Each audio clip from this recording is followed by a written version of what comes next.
this again. You know, we did I this last year. I can't believe we're know. able to do it again this year. Yeah. I mean, thank you for taking over last year for me. That was a huge help. Oh, yeah, of course. I was very honored that you saw me. You know, my brain's not working. It's still too early today. Yeah, no, I feel you. Thank you for entrusting me with last year. There we go. Of course. I was very happy that you were down to take it over too, because it was very last minute as well. So appreciate it. I crunched it within like 3 days. You did. Don't worry. No family members died this year, so we're good. We're good. We're good. For anyone that's new to us, welcome in. My name is Taiga, and this is Hazumi. Welcome. And today we are having our AAPI podcast. We're doing it a little differently from last year, and we want to try to switch it up every time we have a chance to do this. We have a new lineup of guests. We had a ton of guests last year, but this year we wanted to try to give more chances to people we haven't had before. So if you guys were a part of last year and you applied, thank you so much. We appreciate you. We just want to give the chance to as many people as possible. There's so many of us in the VTuber sphere that are AAPI identifying, so. Absolutely, yeah. So thank you for applying. We definitely want to try to do, like Taiga said, more stuff, or like even more, you know, different variations of this podcast. This year, both of us were very busy, especially Taiga. So busy. Oh my god. We were only able to do it through a day. For a day, yeah. But yeah. All good. Honestly, I'm happy we even got to do this. Yeah, no, it's so funny too, because like I think like I hit up Hazumi in like April. Yeah. And I was like, "Are we doing this?" And she's like, "Yeah, let's do it." And I was like, "Okay. I just gotta look at my schedule.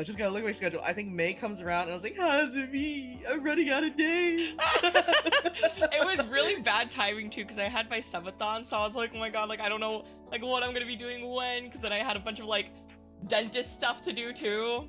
Yeah, and I was just busy with work. It was just like back to back, and I'm also a professor, so like during like the beginning of May, like I had to proctor exams and grade exams and get people to graduate. So goodness, this was the only day we had that lined for us. So for all of the guests that took time out of their day today to be a part of this, we really appreciate it. Should we talk about how we're gonna do this year's? Yeah, absolutely. Would you like me to explain, or would you like to go? Yeah, you can explain it. Okay, well, we have 27 guests this year. We tried to get this going as long as possible, so the longest that both of us feel like we could manage is 8 hours today. So each guest will be coming on for about 15 minutes. Of course, there's a little bit of buffer as well, but we will be talking about their experiences growing up as an AAPI identifying individual and their either unique experiences growing up, or just either their struggles or how they overcame a bunch of things, and just about their life. You know, we want to learn more about the different people within our VTuber community who identify in a similar way that we do.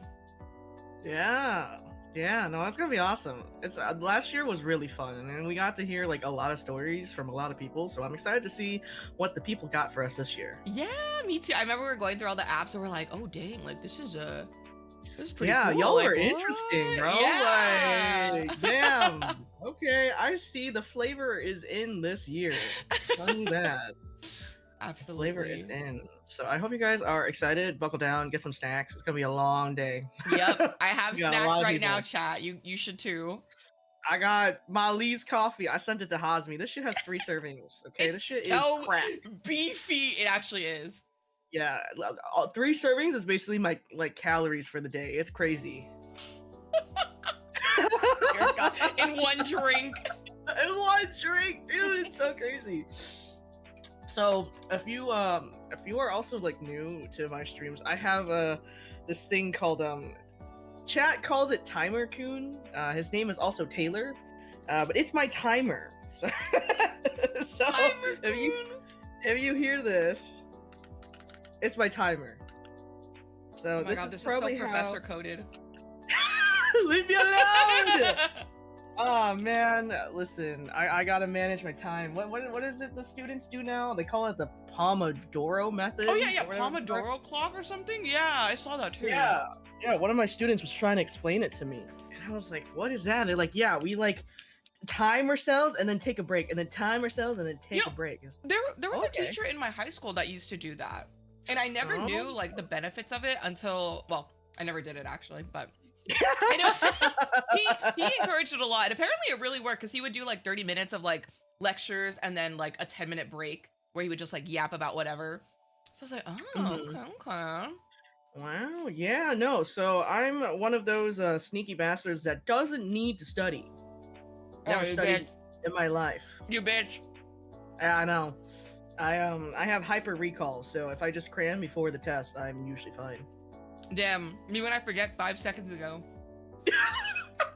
It depends. It definitely depends. When it's like stuff that's like related to like, you know, I don't know, school, I guess. In my brain, you telling me to go pick up something at the store, I'm at the store. Hey, I'm at the soup store. I'm at the soup store. What do I have to buy again at the soup store? Why are you buying clothes at the soup store, man? Can you believe that this year was a 10-year anniversary of that?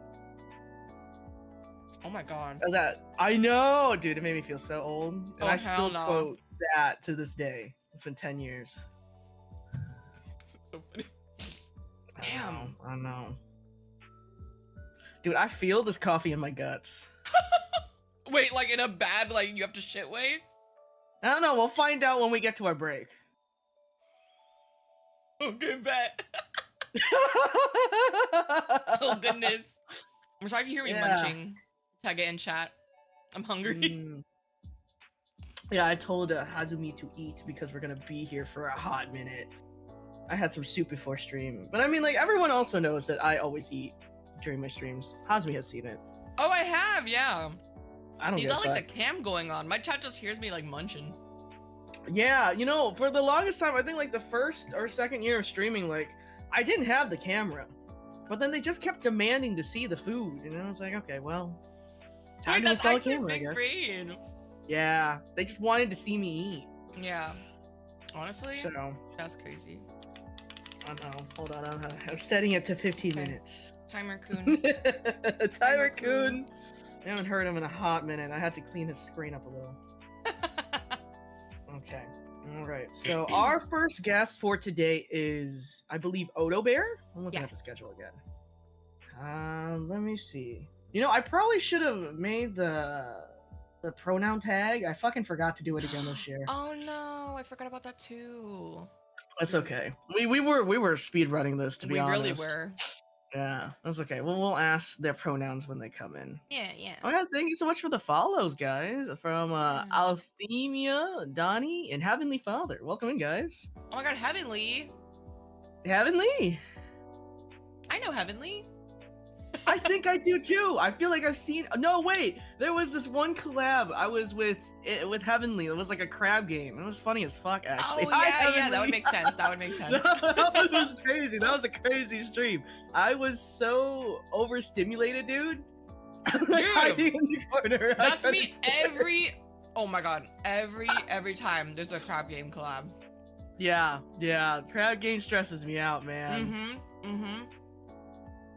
Alrighty, let's ping Miss Odo, Mr. Odo, they Odo. Yes, we can ask them to introduce themselves and give us their pronouns as well. Oh, actually, their pronouns are in the sheet. Oh my god, you're right. Oh my god, we did think about it. Oh my god, we did. Wait, I typed that. Yeah, you did it. You did it. You know what? Pass self on the back right now. Tyga, my goat. Thank God. Oh my goodness gracious. Alrighty.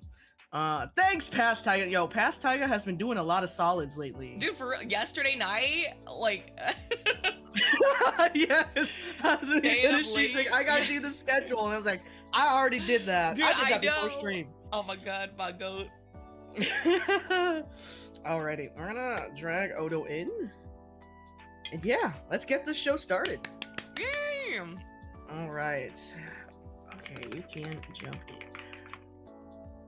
But then I'll crop the Fugi.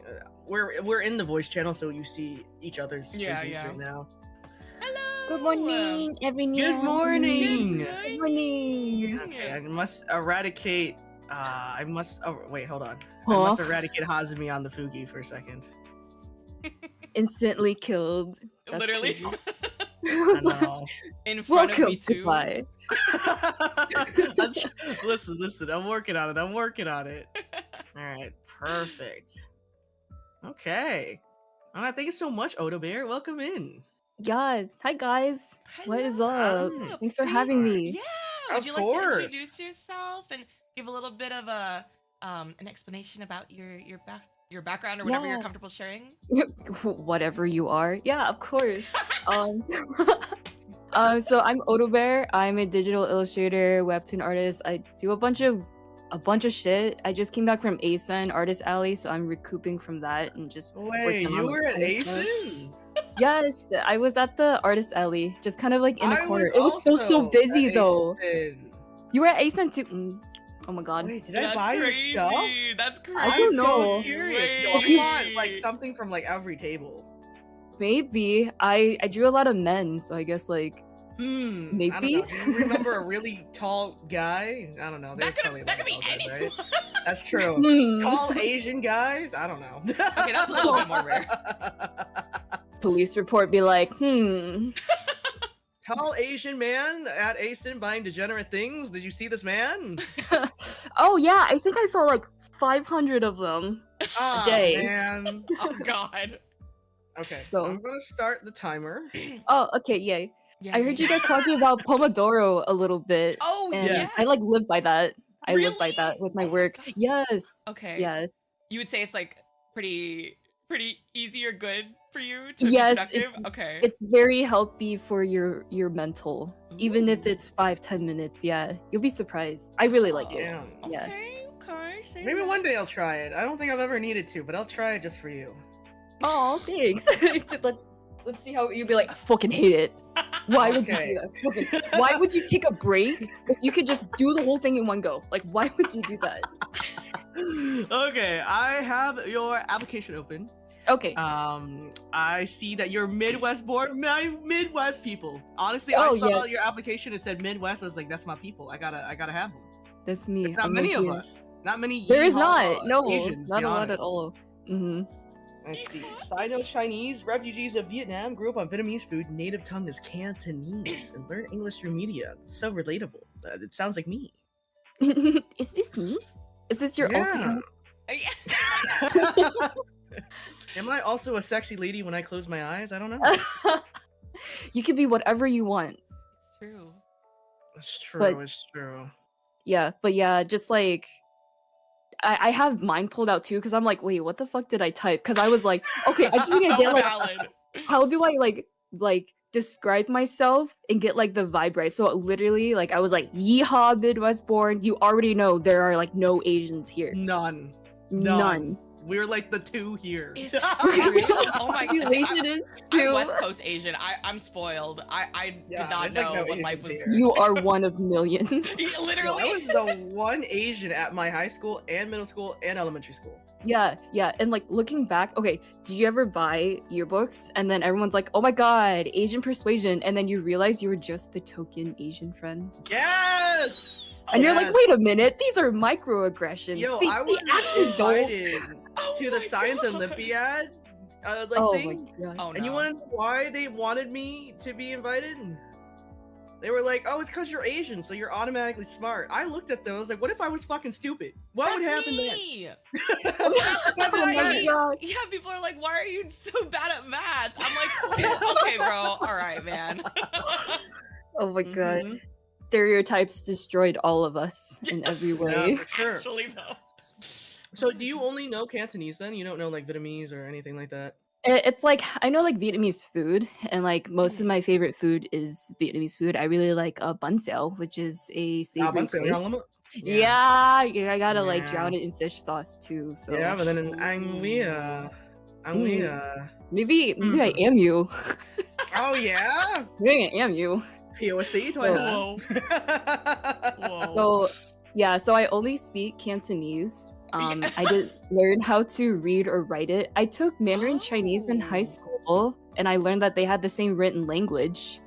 But that didn't make it any easier because I'm just like, what the fuck are these strokes? Like, oh my god, dude, yeah, that's rough. Wait, that's interesting that you said your high school had Mandarin?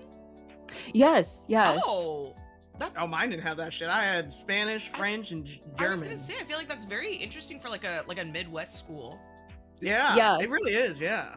Yeah. The teacher didn't stay long. She was like doing her master's at the same time. Like back then, I didn't know. We were like, what, like 16, something like that. So we're like, oh my god, this teacher is so bad. And then realizing that holy shit, they're like, 1, they're pregnant, 2, they're working on their masters, 3, they're like preparing to move cross country. But of course, like in my little 16-year-old head, I'm like, wow, like Wei Shama is this person so buhao? Like,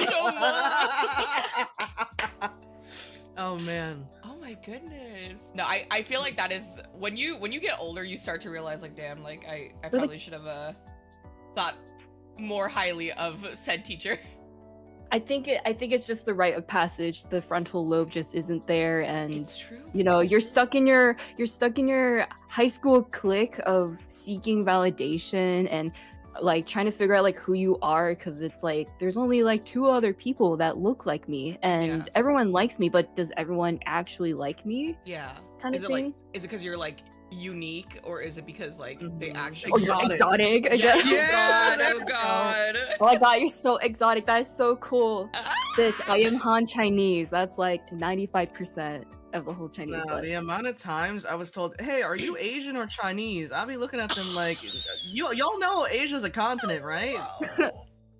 Yeah. I truly, it's like, it's tough because like in the Midwest, you have to figure out, okay, are they actually ignorant and curious? Because it has gotten to the part where like some people do approach me and they're like, hey, like I don't want to be rude, but like, are you like Japanese? And then I would obviously not look Japanese at all, so I know that to like the average Asian person, they would know.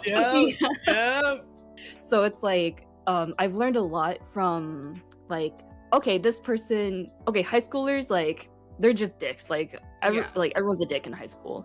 But if someone does like ask me, I do try to be like, oh, like what are you curious about? Because it's so like, they're like, oh, so you're Chinese. And I'm like, well, since I was born here, I'm like Chinese American or American Chinese. And they're like, oh, like, what does that mean? And then I'm like, you know what? I don't even know either. Yeah, I'm Asian. Nice to meet you. You gotta dumb it down for them, you know? Yeah, exactly. Yeah, I was like, 100%. I can't do this. I was like, I cannot unravel this lore like I am doing right now.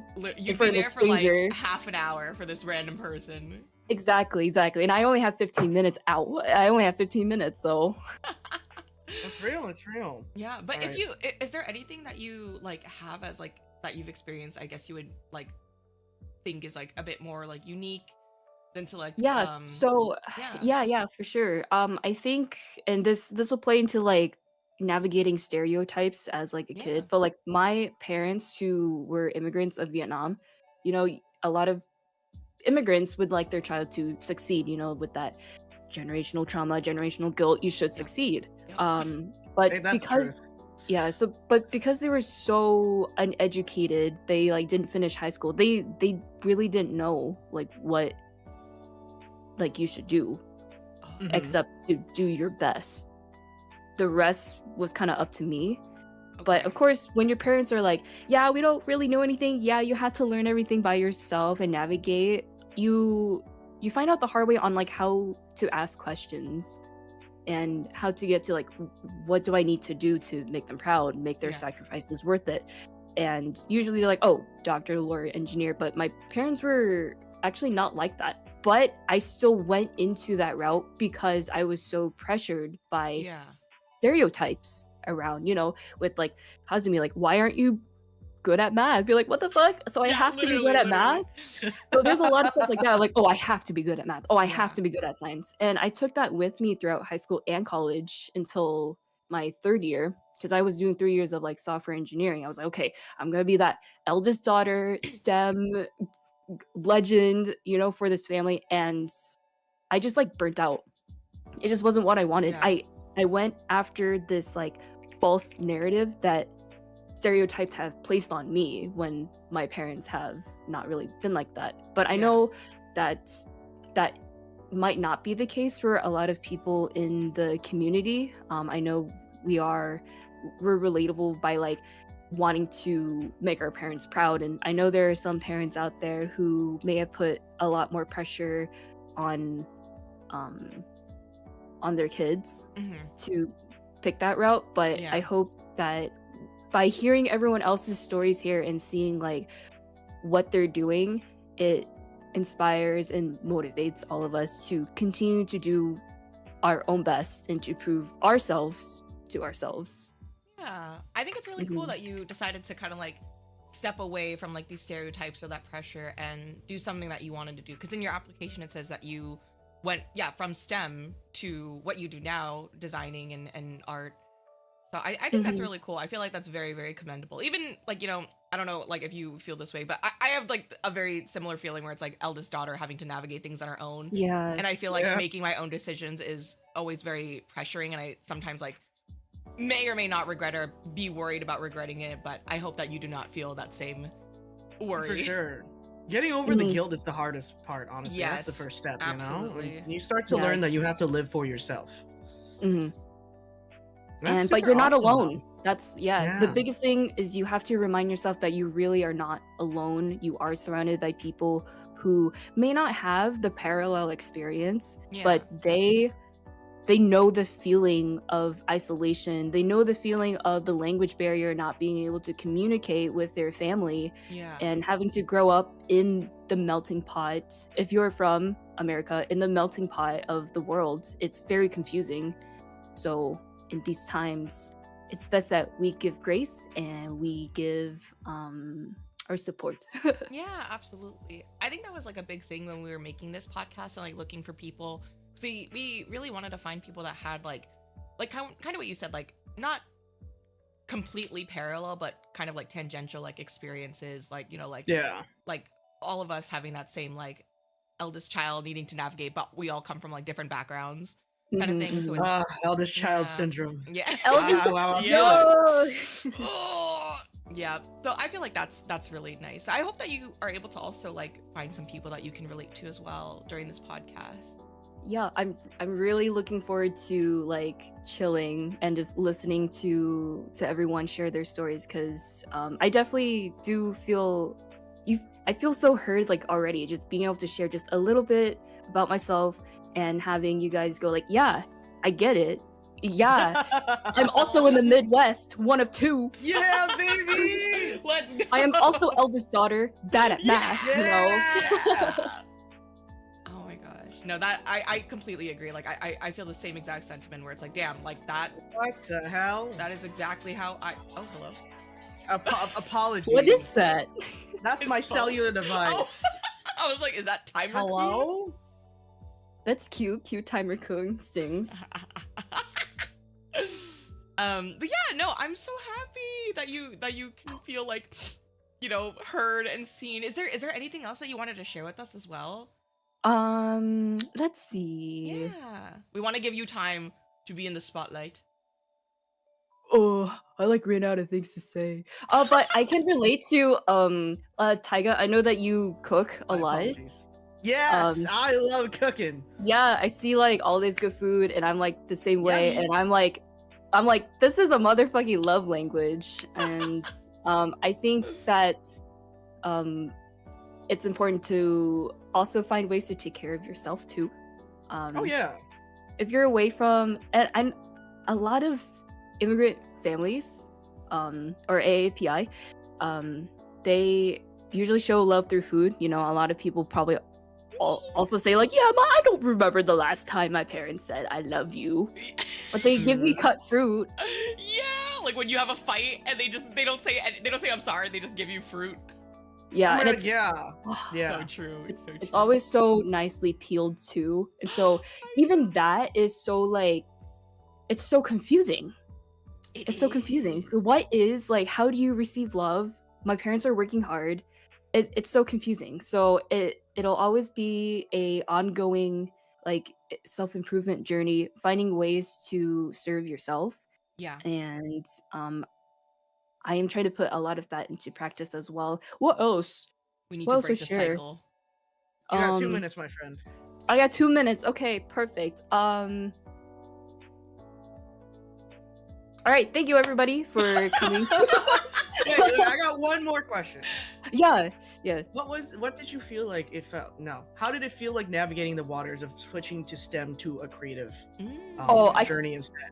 I crashed out. I like took a semester break. Oh, I walked into my coding class. And I've done all the math, I've done all the science for engineers, and I sat down and it was like C# or some shit. And I just remember people are like building shit from scratch. I just like closed my laptop, got out, and walked to the nearest service, student service, and like dropped my whole semester. Oh my god. And then I had some time to think about it. But I feel like that is such a huge first step. Like, I feel like you are what so many people would rather do. Like, having that courage to literally, like, say, fuck it, and just do what you want to do. Like, that is something that I feel like a lot of, like, AAPI, like, individuals or, like, identifying people, like, feel too guilty to do. Yeah, absolutely. Yeah. I didn't even do that shit. I went into computer science and now I have a goddamn doctorate for it. And to be honest, I don't even like it. I'm just really good at it. He's in too deep. Well, you were my other alternate universe. I'm the one that I'm the universe that quit like 3 years in. It's like the web, the timeline web. Yes. I know, but I will say honestly, like I've gotten to do a lot of crazy things because of it. I coded vibrators for a living for a hot minute, so holy shit. I know. Honestly, it was good. I do remember. I am a concept designer now, so hit me up if you need anything, I guess. Oh my god, awesome. Oh my god. I mean, I don't make the vibrators. They just hire me to code them. Oh. Okay. Well, if they need a designer, I guess. Wait, that'd be sick. You know. That would even make sense. Yeah. It's very fun. Oh, there's timer Taylor. code. All right. Thank you so much, Odo Bear. Yeah, so nice to meet you. Thank you for sharing your experience with us. I'm glad we can all like relate in some way. Oh yeah, for sure. For sure. And I'm sure we'll be able to continue to relate to all the people that have to go today. So thank you so much for having me. I have so much fun just being able to chat and stuff and be able to just share where I came from and give a little bit of hope to people of AAPI. The world is hard and crazy and confusing right now, but I hope, by sticking together, we can get through it. Yes. Yippee! 100%. Yeah. Thank you, Odo Bear. Have a good day, Odo. Okay, thanks. I'm gonna go work on my gay webtoon now. See you guys. God, wait, share it. Okay. I'll put it in the live. I'll put it in the chat. Put it in the live chat. Yowie! Yay, Yowie! Okay, I'm gonna head out now. Thank you guys. Bye, Odo. Yeah, bye. Bye. Bye. Oh my god, Yowie. I love we how all excited got so we got. Yowie. We got so excited. Yowie! When she said Yowie.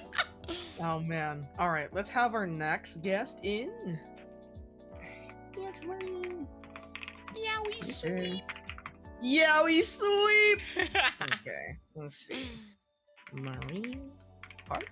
Yes, I believe this is the name. Okay, hi. Hello. Hello. Let me just Hello. resize you a bit on the screen. Oh my god, I'm being resized. Yeah, there we go. Meowdy. Nice to meet you. Yay. Adorable. All right. Would you like to introduce you? Oh, I spelled. I put Mo. There we go. More adorable. I love that. Adorable. Oh my gosh. There's also an R after the A, so it's Mar, like my name, and then adorable. Sorry. Oh my god. Me when I can't spell or do math. Oh my god. Okay. Hopefully I'm so fine. Yes, it's perfect. Okay. Hi everyone, my name is Pakmarime. I'm the cutest witch who lives in the clouds, and I'm gonna charm you is my official introduction, and I'm super nervous and I might throw up after this, but please be nice to me. Don't throw up! It's so nice to meet you though. Is there It is so nice to meet you. Yeah, would you like to I know you just introduced yourself, but would you like to give us some more, insight about your background if you'd like? Whatever you're comfortable sharing. So, can I actually know what I wrote on the form? Because I'd like to follow that. Yeah. Hold on, man. I got it right in front of me. So you talked about how your parents are both halfies. spent a lot Yes. of time struggling with your racial identity for not being able to speak your mother tongue and not Mm-hmm. being East Asian enough from other Southeast Asians and stuff like that. Right, that's exactly okay. So I wrote like a little outline because I had a lot of nervous energy. So I was like, Oh, okay. surely they will ask about these things because surely this is what I wrote down, right? And that's like almost verbatim what I wrote down. Yippee! So I think being mixed. I'm also a West Coast Asian. Let's Handshake, go. Hazumi. Handshake. Okay, West Coast rep. And so I think I was also really lucky to be surrounded by a lot of Asian Americans as well. But I think what was difficult about it was I didn't know who to sit with at lunch, which sounds really silly, right? No, I completely get it. But I would have like moments where it's like I can sit with my friends from the maths club who are all East Asian, or I can sit with my friends from the anime club who are all like Southeast Asian. And I was like, I like both of them a lot, but they're on opposite sides of the table. Do I sit in the middle? Like, it was kind of, and it wasn't like a problem, right? Until we started going to college, and these Southeast Asians kind of wanted to, had less pressure on them, I think, comparatively. There's still pressure Okay. for sure, I would say, but I think more of them did what they wanted to do compared to the East Asians who were all STEM focused, and all went to Ivy Leagues. Oh. So I kind of fell out of touch with them, right?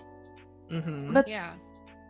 it was just an interesting experience because within my 4 quarters, there's also a little bit of white. 4 So- quarters. Yeah, because you said both of your parents are Havies. I remember Yeah. talking to Hazumi when we were reading your application. I was like, are they like quadruplies? Is that how it works?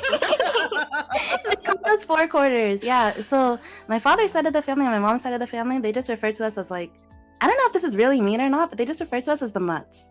Which I think it's like a that's term me of too. endearment. They also refer to me as that too. Yeah. Yeah, no, because what am I? I am Vietnamese, Chinese, Cambodian, French. Oh my So god! I get it. I'm also a little bit white because of the colonization. We've got the baguette white in us. We've Yeah, got the- the good pastry white in us. Yes. So I don't think I can represent any French part of me other than I chose a French name, Marime. But the other parts also, right? Like Filipino, Korean. It's kind of That is an interesting mix, actually. I don't think Yeah. I've right. it is. Have you ever That met makes anyone? sense. No, I really don't think so. I was trying to think. I was like, wait. Interesting. So Korean, Filipino, French, and what's the last one? So my mom is French and Japanese, but I just call her a white lady. She's a nice white lady. Oh, okay. So French, Japanese, Korean, Filipino. Wow, that is a Nice mix. white lady. That's a mix for sure. So I'm curious because it said on your application your first generation AAPI. Did your mom, for example, grow up in Japan as a halfie too? So it's interesting. My mom actually grew up in Philippines. Oh, Oh. wait, what? Yeah. Oh my gosh. There are a Whoa. lot of Japanese in the Philippines, though. Like unironically. Correct. Oh, really? Mhm. Yes, Oh, yeah. that's so interesting. And then my Whoa. father is also half Filipino, so he was like, "Oh, I can probably relate to this woman." And this woman doesn't speak a lick of Filipino. No Tagalog, no Bisaya, nothing. Wait, she grew up in the Philippines? That's a nice white lady. That's She survived. crazy. Wait, does she only speak English? She only speaks English, and English is well spoken in the Philippines, so I kind of Yeah. get it. Yeah. But also, yeah. you're gonna grow up there and not pick up Tagalog? That's Let what me I'm not shocked roast my mother about. right now. Let me not. I'm sorry, mom. I'm Sorry, catching nice white strays lady. right now. Wow, that is so interesting. So, did you come to America from the Philippines as well, or did you grow up Yeah, here? actually, I have dual citizenship, so I was born here. I was born here in the United States. I moved to Philippines, and then I kept going back and forth from, I would say, secondary school and high school. I even did a little bit of my college courses in the Philippines. Interesting. Oh, okay. I know college is a little different in the Philippines, right? Like it's more progressed, I remember. Bro, it was so hard, bro. My little American ass was struggling. Yeah, that's harder. Guys, I'm really smart. I swear, I'm really smart. Back home, and I was like struggling with the basic math class. I was like, huh? Yeah, It I was remember crazy. like a few of my like friends like who had family in the Philippines. They're like, yeah, my cousin just graduated college. They're like 19. I'm like, what? Yeah. Wow. Oh my I god. think They're also nurses. what's interesting is I have two older siblings, and I think it doesn't sound like that's essential to my background, but it is because how do you say? They softened so much of my parents for me. Like Yeah. That's Oh, we usually know. the We know the oldest feeling. the eldest. yeah, I'm the little like baby princess, and my two brothers, they got their Oh, you I have don't know brothers what too. to say on here. Okay, Oh, okay. Yeah, That's that's the me same, right you guys there. know, you know? I know you guys know. Yeah, yeah. Oh my gosh. Yeah. The fucking I was a shield for my sibling. That's for sure. That's Same. literally it. That's literally it. And it was like so scary, but also even to this day, like I'll have like a car problem and my brother will come save me, and my dad will be like, "You should have brought it to the mech," and I'm like, "But my brother saved me $400." That's so cute though. Oh my So I gosh. can be a hag, but also still a baby, as far as my brothers are concerned. Okay, what do you consider as hag though? I'm sorry. Please, I'm gonna get so mad. I know. Tyga's an oldie. Yeah, I'm Oh an my oldie. God. I think my time's out. Should we call Girl, the you next still guest? got 8 minutes. You still got 8 minutes. You better start yapping right now. I swear to God. My my age is actually a secret for Oh, that's totally No, fine. you're fine. I'm just messing with you. Yeah, chat always says that I met the founding fathers, so Oh shit. Oh my they god. also call me a geriatric dinosaur. So, yeah. Oh my god. Hey man, I'm trying my best out here. But I mean, it What? makes sense, right? There's no way that at my age, you know, you can't get a doctorate young, right? So, Oh. That makes sense. All right, yeah. Oh, okay. I'll just kill myself, I guess. I was like, I can't tell if this is a joke or if he's being serious. I'm just going to jump out the window. Don't mind me. No. Oh my I gosh. can't remember what I was saying about my I know. brothers. They were like your shields. And Oh, then right. Yeah, so I think because of that, you know, my family was like, "Oh my god, youngest daughter, you're so smart, you know? You should go into like law school or like be a doctor." And I was like, "Oh my god, there's not a thought in my head. Please don't make me do this." And my brothers actually, it was such a big argument that my parents actually kicked me out of the home, and my brothers housed Whoa. me. Yeah, Oh because my they're 10 and God. 11 years older than me. They had like their own families, and they had like I was gonna wives ask and what the shit. age gap was. Yeah. Yeah, so I have one brother who's 11 years older and another that's 10. Mm. Wow.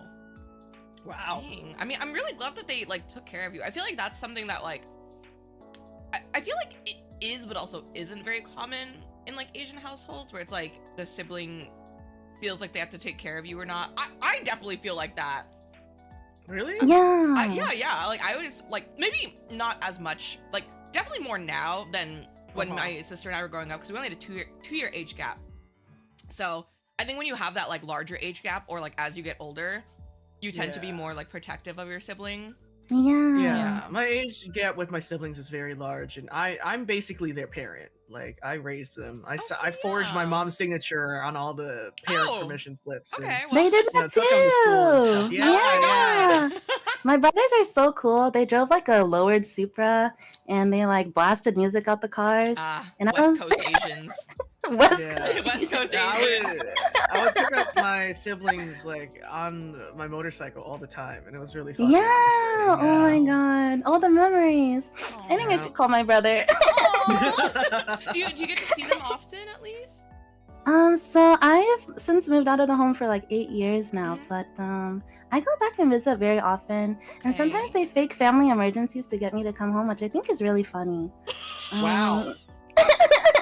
Oh my god. Me when I'm trying to tell Dingus, my brother, to leave me alone for like 5 minutes, man. You know, I'm trying to live my best life, but they're like, oh my god, I haven't seen you for 4 days. I'm like, bro. Oh my god, that's You're- so you're cute. the baby though. sister. Yeah, you're the baby. I think that's super cute. We joke that our umbilical cords are still attached. It's really Wow. funny. It's like I- frighteningly close. I wish that like growing up, my siblings and I had that same energy. My siblings. Yeah, they also would like hold me down and like threaten to spit on me. So Oh, you know, it's like gives and takes. Yeah. I've never had a okay. brother, so I have no idea what any of this like bro stuff is. Gotcha, My brother's gotcha, a fucking gotcha. idiot. Oh. He's so dumb. I can't believe we exited the same uterus. Oh my god. I know. Is, I is think he about younger it every than? Oh, single he's time. younger than you, right? Yeah, fucking dingus, man. Damn. My younger sisters though. Well, no, they're also crazy.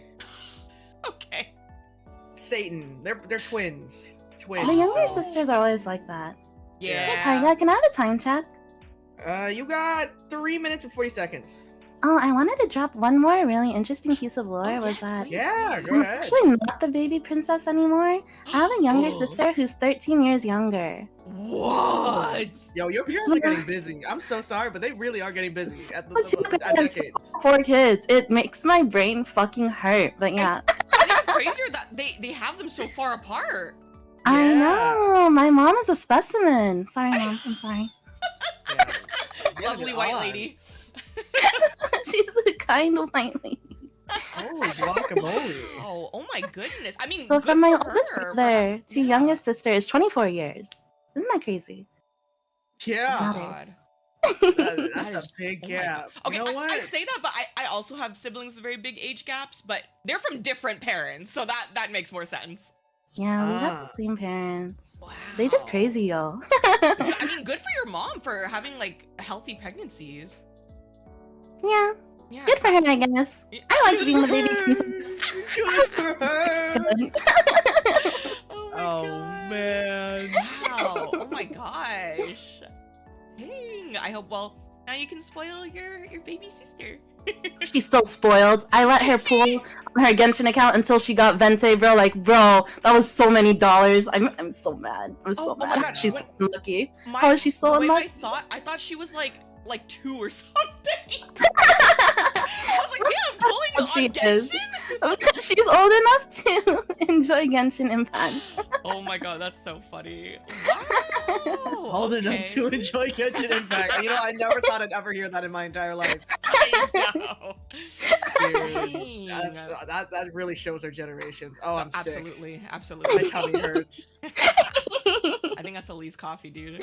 Oh fuck, you might be I right. love Lay's coffee. Also, not to double back, but Taiga, do you have any promo codes for any of the codes that you worked on? Just curious.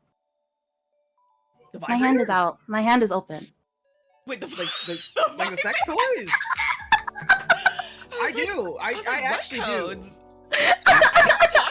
I think we talked about this before. Yeah, I can That's recommend so which ones are funny. really good because I've tested all of them. So. That is so Okay. funny. Oh my gosh. My DMs are open. All right.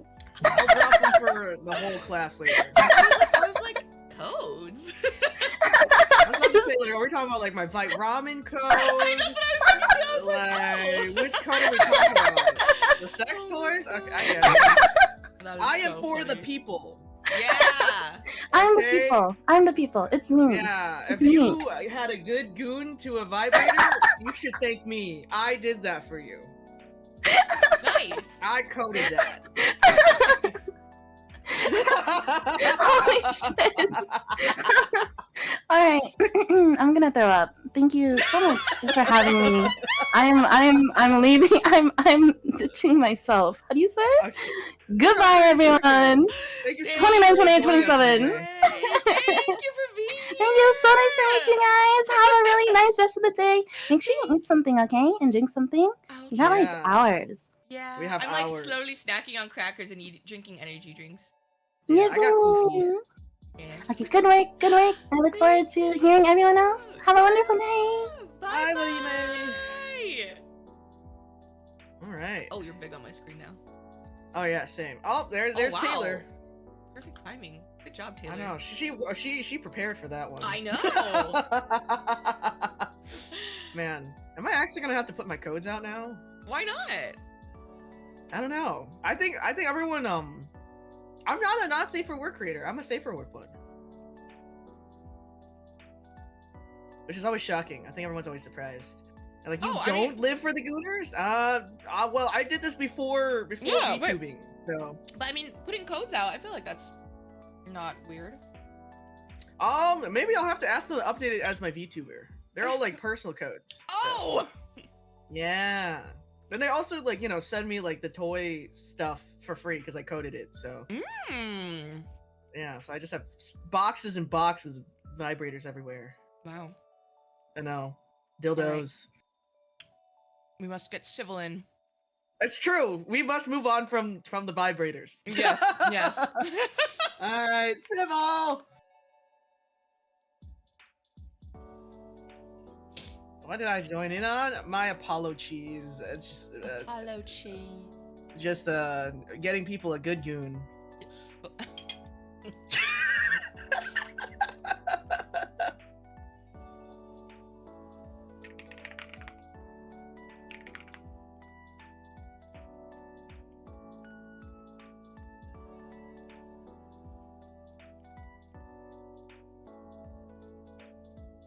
We're waiting on our next guest. Okie dokie. Hello. Hello. I am so sorry for this. No, you're good. You're good. You're good. They thought they were in trouble when I pinged. Literally. I thought Tyga was pinging me, and I thought, "Am I in trouble? Why am I being pinged?" I was waiting to be dragged in. Maybe we should do that actually. Yeah, I guess I should start dragging in people. I guess it just depends because like I think last time I dragged people in and I scared them, so I just give them the heads up now. Yeah. You must told me to like, oh, Hazumi or Tyga will drag you in, and I was like, okay. Oopsies. But then Tyga pinged me. I'm like, wait. My apologies. I'll start dragging now. Everyone's prepared now, right? Yeah. I'm ready. Civil, please Hello. introduce yourself. Sure. Hello, my name is Civil. I am a Viet who was born in America, and I'm glad to be here. Such an honor to be here. Thank you for being here. Thank you for signing up as well. Of course. Thank you for accepting my application. I really do appreciate it. Of course. I think we were super like intrigued with your application because you mentioned that both your parents are deaf. So growing up, you didn't learn, I guess like English or Vietnamese, you learned American Sign Language. Or, correct, sorry, yeah. English, yeah, sorry. Not Vietnamese, but American Sign Language in English. Yeah. Yeah, would you like to talk about that? That's so interesting. Yeah, it's really fascinating, yeah. So both my parents were born in Vietnam, yeah, and in the 1990s, they came to America. But obviously, they were born being deaf. They both couldn't hear, they both couldn't speak. So when they had me and my brother and my sister, we all had to adapt, Luckily, my sister was born in Vietnam. She was able to speak it. But for people like my brother and I, we didn't really have people to speak Vietnamese with, Yeah. To speak with our parents, we had to speak sign language. Oh, wow. And it's really interesting because, again, obviously I'm Viet, a lot of people would assume that I would learn a little bit from my national language, but it's not that case, sadly. It's not the case. Yeah. So, growing up and, being like, I'm Asian, but I don't speak, my language. It's a confusing thing. Yeah. Because, especially like in elementary school, it's a good example. A lot of kids, kids are very honest when elementary school happens.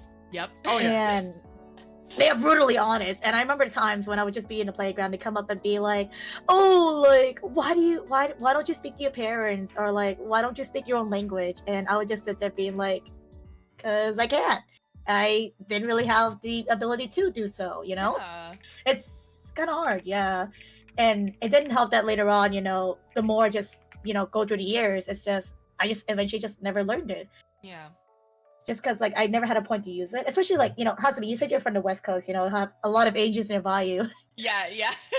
I'm also from the West Coast, but I'm the opposite situation. Yeah, literally, I was in the area where I had no Asians. Like even in my high school, yeah. I literally looked at the demographics of my high school. I was the 0.1 Asian of my school. I'm so curious where you grew up then. What the heck? Yeah, no, I literally was like, I was the only Asian in my school. I was, the only one in my graduating class, let alone. So literally, yeah, I literally was not exposed to any other Asians within my high school. It was just me. And I see that also influence why, like the way I speak per se, which is weird because, there's this weird thing. I don't know if you guys relate on this, but whenever I stream and whenever I tell people I'm Asian American or just like Asian, I don't know why, but people always say, you don't sound Asian. And then I just sit there. I'm like, what does that mean? Oh, sorry. I totally interrupted you. No. You go on because I'm just like, yeah. Oh, no, I was gonna relate because a lot of people always be like, oh, you sound like so many people are like, you're Asian, like you sound like a white girl. I'm like, oh. Yes. Oh my god. Okay, well, I'm American, man. Yeah. That's okay. My supposed child did not know I was Asian. So, Pan, I think I did a collab with her. She was like, "You're Asian? Yes." Oh my god. Yes, I'm Asian. What did you think I was? Dude, oh my god. That's like what do you think we were? Meme. Yeah, it's like, oh, you don't sound Asian, you don't look Asian. Oh, let me just. And it's like wrong kimonos. And then you just sit there like too, because when I started streaming, they're just like, "Wow, you have a crazy accent." And I was like, "What do you mean?" They're like, "Well, it's like Midwest and Southern." And I was like, "Yeah, because that's where I grew up." And they're like, "Yeah, so are you white?" No, I'm Asian. We're Asian. We just grew up in America. Yeah. Yeah. I just. Oh no! Sorry. Go ahead.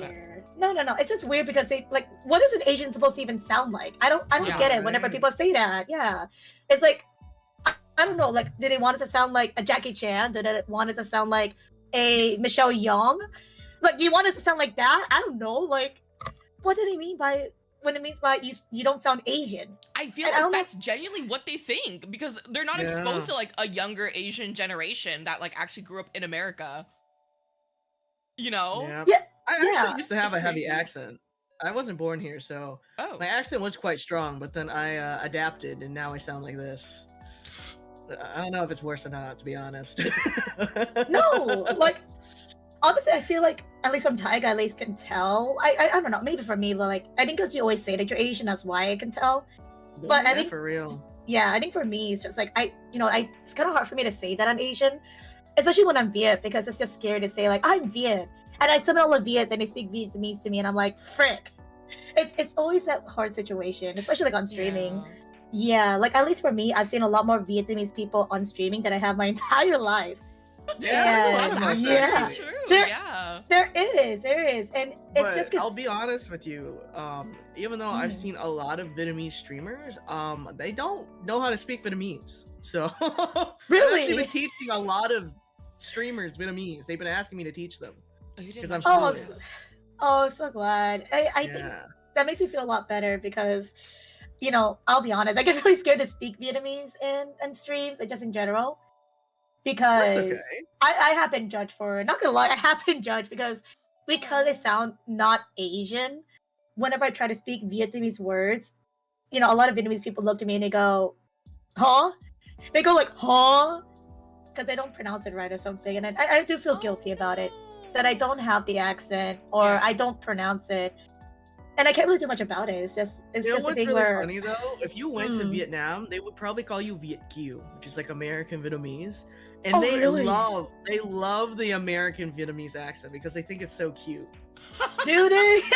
Yeah, they do. Because now that I have have been assimilated into American culture, I can still adapt to that same accent because I grew up with it. But sometimes there's some parts of my Vietnamese that sounds a little more American, and they're just like, oh my god, it's so cute. So dễ thương quá vậy. So... Oh my gosh. I think you should definitely if you ever have the opportunity, don't feel embarrassed about learning your language. I'm very thankful that I still can speak my native tongue, and I'm happy to teach other people. I had to teach my siblings too because my mom was too busy to teach them, which was fair because she was a single mom. So I completely understand, like, the fear of, like, butchering it and stuff, but you got to learn somewhere, right? Yeah, and then the thing where, funny enough though, I actually tried to learn Vietnamese. I did when I was younger. I did try. It was just the issue that, when they tried to teach me how to learn Vietnamese, they took me to, like, I don't know, it's like this weird thing. They took me like a Catholic Vietnamese school. Yes. Where that's where I learned Vietnamese. But the issue at that time was that I was in middle school when they officially tried to enroll me in. Yeah. And personally, I just got really, like, the issue was that in the Vietnamese learning classes, it was a bunch of elementary kids.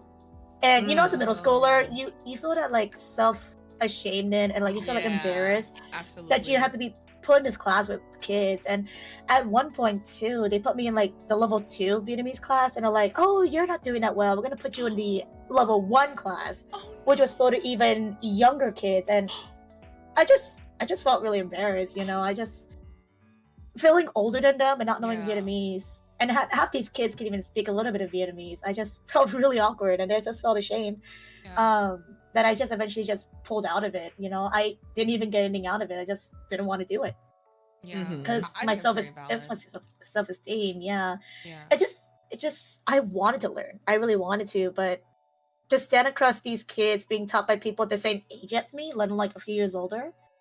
When you're a middle schooler, it kind of just hurts your dignity a little bit, and it just makes you feel like, damn, what did I do in my life that I'm not like them, and I can't speak my own language. Oh my god! I mean, I said, I feel like you come from a very unique experience where it would make sense why you weren't able to, like, learn it, like, through, like, like your parents, like, osmosis, speaking to you at home. Osmosis. No, because you didn't also have, like, practice. Exactly. You need to practice with someone, so it's pretty difficult. Unless, like, I know you said that your eldest sibling speaks it, but if not all of you speak it and have a chance to, like, communicate with one another, it does become very difficult. Yeah, I rarely see the sibling that does speak Vietnamese, and the next sibling is just like me. We both really didn't learn it. So, being in an area where there's not a lot of Viets, being in an area where there's not a lot of Asians in general, you just don't see a reason to bring it out, I guess you can say. And I do feel bad. I wish I could have learned it, but like you said, I'm just in a situation where I couldn't. And being in a streaming platform, and like I said, there's some people who can't speak Viet. But a few Viets that I do know, they do speak. And then when I just hear them speaking, I just sit there like, I want to say I'm Viet, but I'm also scared they're gonna come at me with their Viet language, and I'm like, what do I do? In that situation, like, I want to say I'm Asian, but how do I say stuff like that? I think I think it's now more, like, way more acceptable. Like, if you wanted to start learning, like, Vietnamese, like, on stream, I definitely feel like a lot of people would be very into that. To be honest. Oh my god, yeah. I could literally even teach you. Oh my god. I think that would be a godsend, honestly. Aww. Yeah, and I know Vietnamese Sign Language too, so. Oh. Really? Oh my gosh. Vietnamese and English Sign Language. Oh, that's actually really cool. Oh my god. That really does mean a lot. Because I think that's also what's I also, by the way, I know I'm, like, over time. If I gotta add, let me know. Oh no, you're good. We started a little later. Timer Kun will let us know. Timer Kun will let you know, because it would mean a lot to learn Vietnamese. I think, because the reason why I don't know Vietnamese is the same reason why I can't go back to Vietnam, because I'm so awkward to go back to not know the language. You know what? If it makes you feel better, Vietnam has, like, gotten used to, like, just speaking, like, English in general. English is now, like, the global language overall. Oh, so really? Even if you struggle, I'm sure you can speak English and they'll probably figure it out. I'm so glad. I'm glad. Are you fluent in, like, ASL then? Yes, I've literally done ASL since I was young. Because my parents and I, we basically just casualized it all, because we didn't learn from the book, but because it's my family, we just usually casualized it. I rarely use it outside of my family, but I've been, called into parent-teacher conferences to translate. I've had to translate for many situations, and there's actually sometimes too in real life where I've used my sign language to talk to people outside, some people that couldn't translate and communicate. Yeah, And I really do feel like appreciate that's- that. Yeah, no, that's amazing in itself. Like, I know, of course, like not being able to speak like your mother tongue, like from like the ethnicity that you come from, is always like something that's like, you feel down about it. But I feel like knowing ASL and being able to talk to other people, communicate with other people, let alone your parents, is a huge thing. Oh 'cause yeah, a I lot feel of people like don't know ASL. Yeah, and like also like I know a lot of friends that have grown up with like not being able to communicate with their own parents because of the language barrier, but the fact that you can talk to your parents, and communicate with them in some way, I think is amazing. Oh, for sure, yeah. Yeah. You gotta give yourself kudos for that because Absolutely, genuinely, like, Aw. ASL's not for the faint of heart because I remember teaching ASL classes and they're like, damn, they're like trying to move their hands and shit. It's not easy. Yeah. I feel like it should be required, personally. No, same. I think so. Mhm. No, I also agree because if my parents, if anybody in America cannot speak Viet, at least they can speak American Sign Language, and we really appreciate that. Yeah. Just exactly. because they would feel included. Yeah, because it's hard. Because if I can't speak to them Viet, the least I can do is do this. There's obviously a language barrier with the rest of my family that speaks Viet, but I don't really talk to them as often because I can't speak Viet. So it's, yeah. Family gatherings, I just hang out with my mom and dad. It's fine. Oh. Don't go to the aunts and uncles that speak Viet to you. Don't talk to them if they ask you about your job. We don't need to talk about it. I don't need to tell them about how I can't speak Viet. It's fine. They don't gonna know. Oh my god, no. I mean, I feel like they'd be understanding, right? Like it's No. No. Oh my god. Okay, sorry. I'm not Vietnamese. I would not be able to relate. Yeah, no. No. They get really Really? yeah, because like my siblings don't speak Vietnamese very well, but they understand it, right? Because I've taught them. So they understand what I'm saying, but they just don't speak it with the correct accent half the time. And honestly, they don't get as much shit from my family as like my other cousins do, because my other cousins don't know at all. And like Vietnamese people are very Oh wow. what's this? There's a specific term to it, but they're very a stickler to their country. So like, Traditional? if you don't know the language, and they're like, "Ooh, not real Vietnamese," Yeah, Oh, especially okay. those who were naturally from Vietnam, especially they're very mainlanders. yeah. But the So Americanized ones, it's not too bad, to be honest. prideful Okay. is the prideful the word? I guess prideful, yeah. They're I was very gonna say Yeah. traditional. traditional works too, conservative Traditional. stuff like that. Yeah, like if you say you're Viet and you can't speak Viet in front of them, they'll probably give you the stink eye. They'll probably just be like, this is not a Viet. We don't look at them. Yeah. So yeah, that's kind of like the reason why I kind of hide on Viet, because I don't want to get attacked by the other Viets being like, you're not a true Viet. It's like, I'll shut up, man. I'll shut up. I won't say anything. Alrighty, thank you so much, Sybil. We learned a lot today. I really appreciate you coming Yeah. on and talking, sharing your experiences. Yeah, no, thank you for letting me share again. I'm so course. I'm so sad I couldn't speak more about the Viet experience rather than the No, ASL no. experience, but We this is who I literally am. like chose your application because we were like, this is such a unique experience, Yeah. But yeah. don't put yourself down too much. I feel like again, being able to speak ASL with your parents, being able to like communicate well with your parents is something that a lot of people don't have, the opportunity to do. So Yeah. be proud of I'm yourself. glad. No, you're awesome, Sybil. For Yeah. real. You guys are awesome. Thank you for letting me talk about my experience, and thank you for reassuring me. I feel a lot more comfortable. So Oh my God, of yeah, course, we love you. Yeah. No, I appreciate you guys. Thank you, and I hope the rest of the podcast goes well. Thank you. Thank you so much for Absolutely. joining. Of course, I'll watch the rest of it. Sybil. Of course. Bye bye. Bye Bye. Aw, Damn, that's really cool though. I Honestly, like there's know. not many ASL people, No. teaching American Sign Language was one of like the funnest classes that I ever taught. I really do feel like it should be required. Yeah. I wish, because in my high school it was kind of like a separate language class, so it's like you either learn this or you learn something else. So it sucked because like it's like we didn't have the opportunity to like learn any sort of like ASL or sign language classes. Yeah, it's becoming a lost art. I'll tell you that. Yeah. Thank you for coming on, Civil. Thank you, Sybil. All right, let's take in our next guest. Sure. I will drag them in this time. Hopefully, Okay. they're prepared. Hello. Hi. Oh my god. Okay, cool. I didn't scare you. I've scared so many Yeah. people dragging them in, so I'm thankful that No, we haven't been we're scared. good. All right, sick. Let me put you here. All right, perfect, Kiyoko. Did I say that right? Yes, perfect. Yeah. Feel free to introduce yourself to chat. Okay, yeah. Hi, everybody. I'm Kiyoko. I'm a Demon Neko VTuber, and I run a cozy late night onsen. I am Korean and Japanese, and so I tried to bring in Yeah. a little bit of my culture and my design and my lore and everything. But I was actually born in Korea, and then I came to the States when I was a baby. Oh, and I'm like rereading all of the applications again. Do you speak either Korean or Japanese as well? Yes, that's a. We literally everyone's always said like, that when we "That's saw such a your weird application combo," too. We're 'cause- like, wow. yeah. For people in chat that maybe don't know, Korea and Japan do not have a good relationship. Yeah. They kind of hate each other. Yeah.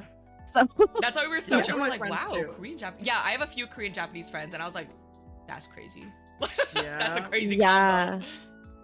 yeah, definitely. So we saw in your application it said that your VTuber is based off your Japanese side, and your original Mhm. character is inspired by Japanese culture, and you Mhm. advocate Asian Americans often in your work, speaking about gender norms in Asian culture and a lack of sexual health education. Yeah, what did you want to share with the chat today? We're very interested in your. I was really interested when I read all your stuff, to be honest.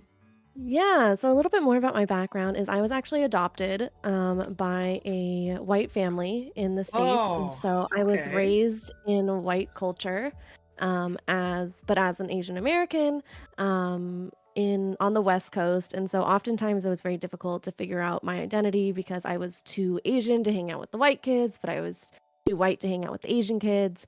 So it was kind of difficult to figure out where to be.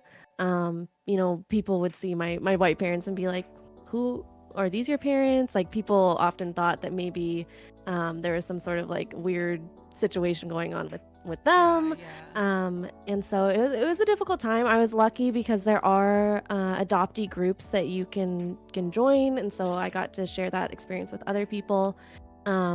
But going throughout college, I really started like searching for my identity and my culture and diving a little bit more into it. And I think that I was blessed in white culture that they're a little bit more open about sexual health and about relationship norms. For sure. Whereas in Asian culture, as we know, that's like not really a thing. And so during Save Asian Lives, a big thing that came out was the sexualization of Asians, and I'm sure that like everyone has heard of like yellow fever, and Oh yeah. that's something that I had to deal with all the time. Like, I was like, why are you hitting on me because I'm Asian? That's so weird for them to be like, So weird. oh, I love Asians. And I'm very much like the West Coast Asian where people always call me like an ABG because I have tattoos and blonde hair, I know. Okay. And so they're like, oh, like an ABG Asian. I love those. Like, ha ha ha. I love sushi. And I'm like, please stop. Like, Dude, the West Coast is a different breed when it comes to like the yellow fever stuff. No, it is so kind of bad. crazy. It's I can't even crazy. lie. As someone from the Midwest, like, damn, hearing this shit is so crazy. Yep. Arena K-Town, Yeah. man. Arena K-Town. Oh my gosh. Yeah, so it became like something I was very interested in kind of diving deeper into because I was like, Asians get sexualized so much, but then we're not taught about sex or about healthy relationships. So like, how are people Is that the supposed truth? to like talk about this or learn about this? And so I really started advocating for talking about sex in Asian communities. And so part of my IRL job that I've shared with my chat is I talk a lot about like domestic violence survivors and especially Asian survivors. And I think that part of that comes from both like the gender norms of Asian females having to be more like docile and not allowing to speak up because of power dynamics and because of gender norms, and then also just not being allowed to talk about, like our bodies and what we're supposed to be doing with them and what's okay to be doing with them, and that like, Asians that are having sex and talking about sex, like clearly they're all working at a massage parlor and we're all like prostitutes or something Yep. like that. Yep. No, it's real. It's real. My mom was one of those survivors, to be honest. My dad, piece of shit. But Yeah. no, I completely understand where you're coming from, like the docileness and like the need for like male validation, because that's all they're taught. They don't know any better, you know? Yeah, And yeah. having the opportunity for them to like learn and like realize it's so much more to like themselves than just like what they're taught by their societies is really, really good. I'm really glad that we're having this change in this generation. Yeah, it's super important, and we see so many like female Asians that have come because they were, married to a white guy that visited Asia, and then they're in the States now and they don't really understand why they're here, those kinds of things. And so it's been a very interesting experience. I've gotten to speak at some national conferences about it, and it's very sweet when I've had like old Asian ladies come up to me and be like, no one's ever talked about this before. I have so many questions, and like, That's so can you help sweet. me? Yeah.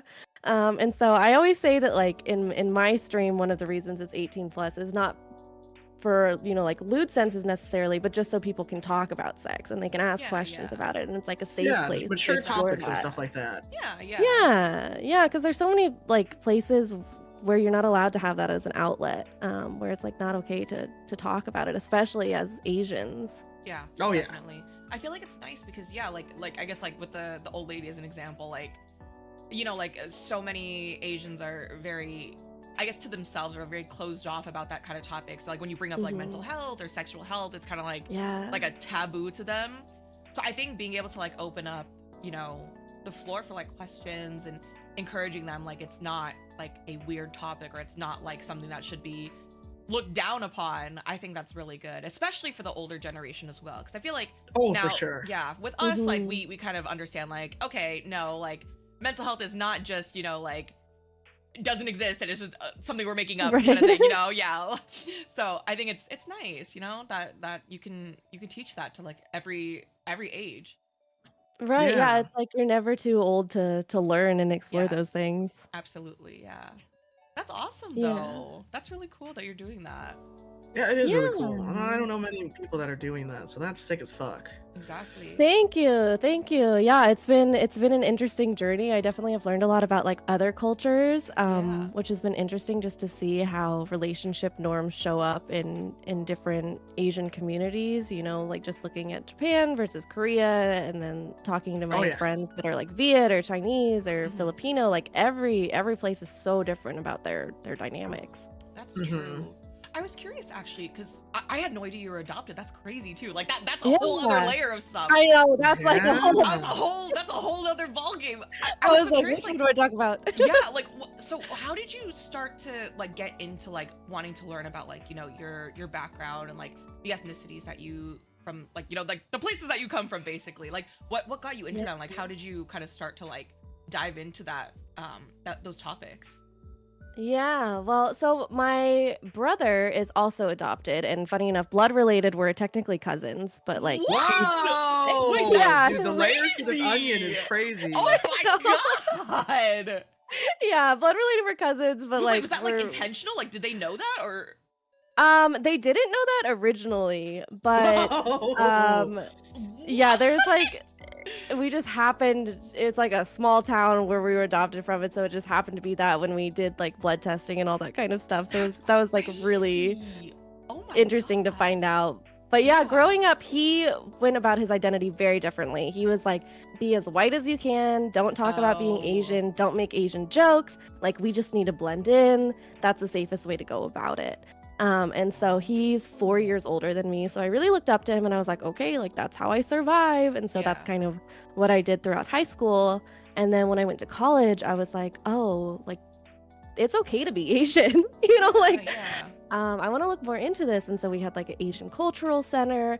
Growing up, I like always had white friends, and then that really changed in college where I found Asian communities that like didn't care I was adopted. They'd accept me. They were like wanted to show me about my culture, because before, if I was like, I don't know what soju is, they'd be like, how do you not know what soju is? Like, you're Korean, Oh, brother. But then I found friends that were like, let's take you to Korean barbecue. And then I was like, so thank you. sweet. Now my cholesterol is terrible because I'm going all the time. That's very sweet. I feel like when you hit college, I think people kind of like start to understand like the way we grew up and having like those identity crises is like something that you can relate to with other people. So that's so sweet of them. Yeah, so they like really changed the game. They helped me like look into my culture because I like found people that grew up in Korean culture, that grew up in Japanese culture, and I kind of got to see both of it and which ones I kind of like fit more into or related to a little bit more. And so yeah, that's kind of how I started to dive into all of it. That's so cool. That was interesting. Yeah, because I was like, wait a minute, like I didn't even know that you were adopted. Like I know, that's like I said, there's so many layers. A beautiful onion right here. Yes, absolutely. So do you know, have you learned like Japanese and Korean also? Are you studying it? Yeah, so funny enough, my high school offered Japanese. Wow. Which is kind of rare. I'm so jealous. What the heck? I didn't take Korean. Which is kind of rare.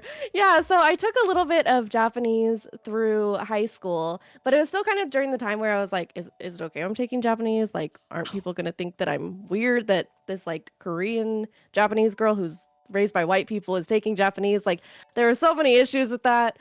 And so I don't know it that well. I definitely try to like pick things up here and there. The VTuber community has been really sweet about that because like I've been able to meet friends from Japan that kind of help like teach me new phrases and things like that. That's but sweet.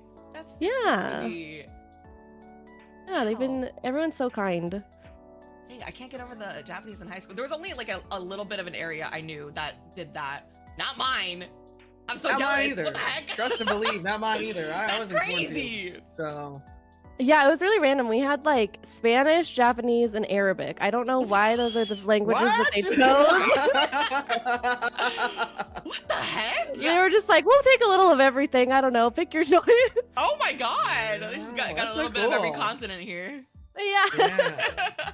Yeah, the only weird one that my high school had was fucking Pig Latin. It's like, what am I gonna need to use Pig Latin, bro? Like, I didn't even know there was an actual like. Yeah. What? Okay, well. Oh my God. Yeah, I didn't know that was. But... I thought that. Yeah, interesting. Yeah, I You're gonna be like bringing out Simlish or something next. Literally. No, for sure. Alrighty, my friend. You got like 2 minutes, 50 seconds. Is there anything else you would like to share to the people? Yeah. Well, I guess since growing up on the West Coast, I grew up in definitely like a more white area. And so I don't know if y'all got this, but when people would ask where you're from, and then you'd be like, oh, like, I don't know, let's say you're from like the Bay Area. You're like, oh, I'm from the Bay Area. And then they're like, no, like, where are you from? Where are you really from? Yeah. And so one of my best friends that I've known since second grade, she always tells this story. She's like, yeah, like the first time I met you, I was like, oh, cool, there's a Chinese girl in my class. Oh, I feel like it's a rite of passage for every Asian. Right? When they try I'm like, don't try to guess. Just stop guessing. Like you're going down the wrong path this way. Mm-hmm. Yep. Chinese girl in your class. That's so funny though. Very, very typical like white friend moment. Yeah, because like for my siblings, like, you know, they had, you know, for them it's like, oh yeah, well, we're from here because they were born here. But for me, like, you know, when they asked that, I mean, like, yeah, you're right, I'm not from here. I brought over by airplane. Right? Dude, yeah, no, it's such a weird experience sometimes, like growing up around a bunch of white people who are curious about Asian culture, but they just go about it the wrong way. And so then there's like some education of, okay, like you don't need to guess where somebody's from. You could ask in a more respectful manner. For real. No, absolutely. I feel like that's definitely something that people need to be taught, especially younger people. It's always the kids that are like manners and shit. It's either like the young people or the people that are like over 70. Yes, and they're like, oh, like the amount of older folks that have called me Oriental, and I'm like, that's not a phrase we use anymore. Oriental, bro. Like, I'm not a ramen. Please. Dude, yeah. The amount of times I've been called Oriental, oh my god. Yeah, or exotic. or exotic. Exotic. Yep. Especially You're so here, especially where I exotic. live, it is really funny though Mm. because like I'm very mixed, right? So Mhm. people usually cannot tell what my ethnicity is off the bat, but they usually can guess I'm at Yeah. least Southeast Asian. They just don't think like they keep thinking that Southeast Asia is also East Asia, so they all just think it's just Chinese or Asian. Oh my gosh. It's so interesting too, like how different. I know my time's almost running out, but the last thing I have to say is like how different like Asian cultures interact with each other because like Yeah. my Yeah. boyfriend is Filipino, and so his family is like very traditional Filipino. And when they met me, they were like, "Oh, you're Japanese," and like 3 of them bowed at me, and I was like, "What? Oh, What's happening?" Oh, And then one of them no. was like, "Oh, I love Demon Slayer," and I was like, "Okay." oh no, I'd All be right. sick to my stomach, girl. I'd be sick to my stomach. Like, oh no. You poor baby, dude. I would just be standing there, like standing man emoji, like. I know. I was like, if we just bow back, I don't know what the tradition is brother. here. That's so funny. Well, thank you so much, Kiyoko. We learned so much today. That was really awesome. Yeah, of course. You're doing Thank good you so work. much for having me. Thank you. Thank Oh you. my gosh. No, I literally like you're a beautiful onion. Oh, Beautiful Insane onion. lore. Insane lore. Thank you so much. And thank you for putting this on. This is so amazing. Yeah, of course. Yeah, Thank we you for hope what to you be do able as to do this well. more for sure. Yeah, definitely. Yeah. Mhm. Awesome. Okay, well, have a good one. Good luck with everything. Thank you so Bye, much, Kiyoko. Kiyoko. Bye. Bye-bye. Bye. Oh my god, what an onion. I know. She hit us like we were first like, oh wow, like Japanese Korean, and then she hit us with the adopted, and we're like, what? Wow. And then you know? cousin brother, I was like, what? Cousin brother is that's crazy. Like cousin brother. Wow. Oh my god. That's like a crazy lore. Oh my goodness. It really is. The layers to this onion. I Very know. wonderful. That was amazing. We learned a lot. That was amazing. Okay, guys. We're going to have Haku Blink next, I believe. Yes. All right. We are running a little bit behind on the times, but I think we'll make up for it once our break comes around. And by our break, it'll be like 2 minutes for us. All right, we're gonna drag Haku in. Hello. Hello. Hi. Hello. Hi. Oh my god, Hi, a hi, man. I was thinking, I was like, oh. Man. A guy. I sometimes you know being in a space. Oh, I didn't realize I cut off my fugi like that. It's fine. No, you're good. We No, it's I us. It's edited us. you. It's not you. Yeah. Oh. I'm like I don't know. I'm the type where like I just automatically assume. Oh, my bad. That's my fault. My fault. It's the Like, Asian just way. automatic. It's the Asian It's way, the man. Asian way. Yeah. Alrighty, my friend. Please feel free to introduce yourself, and I'll start Taylor. Oh God. Okay. My name's Haku Blink. Hold on. Running over my words. Nervous. You're doing great. I'm Haku Blink. I'm a professional thief. I hope to steal your heart, not your money. There's not much there. No. The money or the heart? Oh God. Both. Are you sure? Got a pretty big heart Yes. to put this on. Oh, Aw. oh, I'm blushing. Oh my God. Yeah, I'm so happy y'all are putting this on because this is like, I've loved hearing all the stories and everything. I live for this stuff. I live for it. This Right? is so cool. No, for real. Yeah. Would you like It's so to exciting. tell Chad about your background? We know a little bit, of course, since we have your application here, but for those that Yeah, do not know, Hawaiian. yeah, I Yes. feel like you're very similar to with Kiyoko, where you kind of like started to learn about like the culture that you came from, right? Yes. That's really like a big portion of my like last maybe 10 years is kind of making up for lost time. Yeah. Oh my god, yeah. And especially with family, I feel like it's been a really important thing to me in my life. I'm Kanaka Maoli, a native Hawaiian, and to a lot of people when I say that, it's really funny because it's a lot of oh, so you're from Hawaii, you're from Hawaii and all that kind of stuff, and I'm like, how do I start? No, I'm from the Midwest. And I've Oh my never left God. I've never left the mainland. What do My you people. what do you want? Another Midwester. Yeah, brother.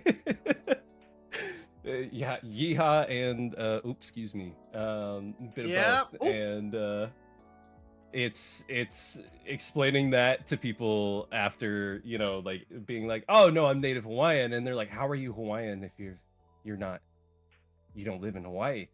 Yeah.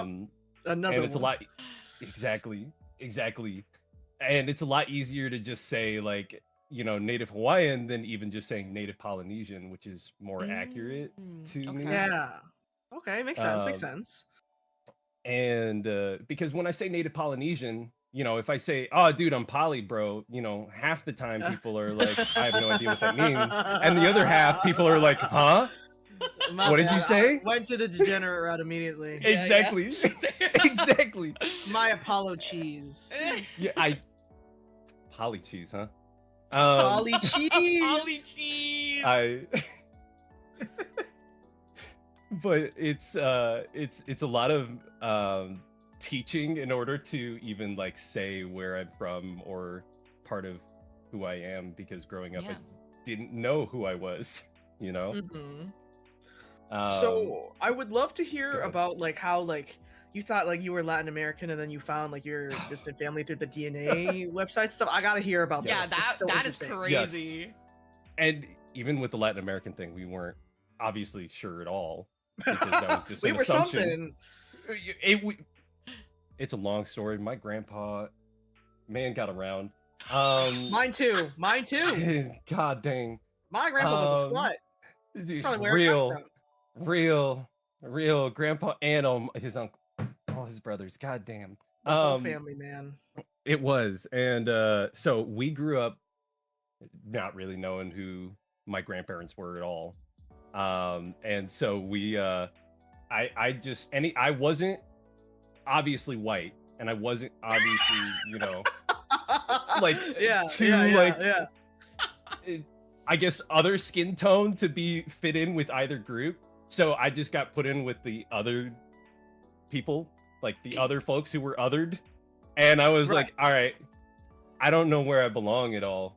And you know, I was never I had kids that would come up to me, and when we first started getting Spanish classes and other languages, they'd be like, oh, I'm learning your language. And I would be like, what? Oh, And they dude, would start speaking Spanish to me I got that I'm all like, the time. Oh yeah, me too. every time. And I was like, well, I don't speak. I don't know what gave you that impression from, you know, any of the 5 times we've talked. Like, I don't know what would give you that impression. And just trying to explain that to them, and I'm like, I don't even know if for sure I'm, you know, Latin American. Like, why are you just doing this? What if I'm no Sabo? Hello? No Sabo. Dude, like literally. And so I'd get, you know, adopted by other groups because, you know, I'm the one native dude in, you know, the Midwest. I'm the one native Hawaiian in the Midwest, other than my family, I guess. But Yes, like, sir. I, you know, finding that out, you know, maybe end of high school going into college was like eye-opening. It explained so much about a lot of things that I had already kind of assumed, I guess, about me, because I was like, I don't fit in with these people. I don't fit in with this. Yeah. And it was really funny because I had accidentally, I'm stupid, but I'm not. I had checked for a couple man. applications. Dude, I didn't know any geography, and I thought for me. sure that the island that the Atlantic island that my supposed maybe grandfather was from was in the Pacific. And I was like, Okay. yeah, I'm Pacific Islander. I checked that off on like 3 different applications for high schools. Oh, And my parents were like, man. what the hell are you doing? What are you doing? And I was that like, island? yeah, that's Pacific. Yeah. It's an I island in saw the islands. Pacific. Yeah. Yeah. That's Turns that out is I something predicted it. That's so funny. Oh yeah, that's crazy. Wait, actually though, yeah. Yeah. Turns out I was right the whole time, and I got to bring that back. Yeah, And, no, it is so funny. Yeah. I, you know, getting into college, I became a history teacher, And so it's like Wow. Okay. I try and mix in a lot of Pacific Islander stuff where I can, and you know, even just other people groups that don't get as much recognition for things. I just Mhm. feel like it's really important to teach that experience that Yeah. literally does not. I mean, there are 6% of like native Hawaiians on Hawaii, right? Just on Hawaii. Mhm. And then obviously I think it's 22% total that have at least a little bit of native blood. And then across the United States, it's, you know, the diaspora is crazy. Diaspora. And you know, Big the- word. SAT word. Oh my god. sorry, the Yo, you're No, both you're good, you're teachers. good. The teacher. I'm just a civilian, man. it's like trying to you know, explain little bits and pieces here and there and insert it where I can, because you know there is a certain amount of Hawaiian culture that is dying out just because of the way, you know, historically that went between, you know, the United States and Hawaii. Yeah, it's just really important on my end, I think, as a younger ish native in teaching, I suppose. Especially Yeah, of teaching course. history. Keeping your heritage alive is really important. It's so Yeah. funny that you mentioned the, you know, marking Pacific Islander on like, you know, like your ethnicity on forms, because it reminds me when I was like applying for colleges, and I think I had like this college application, and Asian was not an option. They only had Oh. Caucasian. So what I did, No. because I was so pissed off, I like scratched out the Ka part and circled the Asian part, and then underlined it, and I gave it to my teacher, and I was like, Asians exist too. And then I did not go to that college, as we can see, but you know, That's so that was funny. that was rough. I was like, this cannot be real, bro. Like, took out the cock. I am Asian. Asians Get rid of the exist cock. too. Like, Holy I mean, what are moly. you supposed to do? You're supposed to Yeah, I lie on know. that? Like, I That was know. What do you crazy. say? There was an other option. I'm resorted to other, bro. That's so crazy. Damn! literally hell? like straight up, because it's so odd. That happens way too often. It does. In general, just like all together, where it's just like white, non-white. Yeah. Like, Yeah. Yeah. What? And it's so What? crazy too, because like America's trying to basically delete all DEI, which is so fucking crazy. Mm. It's And crazy. We need DEI. This is a melting pot country. And you're telling me Yeah. you're trying to get rid of DEI? Please. dude, DEI made the country. Like, That's what I'm saying. we're here because of it. Like, hello. Oh my We're here god. because of Dude, us, actually bro. though.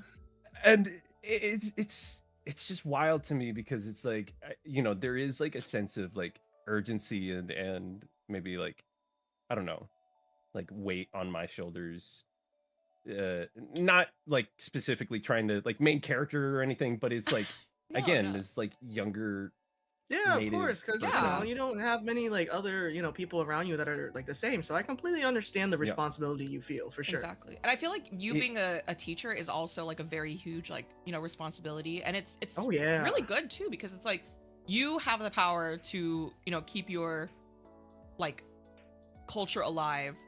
And exactly. yeah, I think that's really good. I feel like, yeah, no, it is kind of like a responsibility for you. Like it is kind of like a weight on your shoulders for sure. Yeah, absolutely. And it definitely But do you feels enjoy like it at least? I enjoy teaching. I don't enjoy the bureaucracy of it. Oh.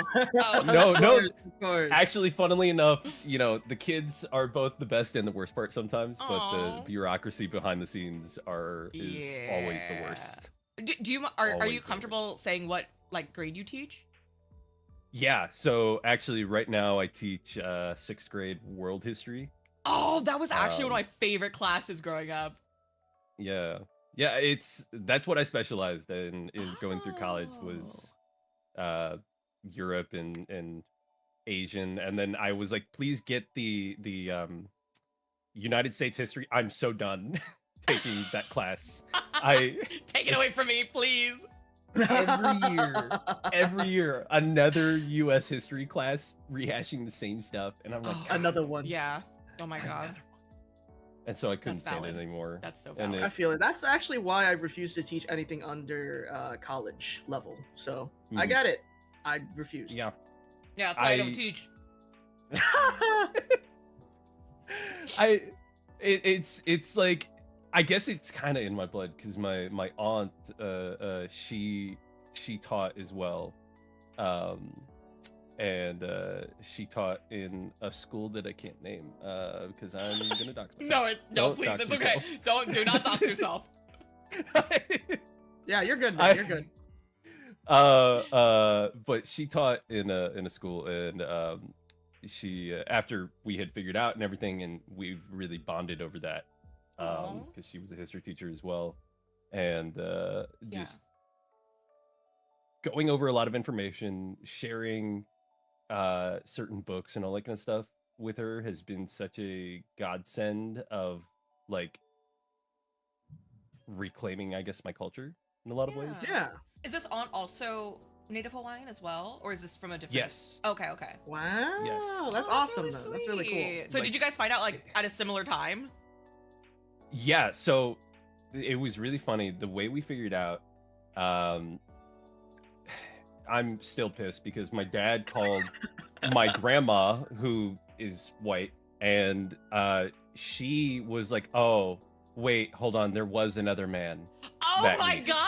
And Another she was like, one? Yeah, she was This like, is a "There Mamma Mia was," moment, and then dude. she's like, "There was," and you know what? It was a passionate night, and my dad and all of us in the room were like, "Stop! Stop! Stop! Stop!" A passionate know. night? We know, we know you had a Fucking week. love making music? We Let's know, get it on. Oh my god. we know Marvin Gaye was popular in your time. Okay, we get it. All right. Oh, she Grandma! got Get it. busy. Grandma. Grandma, what are you doing? Yo, that's funny as fuck. Smash cut. I go from having one family member, like one grandmother, to suddenly I'm having like 15 aunts, 30 cousins, and like Dude, 2 me grandpas. too, Like bro. So you only met this aunt because of what your grandma told you? literally, yeah. So we take that test, right? And Okay. we're like, "Hey grandma, you gotta come clean. What happened? What happened? Girl, what was you doing? What were you Oh doing?" my god. And yeah. And so I guess everyone in my family got busy like crazy, and it was insane. The amount of digging we had to do to actually figure it out, because is they're so sending cool. us to uncles. Like, it's crazy. That's really That's cool crazy. though that your family, like that your newfound family was so like accepting of like their newfound family, you know? Yeah. I think that's awesome. Oh shit, Absolutely. Taylor Kuhn is screaming No, Taylor. already. Okay, sorry, Haku. Is there anything? Is there anything last minute you'd like to say? The only thing I really want to say is, like, to anyone that listens or maybe is concerned about being, othered themselves, is keep fighting for your space and look for the people that, understand where you're coming from. That's all I want to say. No, that's perfect. Nah, dude, you're so cool. Genuinely so cool. Dude, Yeah, that's likewise, you guys are awesome. awesome. No. Thank you for sharing your story. We love like listening to like very unique experiences and getting Yeah. to like learn about your own culture that you never knew that you had this whole time. I think it's yeah, so cool. this whole time, Yeah. dude. Grandma got busy. Oh, damn it, Dude. Grandma. Damn it, Grandma. Damn it. And always Midwest rep. I love my Midwest folks. Hell yeah. All right. Hell yeah, You guys brother. have a good night. All right. Have a good Bye, day. Haku. Dude. Wow. Grandma. Grandma, bro. See, my that's dad's a crazy. whore, but not my grandma. See, my grandpa and my father was a whore. It's just Oh, family no, line, man. I probably have a bunch of siblings I don't know about, to be honest. Yeah, me Yeah, too. Yeah. I only know about the one half sister I had, but I did get her through college. So Wait, like you got a half sister through college? no. So basically, what happened is that my stinky father cheated on my mother, because of course, right? My dad did that too. And Oh my god! Twice!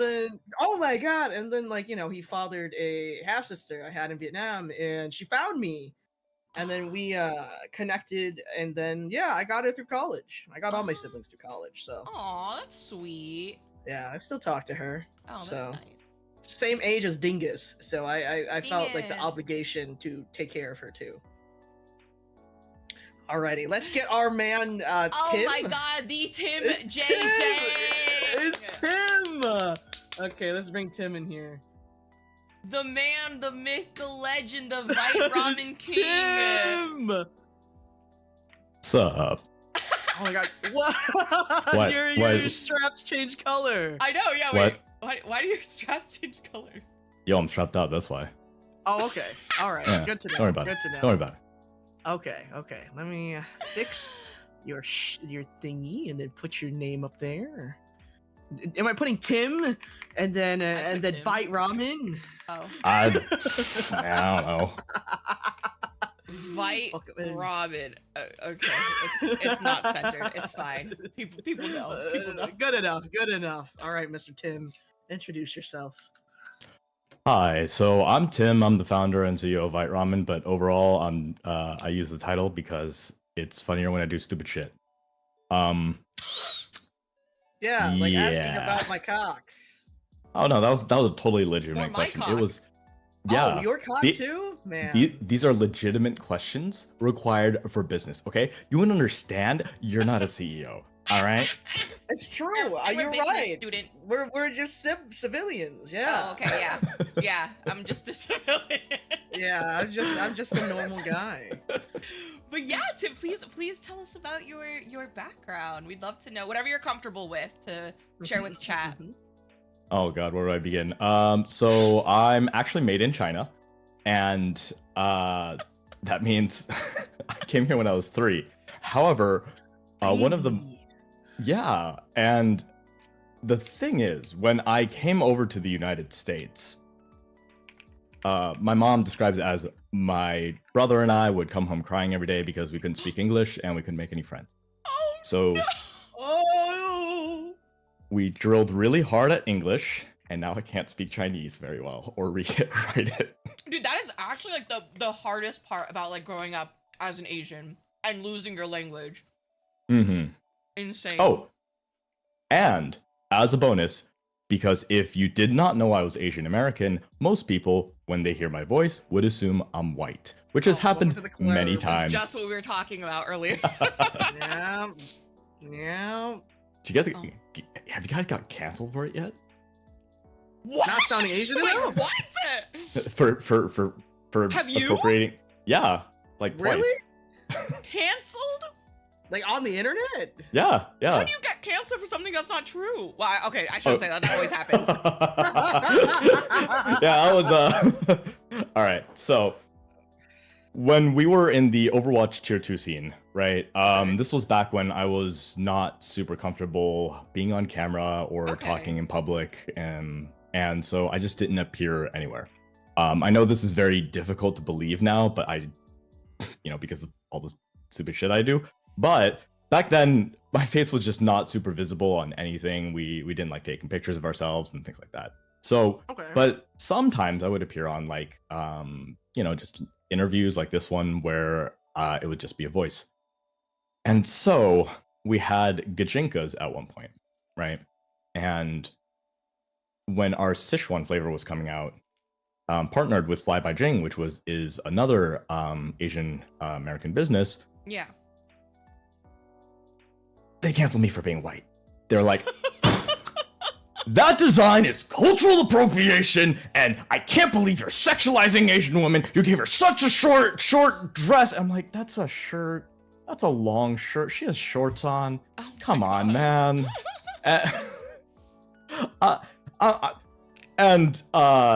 That was a whole thing. I didn't actually have to really respond to it because like the entire tier 2 Overwatch scene just Yeah. jumped in and was like, and What are you the- talking about, man? the reason why this gained so much Damn. traction to begin with was this wasn't just like a random person doing it. This was the social media manager of one of the Overwatch League teams. What? Oh, dude, I hope they got fired. No, for No, real. nothing happened. But it was I'll get rid of them for you, King. yeah. So, fun stuff. Because you're not Asian enough, dude. That's so crazy. That is actually wait. I can't believe that. Do you know if that person was Asian?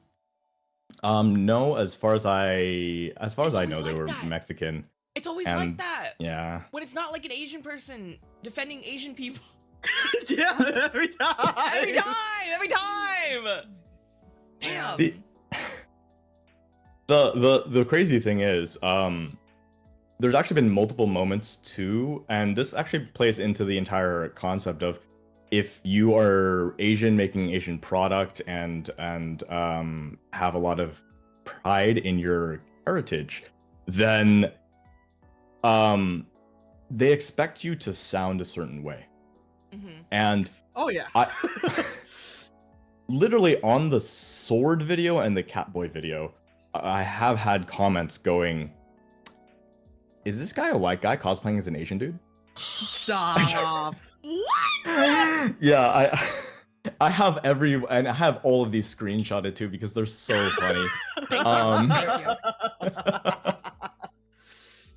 But like, I do find it very interesting because there is this preconceived notion that we are supposed to act a certain way, we are supposed to be a certain way, and it doesn't help, I think, that many people of our parents' generation reinforce that kind of idea, and I understand where they're coming from because of what they had to grow up with compared to what we have. Yeah. But on the other hand, to learn along with the times instead of to stay back in the times where you're sticking with model minority and continuing to pander to the kind of perpetual foreigner stereotype. Yes. Like, for instance, there's this, and I'm gonna go ahead and trash them because I don't really care. There's an Asian American, there's an Asian American organization that Yes, last you year. put this in your we application, saw that. yes. Yeah. I'm ready for this. Last year, I won an award for my video talking about everyone belongs here, and that's something I do believe in. And I talked about my experience and all that kind of stuff, and I won the first place award. Cool.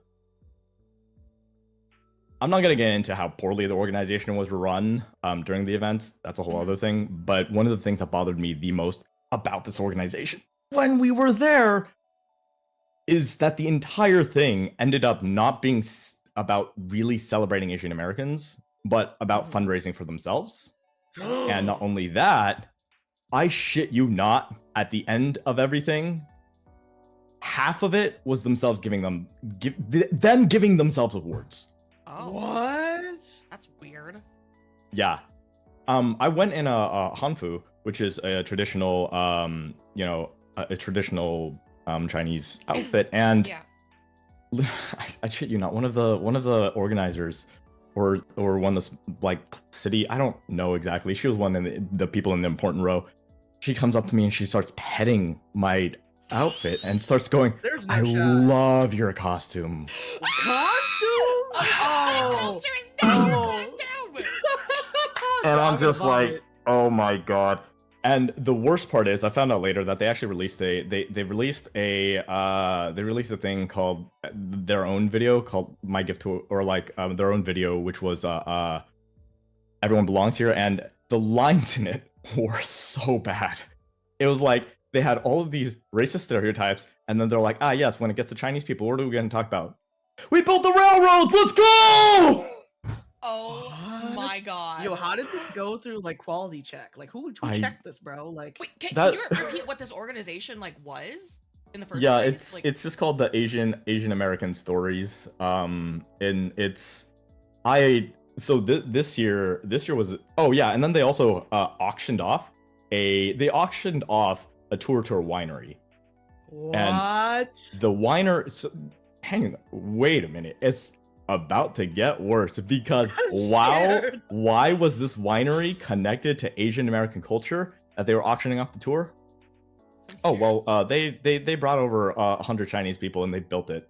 Implication of slavery Oh my god. and indentured servitude. Dude, it just keeps getting worse. Oh my god. That's And actually... no connection whatsoever except for that. And Yeah, I'm I was like, gonna are say you? like, oh, like maybe the wines, maybe they had some like influence. No. No. Yeah. Wow. And this year was what really pissed me off. This year, and I'm like, okay, maybe it was because last year they didn't organize, whatever. This year, their theme was my gift to America.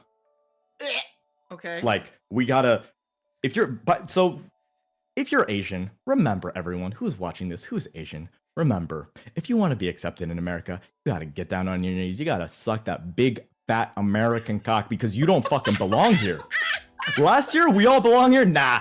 It's, you belong here if you can give things.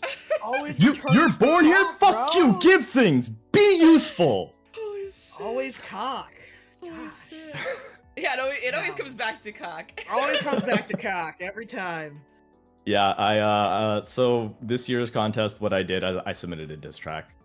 I literally in the thing, I literally had it in the previous trophy, and I fucking threw it on the ground in the video. That is a crazy. Like, did they have any like subtopic or like subheadline for like the topic for this year, like the theme for this year? Like what? No. Like as far as I was aware, and as far as I could tell everywhere, it was just my gift to America. Say how this is why I belong. Yeah, it's just like how you're giving a gift to America, and like how you're belonging to America by giving a gift to America. Oh my god. Yeah, shit is so crazy. That is concerning, actually. Yeah. This organization needs to be shut down, man. Like, how are they still here? No, literally. I have be the money. Yeah, it's definitely, because like it's they're looking at the kind of things they do. I'm like, yeah, they do big fundraisers with and have, you know, actions, which is really all I'm gonna say. Yeah, no, it's usually how it is with those things, honestly. Yeah. Damn, that's crazy. Yeah, I remember you like mentioning it briefly, and then you mentioned it in your application. So I was super curious, like what the hell went down? Yeah, no, I need to see this diss track. I want to see this diss track. Oh man, I will say I did not do a good job of I'll probably like re-record it later and then re-release it, but like I bit my tongue. It's really fast, and like 2 days before I was going to record, I bit the shit out of my tongue. Oh, and man. Yeah, it's like 127. It's like 127 BPM. Because the thing is, it was like the rule was to fit it in 1 minute. I'm like, I'm gonna fit as many fucking words to fucking talk shit about you. That's so good. Oh my god. I love that. Yeah. I love when we take pettiness to like the full limit. Yeah. Pettiness. You went above and beyond. Oh yeah, no, when you're petty, you gotta full ass. You gotta put that whole peach in there. You know, you gotta really. You can't put half of it in there, right? Like, come on. Yeah, exactly. Yeah, I hope they enjoy your diss track. I hope they enjoy it a lot. They definitely did not, because I did not get anything. They're like, that's our trophy. What the? Damn, he threw that shit, You man. do it on the ground. Should have pissed on it while you were at it, to be honest. Whoa, that's for OnlyFans, all right? You have to pay extra for that one. Jeez, come on, you need run to a pay business for here, that. okay? God. Oh yeah, I forgot he's CEO, man. I'm just Exactly, dude. This guy has got business on the mind. Okay, fair enough. Just extra sprinkle.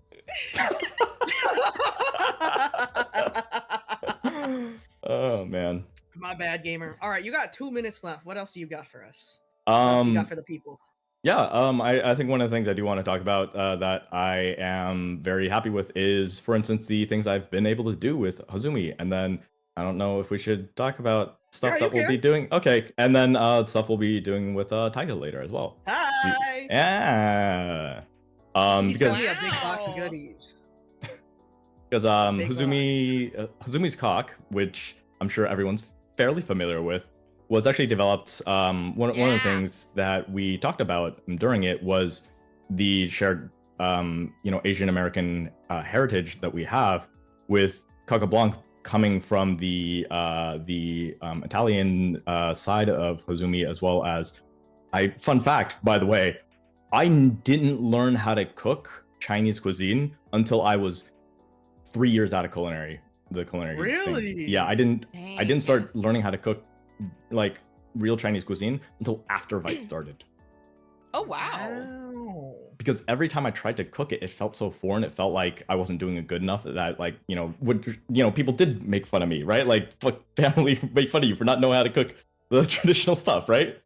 And so when making Hazumi's flavor, I thought it was really interesting because we're making Coq Blanc, which is not an Asian flavor, but we're still making it through ramen, which is Japanese, Yeah. nominally. But funnily enough, ramen actually also came from China to begin with in 1910 with a restaurant called Rai Rai Ken in Asakura, Tokyo.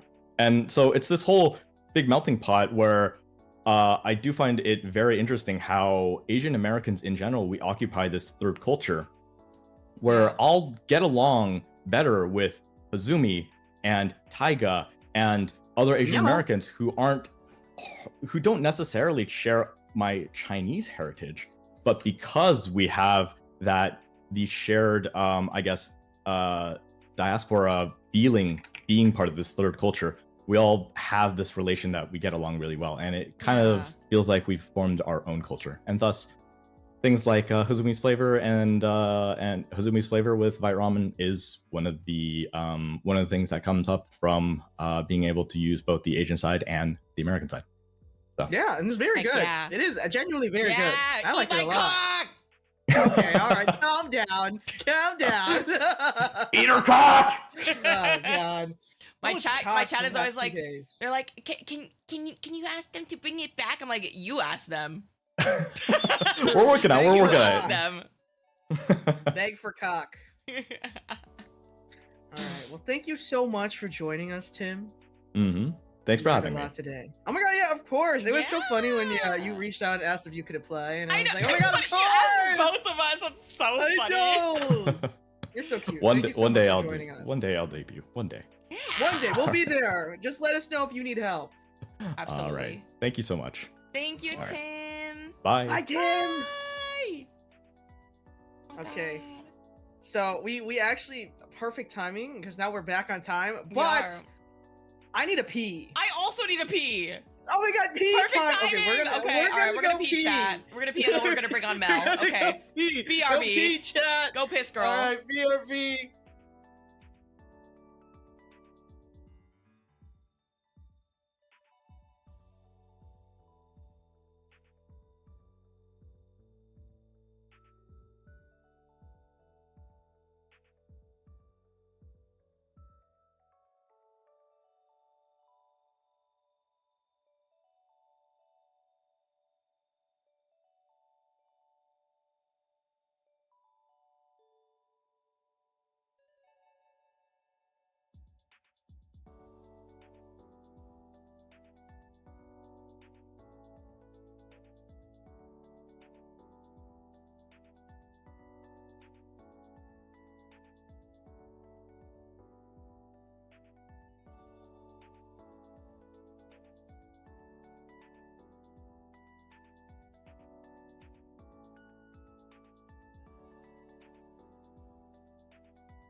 Maple, why'd you get over here?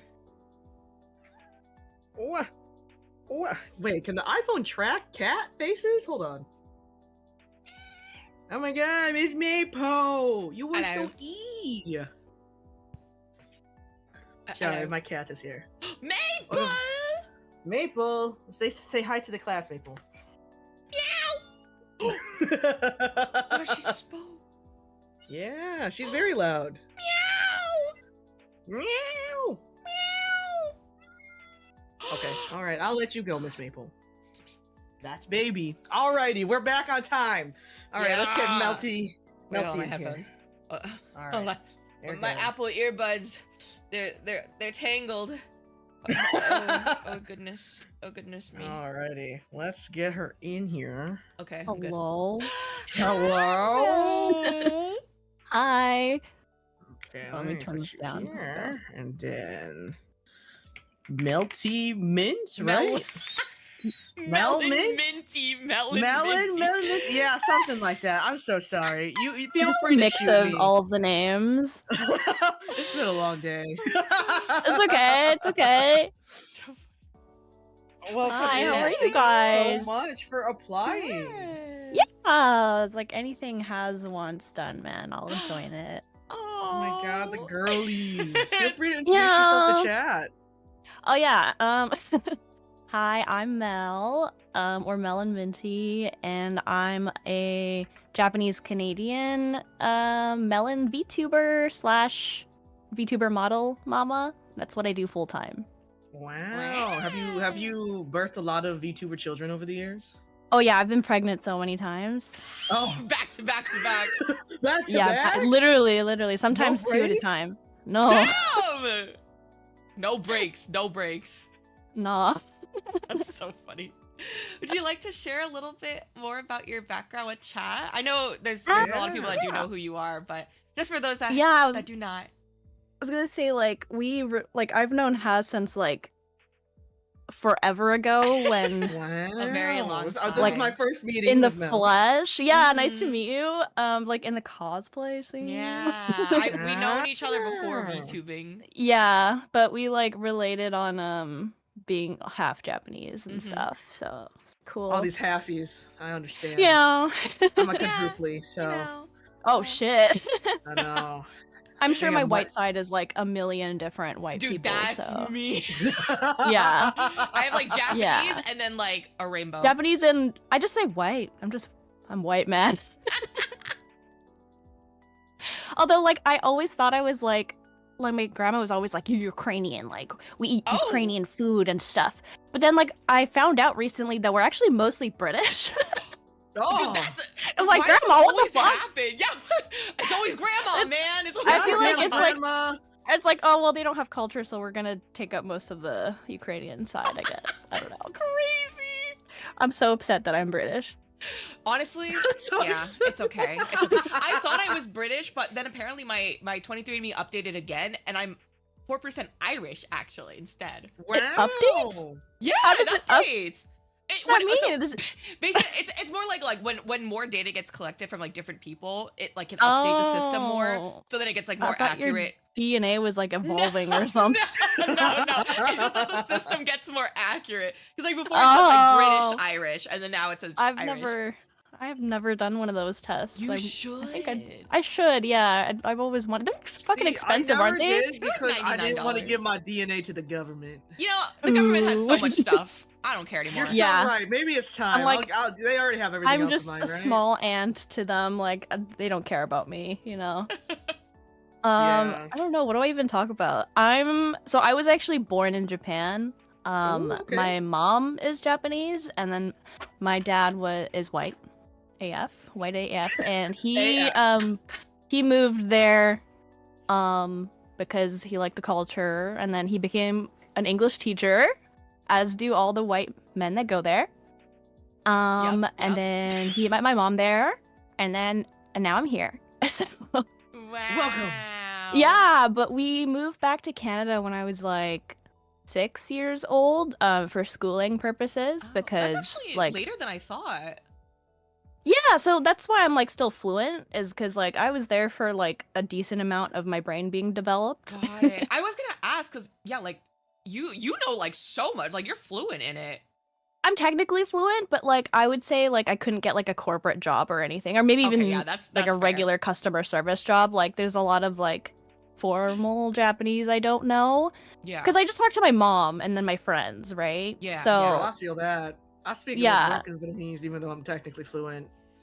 Yeah, it's like embarrassing. And then like whenever I talk to my Japanese friends when I'm like in Japan, they're all like, "You're so cute!" Like you talk like a little Yeah, kid." they I'm like, always think we're so cute. And I think also like because we are like, not in our native lands, the language like continually changes over the years based Yeah, on different generations. And the exactly. slang. Yeah. And I don't we're, know like, the slang. behind. There's I have to like Yeah. relearn it every time I'm there, and I'm Oh, like, dude. "What does this mean?" I haven't gone in so long, so when people are saying something like, what the hell are you saying, bro? Yeah, I feel like I Yeah. try to watch like Hololive streams sometimes to like get Yeah. some sort of like at least some gamer slang. That is Or, like- actually so, Mhm. I need to do that. That's so smart. Yeah, no, literally, I wouldn't know a lot of the slang that I use unless like if I didn't watch them. Wow. Yeah, that's how I feel Yeah. about like watching like a lot of like Vietnamese reality TV shows. So I like know what the kids are saying, Yeah, I feel like it helps The a lot. kids. Yeah, especially because it's like real people talking like normally. Yeah, so it's not like you get to learn a anime. lot. Or something. Yeah, but like I tend to like Yeah. talk in like in Japanese you would say like awatashi wa or whatever Yeah. to refer to yourself. I would say like my name like in Uh-huh. third person like a kid would, but that's like because I was a kid when I was fluent and then I just kept talking to my mom, so I'd be like neru wa onakai suita. That's so cute. Yeah, no, because the Vietnamese are the same way because like we always start with con, which is like the child like way of saying I, and it's so hard to like get out of saying con It when you become is. like That's an so or am cute. and stuff like that. Exactly. Yeah. Also, just like I only talk to my mom, so my mom's never corrected me because she's like, "This is my baby right there." Yeah. That's like when I didn't know. So with my mom's mom, I always called her Obachama, and I didn't know that Yeah. like chama. Well, I guess like Taiga chama. There's a Chama. I didn't know chama is like a baby way of saying like It's like a sama. cute honorific, I yeah. never knew that until my mom finally told me. I'm like, oh my god, I've been telling my friends like that's what my grandma's called. Like, bro, I feel like a child, like a kindergartner or something. Dude, when Yeah. I never even said like okasan or obas. I said my baba and my gigi. A lot of my friends also call their grandparents that too. I think that's normal Yeah. there. Yeah, Yeah, yeah. it's cute. I don't Yeah, know. because I call my grandpa Bubby, so Baby. Aw. That's Yeah. cute. Yeah, I don't know. My Japanese is like, it's all right now, but like my English is obviously way better than my Japanese. Yeah. So, because I moved when I was 6, but when I moved, like, I only have like the slightest memory of like the culture shock of when I moved because I was Yeah. 6. But I do remember like, I think about it now. I'm like, damn, I was fob. Like I go back and I'm like, I don't remember. Like, me too. like, my dad was teaching me English a little bit in Japan, and like I went to an English kindergarten on the last year before we Okay. moved. But it was a Christian one because it was the only one in the area, so I was also learning the Bible at the same time. not the Bible. And like our That's family's not Christian at interesting. all. Wait, that's But like every day was crazy. yeah, I had nightmares about the Bible like every night, and my parents were like, "Oh God." Dude, when I tell you I can recite all the prayers still, it's crazy. Oh my Oh, god. Dude, the no. stories are insane to teach like a fucking 6-year-old. I was like traumatized. Yeah. So, but that was like the only thing available, I guess. So I was learning, but like I was very like when I first moved, I was like, fuck English and fuck Canada. Like I want to speak only Japanese, and like my dad would try to change my Cartoon Network to like Japanese sub. I mean English sub all the time. Mhm. Or dub, I guess the original fucking language it was made in. I'd be like, no, turn it to Japanese. Like fucking like Courage the Cowardly Dog in Japanese was my shit. Oh my god, I love Courage. That's Yeah. crazy. Oh my god, I was curious like how you were able to like maintain Yeah, I feel like we your d- we language never, for so like, long.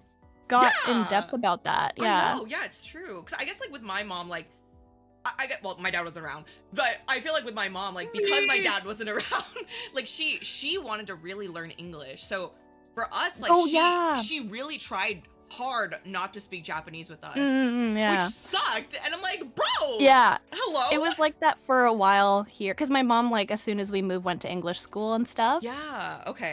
So for a while, it was like we tried really hard to speak English, but I think at the same time, she wanted us to retain the Japanese and stuff. Yeah, I wish my mom. So had it done was like a that. Japanglish mix at home all the time because my dad's also fluent, but like he wouldn't speak Oh. Japanese to like me because it's like weird. Yeah, Not yeah, weird, but like It would be like totally get my it. dad speaks Japanese to me when we're like at the grocery store and he wants to shit talk someone that we see, you know? That's yeah, so no, my funny. mom though, she would get so mad if we weren't speaking Vietnamese at home because I think like Dude, I we wish lived in like that's my predominantly like mom. areas that were like no Asians, so like the only time that she would be able to speak Vietnamese when she wanted to was at home. So she would yeah. be basically beating our asses if we weren't speaking Vietnamese. Yeah. That makes sense But too. The only reason why I was fluent too was because I got trapped in a room after school every day and was forced to watch this little Vietnamese girl speak Vietnamese for hours, and until I finished every single episode, I was not let out, and that's why. Oh my Oh god. my god. I was gonna That's say crazy. that, like, I totally feel what you said, Mel, because it's like, that's also why, like, I just, even in, like, the VTuber community, why I, like, have not, like, wanted to speak Japanese, because, like, like, I can understand it, but I hate speaking it, because especially, like, I know you always say, like, oh, let's do a Japanese speaking stream, but if We should do it. It'll Okay, be but so if fucking I know embarrassing. you It'll be speak so funny. English, I do not want to speak to you in a different language. That's why, like, I need someone No, to it's do what different. Tyga It's did. different because my dad is fully white. That's why it's weird. You're No, but that's how I fully feel white. with you that's how I guys feel with friends too. I'm should. like you. I need someone who doesn't know English at all, and then I feel comfortable speaking. Really? Oh my god. Yeah. I need Okay, someone how to about we trap me in a we room. speak English in a really thick Japanese accent the whole time. Oh man, you we're should. part of the You problem. No, genuinely though, like honestly, I think it's a lot easier if you speak to someone that also knows English because when I'm teaching Really? like a lot of I just I'm get teaching a lot of embarrassed, students that's why. Vietnamese. No, Because we don't can be we can embarrassed. correct each other That's and like true. obviously we're both Yeah. like we have the exact same struggle, so I feel like Yeah, it's that's true. more comfortable. I'm Yeah, gonna force you to do definitely. it. Don't worry. Because No, all no, like it's okay. the I Vietnamese should, students I've I been should. teaching, We I need, have like, to a like group. translate for them in English too. So it's definitely a lot easier Yeah. when you know like a little bit of English to translate and like explain why like words That's are said a fair. specific way. Yeah, we can Yeah. like throw in English in our sentences, like whatever. Yeah, I Japan That's what we do English. at home anyways, right? Yeah, Like that's true. Well, my mom and I will be texting and we'll like put like stuff in Japanese and like one word in English. yeah. Yeah. Yeah. Dang. That's so I feel good. like oh, what was I gonna say? I totally forgot. Oh no, my brain! My brain! Girl. No! It's been a Whatever. long day, girl. Yeah, yeah. It's okay. Yeah, jump English. Japanglish! Japanglish! Jump English. I'm trying to think like the random memories I have of being fob. Yeah. Oh my god. It's No, like please. This is one- the perfect time to share. Like I Yes. don't have that many, but like one very, very prominent one. Cause like the last I don't know, I feel like when I was still like a teen, I felt like, no, I've been fluent in English the whole time. I'm like, no, I fucking wasn't. Cause I learned really fast because I was a kid. Yeah. But yeah. like I remember one time like the grade 7s were doing like a poll or something for math, and I don't know. So they pulled out like 2 kids at a time from every class to ask if we were right-handed or left-handed. Okay. And I was like, what the fuck does that mean? What is right-handed and left-handed? And then my friend was like, oh, I'm right-handed. And I was like, oh fuck, I can't choose the same one as her. I'm left-handed. But I'm not. But I didn't know. And then we went back to class and I asked her and she was like, no, that's not. No, you're right-handed. I was like, I didn't fucking know that. I didn't know that. And I was like so embarrassed, and like that's like a core memory for me for some reason. The I can't choose the same thing as her is so funny. Like you have only 2 What? choices. Yeah, like, no. Wow. It's like you can't choose the same meal at a restaurant as like the person you're Yeah, going with. yeah. That's so funny, actually. Oh my gosh. Yeah, that was like a traumatic core moment for me. No, dude, that's rough too. Because It's so silly though. It is. It's like cute and silly, but I'm like, that's Yeah. so funny. Like of all the things that could possibly be about. Yeah. But like I don't know, like otherwise I feel like I probably blocked a lot of it out, but like there was like a bunch of other Asian kids. So like there wasn't a crazy amount of bullying. I feel like back then when I was a kid, I don't know, I feel like all kids just have some sort of like racist bullying involved, but like it's Oh, normal yeah. and Yeah. Oh yeah. so like I didn't think anything of it, and like neither did the other kids. It was just like our regular whatever. Yep. But like I do remember like bringing curry, like Japanese curry, to Yum. school for lunch. I know it's like my favorite, Yeah. And kids were like, that looks like fucking diarrhea. What the fuck is that? And like, Dude, yeah. I was so fucking upset. I didn't say anything, but then I got home and I asked my mom to make sandwiches for me.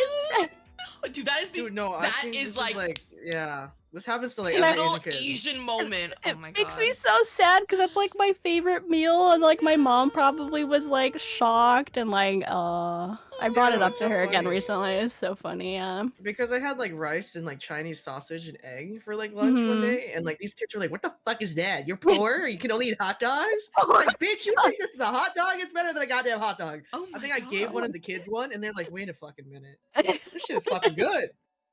This shit is good." It's I so was like, "That's funny. fucking right." I had like a birthday party one time, and like, of course, we made it. No, it wasn't a birthday party. We were doing Hina Matsuri, Oh, but like we yeah. decided like, oh, we'll have a little Oh. party at my house, which it's like Girls' Day in Japan, but there's like a lot of Mhm. customs.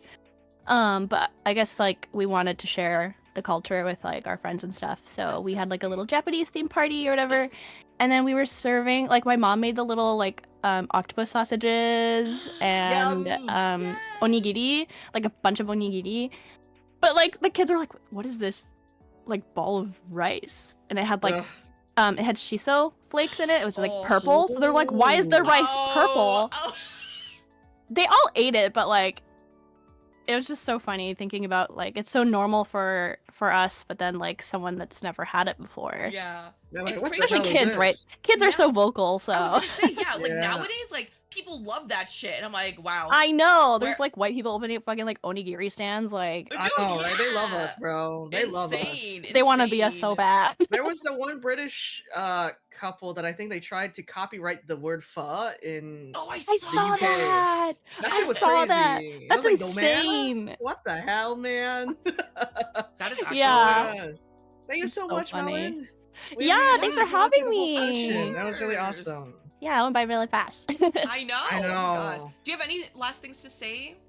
We don't want to just kick you out. No, give me money to turn you into VTuber. Yeah. Oh, Let her birth you. true.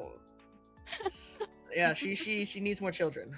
Yeah, and I'm tabling at off Kai. Come say We got hi. Yippee! Yeah, go see Yippee! her at Offkai. Thank you Thanks so for much, having Melon. me. Thank you, Mel. Bye. Bye. Dude, it is so funny how like we all like kind of have like similar experiences. I know. You know, same but different. You know? Exactly. It's like what Tim was saying. It's like you can bond in that way, even though it's like not. I mean, I guess everyone has been saying this, but it's like we're not exact. Well, yeah, we're not exactly the same, but we're the same. Yeah. Same, Yeah. Same, but Yeah. Yep. Same shit, different font. yeah. All Yeah. right, Exactly. Let's bring in our next guy. Ray, I hope you're ready. Were you the one that typed like Ray in the schedule? Yeah. Okay, so you typed a different Ray. So I think that's why I was even more confused when I was looking for them. Oh no! Oh wait, because that's how it was spelled in the email. I was My like, bad. who is this? No, it's My okay. It was so bad. funny because like I'm like looking, I'm like going through the applications, and I was like, who is Ray? I swear that was what the email said. I'm so sorry. No, you're good. Welcome in, whoa, wait. Saray? I don't know. Well, what are the Hello. pronouns? Oh, sir. This I is don't know why what we I was have expecting. pronouns, silly goose. Yeah, I wasn't ready with the PNG. I don't know what I was expecting, to be completely honest. That's a very old PNG, but yeah, I'm gonna be honest, the Ray thing is kind of my fault, because originally, Ray, I guess you could technically say he's one of my Oshis. Okay. So, like, I named myself Ray after, I don't know if you all know this guy called Ray Norvay Jr. Oh, I but literally named was with myself him after yesterday. Oh, yeah, that's right, I remember that. Yeah. We played Repo. God, I mean, yeah, funny Let's Play guy. I've known him since 2012, anyways. Wow. But hi, hello, I'm Ray. Hello, welcome in. I'm allegedly a time traveling historian who spends too much time on his hobbies, and I just so happen to land here, I suppose.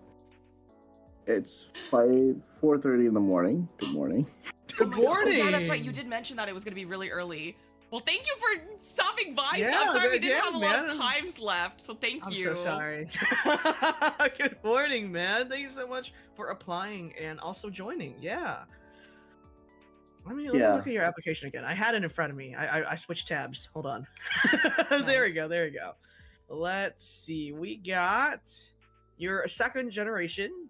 Your story is super weird. Pretty weird in the sense that you did not grow up in America. You grew up in Singapore and was born in Indonesia. You stayed in Florida for the past 8 years. Your path feels pretty different because you went back to Indonesia. Yeah, yeah. Share a little bit about that. Yeah, so yeah, my story is very weird in the sense that I guess you could say I don't necessarily really have an identity besides Mhm. I'm Indonesian Chinese by nature. Mhm. I mean, Okay. my parents grew up from the same village. And yeah, I think ever since a fun fact, when I was really young, when I was a wee little lad, my dad forced me to speak American English. Is either that or if it's with my mom, I could only speak the village dialect or like village speak with her, which is a Chinese dialect in itself. Like he would never ever make me speak Bahasa Indonesia. Whoa. Mostly because there's a lot of fun events going on back then. If anyone wants to do their own research, look up the 1998 Asian financial crisis and how it affected Indonesia, especially the Indo-Chinese miners. That was a really big thing. In fact, Wow. Indonesian Chinese have it really bad, especially during the this one long era called the Suharto era.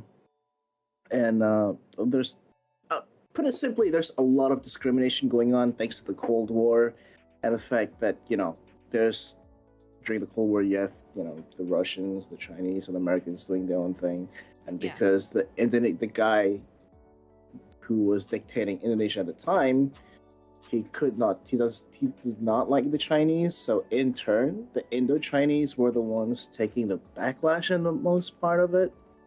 So a lot of like businesses got raided and fun stuff regarding that. Also, that reminds me, my granddad was supposed to be on the execution list back in World War II. What? No, Oh because my- that happened to my grandpa too in Cambodia. I was like, wow, you guys have the same grandpa. No. This was during the Vietnam War. He was also almost on the chopping block. Oh my god! Oh my yeah. God. Helped him get out, and that's how they fell in love. That's crazy. I see. Yeah, Dumb. my granddad was spared because the day after, I think the day that he was supposed to be executed was the day the Japanese surrendered. Wow. He Dude, got so lucky. the timeline, yeah. Oh my gosh. Yeah. Bombs came in clutch, huh? No, honestly, kind of. You're not wrong. No, I can't say anything Yeah. in Japanese. No, I was like, honestly, when I watched Oppenheimer, and I was like, wait a minute, should I be here? honestly, a lot of Indonesians are very cool. Like Indo-Chinese nowadays, especially the newer generations, they're very cool with. I guess what's happening in the past happened in the past. A lot of people That's are very good. forgiving nowadays. Is that? Would you say that's a like more of a younger generation thing or the older generation thing? Because I know, like for example, I yeah. definitely would say it's more of a younger thing because Okay. Yeah. yeah, like I mean, even I think like I said before, when I was a kid, because my dad hated Indonesians so much, he would never make me speak Indonesian. And look where I'm at now. I'm back home. I don't have any friends. I couldn't speak the language. God help me. Oh my god. Wait, I wanted to ask, like, why did you choose Florida and why did you choose to go back home? Yeah. If I had a choice, maybe I didn't want it. Well, let's just say this whole thing was sort of my dad's idea. I mean, don't get me wrong, I love my dad. It's just there's some things I don't agree with him with, and because I'm the oldest kid, Ah, yes. technically, because I learned sometime before that I actually have an older half brother, older than me by about like at least 15 years. 15 years. Oh, That's a lot of wow. years. Yeah, I think he's about to retire in about 10 years. I'm like, Oh my. Dang. Oh my Yeah. gosh.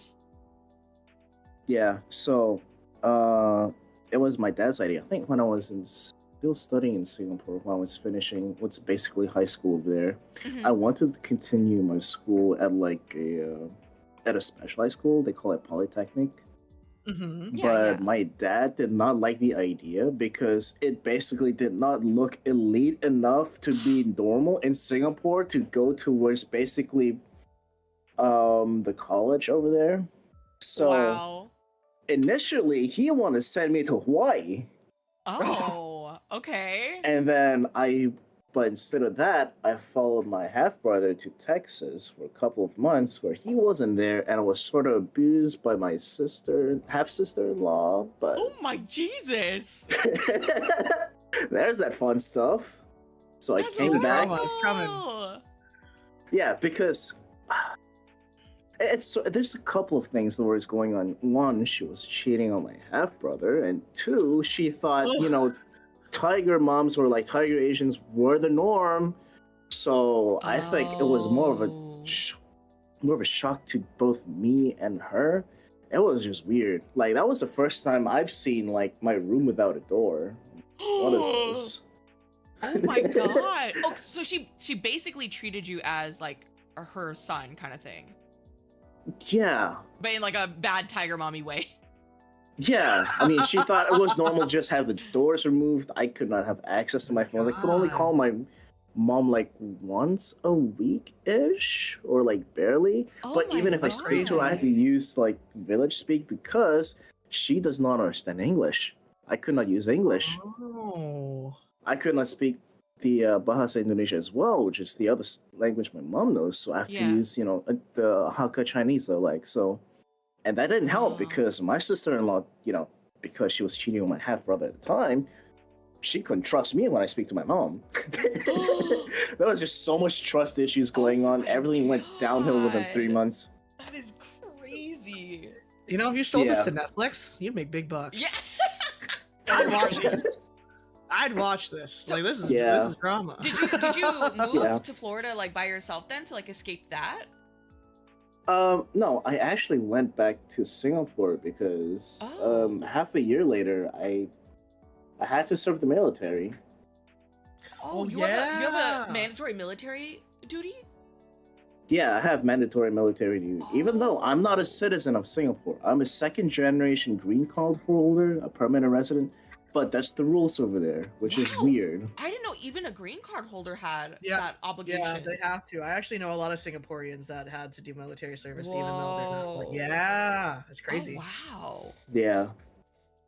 Oh, that Damn. also reminds me. I could switch accents pretty quickly because when I grew up, my father, he don't like the Singapore accent. But when I'm in Singapore in a local school, everyone around me, right, I will speak Singlish, right? So I I can just hear it. learned to just pick it up, yeah. just switching between like my native English accent and the Singapore accent.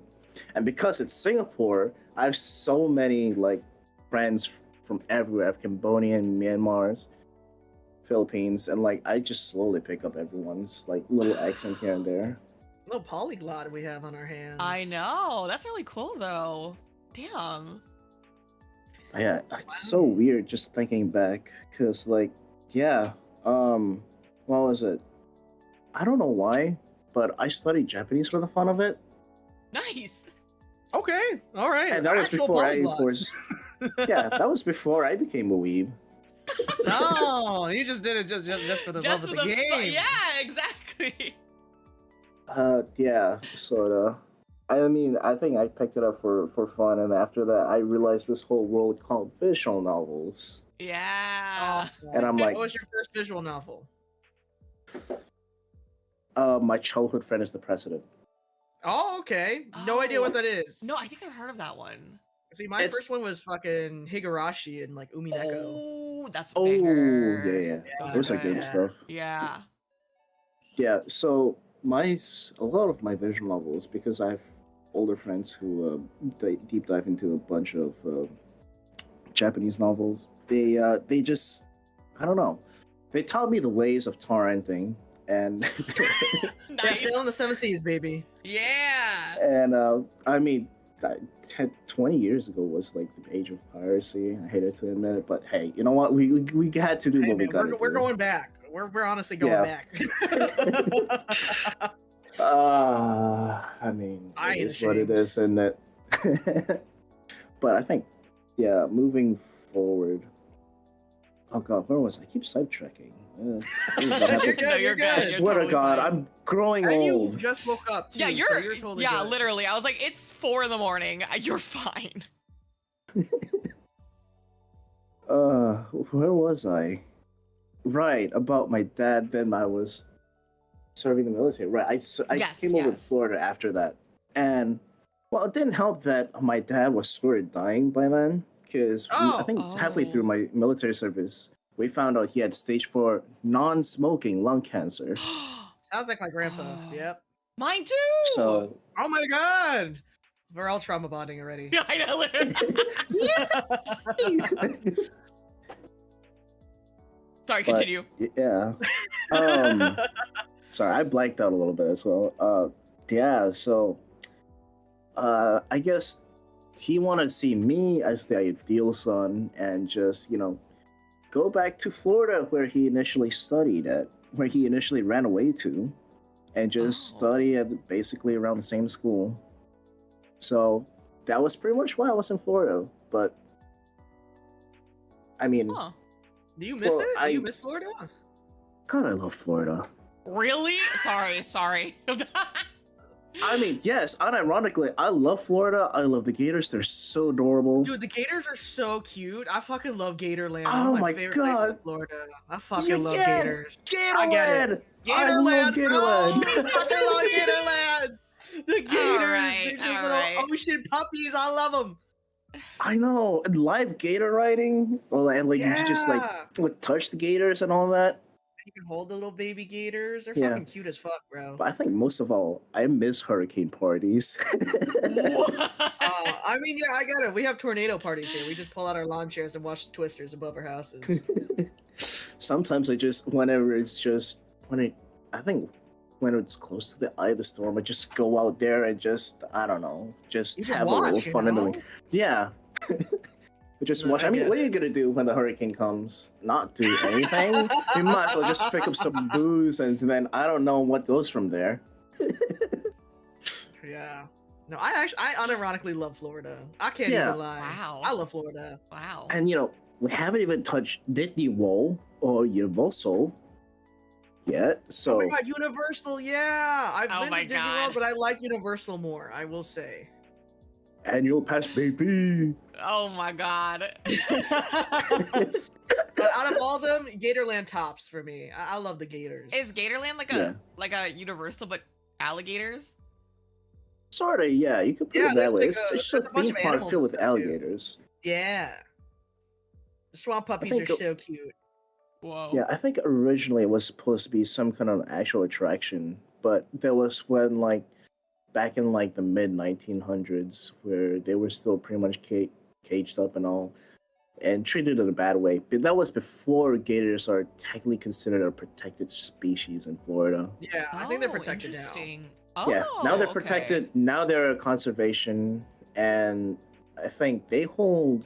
I think some of the rarest gators as well. Like you can Yeah, find there's like albino albino gators gators. and shit. Yeah. Yeah. Oh.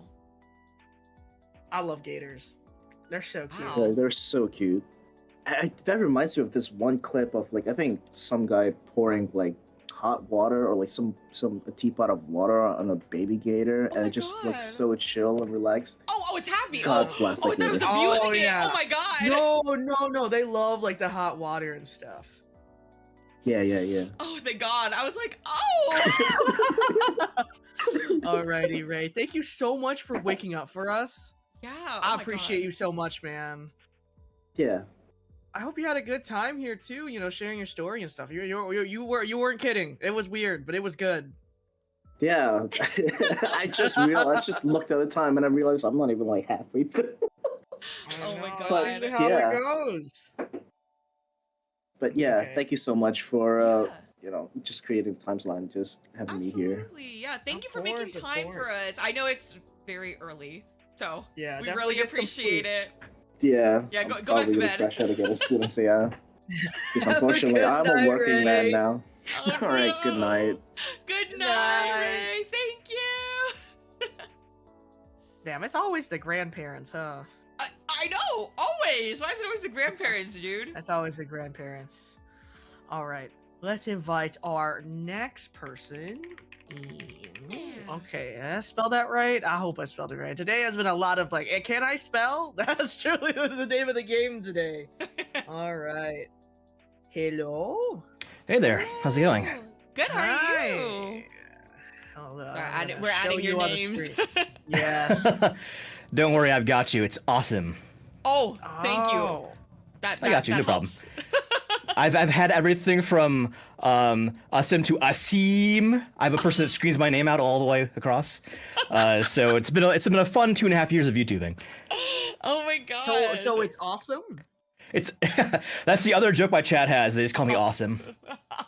But it's ASIM? Oh my No. God, hold on. I'm confused now. So it's Arabic. It's awesome is the way it's pronounced. It's Ah. it means protector. It's one of the only surviving Egyptian names that made it to Arabic. Oh wow. Tell you We're what, all getting listen, the lore I just drop. want to make sure, okay? You're I good. just Don't worry, wanna man. Make sure. Please, free me. Man, it's okay. I know VTubers can't pronounce or read anything according It's to Twitch true. TOS. So, It's true. It's true. All right, introduce yourself, man. Let's hear it. so hey, I'm Awesome Immortus. I am a librarian VTuber from the Divine Realm. I tend to sing, play games, voice act, do ASMR, play instruments too. So, a lot You of different sound like content. a voice actor. I can You hear do. it. I can hear the tinge. Yeah. Because I can go Like low, but I can also sultry go high. Yeah. Oh. I'm just a guy. I mean, I don't know. I've heard some pretty interesting things about you too, Tyga. Looking like a hot guy over there. So, Oh. I hope it wasn't about my cock. Some people know me for. I've these heard a lot days. about Hazumi's cock today. I had no idea what that was a thing. So, Yeah, he also a has little cock. different. Spelled a little differently. All But right. yeah, oh my gosh, please like give us some details about your background for those that don't know you, whatever you're comfortable sharing. We know that you, Sure, no problem. Yeah, we saw that you were you're gonna explain this yourself, of course, but we were super interested because you were one of the only Indian Americans Yeah, that so applied. South Asian. Yeah. there's a story about why that probably is the case. So, hilariously enough, growing up, a lot of Asian people didn't like the fact that we identified as Asian. Which is so weird. I think it's I really know. strange. Like, we're in the same continent, right? So, Yeah. but I had a lot of issues with that growing up. That I was saying, I'm Asian. My mom would say I'm Asian, and a lot of Japanese, Korean, Chinese people that I knew, Southeast Asian East people as well, Asian. would be like, "You're Yeah. not East Asian. Asian," and I'm like, "What do you mean?" And I kind of understand that because growing up as an immigrant, you kind of want to carve out your own niche in an unfamiliar place. And Mhm. so, a lot of people that were, I guess, more physically attributed Asian. I don't know how to best to say that. That's in a good way. Yeah. Would we like understand. bond together. Yes, Yeah. exactly. Yeah.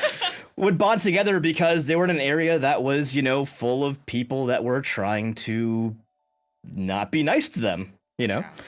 So I kind of get it. We don't look the same, so it doesn't really make sense for them. So we'd have to I kind of mean, be yeah, like, we're there's, like- Indian. So There's Russian Asians, and people forget that. Half That's of so Russia is true. Asia. Yeah. So, and then there's a bunch of countries that are a part of the Asian continent. People just don't know geography. I actually grew up next to a very huge Indian population. I actually went Oh, to a wow. lot of the Indian parties and stuff. And no, those are my Asian homies, man. We're all Asians. Yay! So Holi and you understand how it is to throw amazing Huge party. colored powder at each other. Yeah, I exactly. I want to go to one of those so bad. Or like an So Indian fun. wedding I've heard are amazing to go to. Oh yeah. Like Indian weddings get ridiculously huge too for no apparent reason. I have this theory that they just want to show off to all their friends constantly. So, like, it's not uncommon to see weddings of 600 people or more in India. So it's insane. It used to be like, you couldn't hold a wedding in India and not invite everybody because they were all in the same village, so they would come anyway. Exactly. You're So fighting like if- the whole country, basically. Wow, that is crazy. Yeah. Yeah, So it's kind of where it came from. Yeah, I was gonna say I think it also like does not help that I think when you're like growing up, like even for me, like because I was in a predominantly like East Asian area, because like people don't like associate like Russian Asians or like South Asians, even like Southeast Asians. I know a lot of people are like, oh well, that doesn't really count, and I'm like, what? So it was really difficult growing up to like understand like what exactly was like considered. But obviously we're all from the same Asian continent, so it's like why would Right? you not be Asian? Yeah. I unironically know a lot about Indian culture too, because I love celebrating Diwali with my friends. Damn. Oh, seriously? You like the candles and Yeah. everything? Nice. Yeah. Dang. It's so for those who don't know, maybe probably don't. Diwali is a celebration of, it's called the Festival of Lights in India and anywhere else. It's both cultural and religious, but it's more about the culture than the religion, I think. Yeah. for sure. Where you're supposed to light up like your whole place with candles and any kind of thing you can find. You don't want to have a dark house anywhere on Diwali. The whole idea was that in the religion, it was in order to guide the incarnation of God home after being in exile for 40 years. So that's the whole reason for it. Yeah, because exiled from his kingdom, he was left to sit in the forest for 40 years. And so when his exile was over, in order to have him find his way back to the city, all the civilians lit up their places with candles and lights in order for him to find his way through the forest. That's the whole point, or the story. I love that. Yeah, it's super fun, and like all like the fun activities you do. I don't know. I love Indian culture. I also love Indian food. So. Cool.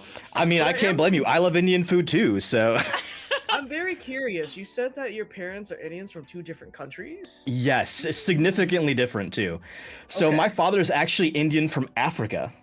Oh. And my mother is Indian from India. So, Okay. bit of history for you guys who don't know. About 3 or 4 generations ago, the British were in control of a lot of Africa and India. Ah, Britain. And yeah, messing up everything for everybody, right? But basically, my great-grandparents were child labor on the African Railroad. So they were brought over at 6 and 7 years old, and I think my great-grandfather and my great-granduncle were brought over at 6 and 7 years old to work on the railroad. Basically, they started as bicyclists, like selling bananas to the other railroad workers, and worked their way up from there. But yeah, that's kind of where it was. So my father was also from Africa, but also Indian, and so my parents were arranged marriage, sort of. It's like not really arranged marriage, but like arranged to meet, if that makes sense. Okay, yeah. Yeah, because like even though you're from Africa, like your extended family is still in India somewhere, Yeah. like second cousins or whatever else, what have you, people that are still over there that are still technically family. Interesting fact people don't really know, in Hindi there's no word for cousin because it doesn't exist. They're all brothers and sisters, basically. Oh, that's So nice. so like all my little cousins are all like my younger siblings, basically. Okay. Being one of the eldest is kind of like a thing. You kind of watch out for all your we cousins. know. Oh, we know. Yeah. I mean, y'all saw my application. I'm the fucking eldest in my family, so that's kind of how it goes. Firstborn child. Man, firstborn child syndrome went hard with me too. I understand. Like every skill I have, the whole idea of being a librarian VTuber I did was because I needed a reason to explain how I had the skills that I had. Because growing up on the internet, you'd talk to people and they'd be like, "You're not a real person. Like you're faking it. Like you don't do all this shit. Like no one does this stuff." Oh my god. Like pick a wheelhouse, right? So I was like, if I'm going to do this VTubing thing, I need to make sure people don't think I'm lying. Yeah. So how best to do this? Write it into the lore, Austin. Write it into the lore. That's perfect though. So would you say that your streams kind of either typically like hone in those skills, or do you talk a lot about like your culture, your heritage? Because it seems like you know like a ton and like enjoy like sharing it. So I've done a lot of things in my life. My father was very determined that my sister and I would be cultured growing up. So I traveled a lot too, to all these different places, seen a lot of different things. It resulted in a really weird dichotomy though that you guys might understand. I don't feel like I belong anywhere. Oh yes. Because I have the classic like Asian immigrant like second gen thing where like you're trying to assimilate into like American culture while trying to be Indian, but also I didn't spend a lot of time here because I'm always traveling and doing other stuff, so I'm even less anchored than I would have been otherwise. So it allowed me to be like a person that has a wide perspective because I've been to I think over 60 countries now. 60. Wow. Yeah. Over 60, I believe, at this point. Because like between the traveling for my family, but also I used to be a musician on tour. I also did medical work outside the country, so I've done a lot of different crazy stuff. Yeah. Oh, you were not kidding. Yeah, like a lot of things. But to answer your previous question, Hazumi, I think it was Hazumi asked this. My content's centered around the stories I tell and my experiences more than it is just my culture, because I'm a little private about it, but not like in a bad way or like holding too much back. But you know, we're still kind of like trying to hold identity sacred, and a lot of my stories could be like really telling on who I am. So that's super fair. Yeah. But yeah, that's basically what it is. I actually have a redeem in my stream where once per stream someone can redeem me telling a story related to what's going on, and some crazy ass stories. Wow. Like times I've almost died in like natural disasters or like yeah, like I've done a lot of different stuff, so wow. That is crazy. Oh my god. Yeah, when you said you did a lot of things or like you have a lot of skills, I was like, okay, yeah, I can see that. But then you like went in, I was like, okay, never mind. This is definitely out of my scope. I don't know any of this. I mean, hilariously enough, you know. No, you're not normal civilians. I saw Hazumi's new song, and I've seen your content too, Tiger. Shut up. Just VTubers. Just VTubers. But yeah, like, you know, there's a lot of things that, you know, are out there. People don't really realize that they have they have skills themselves, right? Yeah. I think one of the things that I want to show people is that there's a big emphasis on monetizable skills in the world. Like, skills are only valuable if you can make money from them, right? Mm-hmm. But like, after all the things I've done, I've started to realize that it's more important for us to actually just develop skills we enjoy. It's what makes us evolve as people. And a lot of people don't do that. They downplay their own abilities because they're like, I can't make money from it. People always say it's not worth it because I can't do this or I can't do that. And I'm like, I don't care if your skill is you can hawk a loogie amazingly. Like, that's skill. It's still a skill, you know?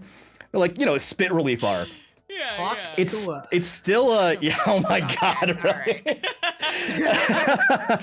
Before the Hwak Tua was like oh my god. Wait, really? Yeah, the other Invicta boys had to explain it to me and no idea. Oh no. I would have been I'd love to be a fly on the wall in that conversation after. Of course.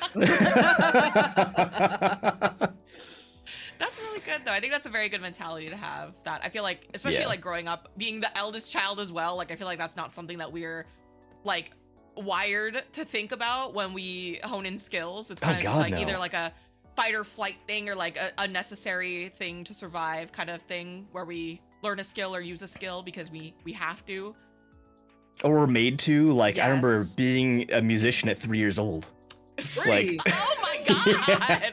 Damn, your parents are hardcore. Yo, I mean, like, I had the thing where, like, I didn't even speak my own language for a while, and my father was like, you know, our major trading partner is gonna be Mexico, so you should learn Spanish in second grade. So, like, I would be in before school programs in elementary school learning Spanish, and eventually I went on an exchange and lived in Mexico for a year. It's like that level of crazy. It's so nuts. My sister is like, thank God you did that because I would never. Yeah, that's always how it happens. We're the guinea pigs. Yeah, for real. And then they're surprised, right? When you're a really good musician and like, you know, your teacher's like, they should go to conservatory. You get a scholarship to go to a college for it. And your dad's like, no. Like, you're not going to be a musician. No. I'm like, Dad, why was I doing this for like my entire life? Dude, it's so true. Oh my God.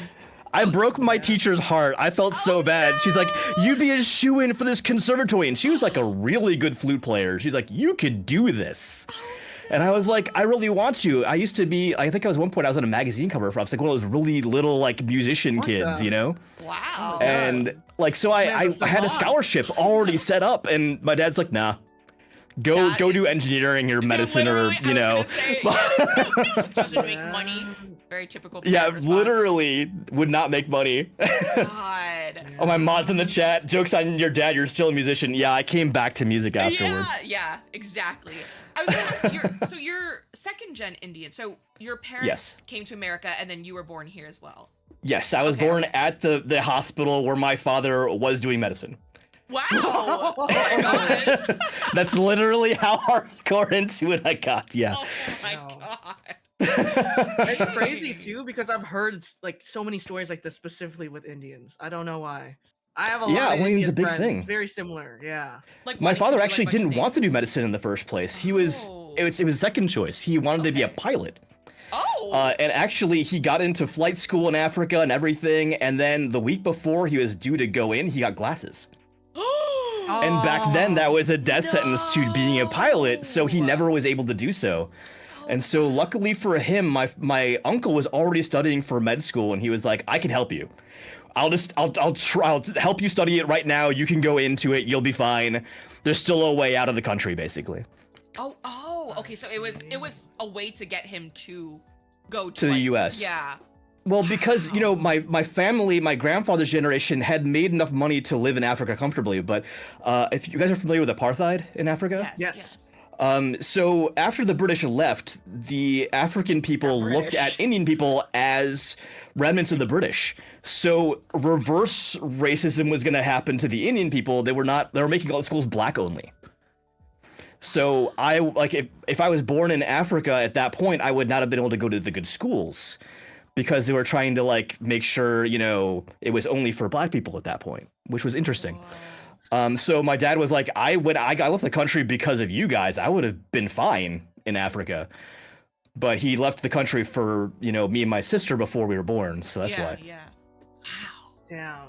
Wow, we got so interesting and our time's already out. I know, Oh yeah, I heard the alarm, sorry. No, this was amazing. Yeah, we learned a lot. You were a wild card, bud. I know. Thank you so much for having me, check out your though. streams. I love stories from other people's. It's so funny. I saw you saying that you were nervous that we like picked you wrong. No, man, my choices are always very intentional. Yeah, no, I was nervous because like being the Indian person that was ostracized from Asians, I felt like it was a little weird to like apply to an Asian American thing, so that's why I was nervous about it. You are Asian, man. we were like, oh my god, like a South Asian applied. We were so happy. Yeah, we were so excited, bro. Like, oh, thank you. Yeah, thank you so much for being here. Of course, thank you for having me. Really, I really appreciate it. It was nice meeting both of you. Yeah, you as well. Thank you for sharing your experience. You too. I'll see you guys later. Bye. Wow. Dang. What a guy. I know. I seriously I need to listen to his stories. I am so curious. I was crazy. This guy might got me beat, honestly. I think this is your competition for most crazy skills sets. Skills and stories. Yeah. Oh my god. Yeah. Wow. 60 countries. I gotta count how many countries I've been to, because I've like road tripped across all of America, and I also road tripped all across Europe and Asia. So I don't know if it's over 60 countries yet, but I've been to 3 countries. Oh, okay. We'll travel together. Oh my god, yes! That was so fun. All right, let's have Tara in. Yeah. I hope I said Tara correctly. Hello. Hello. Is it Kara? Yes, it is Kara. Okay, like perfect. Care Bear, like Okay, Kara. that's what I thought. Bear. I was like, Yeah. surely it's supposed to be like this. Yeah, it's gotta be something like that. Thank you so I much for your respond to patience. Kara. It's everything. I respond to everything. It's fine. Understandable. All right, feel free to introduce yourself to chat.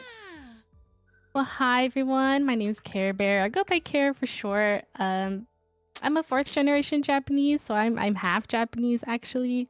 So I'm pretty sure you got a lot of people saying the mixed and then identity crisis happening. Yeah. Yes. That's basically my story. I've been hearing everyone else's stories. I'm like, oh my god, I'm just sitting here, jaw on the floor, and I'm like, well, there's me, my turn. It's your turn. What's the mixed story? Oh my god. I understand. I'm also half Japanese. Oh, let's go. Yeah. Yeah. Please give us a little bit of insight into like your whatever you're comfortable with about like your background and like growing up as because fourth generation is it's a quite long, a while. It's quite a while. We don't know many fourth generations, to be honest. Even with last year's lineup of guests, I don't remember any fourth generations. I think the max was third. Yeah. I feel like everyone I meet around my life who is like Asian or AAPI member is like fourth or fifth.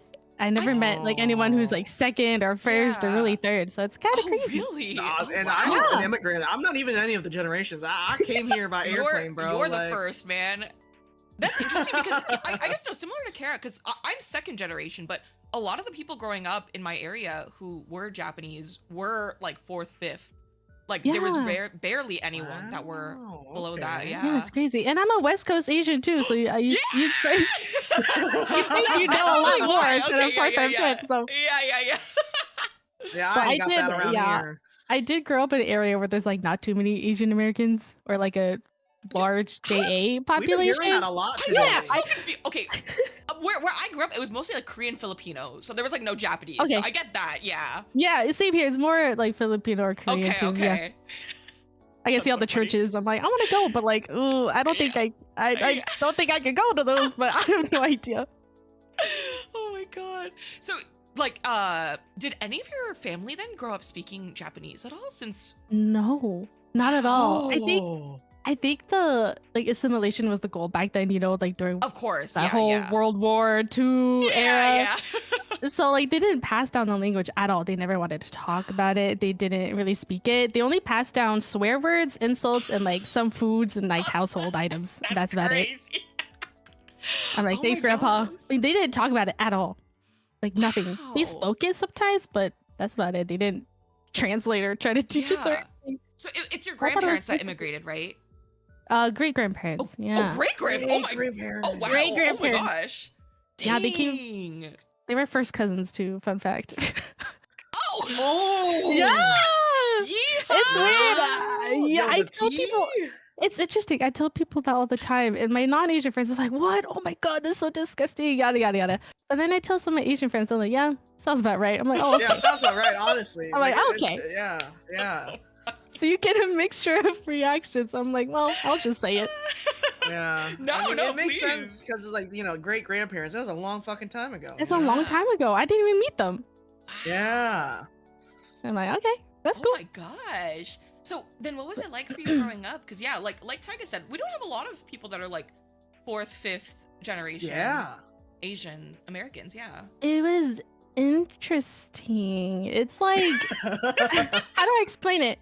Because I never had like authentic homemade Japanese food when you took to school, right? I was hearing a lot of people share their stories about school food and cafeteria time where people bully them for like their traditional foods. I never really had that, so we just brought I think I had one Asian friend in like junior high school. That's it.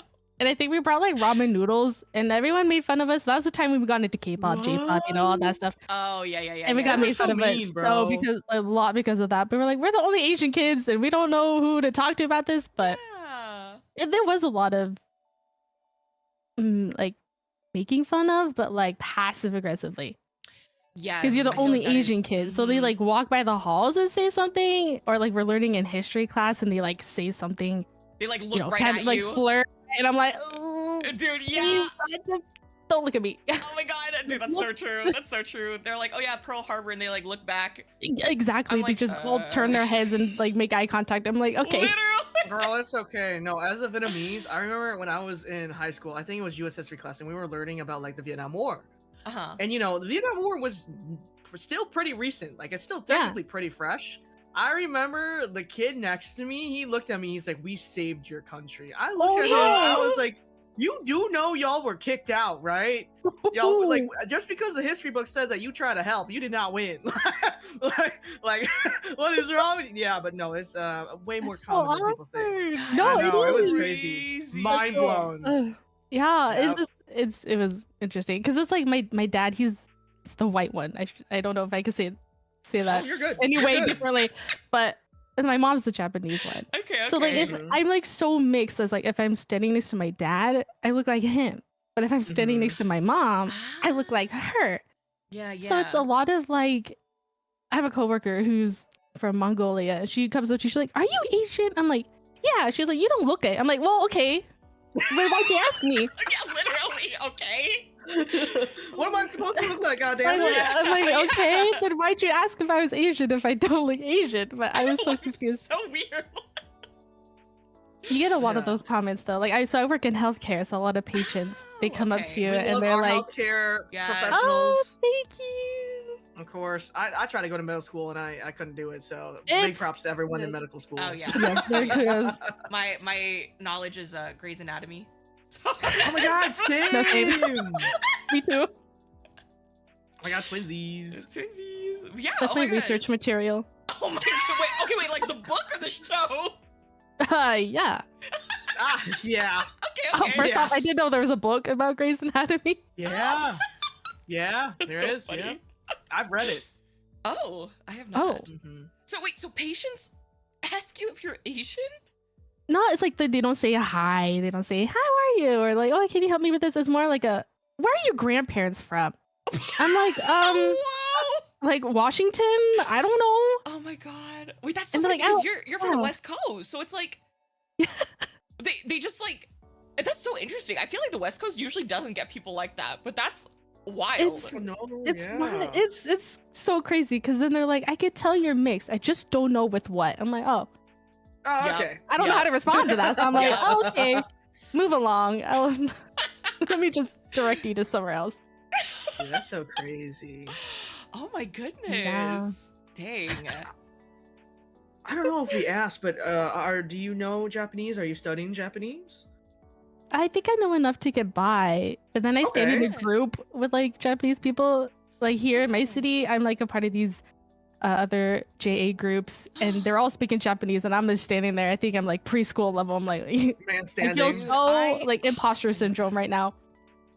No, I feel like it's good. I feel like honestly, like native Japanese people, they love when like people like try to learn the language, honestly. Yes. Yeah. Mhm. That is true. I've noticed Absolutely. that. Yeah, Yeah. they That's don't really talk cool, to you. They though. just stick with their groups. I'm like, Yeah, I'm just yeah, standing yeah. there like, well, I don't understand a word you're saying. You mentioned that like you didn't really have any like Japanese American like also like fourth generation like groups growing up, right? Because I Mm. know the area that I grew up in, there was a area maybe like 30 minutes down where it was full of like third, fourth generation Japanese Americans because they like bonded from like the internment camps, things like that. Mhm. So it's really interesting that there are some like areas that have fourth generation Japanese people, but not a community of them. No, I don't think. I think it's just like me and my family, as far as I know, that I've met.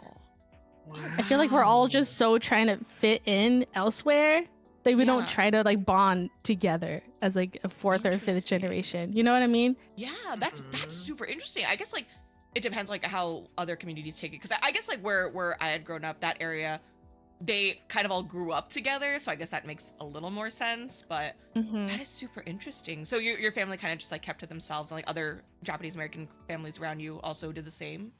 I think so. They were Wow. poor farmers from Japan, and they came here and like built a farm and everything. So I think they were just like working all day. They didn't have a chance to like go out and mingle per se. Sure. But now that we're all older, I feel like we lost a lot of that community That's esque what feel. always sucks. Yeah, it's like it kind of like shapes the way or paves the way for like our generation, and now like you like don't really have like those people to like connect with and things like that because of like the past people not connecting with each other.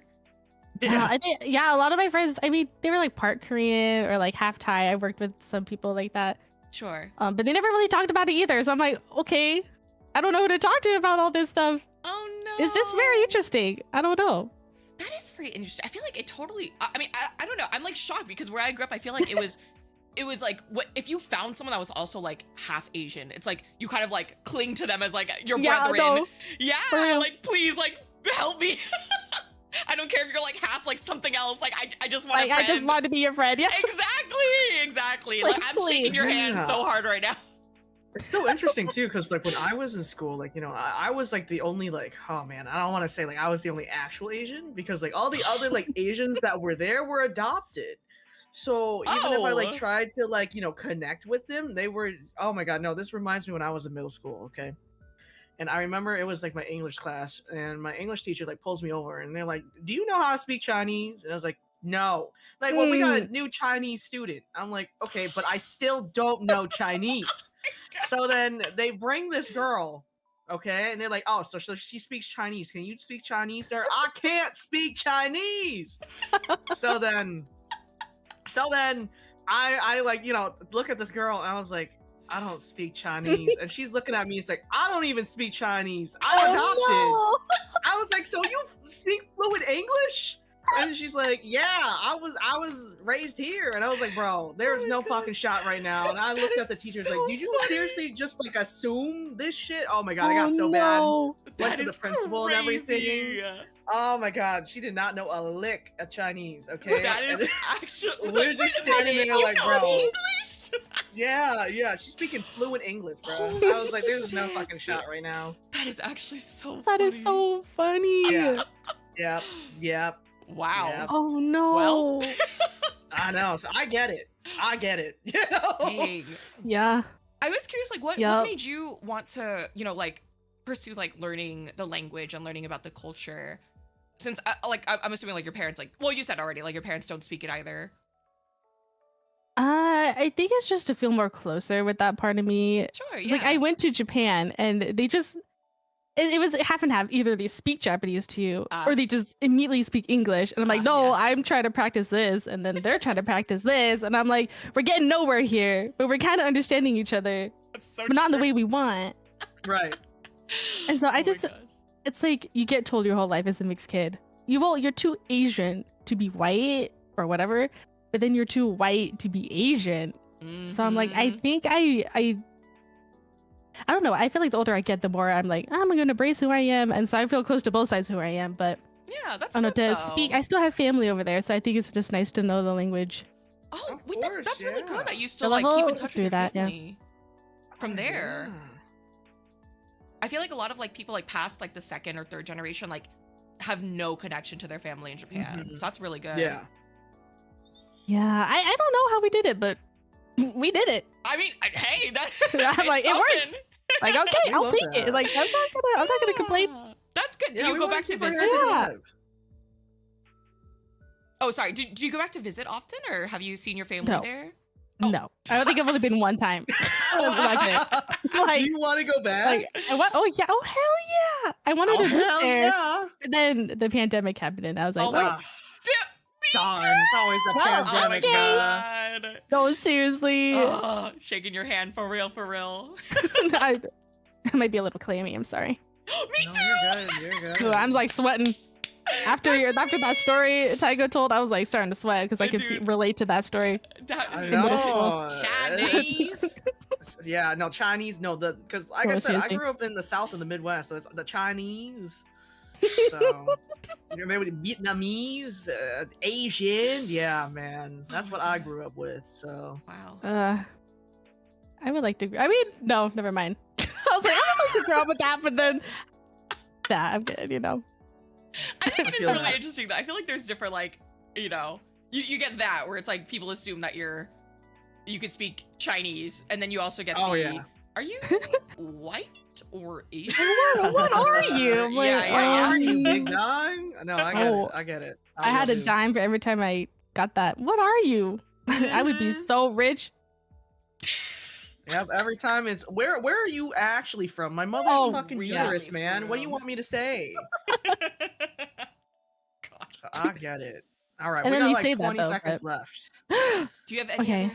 any other things that you want to talk about your background or tell chat any cool things you got going on too? I just appreciate you guys for hosting this and organizing this. It's been really, really fun to hear everyone's stories and not to be parasocial, but to feel closer with everyone. Just like talk to whatever. Because I never meet like all these people. So it's really a great opportunity to hear and meet everyone. I really Oh appreciate my it. god, yeah. I think that there's like a lot of as someone that like immigrated from Vietnam to America, growing up, I've like kind of like adopted a lot of Asian Americans, that wanted to learn more from their culture.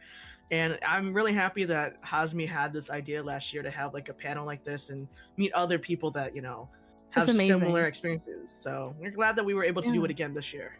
Me too. Thank you guys. Thanks for having me. Yeah, thank you for responding.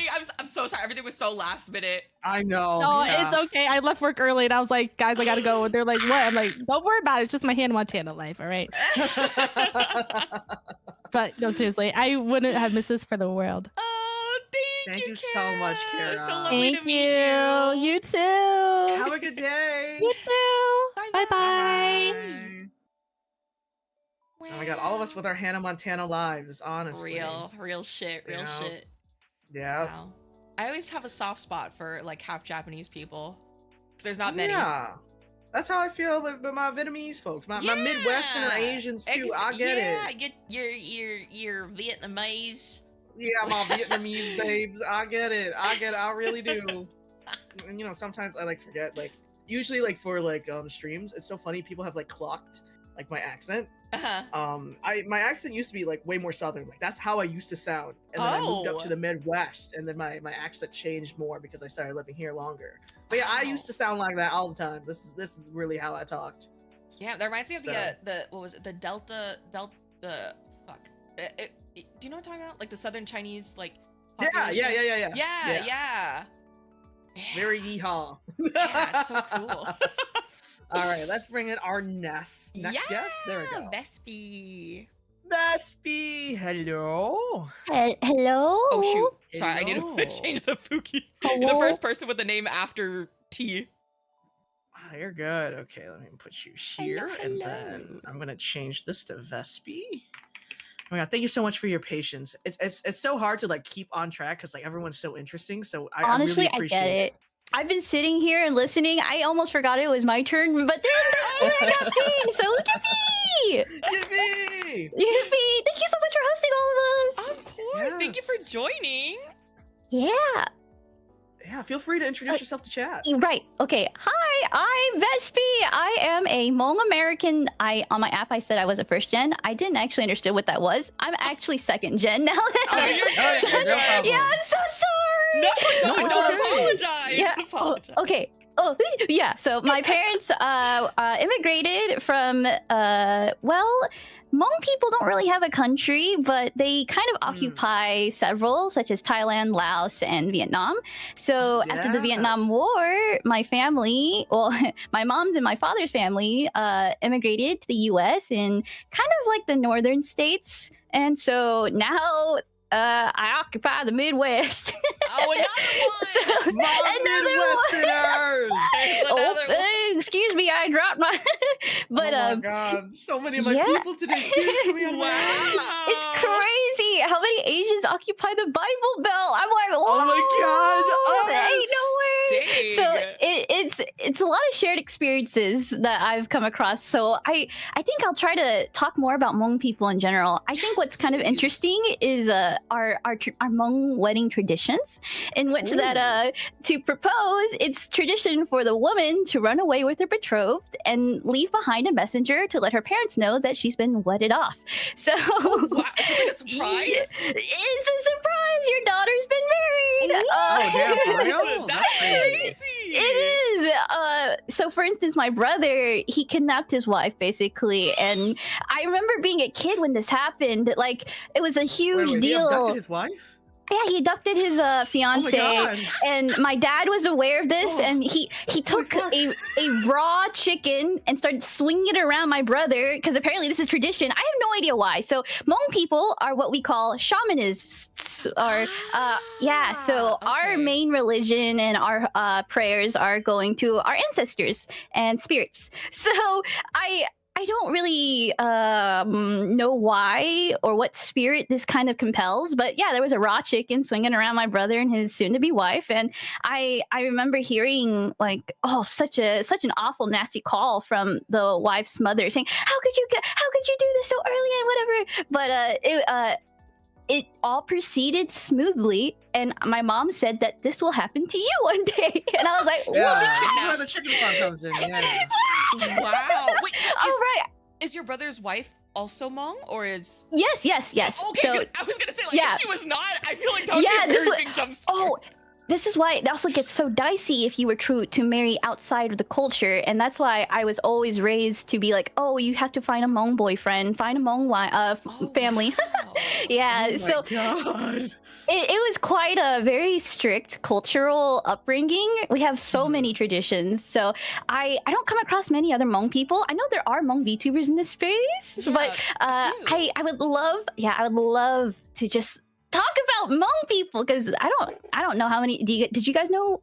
Yeah, Or no, know I'm pretty anyone? sure one of my patrons is Hmong. I know. Let's go! I know like 1 or 2 Hmong people, but yeah, we saw Yeah. your application. We're like, oh my gosh, like we I don't think anyone else here is Hmong Yeah, as well. I I saw a see. chicken farm on the Midwest, and I was like, "Mom, Oh, that's and then yeah. I saw Yeah, the so we're H like, Hmong, and I was like, oh, that's yeah, we would love to hear about like yeah, your culture. Like, please, yes, Heck please yeah. talk about it. So Yeah, sure. Melty Bear in chat is Hmong. Yeah. No way! Hello! Yeah, so I have terrible Hmong, and I experience what a lot of people have here, where there's like a lot of embarrassment when you speak it and you get made fun of for it. Like growing up, I was always told, you sound so white when you speak Hmong, and so I just clammed up. Oh no, I sound white. That's bad, I guess. There's nothing wrong with being white, by the way. Ah, gosh. But anyway, as far as I'm concerned, Hmong language has 2 dialects. It's translated to being White Hmong and Green Hmong. My family is of the White Hmong variety, so growing up, when I heard like different words for the same thing, I always got pissed off. I was like, "What the fuck do you mean car has 2 words? I had so much trouble learning one." Yeah, But that's what I mean for you too. Yeah. no way. Wow, that's Actually, interesting that there's 2 dialects. Yeah, I do think Vietnamese and Hmong cultures are pretty tied to each other. Yeah, I actually have a lot of Hmong friends. There's actually Let's a very go! big Hmong population here. So Yeah, they do get concentrated. So if you know one, you'll probably know a shit ton more. yeah, we got a lot of them here. Yeah. Oh my gosh, we have a lot of New Year's. I think a lot of Asian populations have New Year's. That's such a silly statement, but ours tends to be around Thanksgiving time, and Yes. what we like to do to celebrate is basically play sports, do some dances, drink, and it's such a fun event that happens every year that is open to the public. Nice. Yes, I wish there was more, I guess, traditional Hmong food to talk about. I would like to say that Hmong takes a lot of inspirations from Vietnamese and Thai food, because we have la, but I've heard other people call it larb, and it's like described and cooked differently. But in my head, la was always Hmong, but now I know it's like more mixed and nuanced. Wow. Yeah, it's really interesting because I've had like a lot of like H Hmong food, and I'm like, yo, this is just Vietnamese food. This is the food of my people. Exactly. Like spring rolls actually being what people call summer rolls, and spring rolls being like fried food. I was like, what the fuck is going on? Yeah. Your whole world is turned upside down. It's so hard, but yeah. Wow. That is very I think- interesting. Yeah. For Hmong people, we often get mistaken for Mongolians, so I would like to make that distinction. There's a spelling. very different. Yeah. For Hmong people, you'll hear kind of like a small like H syllable at the beginning, because the Hmong language uses American phonetics, but it's all having their own like unique sounds. I suck at replicating any of the sounds. Anytime I said any of them, it was always misheard as for cock or ball for some shit. Like, if I were to say, "Oh, Mom, let me massage your back because I'm trying to be a good daughter," she would laugh and go, "Are you saying my dick?" And I'm like, "No." I'm sorry. Mama. I've heard a lot of people describe Asian languages as like tonal, and I really think like the Hmong language is very tonal. So the letter Q is shared amongst like so many words and so many sounds. So a lot of people get confused if just trying to read it. Yeah, it's actually why, like, with my like H Hmong friends, like, I could slightly understand because Vietnamese is 11 tones, right? Oh God! So, Holy shit! Wow. Yeah, Vietnamese is actually very hard to learn. So like I feel for all like, the Vietnamese Americans that did not learn Vietnamese because it's not an easy language to learn. How Going did you from learn English it? that has no tones. Say that one more time. I'm so sorry. No. How did you learn Vietnamese then? Oh, I was born there. That's So my you first were language. immersed in it. That makes a lot of sense. But like Yeah. learning English then, how did that transition go? My mom bought a bunch of pirated DVDs of a bunch of random American Pirated. shows. I just watched them as a kid. So And shows. Yeah, like the Adventures of Tintin, Pink Panther, Looney Tunes, stuff like that. That's how I learned my English. That's Did so you have any cute. like English phrases that you just kind of like carried with you from those movies?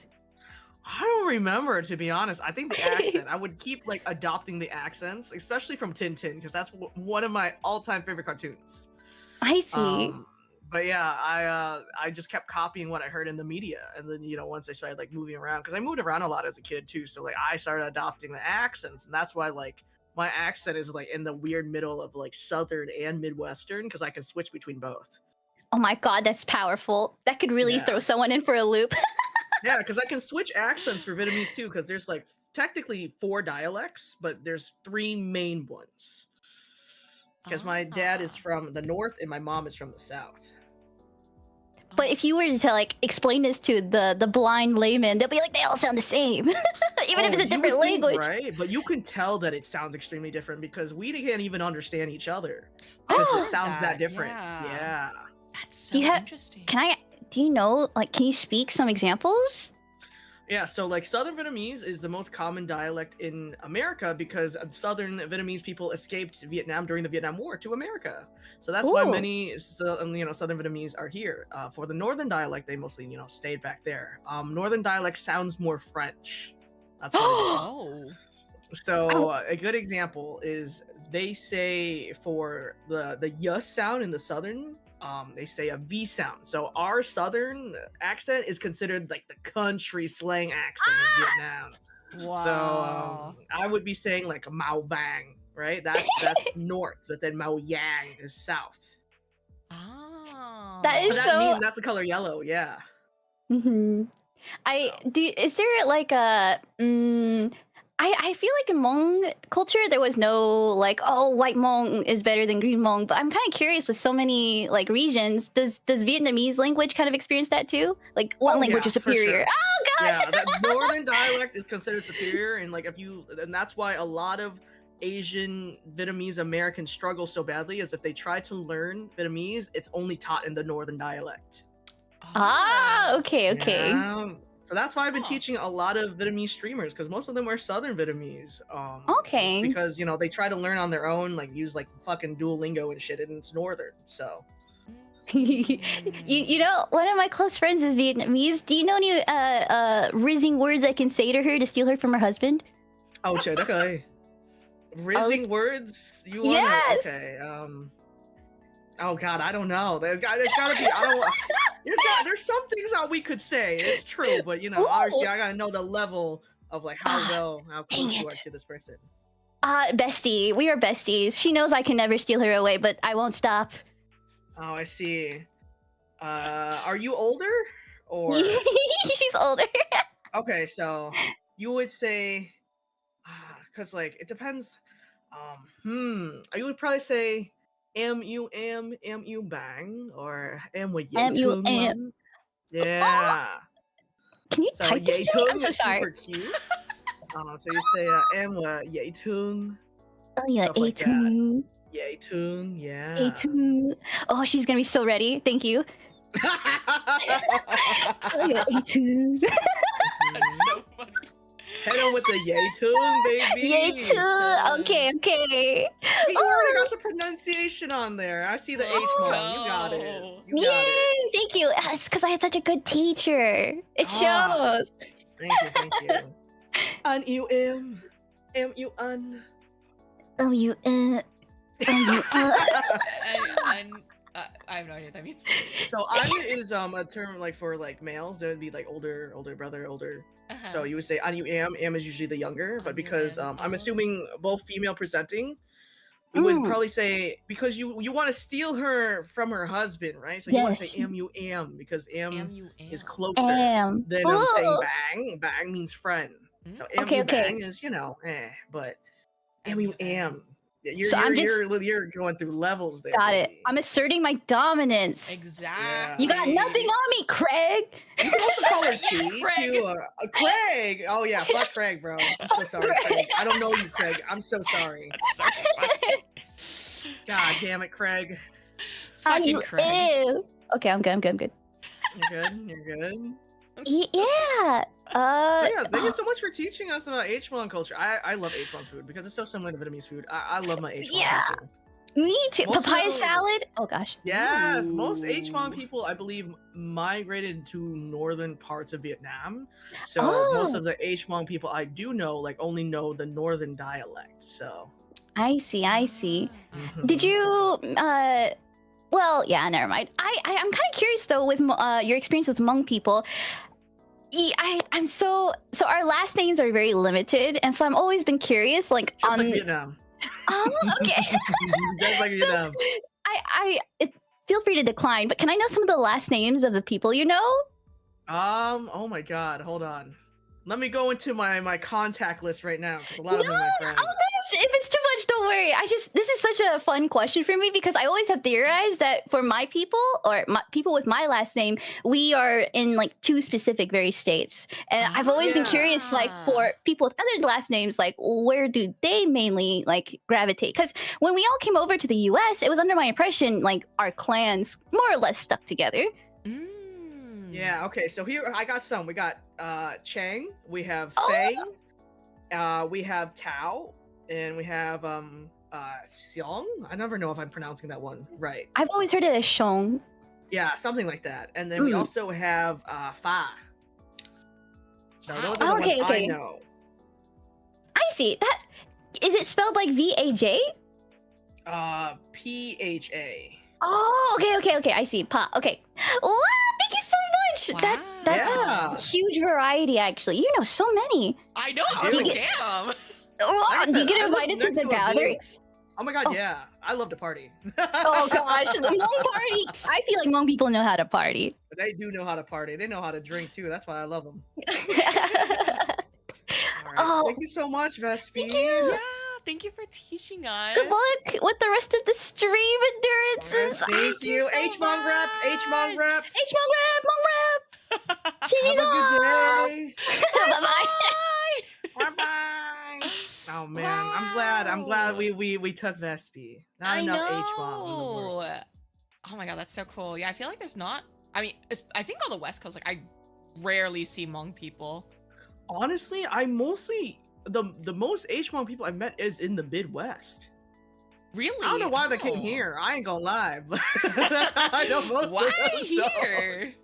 Girl, I got no idea. Interesting. All right, let's go get Mr. J1 up in Day here. one. J1. What J1. the? What is your Oh my god. Oh, What is your well, big yes. cake? It's so Oh. cute. Oh, yeah, we gotta get you up here. Yeah. Little forehead and everything.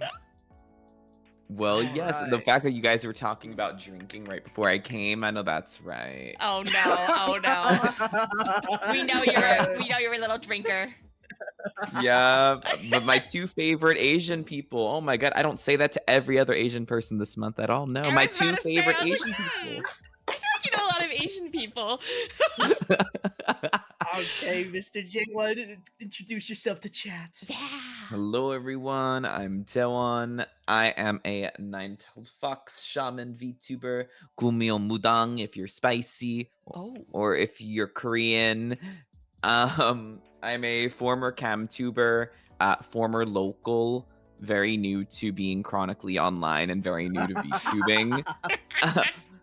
I was being made fun of in a collab because I just found out with love, of course, but like I just found out what a HoloLive was like 6 months ago. What a Dude, hololive. it's okay because I didn't know what HoloLive was either when I started VTubing. I had Okay, no but idea. I never love watched how he it. said a hololive. Well, That's what I love the most. well, it was just like I didn't know the difference between V Shoujo, Niji Sanji, and like Hollow. And I still don't. Oh, I'm sorry. Oh, This, shit. yeah, Oh this my was God, me when never I first change. started. I get it. Never I get it. change. But yeah, I mean, I used to just. I kind of just started streaming because my friend told me to get drunk and play Overwatch with him, and he wanted to see my reactions, and Oh, is he a somehow VTuber? he. No. He was a cam tuber. Oh, okay. So it's how I got into like cam tubing for like 2 years. But I only started I had a few indie VTuber friends that I didn't really know what they were. I just like, oh, they're just anime people on the internet. and, and then I was like, wait, I could use my channel points and throw things at them and they react. That's so cool. And that was what started like the downward spiral, you know? That's crazy. Wait, so then when did you start to get into like VTubing then? I think I first learned what a VTuber was around 2023. Okay. I didn't even look how to get into my model or anything until like probably late 2023, so like almost 2024. Oh, okay. Oh, he's a So, baby. Oh my God, yeah, you're Yeah. a baby. Yeah, we're old as fuck. Yeah, I had my little free tuber. I've told Hazu the story, but like yes. literally, I googled like how do I become a VTuber, and her video was the first one to pop up. Let's and go, she's baby. like, Let's go, "Don't baby. spend $10,000. They're expensive." And I was like, That was my model. Yeah, I mean, my exactly, it was model that ain't one. cheap Yeah. either. I get it. So I was like, oh, let me get a little free tuber for now. Yes. Oh my God, wow. Look where he is now. Aren't you I going to debut a new model soon? I am, yeah. Almost 9-tailed fox Yeah. for now, but not for long. It's for so long. exciting. No. Oh my God. Okay, wait. We're talking about VTubing. We didn't I know, talk right? We're about getting your distracted. experience as an AAPI. Well, yes. I mean, I feel like, you know, I'm not gonna lie. Like, I definitely think that part of the reason I was a local is because, you know, you go through hard times. You don't really have time to be online and whatnot. But Yes. I mean, I feel like you guys know it. Like, I mean, yeah. I went through like, to just like even just today, girl, I was at the DMV for 4 hours. That kind of sums up. No, I'm kidding. But like, which I was, but no, like I've gone through, you know, the standard bout of like racism, being denied opportunities. My mom's from Seoul, but she came to the US without any education. So she didn't have the opportunities, you know, to earn a lot of money or anything. So I think I'm pretty sure I've talked to Taiga about this before, but we talked about, you know, growing up when you eat like rice with like soy sauce and that's dinner, or like with Delicious. egg. Yes. Still so good. Like all my like struggle meals are now comfort foods now. Oh, yeah. Oh, that's Can kind of of sweet Spam? though. In a way, Yeah. I don't know. I get Yeah. that though. I get that. Yeah, Slice of and like American cheese. yeah, exactly. But yeah, I was the first person in my family to go to college. I was homeless for a bit, and my mom helped take me in. That's Oh wow. you know, it was. I had daddy issues, giggle. Oh my God. So Join the all of club. us. So I was homeless from when I was 17 till about 18, just crashing on people's couches while I was on break in college, and then. My mom, you know, despite not having a lot of money, like, you know, took me in. She's like, because I feel like it's kind of like the Asian mentality where like I don't want to complain. I don't want to let anyone know that I'm struggling. So I didn't tell anyone that I was going through it.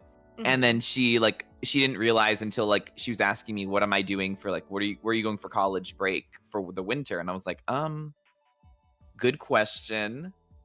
Girl, I got no money. Yeah, I don't have, like I'm feeling like piggy pigs right now. No money, no family.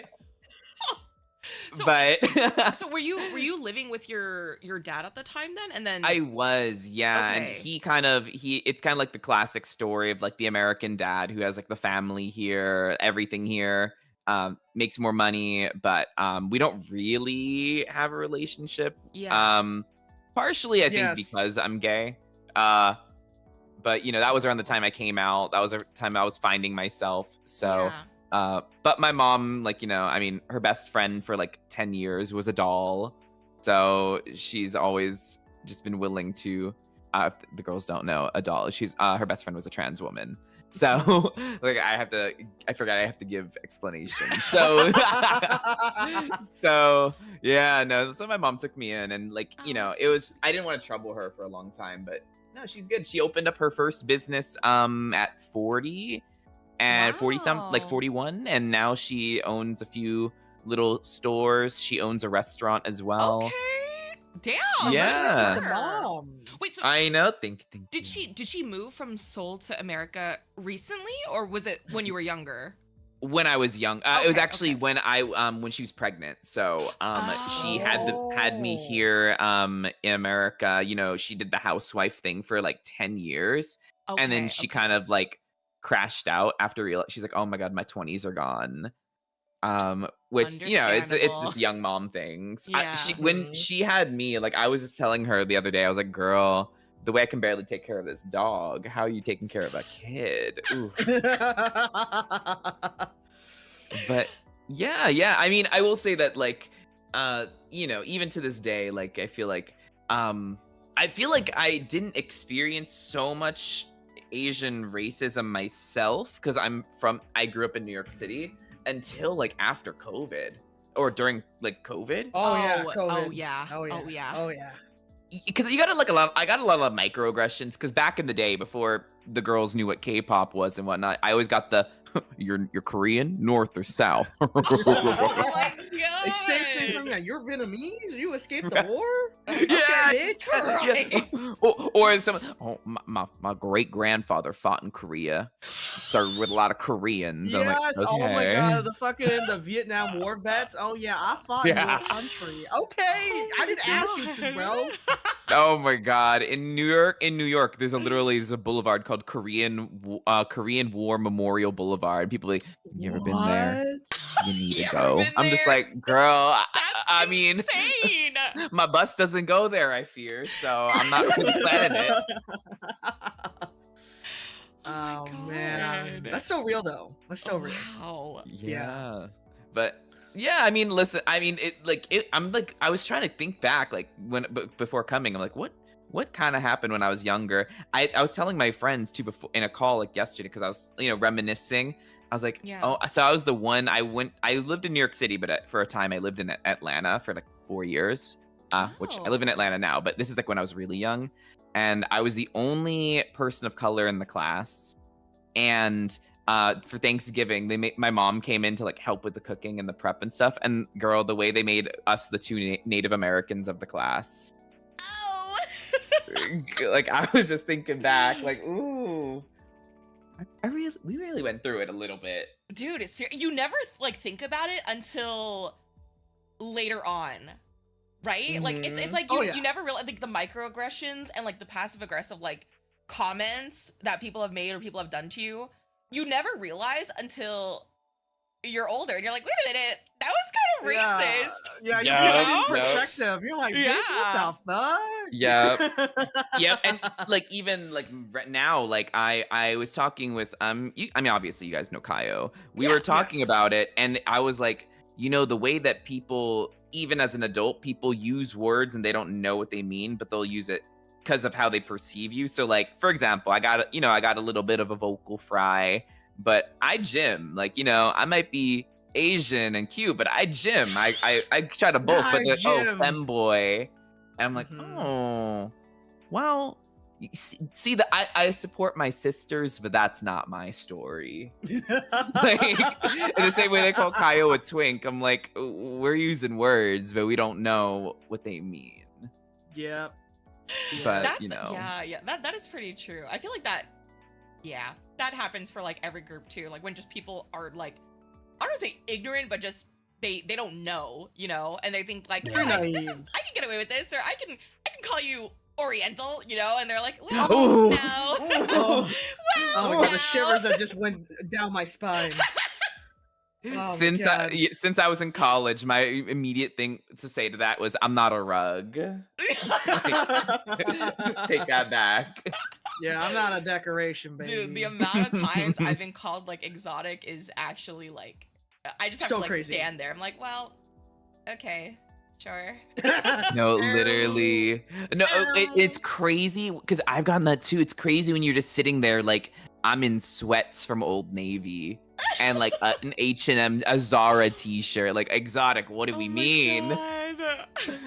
Like I'm not even eating anything. I'm Asian. I'm having a Starbucks, but this is exotic. Like So it's crazy. Yeah. But Gosh. yeah, no. I mean, I hope dating hasn't been too bad for you guys. If you like, I don't know if you guys talk about that, but I talk a lot about. I mean, I talk a lot. Oh about no, dating. I'm Arrow Ace. I've just slept with people. Mm-hmm. Wait. What's that? Never mind. That's a topic for June. Right, for the Pride Month of VTuber podcast. That's okay. You got a few days until I set that up too. Don't worry. Exactly. I was gonna say that. Like, oh yeah. Like, I feel like because I'm from the West Coast, I don't know. A lot of other people say that like they didn't really experience like a lot of different like Asians in the area. I guess for me, like, I never really got to date like my own like ethnicity kind of thing, where it's like I never really like, or I had one Japanese ex-boyfriend, but he was like the worst one. Girl, no, that's me with my ex-Korean boyfriend. Actually, the worst one. Literally the worst one. Yes, after that, I was like, you know what? Maybe that's not the play. Yeah, I don't know. Like, I thought it'd be nice because, like, oh, you know, you get to like bond over like having like similar, you know, growing up and things like. But no. No, I thought the same thing. And I was like, oh, girls, the way I look at Korean men now, I'm like, it's the way my cousin, he doesn't even know how to do laundry. He's like one of those Korean, like 30-year-olds that his mom still goes over his apartment and like cleans for him. Oh, no. Ugh, just throw them all into the fire. I don't know. Honestly, it makes me think about it. I've slept with a lot of Asian people, but like they never guess the correct Asian. Really? They never guess what Asian you are?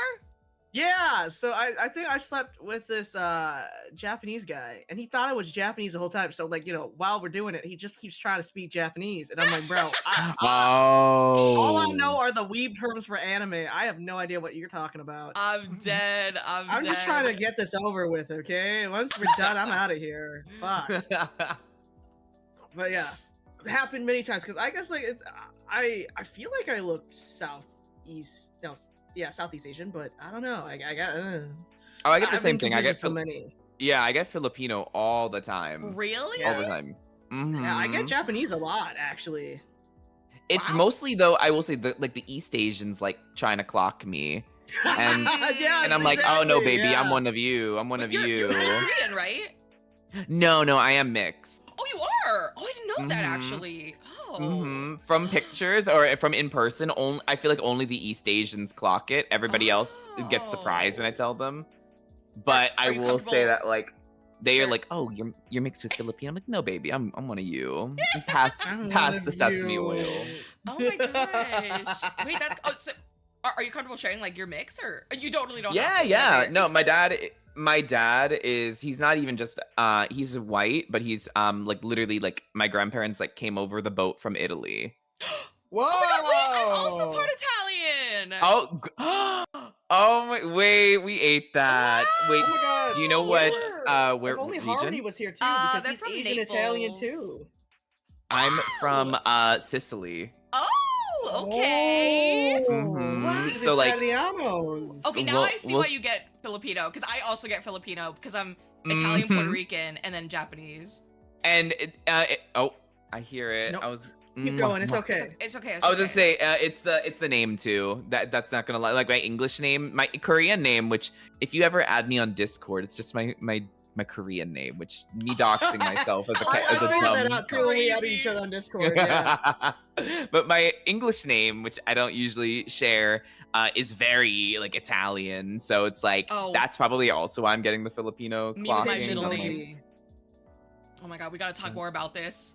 I know. The fact that we learned this. Wait That a is second. crazy. Yeah, Oh my I'll god. tell Harmony to join in on this too. Yes, because please. Yeah. He's Why is Italian, Harmony so- not here?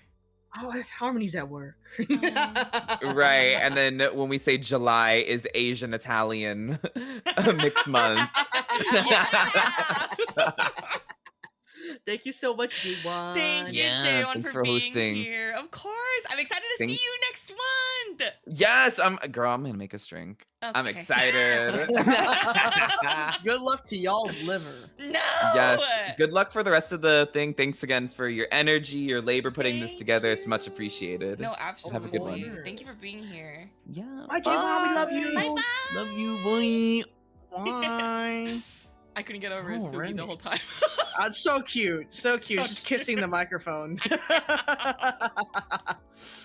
Alrighty. Let us get the next person in. Yes. I won't lie. I need to pee again. Oh, that's okay. Go ahead. I'll take fuck. Okay, I'm gonna bring Shio in. Hi, Shio. I need to piss. Hello. Oh my god, go piss, girl, please. Yeah, go piss, Oh, girl. thank you. I appreciate it. I'm gonna go piss. Okay, while Taiga goes piss, welcome, Shio. Hi. Please introduce yourself for the chat. Yeah, I'm Shio Victoria. I'm a jellyfish VTuber. I'm an artist with a marine bio background, and Ooh. I am a first generation Indonesian person with a little sprinkling of Dutch and some other Eastern Asian that my mom won't tell me about. Why is it always the parents like hiding what we are? I don't understand. Right? I asked her once. I was like, "You did one of those tests," and she was like, "Yeah, it was like Taiwanese or Japanese. I don't know." And I'm like, "What? Tell That's me." important. It's important. That's really important. Oh my goodness gracious. Yeah. But you know, it's fine. I get Yeah. Yeah. it's fine, Mom. It's fine. Yeah, it's totally okay, Mom. Don't worry. I just really need to know, but you know, whatever. Yeah. But yeah, that was honestly that plays in part with how I grew up. Yeah. Honestly, just like not knowing. And I had a lot of people actually not know what I was at all. Yeah. I consider myself Indonesian, but a lot of people that I grew up with didn't see me as Indonesian. Actually, they were like, "Well, you don't look like it."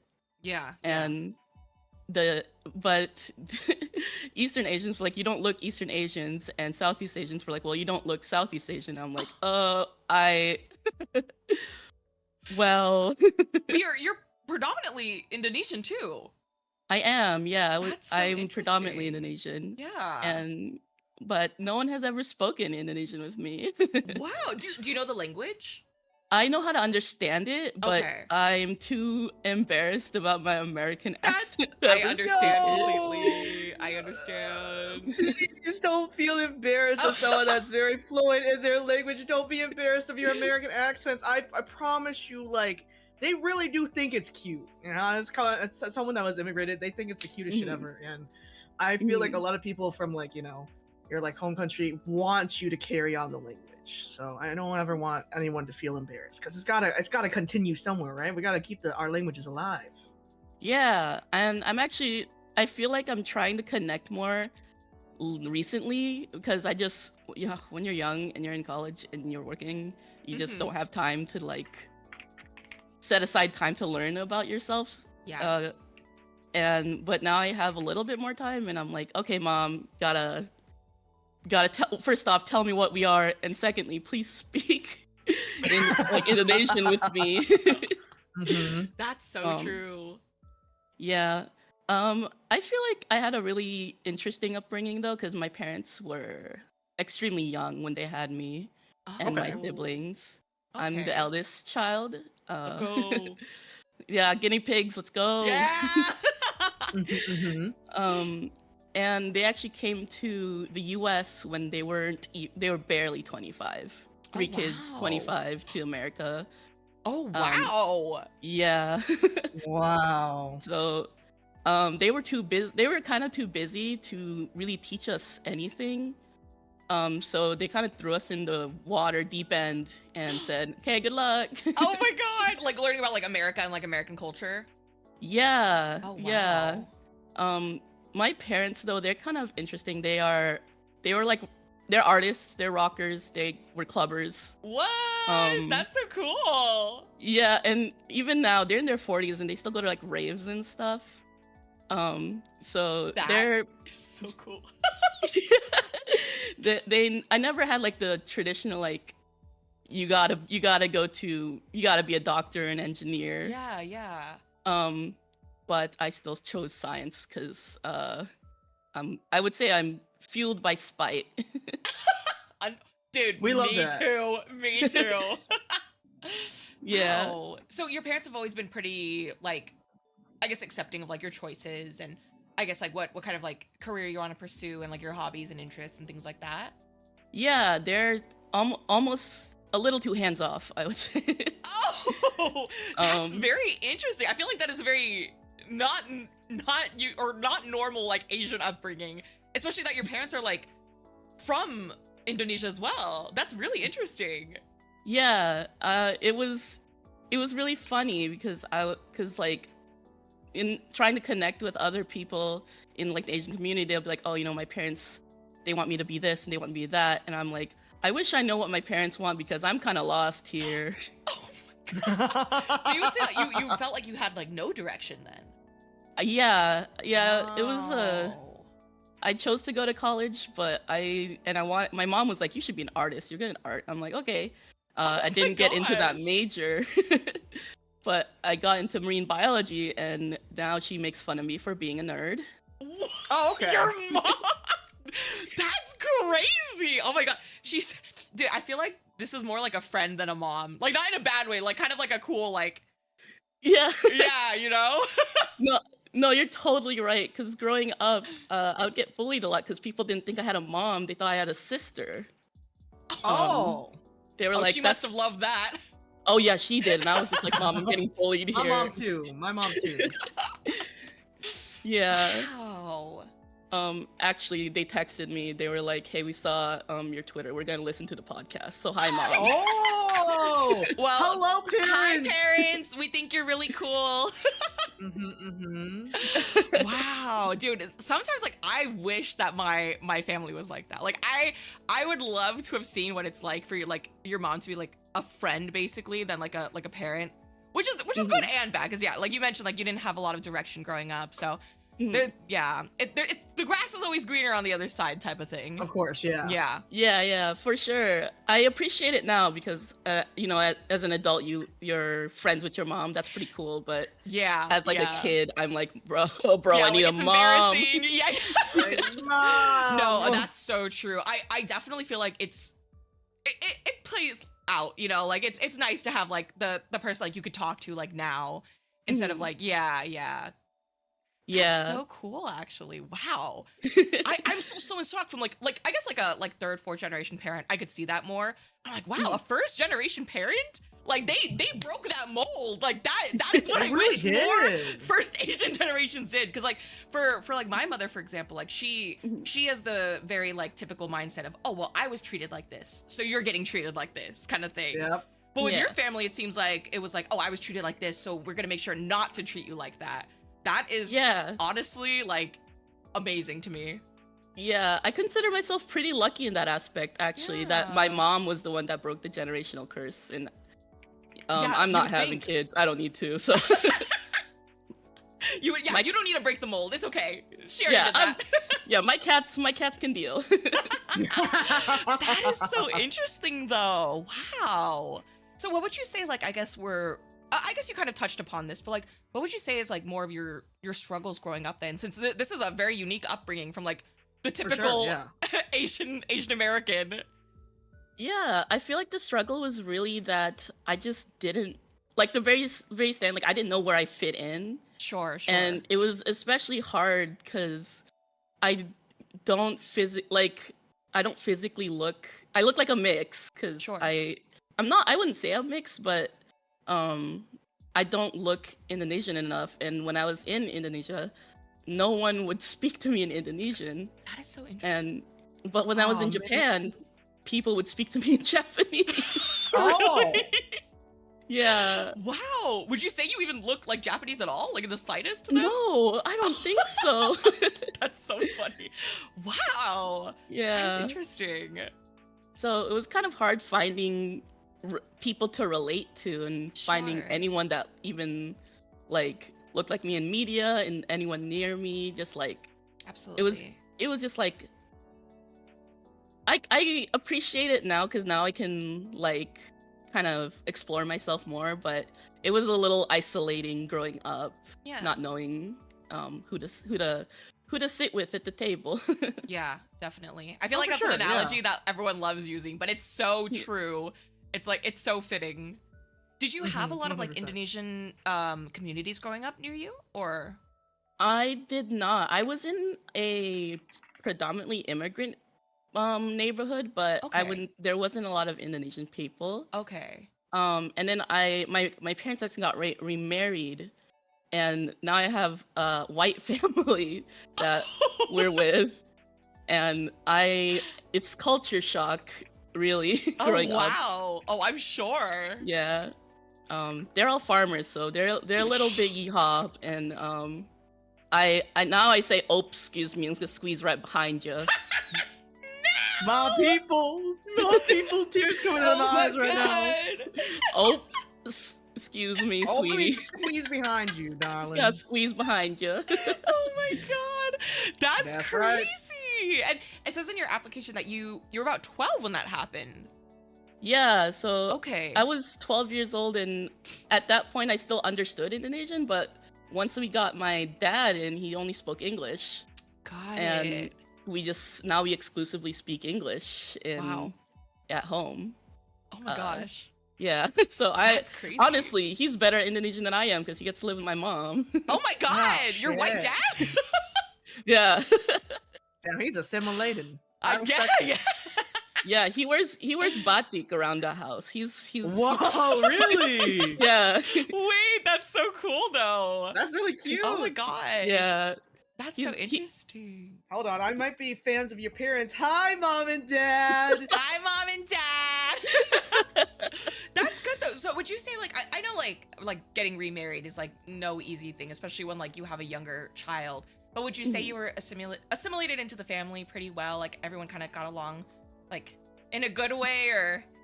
Yeah, they're all so kind. They are a little ignorant, I will say. Oh. So Honestly, they are that makes territory. sense. Yeah. yeah. There is sometimes where they'll say something, I'm like, oh, and don't say that. My mom's like, don't pick fights, don't pick Don't fights. be I'm like, saying that. Oh my gosh. I mean, it's good that they're kind, you know, like maybe being a little ignorant, like, yeah, I get yeah, it. yeah. But yeah, at least they're not like mean about it. Yeah, their heart is in the right place, even if it's a Exactly. little misplaced. Yeah. sometimes. Wow, that is super interesting. Ty, did you Yeah, have anything else for Shio for them to answer?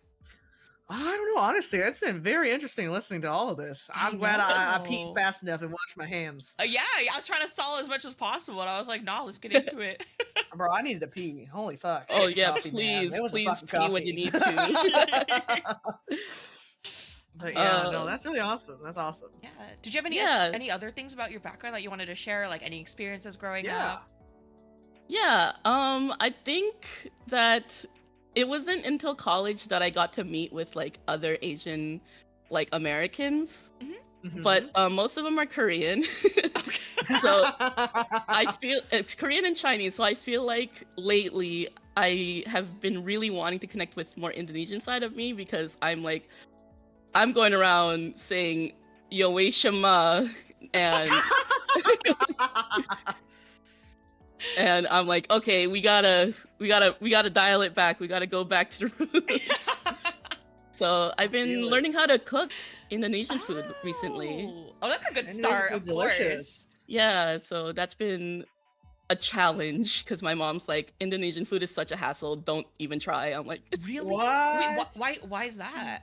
she's an interesting person. When I told her, can I get the recipe for rendang, she was like, okay, just use the packets and put in the spices. Good luck. I was like, okay. Good luck. Okay.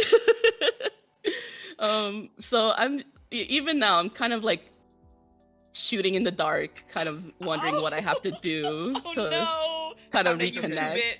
Yeah. I'll teach you how to cook Indonesian food. I actually know how to cook a lot of it. Oh my god, please. Thank you. Whoa.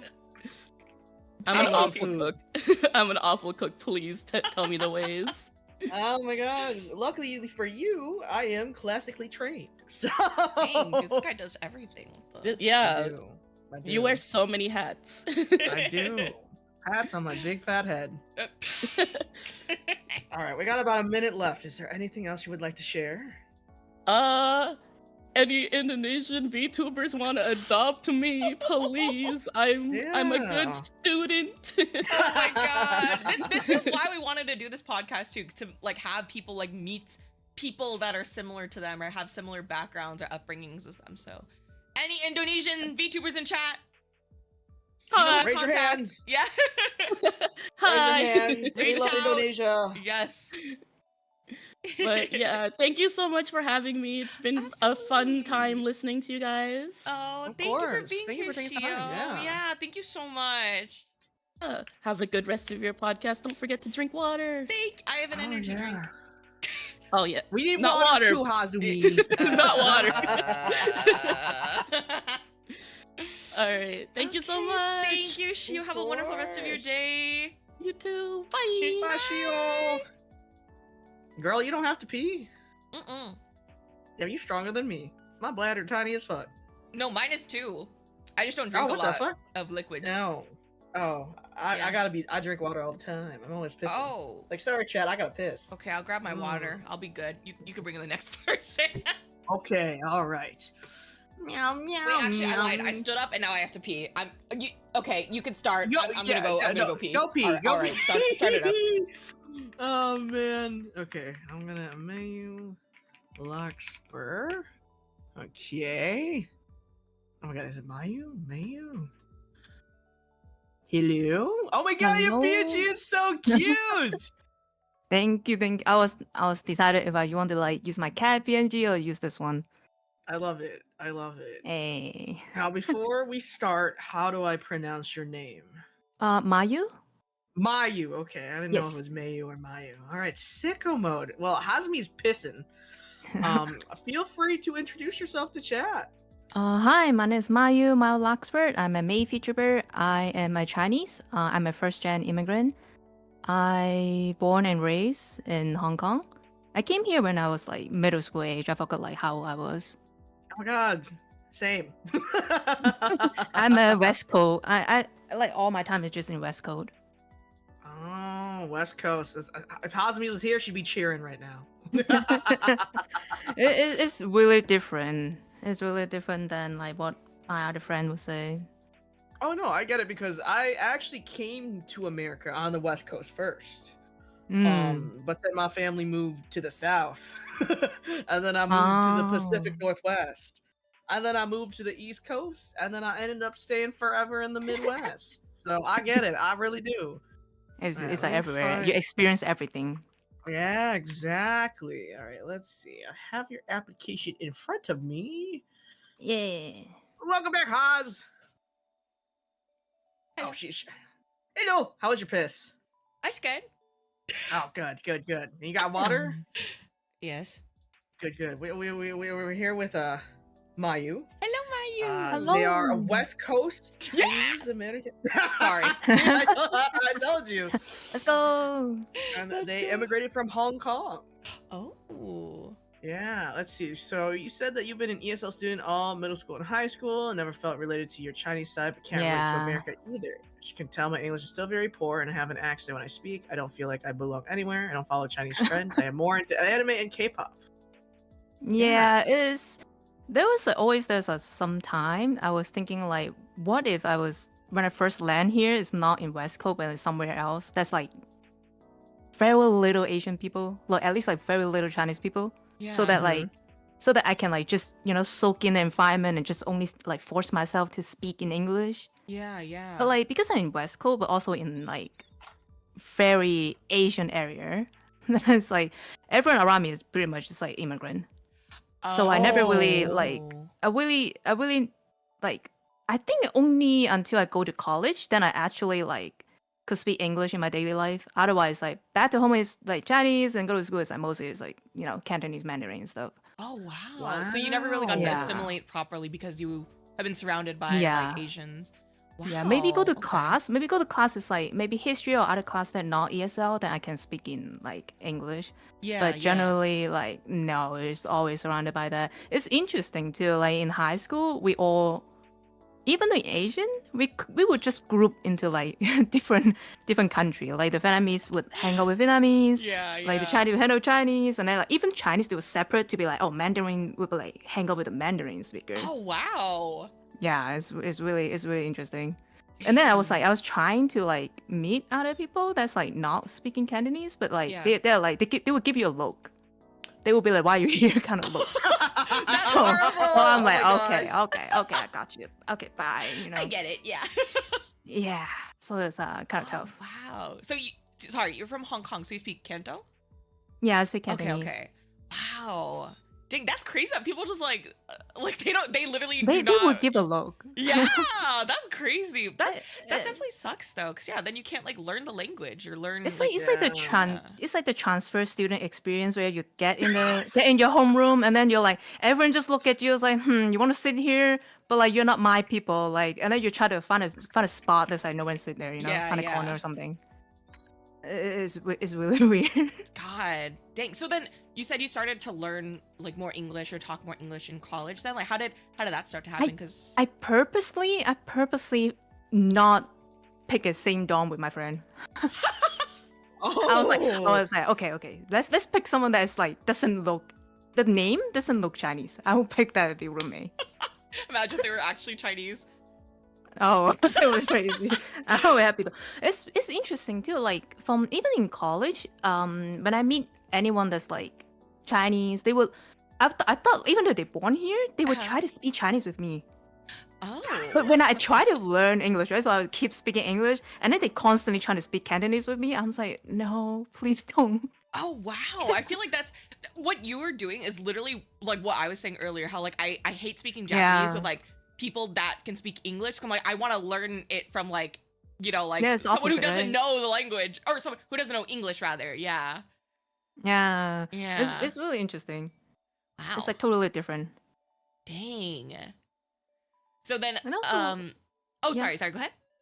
And also remind me like I was ESL, right? So there, at some point that I would go to a native English class. So I still remember the first day when we go there, the teacher is like, give us a phone paper, and then on there they were like, just write down any hardship you have at home. We promise we will keep it a secret. If you get abused or like or anything, just write it down. Don't worry, we will not. We are not going to hurt you. We will protect you. I was like, damn. Oh my god. What? It is. I feel like I still remember I go back to my mom like that day when I go back home. I was like, Mom is crazy. I was like, it's still like, can we call it racism at that time? I was like, I still don't know. I was like, it's crazy. Oh my it's god. like everyone get a paper. Everyone got. Okay. I was like, everyone get. But like we with the same class was also moved up from a ESL class, right? So we are all immigrant basically. Oh my god. So it was like like probably targeted in some way. Yeah. We may have like one or two like white kid or something, but they would get a paper too. But then the teacher was like purposely looking at us and then like, hey, you guys, you have anything, like you can talk to us. It's my fine. god. We'll keep it a secret. Honestly, this is very like common though, because this happened to me too. Like as a kid, I was put into ESL like through high school, and by the time of middle school already, I was like my accent was already gone. Right, I assimilated to like the southern Midwest accent pretty fast. Wow. And it was crazy. I remember, I think it was like my freshman year of high school, and they like put me in ESL. I looked them straight in the eyes, like, do you think I can't speak English or what? Like, I need to know, like, do you not hear me speaking to y'all right now? And they were like, well, we just want to make sure. What are we making sure of, big dog? Because I'm getting annoyed here. Nowadays, like people would call it out, but back in the time, they're like, we would just accept it. Oh, okay. Dang, that's crazy. Yeah, it's still funny to me. If I'm like 6 years old or something, I was like, okay, I guess it's fair. But like when I'm like already high school age, I'm like, what are you talking about? Yeah. Exactly. You think I'm not gonna get a call a cop and mom beat me up like too badly or something? That's what I'm saying, dude. I'm sending him to jail, man. If I was getting, like, you don't need a form to tell me. Yeah. Oh, no, the form is crazy though, because I also got that form. Yeah. I was shocked. I was like, wait, why is only us? Why now? Like all my ESL teachers, they're like they don't care this kind of thing. They're normal. Yeah, when I moved to like I thought like okay, I can actually get a normal class now, and then they give me that form. I'm like, okay, never mind. Okay, That's all a right. crazy I'm noting this assumption, down. too. These microaggressions. These microaggressions. Yeah, but at the same time, I think I can get it easier in that class because they're gonna like treat me easier. Oh, oh, that's true. Yeah. Would you say that like being like transitioning from like an ESL class in high school to I don't know if you took or do colleges have ESL classes? I actually don't know. They do. Oh, they do? Okay. They do, but like when you applied it, you pretty much like pass all the requirement. They don't give you ESL class. Okay, so what Maybe do you maybe like international student, maybe they will have it. Oh, that makes sense. That makes sense. Yeah. I was gonna ask, like, was your experience like smooth, like transitioning from an ESL class to like a non-ESL class in college? But it's pretty smooth, honestly. Like Okay. they kind of treat you as they don't give you the same standard. Oh, So okay. I would say it's pretty easy because I heard some of my like native speaker, like my friend here, they have to write like 5 or 10 page essay or something. For me, I was just like 2 page and that's it. Oh wow. 2 page. Oh my They don't ask gosh. much. They don't ask anything. Even like read books or something. Like, yeah, we had nothing. Wow. No expectation at all. Oh my, that's like good, but also not good. I feel like Yeah, it's a little yeah. It's really bad. That's why I was like, Yeah. it's bad for me and for my future. But you know, at that time you want a grade, so Oh no. it's good, I guess. Yeah, like it's good because you get good grades, but it's bad because I feel like they treat you like a Yeah. baby. You'll never learn. Yeah, You'll yeah. it's never like- learn the language. Exactly. Like you're not a baby. You just are from a different country. Yeah, so some of my friends, if the English is really good, it's like they really have a lot of hard work Yeah. that like when they're back home or something. But Wow. yeah, That is so nah, interesting. that's pretty easy. Yeah. It's pretty interesting. Do you like being in America? Do you enjoy it at all? Or I enjoyed it. I enjoyed it. Like, you know, it's not just about freedom, but it's also because like it's less competitive. I can like Okay. I can also use my language skill to get like I have more choice when I pick a job. That's But true. That's very true. back there, even you said you're good at English, they're like, nah, I guess like everyone learn English. I was like, yeah, it's not that big deal. Unless you're like Mm. complete non-Asian looking, then they will be like, oh hey, yeah, that's good. Yeah. But for us, like, no, it's the same thing. Ah, that is pretty true. I do see a lot of like job applications that are like, oh, if you speak like Mandarin or Cantonese, Yeah. like you're like even more like likely to get it. I'm like, wow, that's Yeah, actually even really good. we can also apply to like some Asian company too, that like or like translation work as well. Oh, true. Yeah. Absolutely. That is really good then. Yeah, I guess that is true. Like you have more of a choice. Like you have a thing that makes you stand out more than just like Yeah, if you're back also- home. It's also like a language bonus where I still know how to read and like write it. We love So even better. That is good. Because some of them, if they come here too early when they're baby or something, it's usually they lost the language because their parents want them to speak English, right? Want to blend in and stuff. Yep. So they kind of like neglect the actual first language. So Wow. Yeah. I feel like that is a very good like advantage coming when you're just a little bit older. I would say like when you're in like the middle ground where you still retain like your previous Yeah. language, but at the same time like you're still able to learn the new language Yeah. as well. Yeah. yeah, but I would say like for people like my age to come here, just toss in like not come don't come to West Coast. Just toss it somewhere else. No, literally. If you want to learn And then English, you'll be like go to the south or something. Like Yeah, West stay Coast, there for you like got stay there for West. like couple years and then you'll be good. One of my yeehaw brethrens, man. Yep. Yeah, it's like we need the environment. Yeah. It's true. And that's why my English got a lot better because, like, when I was starting to learn English, my accent was strong as fuck. But I was surrounded by Yeah. like non-Asians, so I had to adapt. So Exactly. Yeah, and then you will like also like learn what people like here. yes, You know, like culture and everything. But then for me, it's like I kind of like in middle. Yeah. Like, Yeah. for people I talk with, they don't necessarily like born here or like listen to the pop culture here. Maybe in China, like Chinese stuff, but then we get here. That's not easy to expose to those media, so it's kind of half. Sure. That makes sense too. So Also, would we you don't say Yeah, that's learn honestly like a history very anymore. interesting perspective. So. Yeah. yeah. Would you say that you still have a lot of like, I guess like Chinese influence, like with like either like things that you like do or see on social media, or like if you still watch or listen to like the music or the dramas or anything like that? Now I kind of learn some of it again because I try to stream on Bilibili. And that's like pretty much just like Chinese website, right? So yeah. viewers there kind of ping me on videos like, hey, you should watch this. This is a show that we are watching these days. So I was like kind of pick it up again. But before that, it's like no. Okay, I feel like that's really nice. Like being a VTuber, because you get engrossed in the media. So and especially like you made a really good choice to like stream on Bilibili too, because you get to, I guess, be like in tune with all the like the trends or things like that, like in China that are still happening. I'm curious. Yeah, I'm curious. I'm curious like how the netizen is like there. Yeah. Like, is it that bad? Like people talk about, how rude they are and stuff. I try to like, I had to be there to like know. Yeah. Wow, that is so interesting. Yeah, it's fun. It's fun to do it. Yeah, that's good. I'm glad that you're still able to like, have your roots too. Yeah, it's true. It's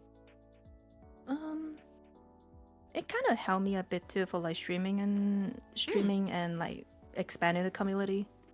Oh, good. Would you say your audience is also like half and half, like American and also like Chinese? I just start Bilibili like this year, so it's not that much. Oh, okay, maybe start getting 1/4. Ah, okay. 1/4 is still a lot, to be honest. Yeah, but it's not like half yet. Yeah. I don't know how I would do if it's half, honestly. We'll see. We'll have to play by ear, right?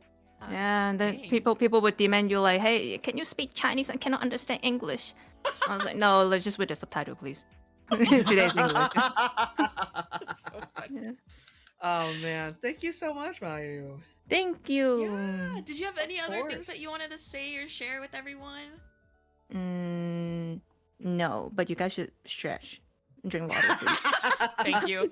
Yes, Thanks, we Mom. did that already. Please take care. It's really long. I know there's a lot lined up behind me too. So yeah. Yeah. I think I'm almost like I'm half point. Let's go. Halfway.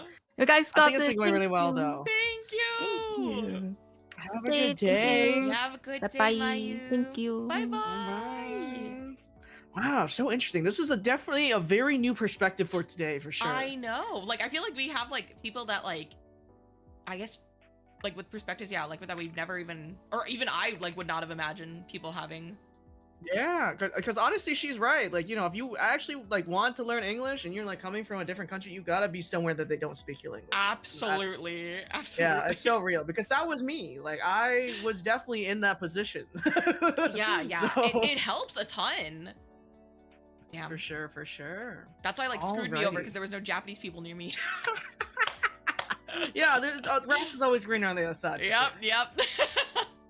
Thank you so much again, Mayu. Yeah. All right, we're gonna bring in Sky now. Sky Limit Art, I believe. Yes. Let's drag him in. Hello. Hello. Hi. Hey. So I'm adding your name here. Oh, all good. Feel free to introduce yourself to chat while we start. Yeah, hi. So I'm Skylimit or Skylimit Art, but you can call me any nickname. I'm usually a little flower mage, but today, like, I made a little fuki for the occasion, like in my like traditional like clothes and stuff. Oh, that's so cute. Yeah. But yeah, like I'm a Pakistani Canadian, 1.5 gen, but I usually call myself 2nd gen because I feel like that fits a little closer. And I go by she her. South Asian rep. Yes. It was really like nice to see there was another person here that was South Asian. I was like excited. We were excited when we got the applications, to be honest. Absolutely. We were like, oh my god, South Asian. Yeah. Yes. But yeah, but like similar to like Asif, like what he mentioned before, like where it's like, are you considered Asian or not? Like I've also had like that experience where it's like I'm from the continent of Asia, but like, am I Asian because I'm not East Asian? Like there's definitely been times where people have kind of excluded me because like I'm South Asian and not East Asian and that kind of thing. So it's always like difficult to navigate. Like I like asked you guys and clarified before I applied, like I'm not allowed. Yes, of course. You're good. Don't you worry. We're very intentional with our choices. So, For all right. sure. So but- I got your application in front of me and got second gen, or 1.5 gen Pakistani Canadian. Immigrated to Canada with her parents when you were very young. And your eldest daughter, eldest. Yeah, the oldest daughter. But the conflict between your sexuality and religion and having a language okay. barrier, and you've undergone a lot of struggles. Yeah. Feel free to Yeah. share about what you want, like about like, you know, your life experience, you know, going through this and stuff. For sure. I mean, I don't want to say like it's all struggles. There's definitely been like times where it's kind of been difficult, like regarding my own identity. Like you mentioned, this is something I don't really bring up publicly a lot, but like I'm closeted in real life, Okay, mainly that's due to totally conflicts. understandable. Yeah, with my religion and that kind of thing. So like already that like creates a little bit of a divide between me and like my other like countrymen, for example. Yeah. And you know, being the eldest daughter, it's like, oh, like all these expectations, like you got to do this and that. I feel like my parents have been like really open about in terms of like I can pursue like whatever I want in terms of like learning, but I still went like the traditional like I will learn science and I will hopefully become a doctor someday route. Because it just happened that way, like to the point like I joined like a very academic focused like middle school and high school. Like my high school had like an entrance exam. It was like the only place. What? Yeah, you had to my pass a test to God. enter. And Oh so my God. Scratching my because- head. sorry if I'm talking too fast. Feel free to like tell me to slow No, down. no, no. I'm just like shocked that there's an entrance exam. Yeah. But because of that, like, you know, it was an academic high school. So 90% of the people there, I feel, were like East Asians. And so I got like a really big interest in like East Asian cultural exports, like anime and like K-pop and all that kind of thing. Which for me, it's like, on the other hand, like I have a language barrier with my home culture. Like I'm from like the Sindh province. And so we speak Sindhi at home. My parents do speak to me in like our mother tongue, but the thing is I can understand them, but I can't speak back because growing up I always spoke like English with all of my friends, like here in Canada. So it's like it's always like whenever I meet like family friends or people from the culture or like even other family members when I go back to visit, it's like I can't speak the language and they kind of it kind of makes like it really hard to communicate. Like I can't, you know, talk easily with my grandmother, for example. Like it kind of sucks that way. So yeah, like I don't know if you guys have any like particular questions about like I feel like my story's not that exciting. I don't have too many. No, I think so. Like we mostly just take from like people's applications, kind of just like ask them to like talk about their background and stuff. Like I guess like for example, like do you like have like a Pakistani like community like near you that you've been able to kind of like, you know, I guess like be in tune with like the culture, or like or do your parents like practice the culture a lot at home, or just things like that, I guess. Yeah, for sure. I do actually have like a pretty substantial community of people specifically from our region around me. And even my parents, like they do practice the culture at home, which is kind of why like I'm able to like understand them when they speak the language. And of course, like I love like our food and culture and like our dress and all of that. It's difficult the other way around when you feel like you're perceived like as not being like so, because like while I do like to be immersed in the culture, I feel like, especially with the language barrier, it's like there's a lot of cultural events and occasions and parties and weddings that I just decided like, you know, I feel like kind of like I don't want to attend. Like I'd just be left out. And it kind of makes like a vicious cycle. Like you don't learn the culture, you don't know how to do the dances, you don't know the songs and everything, like all the stuff they do at like these parties and stuff. But like, you know, it's just kind of like a cycle. It's like you don't learn, and so you don't want to go, and then you don't learn. So where do you go from there? But I've been trying in recent years to like learn a little more, like speak when I can. Like I only know like very basic words and phrases. Like I want water. You know, I want tea. One of the first words I probably learned was like how to say like I want tea. Something. That's so cute. I feel like a lot of like people, especially like from like I guess nowadays, or like not nowadays, like today, like people have been mentioning kind of like learning more, wanting to, you know, get more experience in their culture. It seems like as they grow older is when you kind of start to like realize like, you know what, like maybe I should, kind of like get into this a little bit more. Like I should understand a little bit more to pass it on, things like that. So would you say that's like true for you as well? I know you mentioned like in the recent years you kind of started to.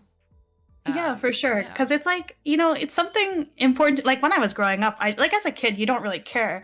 You're kind of like Canadian. You're hanging with all your little Canadian friends. Yeah, and like you're immersed in the culture here. But then you kind of learn more about back home. Your parents kind of open up to you about like their struggles with immigrating, all of that. It's like you didn't know when you were young because they didn't want to tell you when you're a kid, right? Of course, yeah. But like as an adult, it's like it's a different kind of relationship now, and so it's a different relationship with me for like my country and all of that. So that's I feel like one of the reasons why I'm like more interested recently. I'm trying my best. Yeah, no, I mean literally I think that's the first step, so you're doing great, do not worry. Tiger, did you have any other questions as well? Pakistani food.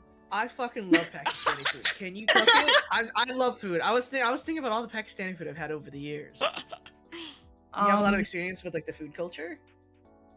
I have a lot of experience eating the food culture. Cooking is a different story. Eating counts too. Yeah, eating counts too. Wishes I could cook more, especially if she wants me to find a husband real quick. Oh god. But do you want a husband though? As I've mentioned, there's a little bit of a personal issue there. Exactly. It's all good. It's all good. No, yeah, no. I love where I live, because even though I live in the Midwest, I live next to a really big city, so I meet a lot of people from a lot of different cultures. Oh, for sure, yeah. No, Pakistani food's fucking delicious. They always be cooking lamb and shit, and the curries, bro, life changing. I love me some curry. Oh, yeah. I love curry. I love our food. I love our desserts, especially. Oof, delicious. I haven't had a lot of Pakistani dessert, but I also just don't eat dessert.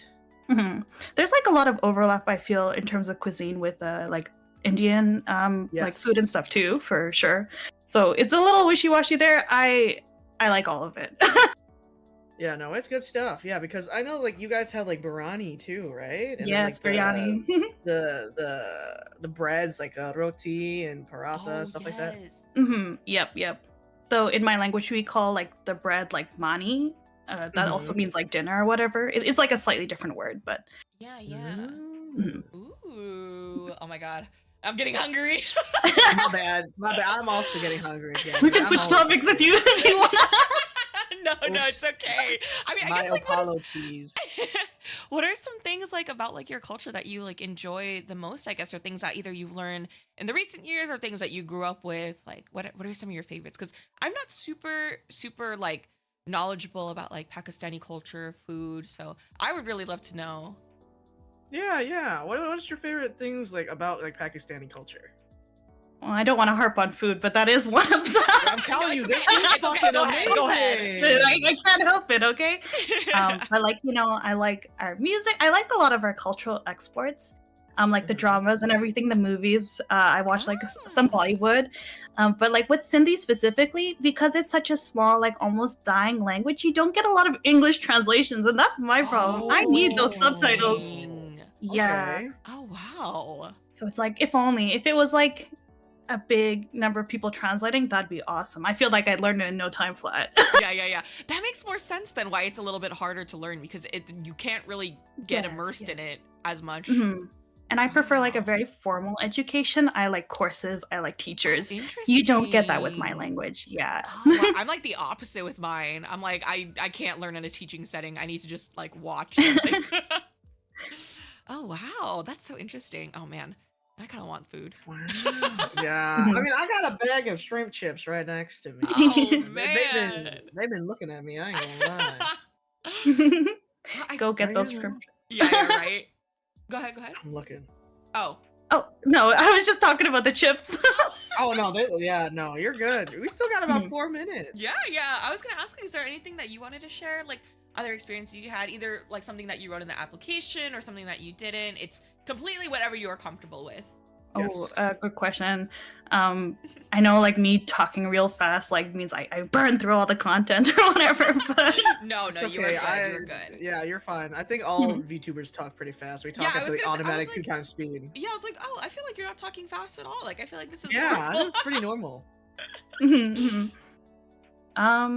anything I want to share? I'm not really sure. I mean, it's interesting being in my position. Like, I don't mind being a big sister. There's definitely problems that like come in terms of like disagreements with like this or that and like traditions. But I guess at the end of the day, like I guess I was born this way. Like I was born into this culture, and it matters to me. So I got to figure out what the balance is and what everything means to me and all of that. Yeah, of course. You want to keep your heritage alive. I get it. Yeah. Yeah, no, I love being a big brother too. I genuinely love my siblings a lot. I do think that like being an eldest sibling, like it's hard, but I think also like you gain a skill set and I feel like a lot more responsibility than if you weren't. So it sucks when you're a kid, but then when you get older, it's like, you know what? It's not too bad. Yeah, the fucking trauma bond we went through all together. Yeah. You know, I think that's what made me and my siblings like so close to each other too, because our trauma bonding is intense, you know. Yeah, for sure. Yeah. There's definitely things I only share with my brother that I would never in my entire lifetime share with my parents because we have that special bond. Yeah, exactly. Absolutely. 100%. That's so sweet though. That's nice. Like I feel like it's important to have like that person, you know, to be open with and it's still part of your family.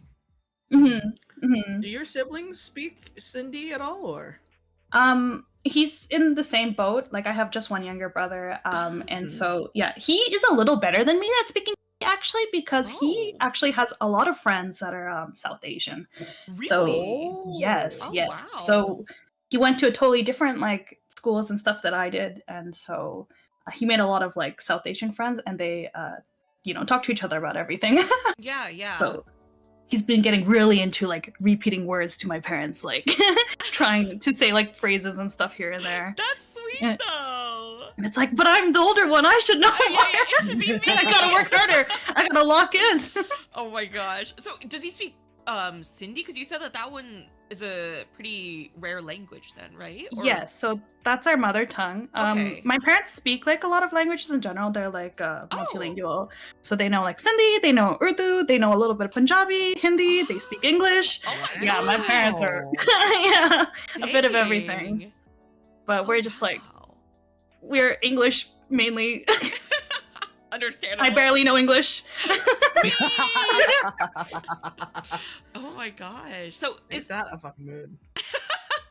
Were you only interested in learning like your mother tongue then, despite it being like a very rare language spoken, or would you be more interested in learning like other languages that your family speaks, or? I'm definitely open to learning the other ones, but for me the priority is our mother tongue just because it is dying. Like it's like less and less people speak it every year. It's like you want to keep like the language alive in a way, absolutely. And, like pass it down and all of that. But like learning the others would definitely help, especially with like connection with like more people from Pakistan in general.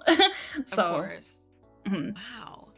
That is so interesting. Yeah, no, I feel that. That's why I always like, I'm always so happy when like people ask me to teach them Vietnamese, because it really is like you don't want to have your language die, you know? Yeah. So, for sure. I feel that. I really do. Yeah.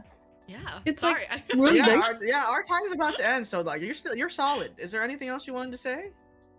Oh, I just think it's like really nice that you guys hosted something like this. Like I don't really get the chance to talk about this kind of thing too often, so it's like of course. Thank you so much for applying. Yeah, thank you. You totally did not have to ask, but thank you for asking rather than being too afraid to apply. So we appreciate that. Yeah, of course. And, like at the end of the day, like the reason why we want to do this is to bring people together. So I'm very thankful that you had the opportunity to do this, and thank you for not being scared, like Hazumi said, to apply to, because we're only able to do this if people apply. Yeah, exactly. So and it was amazing. Yeah, I loved hearing everyone's stories, and there was so much that like was like the same or different, but all of it was really interesting. Exactly. Same but different. Same but different. All right, thank you so much, Sky. Thank you so much for your time. Of course, I hope you have a great you. podcast. Thank you. Yeah, I hope you have a good rest of your day. Yeah, take care. Bye bye. Bye. Oh, sorry, my mouse. Okay, bye. Oh, my stream without stuff. You're good. You're good. Oh man, I'm really glad we had South Asians this year. I don't remember. I think we only had like one last year. Yeah, I guess like I feel like next time we do this, we should probably make it more explicit. I assume that people would like be like, oh, okay, yeah, let me apply. Like I'm Asian, but I didn't realize No, like it's so a lot of funny. people had like their doubts, and I'm like, oh my god, no, you literally are from the Asian continent. Messaged me and it's like, oh, it's AAPI, so Americans. I was like, no, it's okay. We had Canadians and like British people last That's year. what I was worried about. I was like, as I was like doing the schedule, I was like, wait a minute. Is it bad if we have Canadians? Like, is it okay if we have Canadians? I realized after, I was like, wait a minute. Yeah. Alrighty, let's get our next guest in. Are you playing it next to you? Not yet. Oh, hello. Hi. Sunny! Oh my god, you're PNG! Wait, the Fugi is great! Oh my god. Thank you, but I need to sip more tea because my voice is still cracked from doing the whole tea ceremony for my in-law. My throat is still dead. Oh my god, Start wait, the tea timer? ceremony? Yeah, so for context is I'm married to American-born Irish Chinese. So that's and then just by then my sister-in-law is like, oh, I want to have a little bit like Chinese part of the ceremony. So my mother-in-law is like, oh, guess what? You're from Hong Kong. Here, you can do this. I was like, I'm sorry, say what now? Oh my gosh. Wait, so you just got married recently? No, I got married. Okay, okay. Technically speaking, okay. So this is like a little bit more full story. So technically speaking, I am married back in 2019 because of the whole visa situation, and then we have the ceremony on 2021. Or we originally wanted it like 2020 because we're like, hey, August 8th, all the good luck number. And then pandemic just happened. So we had to push it backward. Yup. Oh, wow. Damn, Tyga. Oh, Yeah. oh my god, I'm so sorry. I thought it was muted. Wait, what? He's watching. I know. Oh my I gosh. my dang it. I was hungry. But yes, Youngie, please give us any sort of information or background you want about you or your culture and things like that for chat. Yeah, introduce yourself, man. So, okay, so once again, like, hi, I'm Seunggi. I am born and raised in Hong Kong, and I came to America mainly for college. And as time goes by, I met someone I love, and we got married, and we had to go through the whole paperwork. So technically speaking, I am a U.S. resident now, and yeah, I got green card, so I am Asian American. And trust me, paperwork is a pain. Sure. Oh yeah, paperwork is a pain. And the worst thing is there's a lot of explaining to do because not only I'm from Hong Kong, okay, and also because I'm born before 1997, that was technically I'm still under British rule during that time. So I have a British passport, and I have to explain to people that like I am Hong Kong, but I'm also British citizen. So it's like a lot of explaining to do to people here. Oh, that's I didn't know that was a thing. Like if you're born before 1997. So yeah, before you're born 1997, you have like British citizenship, but afterwards you have like the option to choose whether you want to keep your British passport or kind of like change it into Hong Kong passport. But my family decided to be more like British passport because I don't know, I feel like my family's a little bit more like different when it comes to Asian side of culture in a way, just a little bit. Wow, I had no idea. That's so interesting. Thanks. Oh, so wait, sorry. You came to America for college, you said? Yes, I do, yeah. Okay, is there like a particular reason why you wanted to come to the US in particular for college? So one is I came to college for art, and unfortunately my school back in Hong Kong was being okay, I used to study in an all girls English school back in Hong Kong. That's why I can speak English. But at the same time, they have the whole mindset of like, oh, we're not opening arts major, so go to other school to apply for art major in high school. And when I applied for that, I didn't get accepted. And I heard rumors. I don't know, allegation. They said that allegation. Yeah, they just said they only let you in the art major only if you got really bad academic. And unfortunately, my academic is not bad enough to be in art major. Wait, that's crazy. That is the prerequisite, is being bad. Yeah, it's a lot. I do say it's so weird because it's like I'm going through like some sort of different parts of life.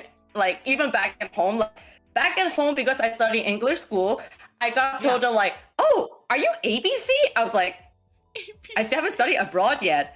And some people is like, your Cantonese is not accurate enough. And it's my auntie that said that to me in front of me. Oh my god, ABC! Hazumi taught this to me when we were reading the applications. I was like, what the fuck is ABC? He was like, what's an ABC? What did you say? Asian barbecue? Asian barbecue something? Like, Chinese. I'm just like, I'm not there yet. Like, I'm not, no. I'm not at America yet, so it's like, huh? Yeah. And then... I thought it was Asian barbecue chicken. Oh my god. Oh, I love that. Give me those. Give me good food, you know? And then, but yeah, like, I got told I'm not Asian enough or like not Chinese enough back at home. And then that's why I tried so hard to study Mandarin. And then there's like a lot of language tumbling and I got more accents in me now. And then once I got to America, I go through different things. Like I got told by people that like, you're very Asian. Either I'm very Asian or someone on my first year of college just looked at me and said, oh, Hong Kong! Is Hong Kong in Japan? What? Yeah. What? Oh yeah. Yeah, they said that in front of me. I was like, that's so crazy. Yeah. I'm like, I know Hong Kong is like a tiny bean on the map, but at the same time, it's not that tiny, you know? It's like you can see Japan written right there, and you see Hong Kong like hello, geography, you know? That's so I've never heard anyone mistake Hong Kong for like somewhere in like Japan or Korea or anything, like in that little like section. No. I've never seen it before. Yeah.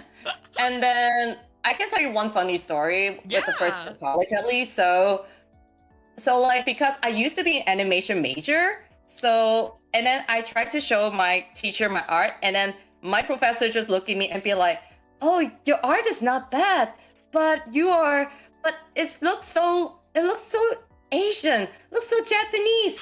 You copy it from the East. You should do one American style instead. I'm like, I was like, professor, I literally just got here from the East, like very, very East. Your stuff looks so Asian. Oh god. It's like, you should do more American style. I'm like, pardon? Say what now? Oh my god. Full body cringe, man. That shit is crazy. Damn. Oh yeah. Yeah, it's crazy that some people like. Oh no, sorry. Go ahead. No, go ahead, please, please. I was just saying it's crazy how some people like still like think like that, or like say that out loud and think nothing wrong with it. And the big 2025, man. Yeah. Shit is crazy. Yeah, and trust me, I have more stuff that people said to me before once I like got here in US. It's like okay, this is another story. I didn't share it online before, but I can say it is. So once I got my green card, imagine like last year, I stepped outside my house and then there is a dude just look at me in the face and just say, hey you, welcome to America. I'm like, dude, I lived in this area for like 4 years already. What do you mean by welcome to America? That is so crazy. Insane. Because I've had this happen to me too. Oh my gosh. Yeah, no, because I think there was one time. Oh my god. Where was I? I think my ass was at Subway. I was getting me an ultimate BMT, biggest, meatiest, and tastiest. All right. Mm-hmm. And this guy behind me, he's like, "Is this your first time in America?"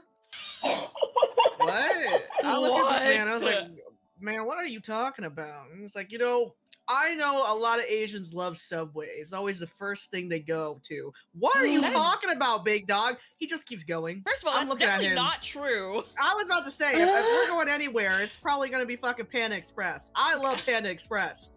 But anyways, I'm looking at this guy, and he's like, no. And he's like, are you going to get the chicken teriyaki? Bro!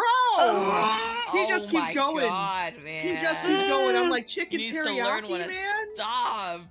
I know. I need, I'm getting my Italian, BMT, and he just keeps going throughout this line. I was like, no, okay. And then I left. I was like, fuck this. I can't deal with this.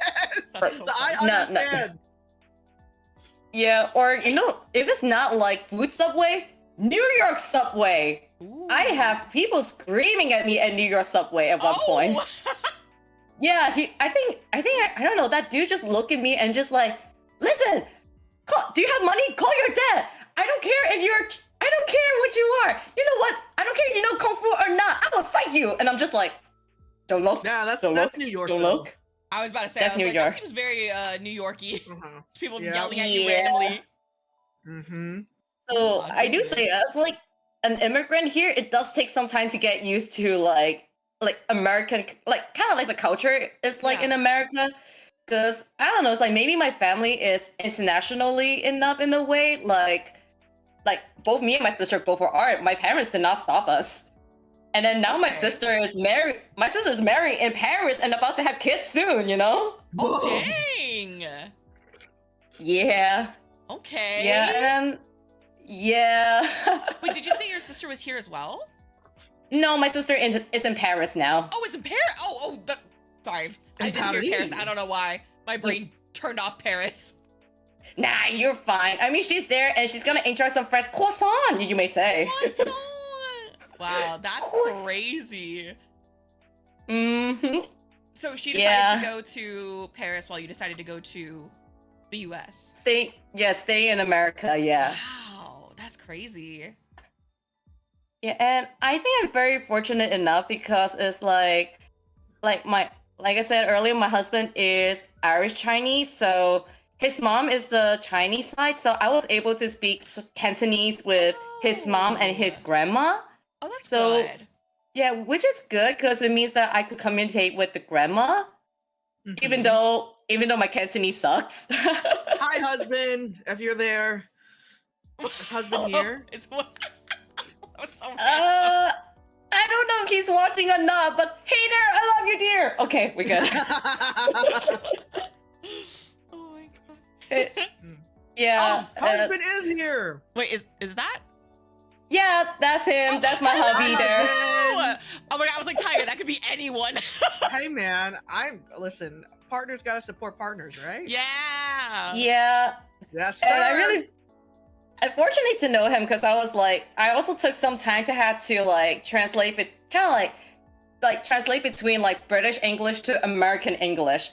And fortunately, because he used to study in Hong Kong for 2 years, that's why he sort of knows some British English words, so he can help me translate a bit, Oh, wow, that's so interesting too. But you met in America. Yeah. We met in America in the same college. Oh, okay. That's so cute. Yeah. Oh my god. That's so sweet. Oh my god. I love It's like a Netflix love story. Yeah. The good way, not the bad adaptation, Yeah. Yeah. Oh, that's so sweet. Well, is there any other stories you wanted to tell us? Or experiences or things you like noticed or things like that? Oh, if you do paperwork, you have to do lots of paperwork. Like you have to collect a lot of stuff. And second, you have to get a lawyer. And I can tell everyone this. Yeah, trust me. And also number 3, when they ask you 100 plus question, they ask you some really crazy stuff. Wait, is this for like a green card or like marriage? Green card. Oh, okay. Oh my god, I was like, I'm never getting married. Yeah, so they would like openly ask me like, they would ask me like, "Are you a prostitute?" At one point, I think, "Are you a spy? Are you a prostitute?" I'm like, "Oh my god!" Yeah, they ask this stuff, and then like they do like the fingerprints and everything too, because I had to do that also. Oh wow. Yeah, and had to go through the process of like collect everything, every single thing. And then I still also confuse more lawyers because in my certificate, my Chinese and English name are put together as a first name. So everyone only say my first character of my Chinese name, but not my obviously English name. Wow. Yeah. That is Did they ever crazy. send like agents to your house from like the USCIS? So thankfully, no. I guess I'm really clean. So thank God, no. But thankfully, no. At my door. Oh no! Yeah, I had That is agents at my door. crazy. I got my citizenship when I was 17. So. Oh. Wait, that's interesting that agents would come to you at 17. Yeah, because they're like, you don't have like citizenship yet. It was like, no, I had to fucking apply for a green card, you stupid cunts. You literally told me to. God. Yeah, and I had to have the green card, and then you have to have the green card for like a specific period of time, and then you can apply for citizenship. Yeah, I still haven't applied for citizenship yet, but I think I have to see how it goes. I mean, I'll tell you what, they like force you to study like 300 plus questions, but when you actually have to take the test, they ask you 5, and sometimes they're like stupid as fuck. Like, what did the stripes on the flag mean? 13 colonies, big dog. So don't worry too much on that. Don't worry too much on that. I already had to memorize 10,000 years worth of Chinese history. Do I need to memorize more history? Yeah, no, because I still have my notebook with like all like the 300 something questions I had to study. Oh my god. Oh no. Yeah. Damn. All right. Thank you so much, Zangi. I love you so much. No problem. Love you too. Thank you, Zangi. Have a good day, Zangi. You're welcome. Bye. I love Zangi's Fuki. I know, it's so good. It's so Zangi made me this GIF, or it was just me and fire in the back. It's still one of my favorite things ever. I love Zangi so much. I need to see it. Hold on, maybe do I have it on me? I don't know. I gotta go search for my fucking No, you're downloads good, folder. you're good. Me. But yeah, no, Zangi's so sweet. We love Zangi. Aw, this is my first time talking to Zangi. Zangi's so sweet. I think Zangi was probably one of the first friends I made when I became a VTuber, actually. So Zangi's my goat. Aww, I know. That's so sweet. Yeah. Alrighty, let's have Aqua! Aqua! Hello! Oh my god! Hello, Aqua. Hello. Did you have your nervous piss? I did. Was it a good nervous I'm piss? still nervous. I'm still nervous. Why? I don't know. I've talked to you guys. I don't know, but it's still. I know. I know you. I literally did an escape room with you. We did. Yeah, I we raided slept into in you the same yesterday. room. Literally. That's so Oh, man. funny. Oh my god, well please introduce yourself to chat, Aqua, and tell us a little bit about yourself or whatever you're comfortable sharing. Hi. So, yes, my name is Aqua. I'm Indonesian. You probably can't tell based on my model. I'm just a little weeb, don't worry about that. But, I'm Indonesian. Like first generation, I moved out of Indonesia when I was 10 to the Philippines, actually. And I lived there for like almost a decade, and now I live in Canada. Let's so go. I've been around. And it's very different. Let's just say these different countries that I live in. Yeah, I'm sure. Yeah. So I don't know. Have you guys gotten any Indonesians yet? Oh, yeah, we had, actually, like, yes. 3. Wait, yes. Wait, there was a few people that were like, "I'm looking for Indonesians." Yeah, Oh, heck yeah. no. Yeah. It was quite a few Indonesians, actually. Oh my gosh, That's great. Yeah. Wait, Um, where is it? Where's Shio? Shio's Indonesian, yeah. Shio, was come looking back. for Indonesians, yeah. That's me. I'm right here. Hello. I don't. I guess it's not super obvious because I don't really have I don't really have like an accent or anything anymore because it's been so long. But like I am 110% Indonesian. 110. 110%. Okay. The extra 10%. That being said, my language skills are not fantastic anymore. It's been so long. Canada's very far away from Indonesia. That's fair. Yeah. It's you know, it was a struggle. Even like the Philippines, even though it's very close to Indonesia, is very different. The majority religion is very different. Oh yeah, so that's right. Because Philippines is mostly like Catholic, right? Yes. So yeah, the Philippines is mostly because Catholic. of the Spanish Inquisition. Yes. So it's Specifically the Inquisition. And yeah, Indonesia is mostly Muslim. And so my family is majority Muslim, which is also like part of the struggles TM, especially because I'm LGBT, but don't tell them that. You're not the first to say it like that, don't worry. LGTB, man? I got Yeah, you. wow. LGTB. I love LG, my favorite brand. But yes, yeah, it's really interesting too, because not just like experiences from like differing cultures in Canada, but just in the Philippines as well. Because believe it or not, I had a worse time as a teen, as a teen in high school. I had a worse time in the Philippines than I did in Canada. Really? Yeah, because I don't know what it is. Southeast Asians, we really need to just band together. Why are we fighting all the time? That's just Asian on Asian Just in crime general, hurts my heart, bro. Why does this happen so much? Are we stop fighting, please? Because I think because every like Indonesia and the Philippines are so close together that like I look Filipino to some people, or most, I guess, sometimes. People thought I like choose not to speak Filipino because I'm too like whitewashed or whatever. And so people thought I just like was too good to speak Filipino. And so like I was kind of ostracized, and like the Philippines also they very much they love like the Korean culture, and so there's a lot of I there's didn't know Korean that. immigrants as well, like a lot of Korean immigrants in the Philippines, and I was like good friends with a lot of them. But it's very much like sometimes when they say like, oh, hey, you know, people who don't speak Filipino, like go to this side. But then they look at me and I'm walking over, you know, I would go over because I don't speak it. But they look at me and they're kind of like, what are you doing here? It's because I'm like, I don't Making your way downtown. I don't know what to tell you. But yeah, like, and also just like when they think you don't understand the language.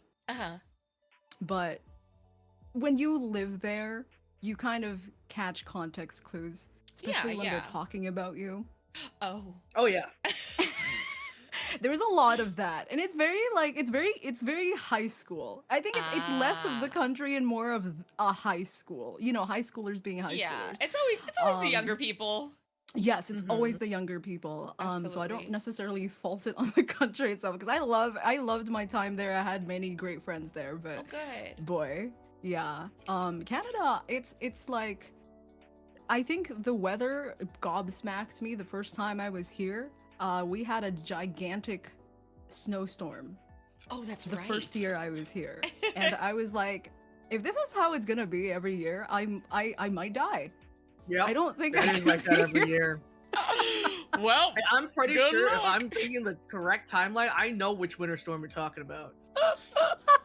Because that one was fucking crazy. Like, it was the blizzard literally was picking up people. Yes, it was literally picking people up. It was like there was like no power for some people for like weeks, and so it was literally My pipes like exploded. the purge. Oh my god! I had no warmth for 2 straight weeks. No! Oh my god! I was basically living in the kitchen with the fire, like the burner. Oh my on. god! So, You're like a little Victorian child.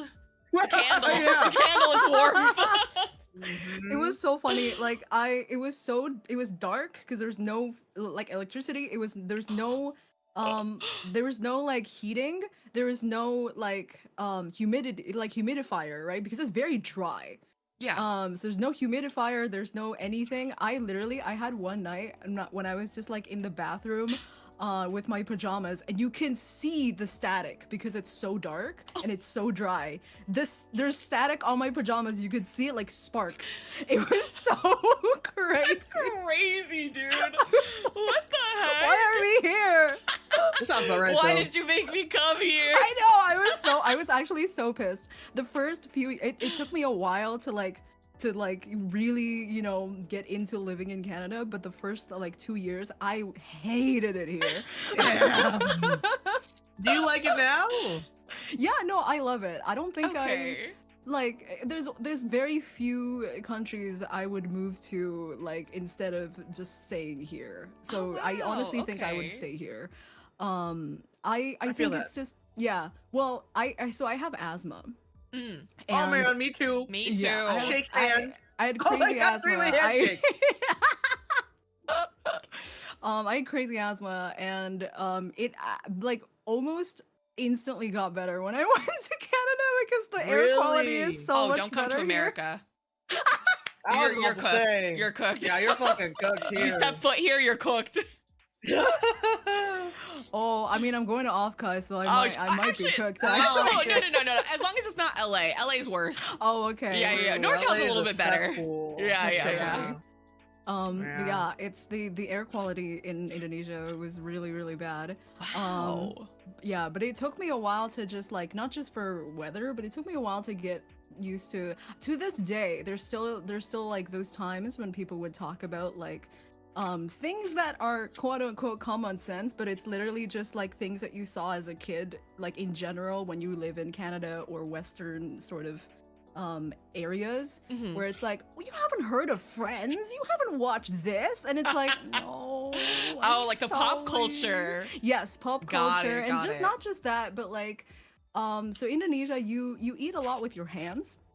Oh, that's just how it is, right? Okay. You don't really use a lot of unless it's pasta or steak. Basically, if it's cuisine that should be using utensils, you would be using utensils, but otherwise it's most of the time you're using your hands. You're washing your hands a lot, obviously. Okay. But that's just how it is.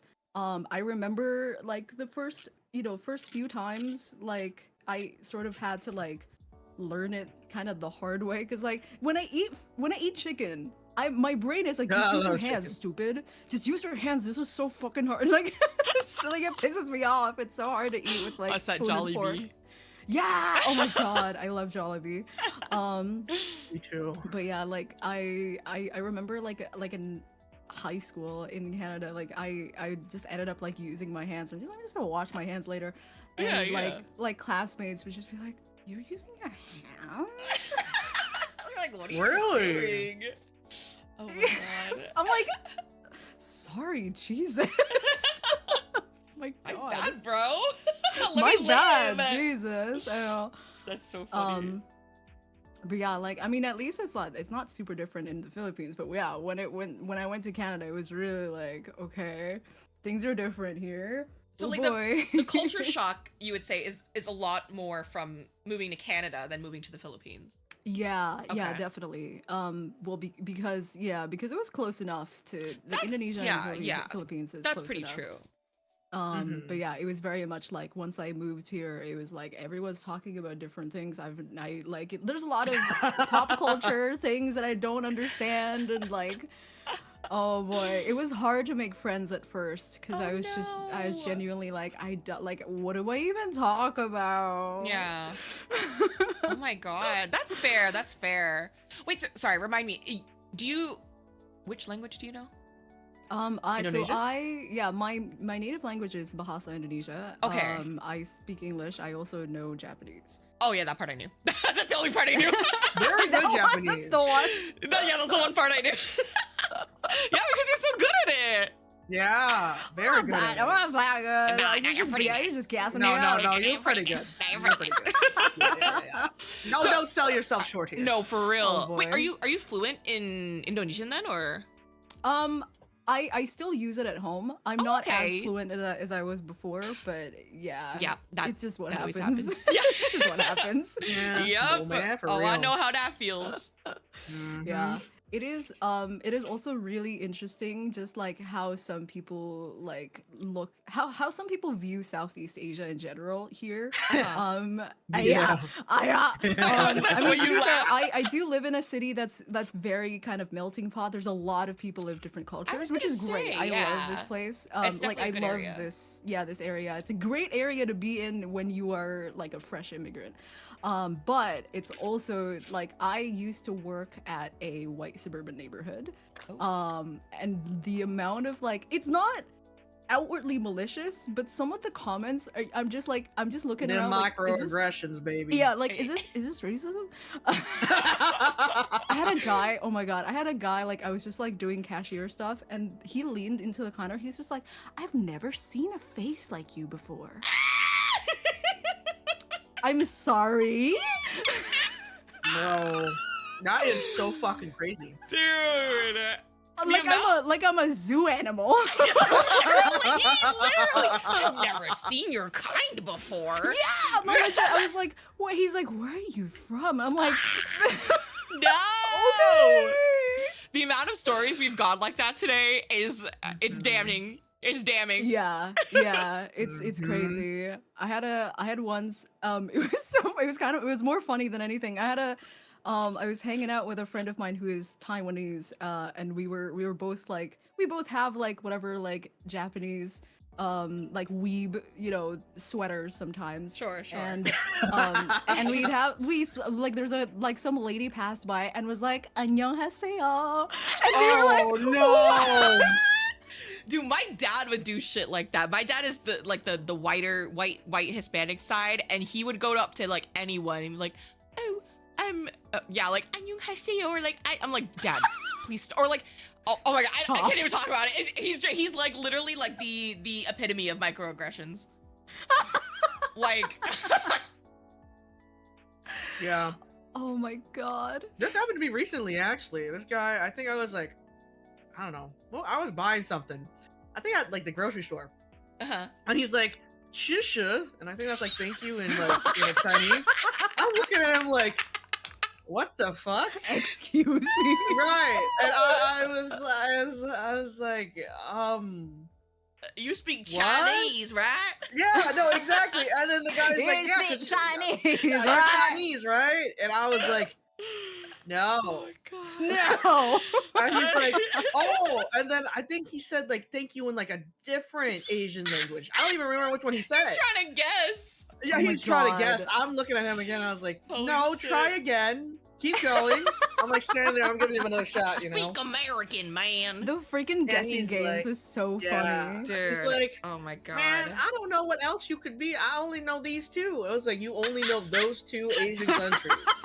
They're like, oh, I thought Asia was a person too. No. Oh, What? No. Oh my And then he was like, God. come on. And I was like, oh, you got it right. Wow, how did he That's know the that one one. actually though? He's like, yeah, my grandpa was in the Vietnam War. I was like, of Okay. course. That's Well, always, Oh, always that one. okay. It's always There we that go. one. I was There we like, go. okay. All right, come on. Give me my shit. I'm leaving Me now. and Asia is a person. That's so funny. That's Dude, so that is funny. crazy. Yep. I had really some- recently. I had some guessing game once. So many guessing games where it's just like, oh, I heard the No, it's timer. okay. Finish your story. Okay. Mhm. I had a lady that was like, "All right, well, like, are you like Chinese?" I'm like, "No." Japanese? No. Korean? No. I'm just like, Just keep I'm going. in my head. Yeah, I'm just like, it just keeps going. You're never gonna find it. And I'm just like, where? Like, no. I'm like, where are you from then? I'm like, Indonesia. And they're like, oh, is that Asia? I was Like, where is likely that? they probably don't even know what Indonesia is at that I know, legit. I was like, you probably can't even find it on a map. Like, just let it go. Just go. Come on, lady. You're not gonna let get it it right. No. Oh my god. All Oh right. my Thank you so God. much, Aqua. We love you. Aqua. Yeah, we love you. I'm so Thank excited to you. meet you. Yeah, thank you for like hosting all of this. I mean, I've been lurking. It's been really fun to Oh, hear I'm so everyone's glad. stories. Yeah, there's very been a lot thankful of that same you have enjoyed it. sames. Yeah. Same but different. Yeah. I hope a lot of people have just enjoyed and just been like, damn, people that have experienced my situations too. I hope you guys have Yes. enjoyed. I love Yes. that. Love that for us. Shared trauma. Love that for us.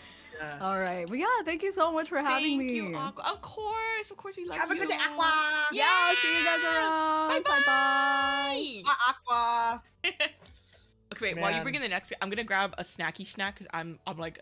No, dying. man, I've been eating this whole time. I know. I'm like listening to your chips. I'm like, okay. I I'll be right back. All right, I'll bring in the next person then. All right. Ashel.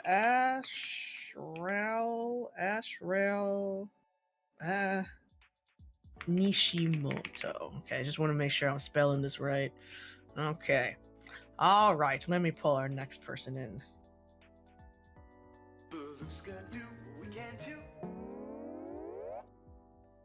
Hello.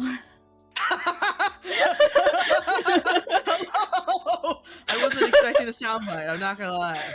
Sorry, I forgot it was still on. No, you're good. You're good. I just wasn't ready. I just had a blue skidoo in here. That was cute. That was cute. Oh my god, Blue's Clues. Oh my god, what a pull. Alrighty, I'm gonna start the timer, and then yeah, feel free to introduce yourself to chat. Yeah. Sure. I am Ashel Nishimoto. I am a narcoleptic Oni VTuber. Narcoleptic? Yeah. Me too. Narcolepsy. Really? Wait, no, which it's type so do you weird. have? Type 1 or type 2? I don't think they gave me a type. They were just like, man, you fell asleep real fucking fast. I'm like, okay. Oh yeah, I'm type 1. Oh yeah. I mean, I did like the sleep test and everything, and they were like, you don't have sleep apnea, but you do have narcolepsy. I was like, oh, cool. Okay, you might be type 2 then. You might be type 2. Yeah, probably. I have sleep apnea. Oh no. Hey. All right, but continue. Sorry, I got so excited. There's not many No, narcoleptics. enough. Yeah, that's so true though. That's so true. I am Filipino American. I am the daughter of an immigrant from the Philippines. My mom also served in the U.S. Air Force. When I was born, she had immediate orders to Okinawa, Japan. So I grew up in Japan as like a small child. Wow. Okay. And then she left the Air Force, and then we went back to America. And so I've spent the rest of like my 30+ years in Texas. Yeah, I love Texas. I love Texas. Y'all got Buc-ee's and HEB. Oh yeah, I love Buc-ee's. And Whataburger. I He's love my y'all. But yeah, my mom actually didn't teach me a whole lot about like heritage and stuff like that. Like she didn't even want to really teach me the language either, but my grandmother did. And so she was the one that kind of like I gravitated towards in learning how to like cook Filipino food. And she tried to teach me Tagalog, but I was also like learning English at the same time because I spoke Japanese at first. And so it was really hard. And so I only know enough Tagalog to suck up to my grandmother and be like, you know, masarap, mahal kita, all that good stuff. That's so cute.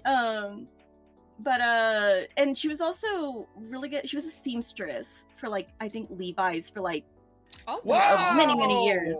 Okay. And so she taught me how to sew, and so I became like a cosplayer, and I did cosplay for like 20 years.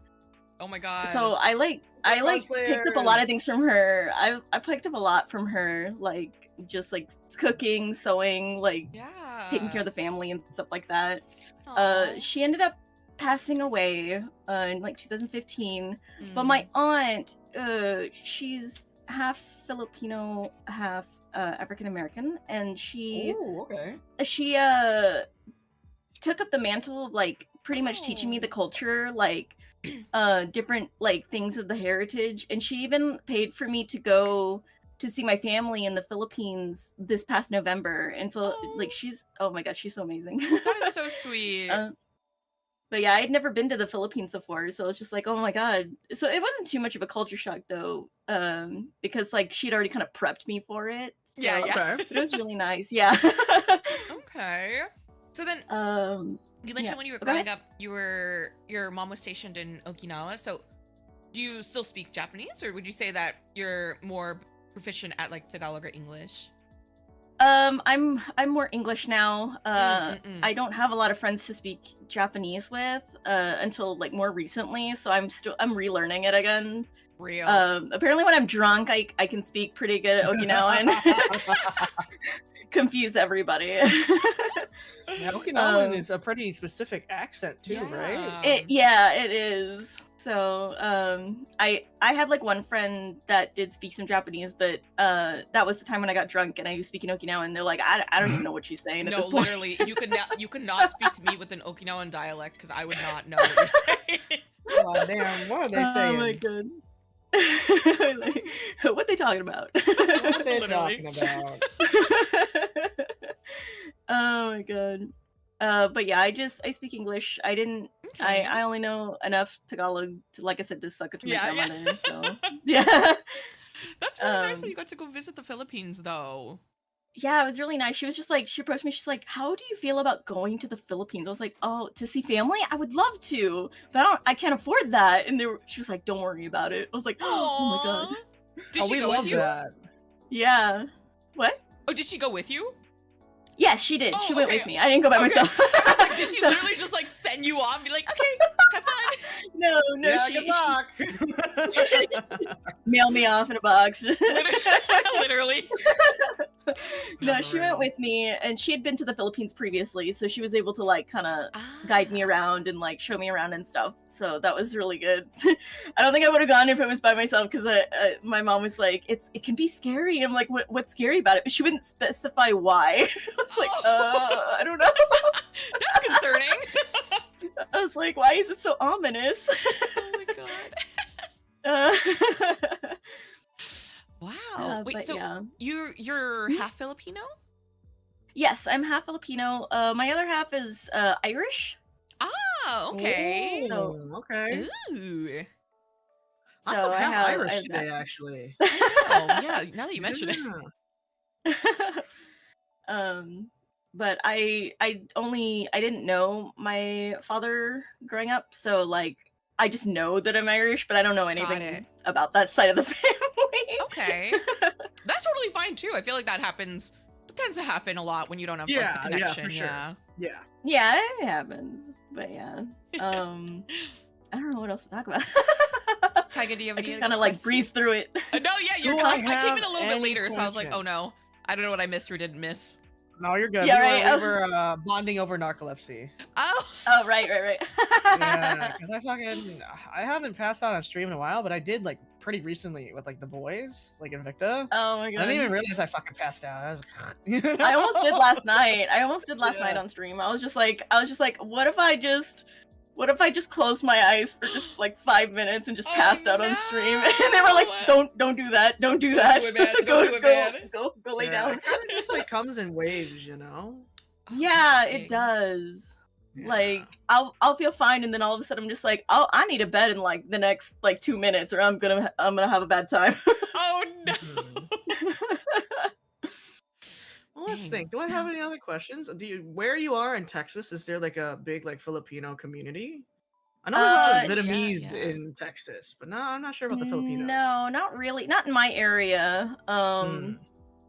There's like some Filipino restaurants, like a handful of them sprinkled around the area, but other than that, like most of the Filipinos just kind of know each other at this point. Like it's just like the small, very small community of like Filipinos here.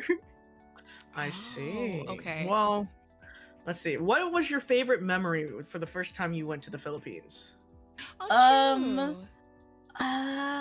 think. I think finding it was like, so it was November, so I found like the McDonald's across the street, and it had like Christmas decorations in the window, but it was like the Filipino decorations, like the stars. I forget what they're called. My aunt bought one when we were there, but they were like really pretty decorated and stuff, and I was like, oh, that's so nice. They said parola. Oh yeah. The Okay. parola. Yeah. That's the one. Oh my but the McDonald's was all decorated up with it. Like, that's so like kind of half so American here. But I was like the familiarity of a McDonald's, but also like jazzed up sprinkle of Filipino flair. Yeah. Did you get to try like a Filipino like dish from McDonald's? I know they like vary like in different countries. It was really crowded, so we didn't. We ended up going into I think it was like one of the really big malls. There was a casino in there. We like ate at the restaurant at the casino. What? And it was so much food though. Like they were just like, here's a giant plate of food, and I was just like, I can't eat all of this. Oh my goodness. I know like in the Philippines they do like those those dinners where it's like on the banana leaf and it's just like a bunch of like food like Oh, sprinkled yeah. around.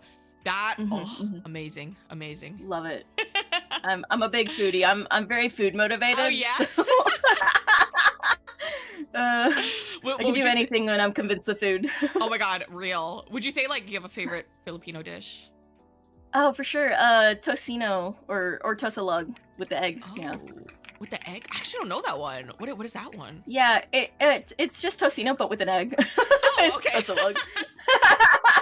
It's a sweet pork. Yeah. Ooh, oh, man, that sounds good. Damn. Why do we always talk about? We Yeah. always end up talking about food. Because the best part about Yeah. being Asian is the food. That's You gotta be true. real Oh, here. for real. That's true. I do love like hearing about other cultures' foods or like eating it. Yeah.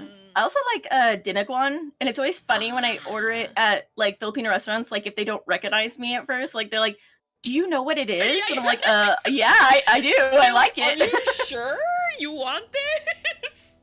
One of the That's so restaurants funny. in the area literally had the caption is just, "If you don't know what it is, don't order it." Like they didn't even explain what it was. They were just like, don't bother." That is so funny. That's interesting that you enjoy it. I feel like a lot of my like, well, actually no, that's not true. I think it's like half and half of like my Filipino American friends. Like some really like it, and some were like, no, I'm not eating that. Yeah. I mean, my mom used to make it for me, so like it just kind of feels like home now. So I'm like, it just reminds me of okay. home. So That that's why I makes like sense it. the- then. Yeah, of course. Yeah, I feel like when you have it when you're younger, it's like comfort food. Yeah, exactly. Filipino is definitely a huge comfort food. Yeah. Oh my god, definitely. Oh my gosh, I'm thinking about that restaurant description now. That's so funny. Oh We're my just God. like, don't even bother. Wait, have you ever had bulutan?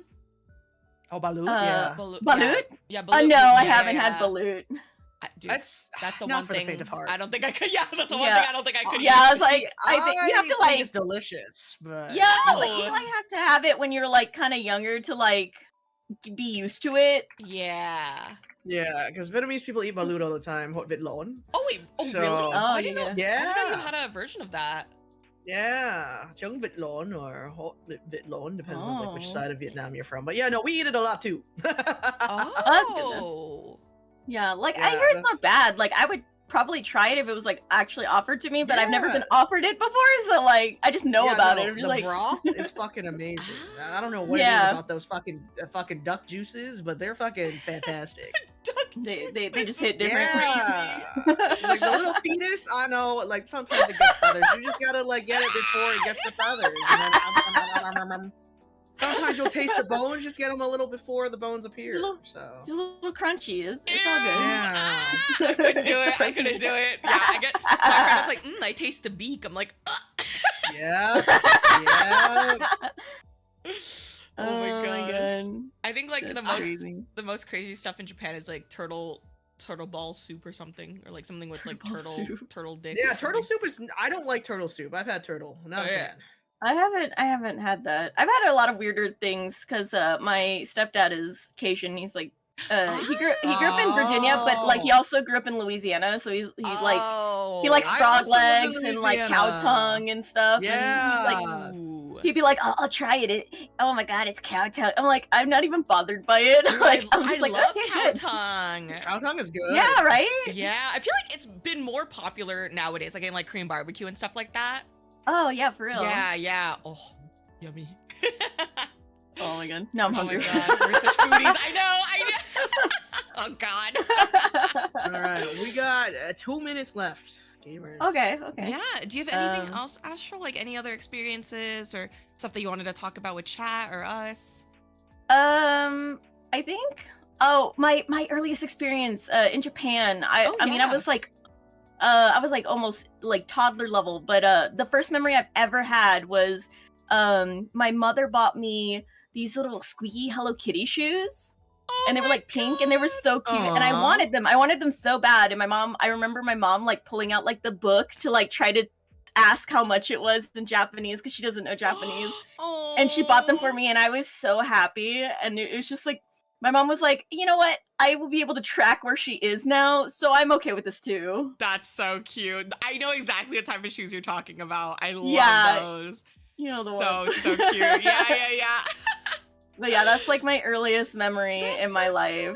sweet. But That's super I love that. sweet. It's nice that you have like a nice core memory of like being in another country when you were growing up. For too. sure, yeah. For sure, yeah. Aw. Oh Wow. my god, I just cracked my ankles. That was the most disgusting sound I've heard in a while. Oh no! Okay. Okay. Gotta crack yourself like a glow stick every once in a while. I'm like, just listening. I'm just like cracking. Oh my god. Oh man, we're gonna have to stretch soon. Oh yeah. Oh yeah. But yeah, Oh, Ashel, thank you yeah. so much for being here. Did you have And any thank other? you for having me. No, of course. Do you have any other things going on or anything you wanted to share with us? Not at the moment. I just had my affiliate anniversary. Congratulations! Yesterday. So Oh, nice. I'm like Yippee! excited about that. That's good. Congrats. Thank you. But yeah, I was just really excited to be here. No, we're happy that you're here. Thank you for thank you so much for accepting. applying. Yeah, we Yeah. appreciate it. I know everything was kind of last minute, so I really appreciate you reaching out. No, no super problem. quick. Yeah, I was like trying to swing it because I had a dentist appointment like right before, and I was like, I think I can swing it. I think I can swing it. No. Oh my gosh. Okay. Okay. Well, God bless. yes, yes. Well, thank you so Yeah. much for being here, and thank you for taking the time to talk with us. Of course. Oh, thank there's you, Taylor. Thank you. Oh wow. There's Taylor. Thank you so much, Ashel. All right. Yeah. Thank you. Ashel. Bye. Have a good rest of your day. Yay. Okay. Oh, it's so I need to interesting when- stretch. Oh yeah. I was gonna say it's super interesting when people like come from like different countries and like live in different countries even before coming to America. I'm like, damn. Oh yeah, for sure, for sure. Definitely much more of a melting pot experience because I went from Vietnam to America. There was no in betweener. I'm American. Born and raised, baby. Yep. Yeehaw. Yeehaw, partner. Alrighty, let's get at our next right. guest. We have believe it's Killer Noi. Killer Noi? Yeah, okay. Hello. Hello. Hi. Hi. Whoa, nice to- wait a oh, second. What does that shirt say? I love ABG. I thought, I got to dress for the occasion. I got to be the ABG rep. Yeah. Okay, Arena K-Town. Wait, do you know what Arena K-Town is? No. Damn. Oh no. All right, bro. Arena K-Town. I'm in bad chat. rep. I'm bad rep. Yeah, I know what that is. You do? I do. That's crazy. That's Rob. I ain't even on the West Coast. Dude, for real. Well, anyways, hello, Noi. Whoops. Hi. Hello. It's nice to meet you guys. Thank you so much for having me. Yeah, please feel free to please. introduce yourself. Yes. Yeah, so I'm Killer Noi or Noi. I'm a killer rabbit girl, and I'm first gen Lao Thai American. So my Let's parents are go. from Laos. Yeah, my parents are from Ah. Laos. My grandma's from Thailand. Not a lot of people know about Laos. It's a very small country in Southeast Asia, right in between Vietnam and Thailand. Yeah, I have a lot of family that actually Yeah. have Lao. Yeah. Yeah, and actually, it's a fun fact about Laos. It's the most bombed country in the world, so that's pretty is. fun. It is? That's- Yep, it yes. is. It is. America made that mistake too, trying to hit Mhm. Vietnam. So, Yeah. because they're right next to each other. Oh my god. Yeah, they are. I know. Yeah. Yeah. That's crazy. Yeah. My grandpa got detained in Laos and Cambodia, and then almost got Ah. executed in Cambodia until my grandma saved him. So, What the hell? Damn. I know. It's crazy down there. I ain't gonna lie. It's very crazy down there. Oh my gosh. But yeah, Yeah. please like share your experience with us. Anything that you had growing up or anything that like changed your life or things okay. like that. Yeah. So a lot of people actually don't really know about Laos. So every time I told people that's where I'm from, they're like, "What's that?" And I'm like, "How do you want me to answer that question? Like, it's a country in Southeast Asia. Like, that's what I am." So usually, a lot of Lao people would probably just say like they're Thai, and I am part Yes. Thai. So Oh, interesting. yeah, a lot of Lao restaurants actually, or Thai restaurants, they may be owned by like Lao people because it's just easier for people to claim Thai over Lao because a lot Yeah. more people know about it. Yeah. Yeah. I Breaks heard my you heart guys. because Lao Pho is so good. Lao Pho is fire. Crazy Oh my god. good. You're Viet, right? Taiga. Yes. Every time I meet a Viet person, I always like to talk to them about Ban Quan because it's like Oh, my Ban Quan, favorite. yeah. Yes, it's my favorite thing Oh my ever. god, Bang Kwang Yong Lama. Oh, so good. Yeah, and I heard you guys talking about balut earlier. Oh, yes, balut. Yes, Yeah, sir. we call it kailuk, but it's always Mm. been one of my favorite dishes. I personally don't eat the bird because I'll eat it for you. Don't you worry. yeah, I gave it to my parents. Like it Yeah, weirds take me the out a bird little out, I'll bit. eat it. I ate it recently, and I was like, I can't do it. I feel the bones in my mouth and the It ain't beak. for the faint Yeah, of heart. I ain't gonna yeah. lie. But I do love the rest of it, just not Yum. the baby. I'll like look at it. I'll look at the little baby and be like, oh wow, it looks pretty developed. Or Oh yeah, you just gotta, you know, I was talking about this, I think like the other day. I'm really good at telling like what stage the embryo is at by just Oh like my holding the God. weight of the egg. Yeah, so I could probably give you one that doesn't even have the duck in it yet. I would eat that. I could not, every time I see it has like feathers and shit like that, I'm like, I don't think I could eat that. It's just so Yeah. weird. Genuinely, I don't know why. It's just like, you know, every time my mom would make me go to like, you know, Asian market, she's like, okay, go pick up some hot vidlo. And I'm like, okay, fine. And I like will pick them up. I'm looking into the light, turning them, weighing it in my hand. And I think there was one full set. I grabbed none of the embryos were ready. What And the my mom was like, heck? what the fuck did you do, man? And I was like, I don't know. I just picked them up. I looked at them. It's Ma. like Asian parents like picking out a watermelon and like slapping it. Oh yeah. I do that shit Eating with too. the- yeah. I do that shit too. That's You so have the funny. magic touch. Yeah, I saw that you said that you grew up in the South. Oh yeah, so I Oh. won't say exactly where I'm from, but Mhm. yeah. No worries. The state that I'm from, actually there's a lot of Lao people here. Awesome. For some reason. I don't know why we all decided to go to this specific state. It's like very random. But every year on Lao New Year, we have one of the biggest Lao New Year celebrations, Thai Lao Khmer Mhm. New Year. Wow, that's awesome. Yeah. And so you go to the temple. I literally just celebrated it like last weekend. You go to the temple and there's like lots of food stands, lots of like toy stands. Like they were selling Labubus and I bought one and it was Oh, a fake. no. But Oh, don't tell Tyler that. Oh, no. I got Oh, a little no. fufu, yeah. But you know, it's the experience that mattered. No, I feel that. I love me some lafufus. Oh, God. It was silly as fuck. I love them. Yeah, it was ugly in a cute way for sure. That's what I'm saying. That's how I feel about pugs and shit. They're ugly as fuck, but they're cute too. Yeah. There's not a lot of Asian people here though in general. Like I was always pretty much the only Asian person in like all of my classes Oh. growing up. So I think the Southeast Asian experience is maybe a little bit different than other Asian experiences because on one hand people will like look at me and they'll be like, oh yeah, she's clearly Asian, and on the other hand there'll be some people that would like they'll be like, are you mixed? Like, are you Asian? Like they'll be so confused, and I'm like, I'm Asian. Yeah, I'm Asian. But like other than that, like it was just like a lot of stereotypes. Like people always being like, "Are you good at math?" Like, and I'm like, Oh. "No, not really, honestly." God. I wish I had that gene. No, real. Oh, it's okay. I'll give you a good. I'm really good at math. I'll give it to you guys. Yeah, thank you. I'll share a part Fire. of my math brain. Fire. So you said that you don't have a lot of like Asians growing up near you, but there's a large Lao community. So Yeah, were you able so- to? Yeah. Sorry for No, interrupting. no, you're good. You're good. There's not a lot of Lao people in general. I think there just happens to be like a good amount of us here. So anytime I did have another Asian friend, they were pretty much always Lao. For some reason. Okay. Yeah. So not many Asians, but if they're Asian, it's usually a Lao person. Yeah. They usually are Lao. That's interesting because I know Yeah. like where I was from growing up, like I didn't know a single Lao person. Yeah. Yeah, we're pretty rare, I guess.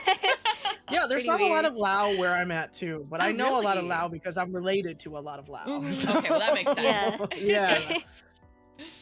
Wow. Yeah. Actually, there's like a funny meme. I don't know if you guys know the whole get back meme. It's like a girl counting. It's nung sang sam si ha hok get back, and she's counting in Lao and Thai. Okay. So if you ever heard that meme, that I've now you know how to never seen count. that. I've never seen- Oh, Really? I don't think I I'll get have. back. No. No. Oh my gosh. I don't know. I live under It's a not rock. really Yeah, well, the more you know. Also, 5 in Lao and Thai is ha. So anytime you see someone going 555, they're like going ha ha ha. Oh. Yeah. Whoa. Big brain. Sounds about right. Big brain, yeah, for sure. Oh my gosh. So do you okay. do you feel like you are more a specific side of your heritage? Like, do you feel like you're more loud? Do you feel like you're more Thai, or do you feel like Um, it's a whole mixing pot for you? yeah, so growing up, Lao and Thai were like the same thing. Like, cause I mean, the countries are very similar in languages and culture, Yeah. and so for me, it was just like one of the same. Like, they were both the same thing.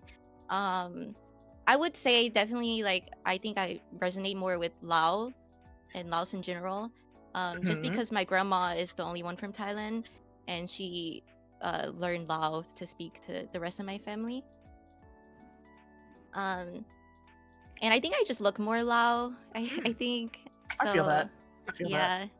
Because my family's really mixed too. Because like no one can ever really figure out what I look like. But I mean, I'll look in the mirror. I'm like, I look Vietnamese. I'm pretty sure I'm Vietnamese. But you know, people be like, oh, Thai, Chinese, Oh yeah. Cambodian, and I am all of those things. But I still think I look more Viet. Yeah, I don't think anyone's ever really, well, anyone that's not Asian has ever really assumed I'm Lao. I definitely have gotten that I look Viet too, by like Yeah, nail well, we're pretty ladies. close together for the most part. So Yeah. Yeah. and our totally. food is also very similar. Yeah, it is. Oh, Like I grew up eating banquan and everything too, so it's like I have to talk about it. Yeah. No, bánh cuốn is so good. It's one of my favorite things ever. Wait, can Bro, you I explain what love that is it. for a non-Vietnamese person? It's bánh cuốn? It's like rice you know, paper. yeah, we like make like a little rice cake. It's like a very thin rice cake, and then we'll put like meat in like wood ear mushrooms and stuff like that, and onion, and then roll it together, and then you eat it with fish sauce and vegetables. So is it like a spring roll, but not? No, because like we like make like the batter. It's like steamed too. Oh, Yeah. okay. Got it. Yeah. Oh, they're Super good. good. Yeah, wow. That does sound really good. That is really good. It's like one of my favorite. Like we have it a lot for like breakfast and stuff. Oh, okay. Yeah. Damn, yummy. That's Oh so my good. gosh. We always talk about food. We always end up talking always about food. end up Always. Would you say you? Oh wait, have you been back to? Oh wait, no. You said you're from Laos. No, I'm American, first gen American. I've never been to Laos or Thailand. Wait. Yeah. No, so wouldn't that make you second gen because you were born in America? First gen is when you are immigrated. Oh, is it? Yeah. I thought a it lot was of the people- first generation that was born in America. A lot of people get Oh. that mixed up. Do not worry. No, Do not worry. yeah, this happened last year too. I made like a whole slideshow explaining. Oh, okay. Okay. So, yeah, second gen. Yeah. Yeah, because Hazumi is second gen and I'm first gen because I immigrated to America. Yeah. Okay. Sorry, it just helps us did- also know what to talk about. Yeah.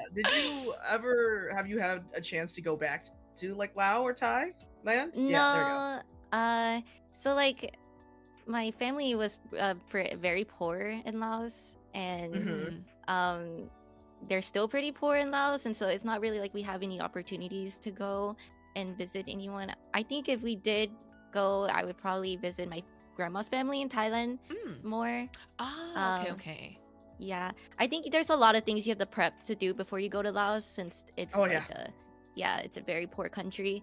I would like to go one day for sure, but You should. I've been. It's a beautiful country. Like genuinely Yeah, one I've of heard the so prettiest many countries I've been things. to. Yeah. Oh wow. sometimes Just I like a get flight. upset. Oh, you can go. You go. No, you're good. The flight is like between all those countries is not very expensive, so you could literally kill them all in one day. Oh, really? Yeah.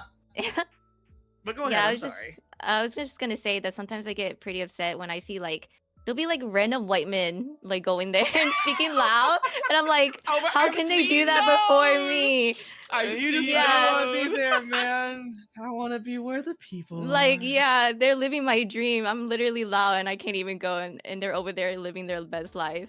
So real. so crazy. I know exactly how you feel.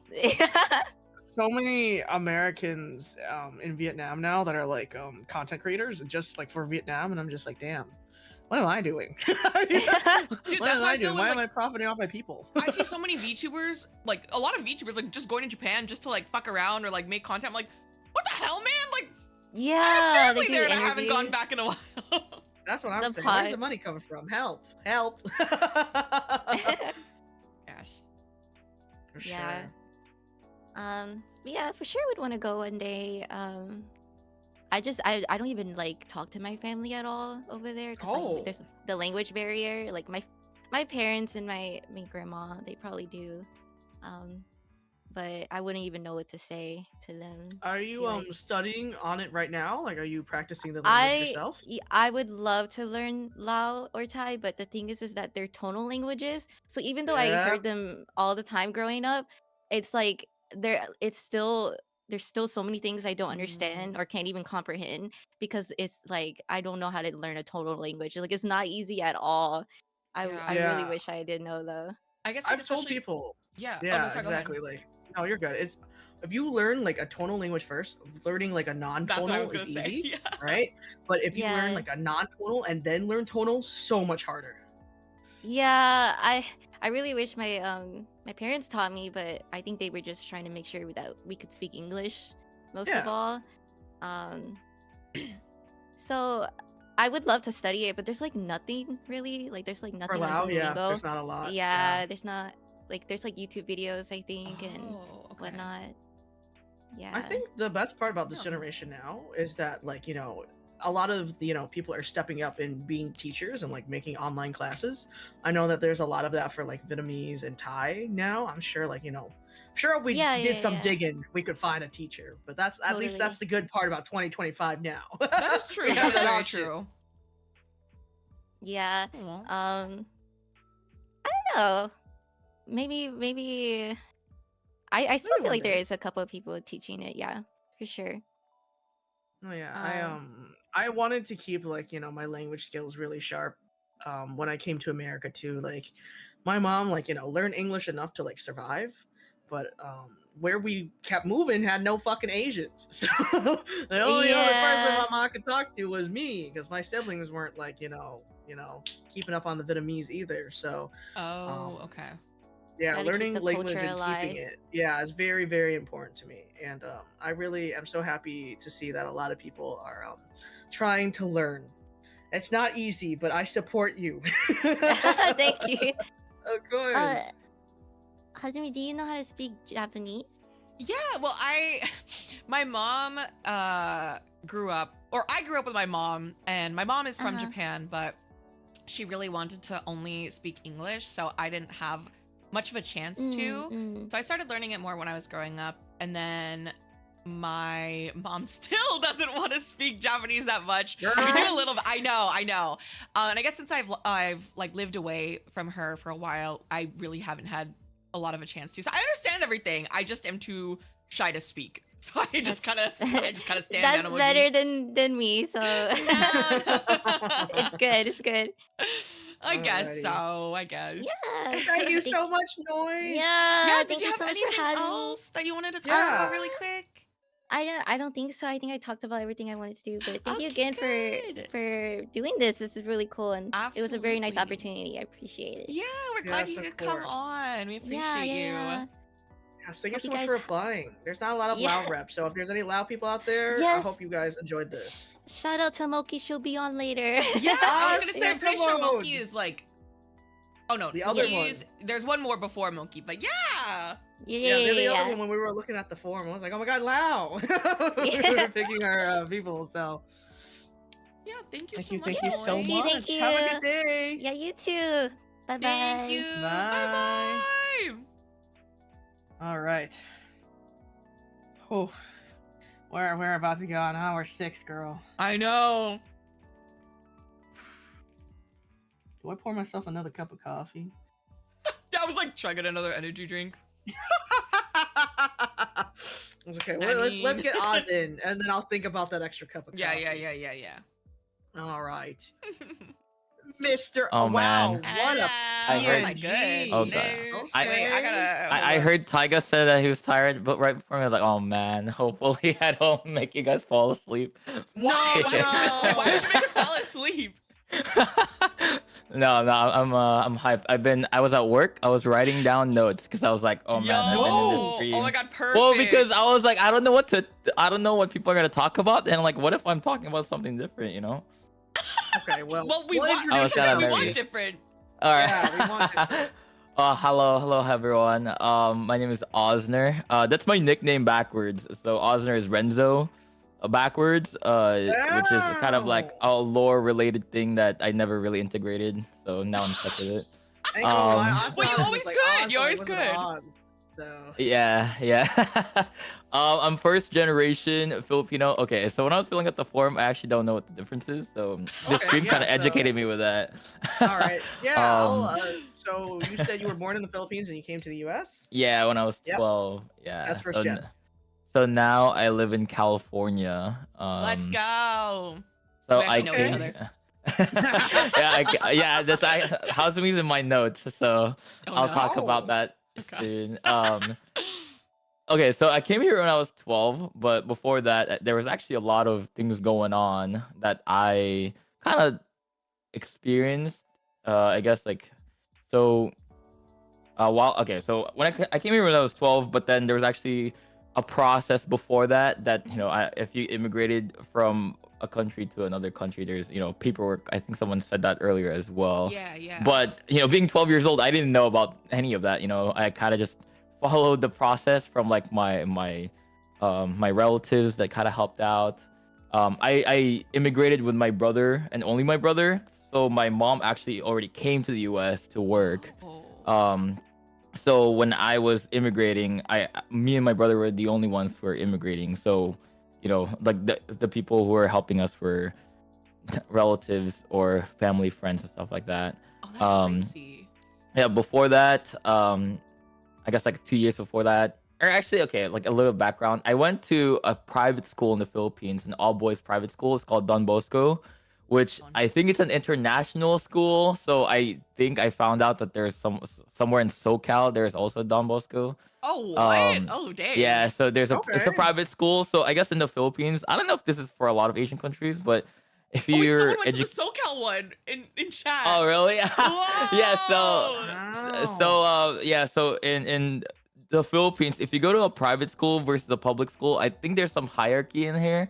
But then like here, I think you're a snob if you go to a private school. I don't know. It's a stereotype. But like in the Philippines, if you're go to a private school, you're educated. If you're in public school, you're like not educated, I guess. Wow. So I guess that was kind of like a stereotype there. But the immigration process, it took a while. So I went to Don Bosco until 5th grade, and I did like all the relatives thought that I was gonna go to the US after that. But then so I stopped going to school. But then it took like 2 years. So I stopped going to school for a year. It didn't happen during that year. So the following year, I went to another school because all my friends were like a year older than me. So I didn't want to be embarrassed. Oh, that's crazy. Yeah. So I was just like, that's actually how I got into computer games, because my dad, my biological dad, owned a computer cafe, like a PC Bang, but computer cafe, internet cafe. Yeah. So he owned one. So that's how I got into like MMOs. And Counter-Strike and stuff like that. So it's like a stereotypical like computer cafe that you've seen before. Oh, that's so cool. So I for a year straight I just went there because there's nothing else to do. I didn't go to school. Yeah. Yeah, but I guess in that sense, the reason why I was able to immigrate is because my mom remarried, and I didn't know that up until I moved to California. Yeah. Okay. So they didn't really tell me that. Yeah, so when I came here, I just found out I have a half brother and a stepdad, and I was like, oh, okay, I guess that's. Oh my god. That's. Wait, so the half brother wasn't the one that immigrated with you, was it, or was it? No. So I have an older brother that's 1 year older, and then my half brother is like 10 years younger.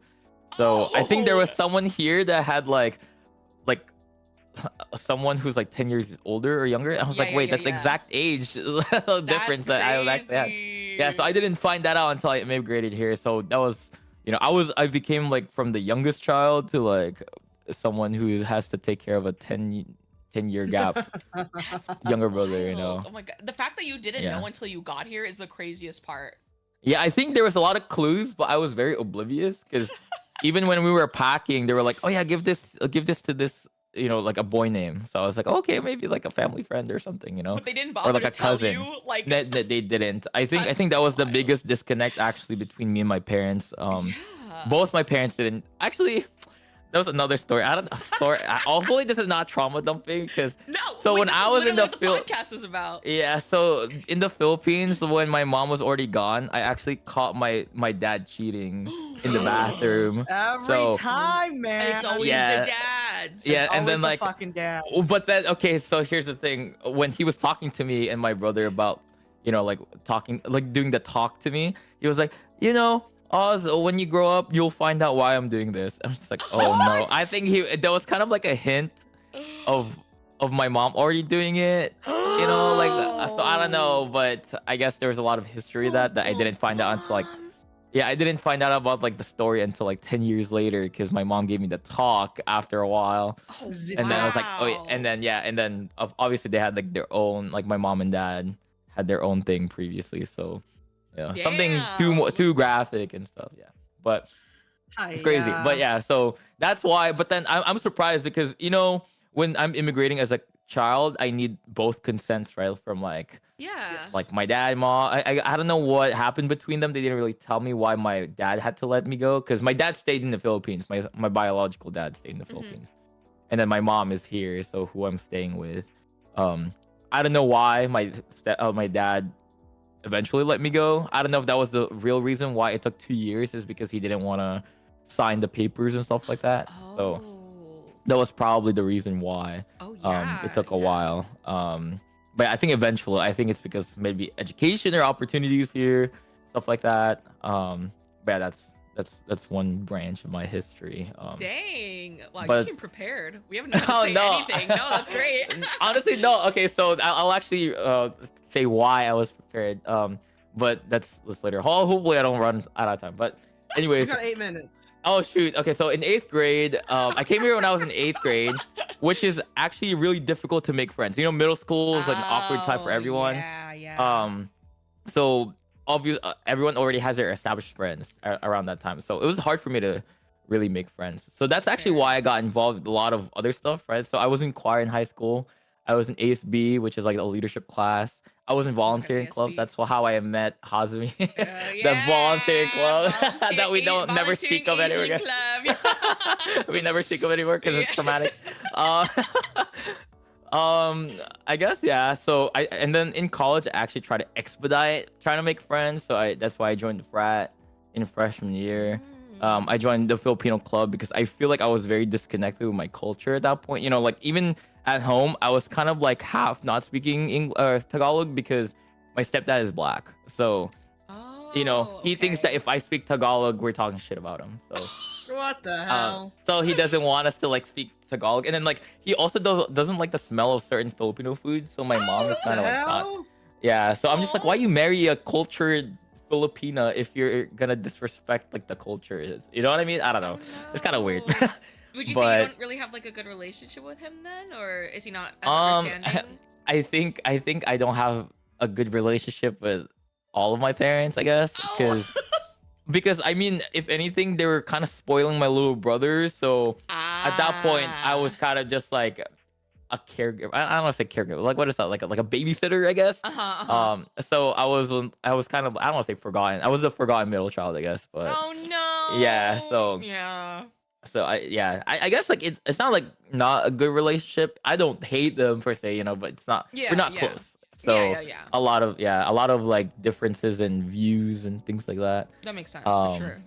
But in college I got involved in the Filipino club, which is like one of the first times I actually got more immersed in my culture. I feel like being really young, I never really appreciated being Filipino as much, until you're like out of the country, and now I could be prideful. I don't know if any of you have like experience with your Filipino friends, but I feel like Filipinos are very prideful about Filipino representation and in Literally the media. my entire chat.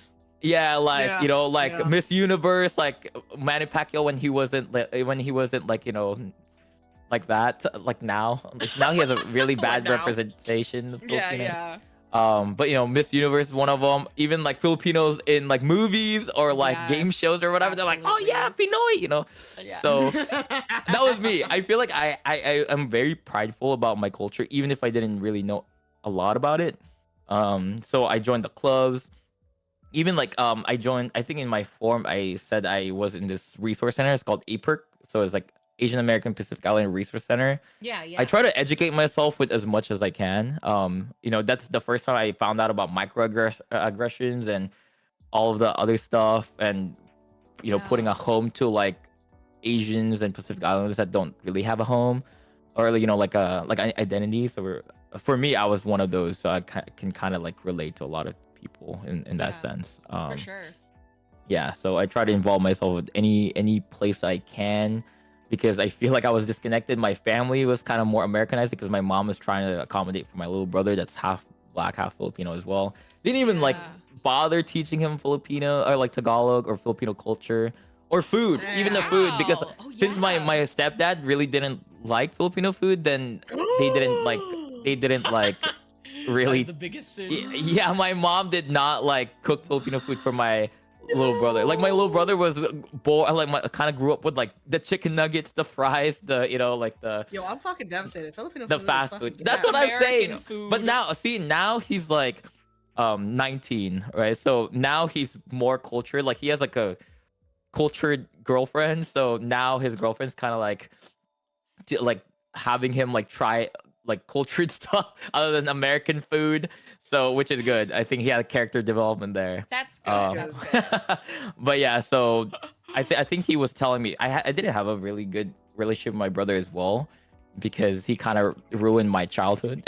So because I had to like watch him, I couldn't be more involved because they're like, oh, it's like, you know, pick up your brother from elementary school and all of that. So I kind of just didn't have after school activities because of him. So I had to like kind of okay. So you didn't really get to like live your life. Yeah, but then it wasn't really him per se. It's like the situation. Like me, I don't know. So it wasn't his fault per se. When you're younger, because it's like, who do you blame for this kind of thing? And Yeah. then, like, when you're older, you kind of understand, like, oh, okay, like it wasn't him. It was like my family kind of thing. Yeah, It's exactly. the same thing for my siblings too, so I get it. Yeah. Yeah. So now he actually like asks me for like advice and stuff. Like he's getting into college. He got into college, and I visited. I went to his like orientation or welcome, whatever. So yeah. A better So relationship. yeah, I think it's because he saw what we went through, like me and my brother, my older brother. So he kind of like appreciates us. Kind of like someone said something about like, I think it was Taiga's like the body shield, like, you know, like me and my brother had to go through all the strict things, so he's kind of spoiled. That's what happened. So yeah, and then it's good when they understand and appreciate. yeah, at least I'm not like petty or anything with him per se. I'm kind of petty with my parents because I feel like they knew better and they didn't really change. Deserved, low key. I wouldn't say I hate them though. Petty in the sense that I don't dislike them, but more of like I can kind of remember, you know. So of course. Yeah. But I don't know if also another thing, I haven't really been back to the Philippines yet. There was this thing where every time my family or my mom calls my relatives there, they always try to set me up with a relative's coworker's daughter or whatever. I don't know. Especially That's 'cause you're common with a lot. American, man. Yeah, they want the green They card. want Actually, the no, green that's card. another but that's Listen, that's my also family something that does it happened. too. Oh, But yeah. like, they actually want me because then they're like, "Wow, he's a tall Vietnamese guy." And I was like, "No, thank you, no Yeah. bueno." And also like I don't know. I also am. I don't know. I haven't actually had a lot of experiences of racism, maybe microaggressions because I live in California, so it wasn't as common. And I feel like Filipino is actually one of the more population in California, I believe. At least Asians wise, right? So definitely. We have a hub, right? There's certain cities that are like, oh yeah, there's like Jollibee there, so that's probably a Filipino city, you know. So there's a lot of those. But yeah, I guess that's pretty much it. I think even VTubing, I try to integrate my culture. I don't know if you guys know, but I think there's certain elements in my, I guess, like VTuber model that is more Filipino. Like I think the Filipino sun is my necklace. I can't really see with this PNG, but I try to put like certain like small like symbolism in my model. Not like, you know, I feel like a lot of Filipinos put like their flag like in the shirt, you know. Yeah. But I don't want it to be like that. I don't want to be like, yeah, I'm too Filipino. out there, yeah, like, but it's like very hidden symbolisms. Like my necklace is like a Filipino sun. Oh shoot! And then one of my collars, it's like a Filipino flag, but you can't see the colors. So I think that's nice though. Integrating your culture, like in some way. I yeah. didn't do that shit. Me neither. Well, Mine was an now accident, you know, so- I put my new model and that barely has anything now. So Oh well. yeah. Well, For 2 years though. later 2 years. I guess. Yeah. Well, thank you so much for being on, Oz. Yeah. Oh yeah, thank you. I don't know if that's trauma. No, this was great. No. You're This chilling, was really good. Yeah, but I was just like, I don't know what to talk about. I feel like some people are funny, and I'm like, man, I don't know. I feel like my story weren't funny. Here, listen, Everyone dude. comes from a different family, a different background. Not so. even that. Like every family is dysfunctional. It just That depends too. on what type Yeah. of dysfunction it is. And let's be real here. We deal with our trauma with jokes and laughter. So Yeah. I kind of got over it. And now I'm I'm like 20 something. So yeah, you were a big boy. 20. Yeah. Okay, all right. well, almost. I'm pushing 30 actually. So I'll be There we there go. soon. I was about to I'll be there say. soon. I'm pushing 30. I just don't want to say it. Thank you so much, Oz. I really appreciate you. Oh, yeah, thank you for having me. Yeah, I'm surprised I got selected. I'm not gonna lie. I was like, oh shoot. I was like, oh my god, Hazumi never messages me. I was surprised. I was like, oh shit. I was like, oh shit. Anyways. All right. Have a good day, Oz. All right, thank you. Well, that's on you. Me getting outed as a bad friend. Anyways. Oh my god, we're like a half hour behind. So We thank are. you How for did everyone this happen? that- Yes. I don't know. We just keep getting distracted. Oh I my love God. you guys. Thank you for everyone's Yeah. patience. We're Thank gonna you take guys the next so person much. now. Whew. Okay, I needed a breath. Hello. Oh my god, your Poogie's so cute. Hi. Put you here, and then I'm gonna fix your name. Sorry if I sound gross. I'm getting over a cold right Oh now. my god, no, you're You're fine. good. You're good. Yeah, well, hi everyone. I'm Mokizard the Dragon Thief. I am a variety of VTuber, and I am actually streaming. I know you guys play Final Fantasy 14. Yeah. I'm actually Yeah. streaming my first playthrough, and I'm not gonna lie, I've been trying to get through A Realm Reborn for 1 year now. In March, I'm so my 1 sorry. year. Oh. It's so Yeah. I hard. played it when How it first far are came you? out. So Oh my god. yeah. I started Yeah. 3 years ago.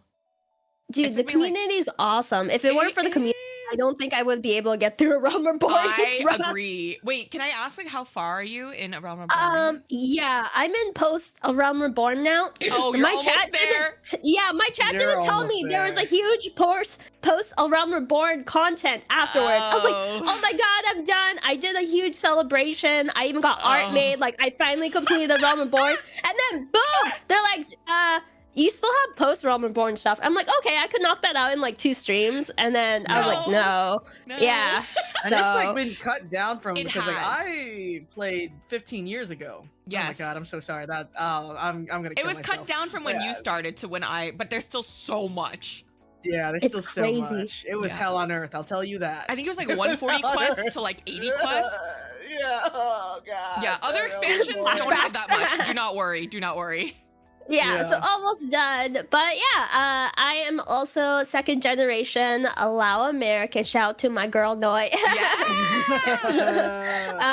Yeah, and so I guess I won't go too much into, Laos and stuff like that since she went over it. I will go more into my own experience because it's a bit different than hers in that where I grew up, there wasn't really any Lao people at all. In fact, I was probably the only Lao person in my school districts growing up, unless it was like a cousin or someone that I knew in my family.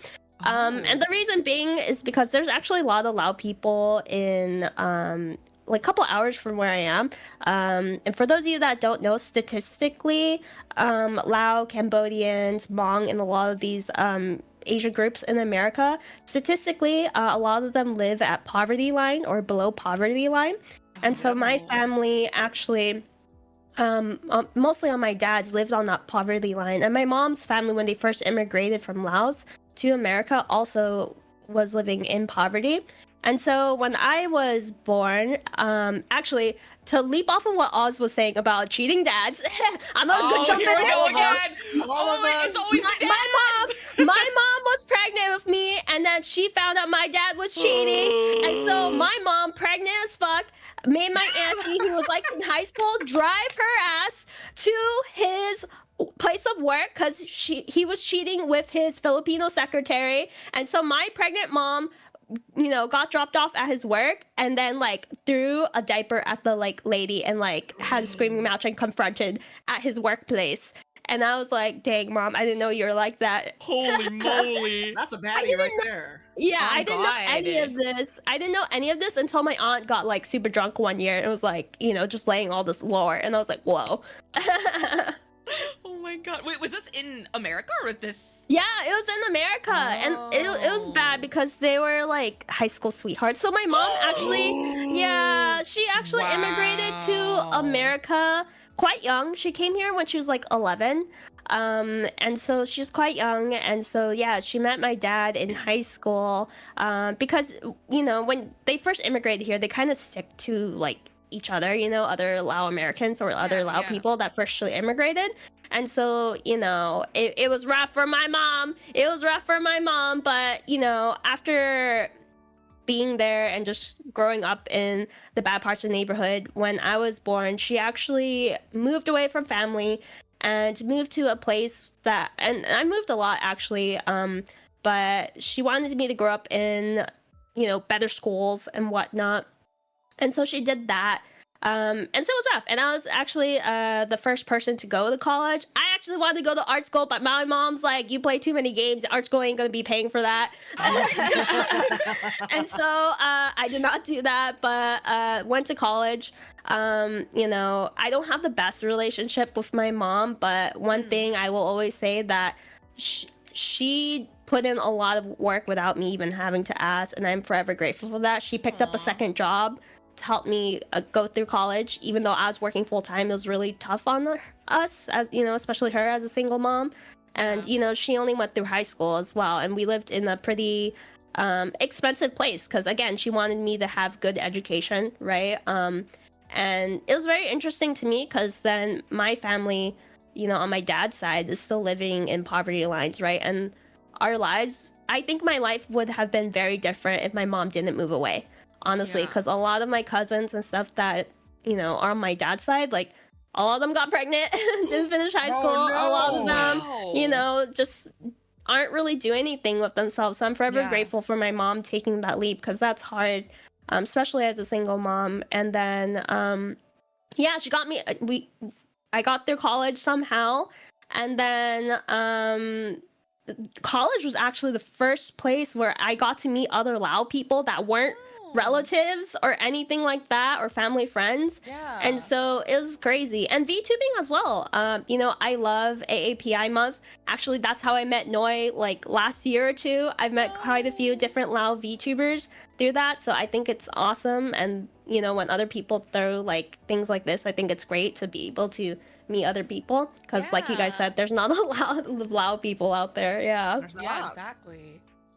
Yeah, and so yeah, that's a little bit about that. I guess I think the hardest thing for me for being a second generation is that, you know, once I finally worked my ass off through college, once I finally got a good job, and once I was finally settled, I think it was really hard for me because now that I like worked my ass off and was done being super busy, I think all of the like feelings and stuff I put in a box was just bursting out. Real. And, you know, it was time for me. I decided to finally tackle those things. And so I finally put myself through therapy. And that's so hard, by the way. If you guys are ever considering, that's so hard. And so that really helped me kind of think about how I wanted to tackle my own relations with my family, you know, because, you know, especially people just immigrating here, they didn't have the luxury of dealing with feelings. You know, they're just trying to survive here. And so therapy really helped me kind of navigate that because, you know, you shouldn't have to forgive them just because they like gave you a roof over your head and food, you know? And so just navigating all of that was really difficult for me. because my relationship with my mom was kind of crazy, but like she also did all those things on herself, and she was quite young when she had me. So yeah, it's a very interesting thing. And then I think my experience now, it's just very different than my younger cousins and stuff, because I feel like now their parents are more assimilated versus mine. Even though she came here young, it's a very interesting dynamic because she only surrounded herself with other recent Lao immigrants. Her English is also still not the best, right? And that kind of like fell to me because, in fact, when I went to college, my housemate's boyfriend told me, like, straight up, he's like, wow, your English is really good. I was like, bro, I was born here. And he was Vietnamese. He was Vietnamese, and he said that to me. I know, man. It's always one of us. Bro, it's I'm so okay. sorry. But yeah. Goddamn Vietnamese. Yeah, so that's a little bit about my experience. I don't know what else to talk about. Oh my gosh. I mean, wait, do you speak Lao or do you? A little bit. Okay. I'm kind of sad because the Lao communities, where there are a lot of people here in the West Coast, usually at the temples they would have Lao school, but I live too far to be part of that. Oh, no. And so and my mom mostly spoke English to me. The only time I would speak Lao is if my grandma would be around. And so I speak very broken, I would say elementary level Lao. And I kind of talk in third person because my grandma never corrected me from when I was growing up. So I would be like, Moki is hungry, or Moki wants this. God, this and so when my cousins would hear me, they'd be like, why the heck are you talking like that? I'm like, I don't know. Oh no. I know. That's rough. Oh my gosh. Yeah. You were not the only one, don't worry. We have a few people that were like that too. Yeah. Yeah, No, yeah. I really feel you with the single mom Yeah. situation, because it's the same way with my mom, right? Like, I don't have a good relationship with my mom either, but like at the same time, it's like, that's my mom. Yeah, I totally get you. It's unfortunately an arm's length relationship, but at the same Yes. time, it's what's best, Her own mental it's- health, Yeah, and it's especially hard because I'm her only child, Oh, and so that's even harder because the whole, well, in Asian cultures you take care of your parents, right? Yeah. It's messed up, and I'm still dealing with this, but I straight up told her I worked my ass off at work so I could put you in a really nice home, okay? and it'll be really nice. And then she kind of laughed, but now she's like, wait, you're really putting me in a home? And I'm like, mom, if we live together, we're gonna kill each other. And she's like, how could you? And then, yeah, so I think that's the hard part of being an only child, to immigrant parents, especially if it's not a great relationship, is that taking care of them when they're older is a hard topic. Yeah. For sure. No, I feel that because I was the same with my mom. Yeah. I told her, I was like, listen, Ma, we can't live together. I'll buy you a house. If you don't want to be in a retirement home, I'll buy you a house, but I cannot be there. I'm sorry. Yeah, I can't be doing left that home. shit. So I was like, I left home when I was 18. I was like, do I like keep up with the mental turmoil of living with my mom, or do I keep up with the being broke but living away from my mom? I'm like, oh girl, you paying with your mental health. Exactly. I was like, you know what? I'd rather be broke. I'd rather be broke. It's the truth. Yeah. And honestly, therapy has helped me a lot in regards to, understanding where she came from, understanding my feelings, and finding that like middle ground with her and navigating that and trying to establish boundaries because, every time I mention that. Therapy, right? Yeah. But I think I tried it once, and then the therapist told me straight to my face, they're like, I need to go to a therapist after this. And I was like, oh, hello, love that for me, love that. And then never went back. Surprisingly, when I first told my mom I was thinking of going to therapy, she was actually surprisingly supportive. Really? That's awesome. That's really good. Yeah. I know. She was like, oh, I'm happy for you. But then whenever I would try to bring up things to like talk about, she's like, I don't remember saying that. And I don't remember doing that. Like, Oh my god. Or My it was God, so does that long ago. Yep, same It's here, so same here. long ago. Why can't you just let it go? Why can't we just all be happy? Oh my god, I'm sorry, no. like my mom has said the same exact thing to me. I'm sorry, give you guys PTSD. Literally every immigrant person in chat right now is already, they're just like, it's Yep. the same. It's the same. Yep. Yeah. But no, it's hard because she did so much for me, but at the same time, it's like I remember shit ton of stuff you did too.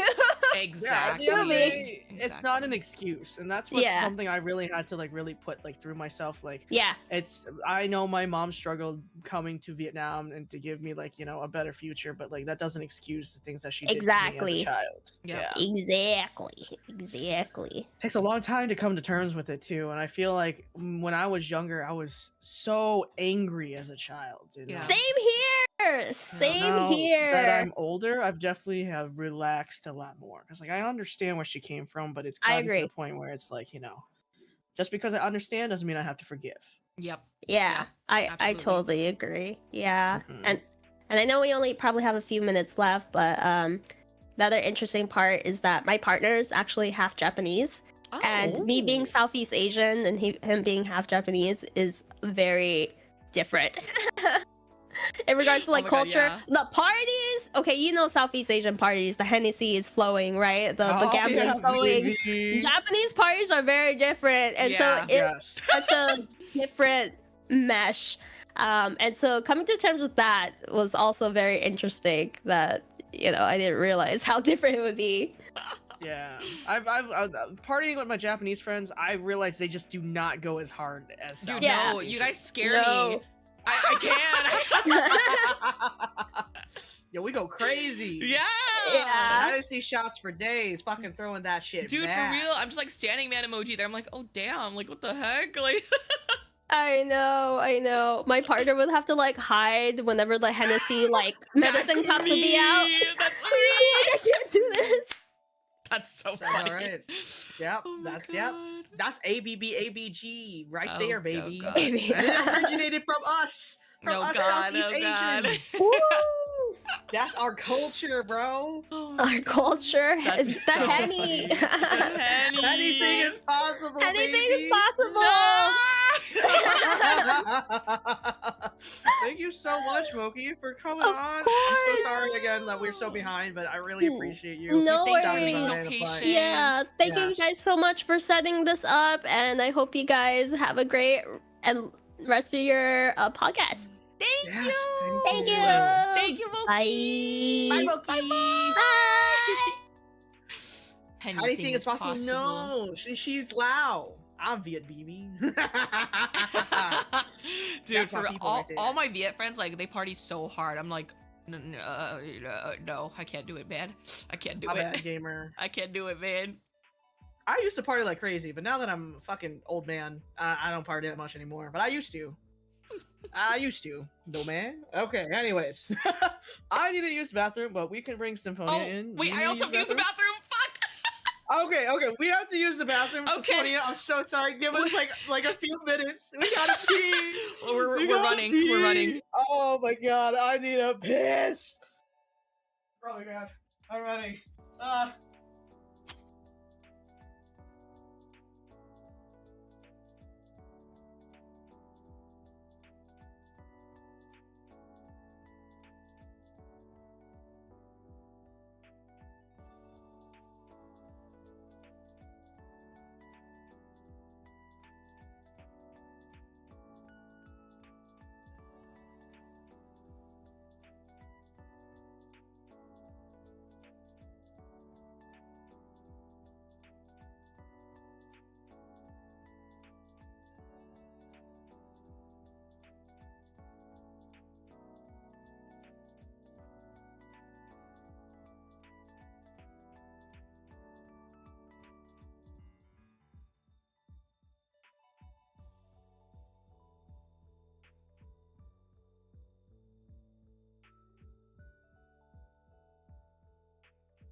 Well, I'm back.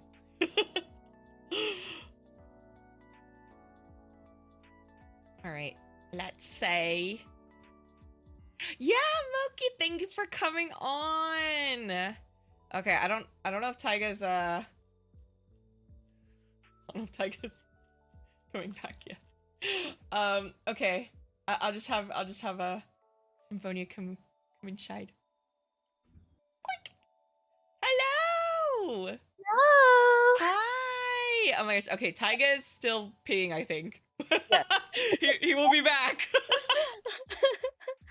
Okay, so thank you so much for joining us. I'm glad we were able to slot you in. I was like, oh my god, I need to know who this random person on this list is. Thank you for having me. Of course. While we're waiting for Taiga, would you like to introduce yourself and give a little bit of a background to chat? Yes, so I'm Symphonia. I am a cat idol VTuber. I'm a Filipino second-gen American that was born and raised in California. Let's go! I feel like I was like listening in and out of like the podcast because I was working, but like I was like thinking about it, I was like, I feel like I'm here. Hello. I'm so sorry. Thank you, Noheli. Okay, sorry. Yes, I feel like being in California is such a different experience of like I know as an Asian American compared to others because you have like it's very POC because I grew up like I think like my high school had like 5% white people and it was majority POC. Me and it just like but I feel it so it's just like a different experience when I see people like on TikTok or online talk about how like they were the only like Asian American or even like Asian American stories where they talk about like, oh, like people made fun of them for their food smelling. Like I never had that experience because I like half of my class was Filipino. It was just how it was. Yeah. Oh my gosh. Yeah, no, I kind of understand the same thing because like I guess like I obviously like had some microaggressions, but growing up compared to everyone else where like they like what Taiga was saying or like others were saying where they're like, oh yeah, like I was the only Asian in my class. I'm like, what? Like I was the only like Japanese person, but like in terms of Asians, like it was dominated by like Korean and Filipinos in my area at least. So that's crazy. Yeah. But I feel like because like I think I talked about this when I applied, like I like when I stepped out of like very Filipino spaces, I felt like other like Asians like would always like kind of like look down on me for being Filipino. Like I had this one situation where I used to go to like church youth group and like there was like a mix of races in that group, but then there was this like older like this adult man that was like volunteering and like taking care of the kids that was a Filipino man. And like I was talking to him with this like other guy who was in the group with me who was Chinese, and he was like, you know, we're like not really Asian. And I was like, what are you talking about? And he's like, you know, like we're not like him. And he's like, so we're not Asian. And I was like, what the hell are you talking about? And like I remember like telling him like the Mall of Asia is literally in the Philippines. And he's like, oh, like the Philippines itself is in Asia, but the people aren't. And I literally was so baffled. And ever since then, I like educated myself more to like if anyone ever came up to me and like had that conversation, like I would be able to like argue even more because it was just so ridiculous. Yeah. Because I was like, and then I thought about it more and I was like, I think like, like maybe nowadays it's a little different, but like growing up, like when you looked at American media, when you did see Asian people, it was all East Asian people. Yeah. So like people didn't really connect that like, oh, like Filipinos are a dominant Asian group, but they don't look East Asian. So by their like general definition, they're not Asian, even because people don't know about like Indonesians or Malaysians or anyone in Southeast Asia as much that like they don't really have that connection. And I like since that moment, my eyes were like wide open that like, oh, even though we're all like Asian, like people still see us differently. Yeah. I feel like that was a huge thing in my high school too, because I had a lot of Filipino friends growing up and they always were told like, oh, well, you're not actually Asian. And things like that are like, oh, well, you're like, they're like, oh, well, you're not really Asian. So I'm glad like now with like AAPI Month and things like that, like it's more specific where it's like, no, like you need to shut up. Like they are, like we're all like, you know? Yeah. Yeah. Like, so I think that's really good now. Yeah. Jakarta for a weekend when I was studying abroad, and like I Okay. remember, because I don't speak Tagalog, but I remember like getting off the plane and hearing like Bahasa, and I was like, I hear my people, but I don't see my people, but they sound like my people. That's how I feel whenever I hear Kanto. Oh my god. Oh yeah, that's true. That's true. Yeah. Wow. But I mean, yeah, like please like share any like stories you have growing up. I mean, you kind of just did, but like if you have any other stories or like experiences or just I don't know, things that like kind of shaped who you are and things like that. Like please feel free to share. I think like something that really, because like I've always been very confident about my like identity as a Filipino American, but the one thing that always is like guilt in my heart is not knowing any like Filipino dialect at all, but because when my parents came here from the Philippines, they wanted to practice their English, so they spoke English in the house, and like because of that, like me and my siblings all don't speak Tagalog. But then like because like sometimes I would like, I think this happened recently. I went to the gym and some like random man came up to me and like he's like, "You're Filipino, right?" Oh man. Yeah. And then he asked me if I knew Tagalog, and I said no, and he was like, "That's such a shame," and like he kind of was like berating me a little, and I like had to explain my story because like from my parents' side it makes sense. Like they wanted to like have the best start in America, so they spoke English and they were trying their best to practice it. But then like to others, it just like didn't feel that way. So sometimes even like in the Filipino community, I felt very disconnected because I didn't know anything. And then like growing up, like I got really, really into K-pop, and I felt like I learned a lot of Korean just because I like listened to a lot of it and like watched a lot of it. But then in the back of like in my heart, like it felt even more guilty for me to know a different language that wasn't my like parents' mother tongue. Yeah. So like for the Really longest interesting. time, longest time, I feel like if I tried hard in learning Korean, I could have like been a lot better than what I am now. But I stopped myself because I felt guilty. Korean that is one of rough, the easier ones to learn, right? Yeah. I'm pretty sure. I would say so, yeah. I do think Tagalog is pretty easy too, though, from what I've seen.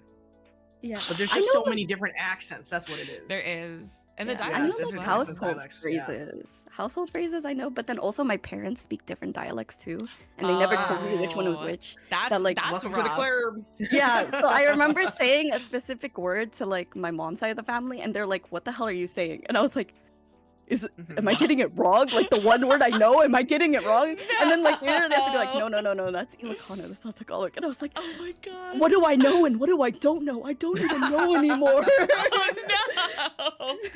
Yeah, I feel like a lot of people like, I think it's like the older generation that doesn't really understand like, I guess like what other people like go through, like, you know, with your family, like wanting to know more English than Tagalog or like any other Filipino dialect. Like there's reasons behind why their child like doesn't know the language, you know, but I think there's always this like stigma where it's like, you need to know your mother tongue if you're like from here, so I don't know, something like that. But hopefully like that starts to change in some way. Like it is nice to know it, of course, but I think being like berated and stuff, that is taking it way too far. Yeah, like I think like I've like made more peace with it, that like maybe I never will learn Tagalog or anything like that, but like I try to incorporate the culture in my life in other ways, so I feel better. Because like even like in high school and college, I learned a lot about like Filipino folk dancing, and I like joined Filipino clubs, and I even like my recent design doesn't show anything, but my next design is actually going to be like Filipino like traditional wear. Oh, that's awesome! That is awesome. Yeah, and like even now I'm like delving into getting into like Filipino pop and like listening to more like Filipino music. And, like, nice. I even try to support Filipino artists. So I do everything in my heart to like do things for my culture without learning the language. But even then, sometimes it still doesn't feel enough because of all those times I was berated. I feel like that kind of feeling just doesn't go away easily, you know? But I think you're doing great. I mean, that the fact that like you're pushing yourself to at least either like learn about the culture or keep the culture alive, or even integrating your culture like into, you know, your hobbies, I think that's huge. Thank you. Sure. Yeah, of course. Like I know like people like it's like a really like big meme, the joke about like, oh, like Filipinos parentheses derogatory, like make fun of it and all. Like I'm not one. I also joke about it too. It's really funny. But I think I know deep in my heart, like, no, I think I'm very proud to be who I am. That's good. That's good. Yeah, I know a lot of people, especially in the VTuber community, are always saying that. But I honestly, I grew up with, like, most of my friends were, like, Filipino growing up. So, like, I also, like, try to, like, I guess, like, I really enjoyed, like, learning about, like, their culture and, like, the food and all that stuff. And, like, watching, like, Filipino dramas and things like that. So, Yeah, I love y'all's people's food. yes, so. yes. I totally get where the Filipino pride comes from. Oh yeah, they deserve it. I've been to the Philippines a few times too. They got good food, and good people. It was rough though because I was basically like a foot taller than everyone there. But yeah, yep. Sounds about right. Yep. Oh my god, they were treating me like fucking I don't know, like an enigma to be completely honest. But that's why they look at white people and they're like, wow, because they're so tall. I think so because like they also like I don't think I like can pass off as Filipino, but I'm tan, right? And I'm Viet and that's Southeast Asian, so they're kind of just like, oh my god, one of us. I'm so sorry. I'm so sorry. I don't know any Tagalog. Mahal kita. That's so funny. Wait, what would you? Oh, sorry. Go ahead. No. You go. Oh no, I was just gonna ask like, what do you think like is like your favorite like, I guess like part of the Filipino culture that you've kind of either like come to learn like as you grew up or like something that was like integrated in your childhood like from your parents? I think like it's very much like the concept of like very much like sticking together. Like even like I've never been to a Manny Pacquiao fight, but like seeing how much Filipinos root for each other is crazy. I never been because like my mom was like, it's too violent. You can't go to the parties. So then like my cousins would be like, why aren't you coming? And I'm like, my mom won't let me. I want to join. Oh my god, those are I actually love this. Like when it's like the fights like on pay-per-view and like you go to like the house and like watch it with everyone. Yeah. Like I always like all my Filipino friends are like, oh yeah, I just came back from the party. Like we had so much food, and I'm like, man, must be nice because I can't go. But like seeing like everyone be so like supportive, like even like what is it, like singers, like if they're half Filipino, the Philippines goes wild. Like it's very nice to see how supportive about that. it Yeah. Right, man. Someone in chat who's like in the Philippines, they were like, dude, even if they're 10%, we go crazy. Yeah, they do. They really do. I really like that because for like I guess a lot of cultures in Asia, it's like if you're only half, then you're like not you're not like included, or like you're not considered like that like Asian, or like you're not considered like that culture. So it's really nice to have a culture that's very accepting of like anyone that has even just a little bit of that culture. So I love that about the Philippines for sure. I think that just has to do with the fact that like our culture is very mixed in general because of like, yeah, and y'all have been colonized like 4 times. Yeah. Also true. So, I feel like that's why they're more accepting because like Filipinos like range like how they look because of depending how much of like Spanish. Yes. Yeah. Absolutely. But I tell my friends, it's like, if you know how a Filipino looks like, you look at me, you know. Like, it's very obvious for me. Like, I feel like there are some people, it's like, it's very ambiguous. Like, oh, they can look mixed or whatever. But for me, it's like, nope. You can't guess any other thing unless you don't know how a Filipino looks like. Honestly, for the Filipinos, what I really noticed is definitely the nose. I can tell with the nose, 100%. Because they have like the cute button nose, so... And have I thought about getting a nose job? Yes, but that's the different situation. No! Listen. A lot of my Filipino friends have, and I'm like, wow. Yeah, don't change your nose. Do it. I've been talking about it because like I've been planning on like maybe going to Korea in September, and I'm like, guys, when you see me back from Korea, you're gonna see me with the new nose. If I look bigger when I come back, no, I don't. No, I'm gonna be so for real. Like almost all the friends that I know that have gotten like a nose job, like Vietnamese, Filipino, Thai, and stuff like that, they end up regretting it so badly, you know, because it's just like, because like, you know, at the end of the day, the nose that you're given was made for your face, right? That is true.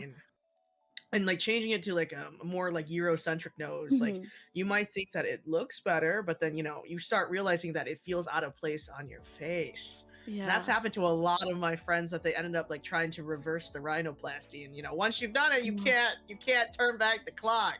Oh wow. It's like something I've thought about for years though. I've literally like, oh, once I get enough money, I'm gonna do it. I'm gonna do it. So but I don't really plan on changing it like entirely. Just like just a a little small fix. I think bit. there's nothing wrong with like plastic surgery, but just be ready when you make your decisions, of course. Of course.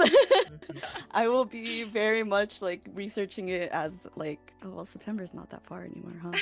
That ain't that far, girl. I mean, Korea's like a great place for that, so I feel like you're in good hands. You're good and natural, yeah. I told my Korean friend who's like living there, I was like, hey, can you come with me so you can make sure they don't scam me or anything? Like so I could have like, like, oh, they have a Korean next to them. We can't do anything wrong. Like that's one of our people right there too. Oh my god. Damn. Yeah, I mean that's fair. I get it. Wow. But yeah, I mean that's really awesome. And so I know like in your I saw like in your bio and stuff, like you had like Nia in like Korean. Like, do you try to incorporate a lot of like Korean culture as well and like K-pop and stuff, or I think because like I've been in the K-pop for like maybe like 12, 13 years now. It's just like ingrained into my personality now. So it's like, and like I do want to like try to learn Korean more. So like I put it in my bio because I want to practice it more. But like I do shut down very fast when people are like, "Are you Korean?" I'm like, no. Do not get them confused. Like in my tags, it says Filipino for a reason because I feel like I grew up like, especially like back then, like you like K-pop, oh you're a Korea boo. Like I didn't want to like have that stigma of me. Like I don't want to be Korean. Like that's not me. I just I'm just like I have a little bit of a hyperfixation for the past 10 years. Like that's just how it is. You're so real. Okay, wait, before we go, who's your alt bias group? Day 6. Oh. Okay. Mine's NCT. Yeah, my bestie. My God. bestie loves Day 6. But thank you, Nia, for coming on, and thank you so much for like reaching back out to my email. I know it's very last minute, but I really appreciate it. Yeah, thank you so much. Thanks for having me. Have a good rest of your podcast. You as well. Of course. Have a good day. Thank you. Bye bye. Bye bye. California represents. Day 6 stands are very rare. Yeah, I was like, wow, Day 6? Like, whoa. I think her favorite is Young. Oh my your God, friends? I think I fucking butchered that shit so bad, but something like that. Young like K, maybe something like that. Young K. Oh, Young. Oh yeah. They said Young K. Yeah, because like she's Young got like K, most my of the fan beloved. calls with him and stuff. Yeah. Oh so my God. she's got a lot of the fan calls and stuff. And so Oh damn. I know she's an avid fan. Alrighty, let's get our next person in again. Thank you so much for everyone's patience. We're almost done. We're almost done today. All right. Hello. Hello. Oh my God! Oh, I'm like getting. That's so okay. funny. You know what? Hello. Hello. Hello. I can't stop looking at the PNG. I know. Damn. Oh my I think they're God. bigger than mine. Wow, I know. Actually, though, you might be They right. might be bigger than mine. I don't know. I'm only 1 foot tall. Oh, okay. All right. Okay. Well. What is the proportion? Oh my God. Well, hi, Axelada. Thank you for Hello. joining. I know that you were a little bit hesitant at first, but whatever you're comfortable sharing, please feel free to. Yes. Yeah. So, my name's Akala. I am learning today that I'm a second generation. Surprise! Surprise! Yeah. My family's from the Philippines. This is the Filipino hour apparently for this podcast. Dude, actually, though, heck. Oh, This is and not I'm also from intentional. California too, so it's also the California hour. Yeah, so my family's from the Philippines. My grandfather was a mayor of a city in the saw. Philippines. You put in your thingy. That was yeah. crazy. during that time, there was martial law happening, and he was jailed, put in a stockade. But because he's political, they couldn't jail him, so they put him in a stockade and under house arrest for an entire year. So he had military people on him everywhere he went. Using the connections with our family, knowing all these people from politics, he was able to go to a conference in Mexico to represent the Philippines. While we were in Mexico, my family fled to the United States, filed for political asylum with America. Then he went ahead, got his visa, then got citizenship. Oh my and god. with no plan whatsoever, had all of our family from the Philippines that were there come to the U.S., and that's how we ended up here in the States. Wow, so he kind of just like juked the government. He just like convinced them to let him go to Mexico? Yeah, and straight up YOLO'd everybody here. Oh my god. Wait, so were all of your family like from like Yeah, and they just like all of went my with dad's him? side. Oh, Yeah, they just came here one at a time, and then no plan, no real money. I think my mom and dad came here with like $300. Whoa. That was it. That is it. So I'm actually like I am yeah, we came from nothing. Wow.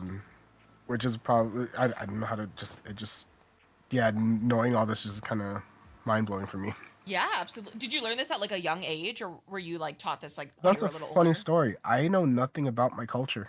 My parents Oh! never taught me anything, did not want me to learn Tagalog because they were scared it would give me an accent because they didn't know how accents worked.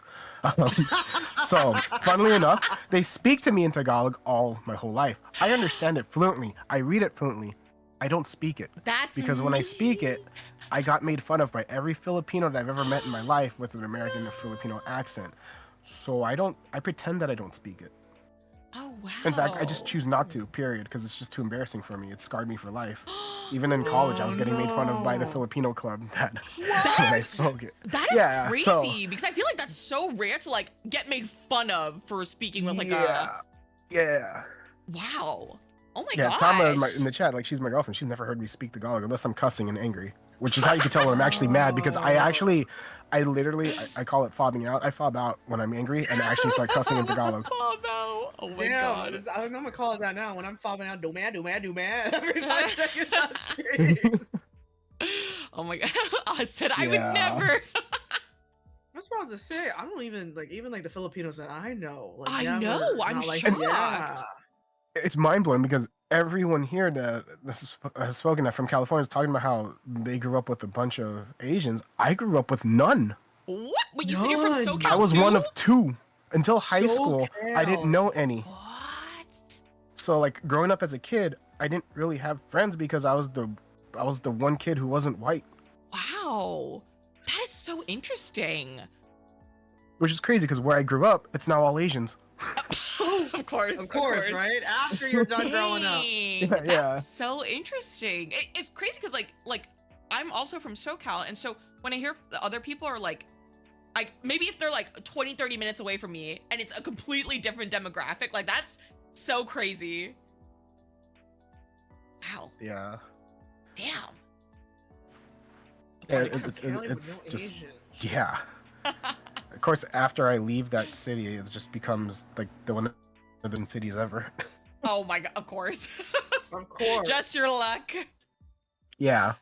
But oh my gosh. So you said you also like have not been like integrated in the culture, or is it just like your parents not wanting to teach you or like you to speak it? They just never really taught it to me. So I don't know much about my culture. In fact, literally after Oz went up, I DM'd him asking if he'd be willing to teach me stuff. Because that's how much I want to learn. Because this is my model now. It has no Filipino elements. And I don't feel like I deserve to have any until I learn about my culture first. Aww. So I started making my second model design because I want to learn before I even put anything on that represents. Because I feel like it's something that you should learn your culture before you start to represent something. Yeah, that's understandable, of course. Yeah. That's really nice that you're trying to learn though. Like we said, like I always love that like once people start to get a little bit older and they kind of, start to like have like a mind of their own type of thing, like they want to go back and learn about like the culture that they came from. So I think that's really great. It's something I've always wanted, but I just don't want to just put like your typical I'm gonna put the Filipino flag somewhere on me. I'm like, no, it's gotta be done right. I want to know why that flag exists, what those stars and sun mean, things like that. Yeah, no, that's great. I hope Oz And I don't really have anyone to ask. Yeah. Like all my grandparents have passed away. Yeah. So it's just like I have no one to turn to. I don't have Filipino friends really. What? Damn, I hope that this stream has helped you, like, meet other Filipinos. I There's know. a very big Filipino community in the VTuber space. There so. is. It helped normalize me growing up. There's so many things that I thought was a me thing that I was like, oh, other people experience this too. Oh, I'm glad. At least like you are able to kind of like relate in some way. Yeah, 100%. Oh, good. Did you have any other like experiences or something like about like growing up that you wanted to like share with us or share with the chat? I was surprised to hear how many parents were supportive of like artistic stuff. Me too. Because my mom refused to like. Okay, so I wanted to be Filipino so much that I am the living Filipino stereotype. I was a professional dancer. I'm a musician. Oh my god, stop. I am a nurse. Stop. You're a nurse. I also went to engineering school before becoming a nurse. Oh So my god. and then and it's like my mom would not let me do what I really want to do, which was dance or music, which probably was the best thing. I mean, yeah, sure, I was like in like I had spots in movies and stuff like that and music videos with it, but it's like damn. It wasn't until my mom realized that I was making more money doing artist alley stuff than being a nurse that she's like, oh. That's how it always happens. I fucked up. And yeah. Oh my god. I'm still a nurse now. That's the funny part. I was gonna ask. I was like, are you still a nurse? Oh my god. Yeah, I actually work as a school nurse at a middle school. And it's funny because you were all talking these stories about growing up as an Asian in school. And like, I literally have these same experiences happen this whole entire year. Like some of the stuff y'all were talking about, I literally happened like last week.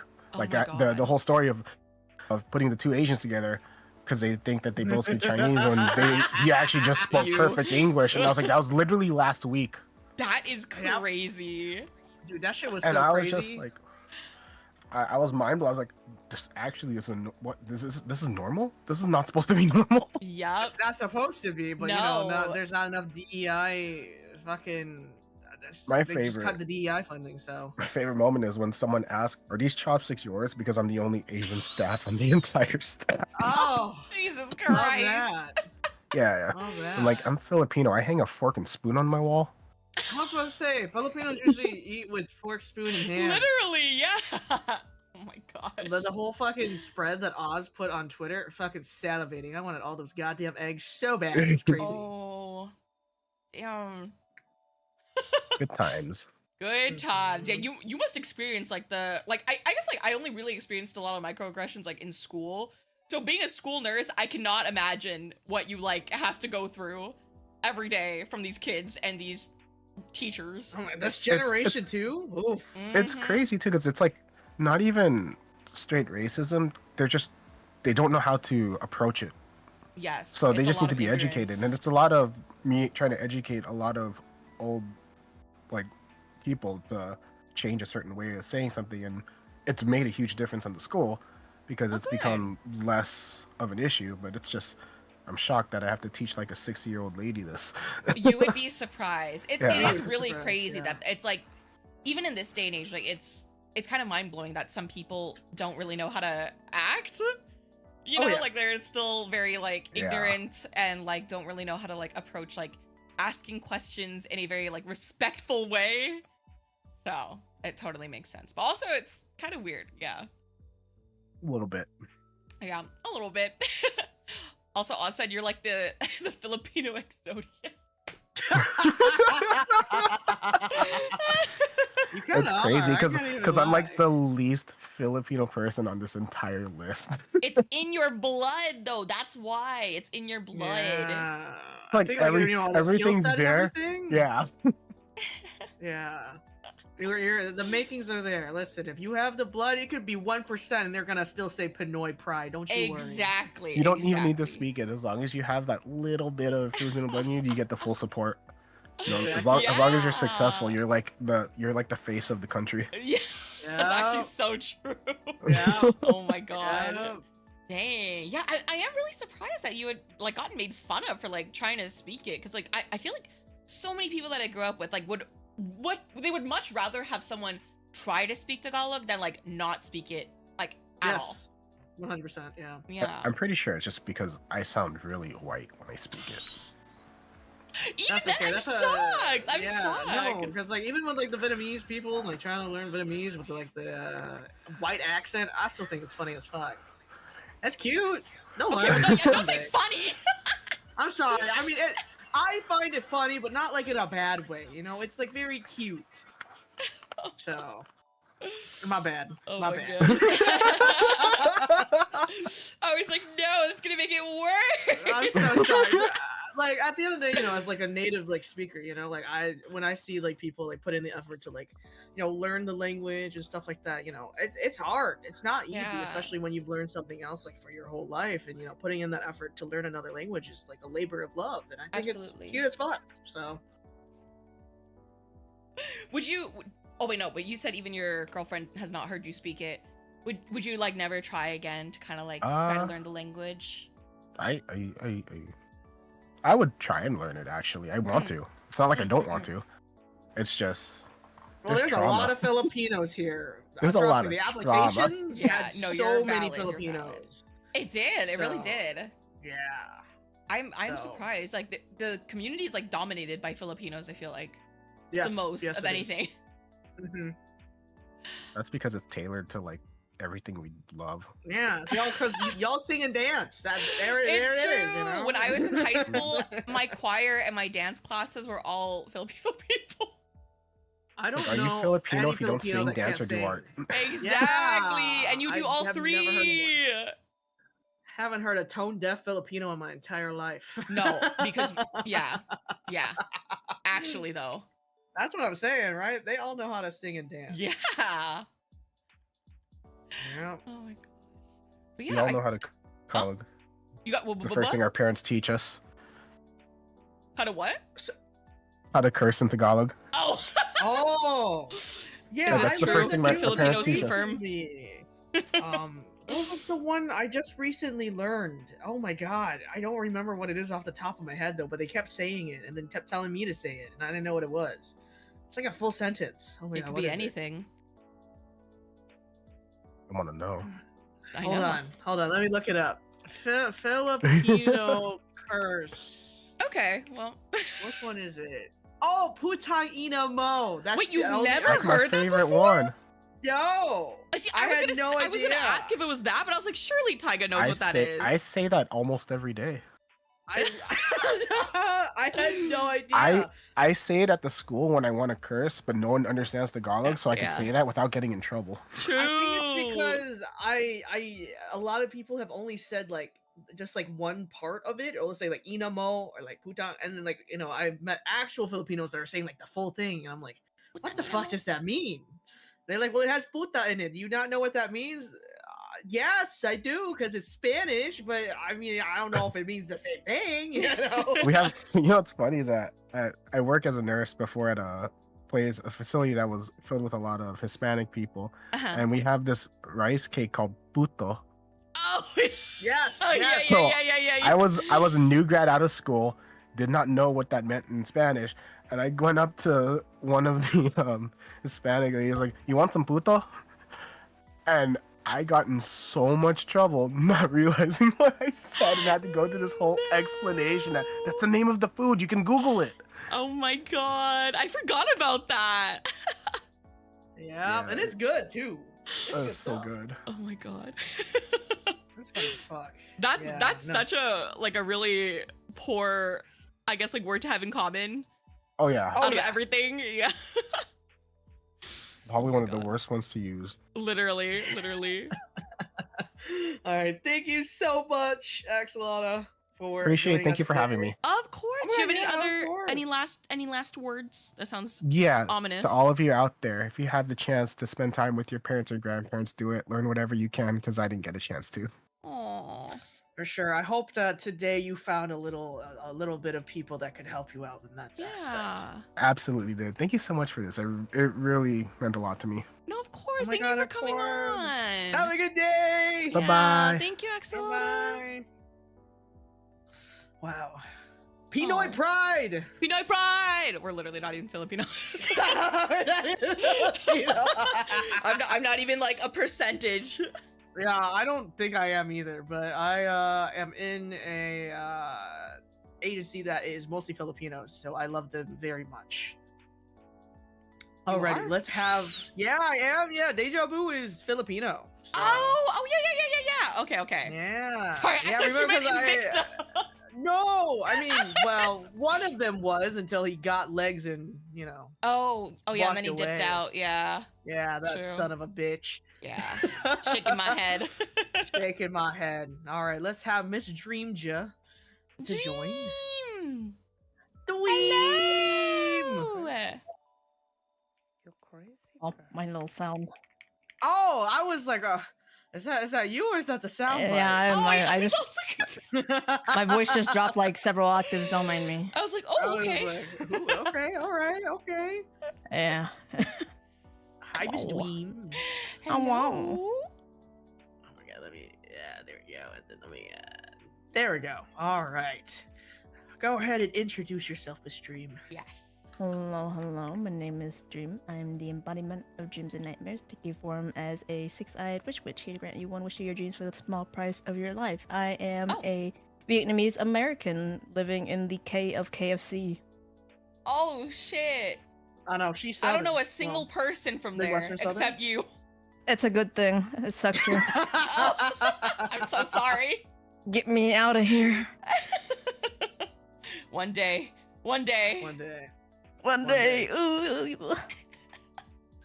Yeah, no, I love Dream. Dream is a part of the Three Bitches Jasmine Rice with me and Kyle. Yeah, so. I get to bully Tyga even though he's older than me. What the hell, yeah.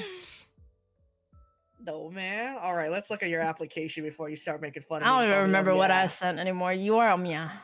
Aye. Okay, born and raised in a very red state outside of my specific city, which is the only blue city, to the point where the rest of the states here, it's still different. The city within the same state I went to for college felt like a lot of people had never seen an Asian person or assumed I was a foreign exchange student. Half my family is Buddhist, while the other half is Catholic. So you grew up experiencing both of that. Yeah. My dad is very conservative, like traditional Catholic. That is why I did not live with him growing up. I lived with my mom. She is Buddhist. When I was in middle school, I remember the white kids would always be like, "So what are you?" I'm like, "I don't know." They're like, "Are you like Buddhalic?" I was like, "That sounds gross." No. Buddhalic is crazy. Yeah. But no, my city is very it's very liberal. I would say it's the only blue city, as I said. The rest of here is very if I went there, I might get shot or hate crime. I don't know. Yeah, I mean that's how it is in the state I live in right now too. It's the only blue part of well, there's like 2 blue parts in a very red state. Yeah, when I went to college, even though this was like the second biggest city, probably people still aren't used to seeing Asians, even though it's like a huge Japanese population there, because I'm pretty sure there's like a Toyota plant or something. Oh yeah. But I would always go somewhere. I'd go to the fucking McDonald's next to campus, and one of the workers would be like, "Ni hao," and I'm like, "Huh?" And then they just walk off. Or I'd go to Walmart and the same thing would happen. Some random ass man would be like, "Ni hao." I'd be like, "Huh?" And then he'd look at me. He'd be like, "Oh, you're not Chinese?" I just walk off. What the fuck? Yeah. Yep. And then I also worked as a nail technician, so I'd be hearing mad wild shit too from the old white women coming in. Very dope, man. Yeah, no, one of them literally, it was like, "Oh, are you Chinese?" I was like, "No." She's like, "Oh, well, I love egg rolls." I'm like, okay. She's like, this is literally she's like, "Are your parents the boat people?" And I was like, "What the fuck do you mean by the boat people?" God. Dude, it just gets worse. This is a different breed of micro. This is macroaggressions. Macroaggression. No, because it's so normalized, you know? Yeah, When I used to work as a nail tech too, I remember I was doing this lady's nails And she's like, "Are you Asian or are you Chinese?" And I'm like, "Well, I'm I thought you were a lesbian. both." And but I'm Vietnamese. And like, what's Vietnamese? I was like, Right. what? What do you mean what Like is yeah, Vietnamese? more than the big three, like Japanese, Korean, and Chinese. Those are the only Asian. There's no more. That's it. Yeah. Yeah. And they Anyone consider else Asian is as fake. the fourth one. So No one else is real. yeah, yeah. Dude, that's crazy. Oh my gosh. Yeah. I cannot imagine. Like, I know like other people are like, oh, we haven't like grown up like near Asians, but like what you have gone through, I cannot imagine. No, Oh my because like I'm God. used to. I also like the city I live in is diverse, right? Especially because I went to magnet school. Like I went to the #1 like high school in my state, and so like Okay. all the Asians were there, and then like all okay. the Indian kids, all the Asian kids, they were all there because their parents made them go there. I was not in the smart kid program though. I didn't do like the math and the science and all that, but they were all there, so I was used to that. And then I went off to college, and they were like, "Well, an Asian person." I literally like I joined. We had these things called LOPs, like living learning programs, and so I found one, and it was like all like to be diverse. So all these like people of color in one like program in the same dorm building, and that was the most diversity I'd ever seen. I attended this like one event too, and me and this other girl who's like either Middle Eastern or something, I can't remember. We went there and we were like signing in and checking in. The people at the table were like, "Oh, like how are you guys?" Blah blah blah blah blah. And we're like, "Oh," good. And they're like, "How are you guys like finding it here? You must be experiencing like culture shock, right?" I'm like, culture Oh, did shock. they think you were like international? yeah, because it was like an international like exchange, like get together and like interact with people. And I'm like, yeah, not like I lived here for all like my life, but you know. Dear God.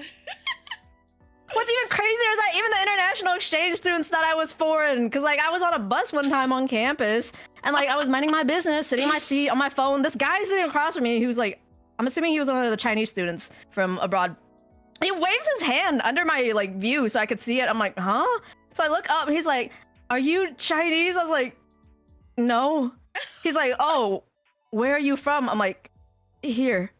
He's like, "Oh, okay." And then he just left me alone. I was like, "What the fuck?"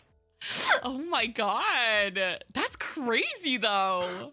I'm like, I can't live in peace, man. Dude, no. Oh yeah, I'm trying to think. Well, there was one time I was I think this was in college. Oh my God, this guy was like, "Let me love you long time." I looked at him. I was like, "There is no fucking shot you just said that to me." He's Oh like, "Oh, my is that not what God. you guys do?" When I tell hate you, I this almost so fucking much. grabbed this guy's head and slammed it into the table. Nah. And then like everyone here who does like interact with Asians is because they have like yellow fever or something. Yeah, we were talking about that Yeah. earlier. Dude, it's crazy actually how prominent that is. Even now, you'd I think that know. like it would calm down. No, it's gotten worse. Nah, man. It's gotten worse. It's gotten worse. Gross. People are discovering what Asians are. Discovering like a what is it? Just like a species, a new species. And for basically. these people, it basically is. True. Like, oh my damn, goodness. one time I came back home from the weekend, and then like my dad was taking me back to college, and the GPS took us through this whack ass like way, and we ended up in like the middle of nowhere at one point. I was like, I'm afraid for my life right now. There's a truck on the side of the road. I'm pretty sure they're doing a drug deal over here. Oh no. I'm like, get us out of here. Someone's gonna start chasing us with a shotgun. Oh my God. Yeah, no, I don't think I could ever go there. I'd be way too scared. There's nothing here. Don't visit. Yeah, because like I've been like I've driven down like across America, right? And there was one time I was like on like a KKK road. Oh my God. And that shit was scary, bro. I'm like tweaking in my boots in the car, and like you could tell too that it was still like a KKK dominated area. My God. Oh, that shit is scary. It still exists to this day. That is very frightening. That it is. Yeah. Yeah. God. Yep. Oh my God. I just remembered something else too. I'm pretty sure like I've literally been victimized by my campus photographer at least twice now in like university, because they come up randomly, and like if you're on public property, you're like up for grabs for photos. And so I'm trying not to look. I don't know if you guys remember those accent wear headphones, like the cat ear ones, the original ones. Oh yeah, yeah, I had yeah, a pair, yeah. right? I was minding my own business, like with my friends, doing some studying. We were in a public area. I was flat on my stomach with my laptop wearing them. And he comes up and plops the camera right in front of me and takes a picture. And all my friends like are looking always like, you guys are traitors.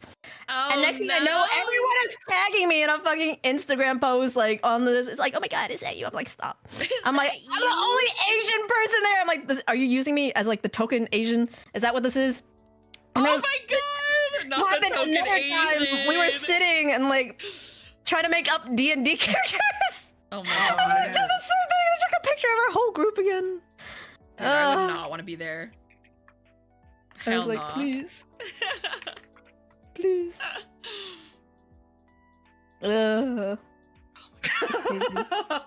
Dream is tired. I am, man. Dude, you gotta get out. You need to get out, man. I was trying to. I've been trying my whole life, and now I'm trying to go to Japan. I'm waiting to hear about that, but I have not heard anything. So I'm still stuck in Kentucky.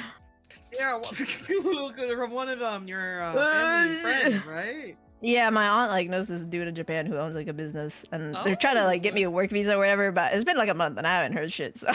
Oh. Well, I mean, a month is not that long, so I think you'll be fine. Don't worry. Yeah, I'm just like patiently waiting. I'm like, get me out of Twiddling here. your thumbs. It's okay. Yeah, if I was there, I would also be impatiently waiting.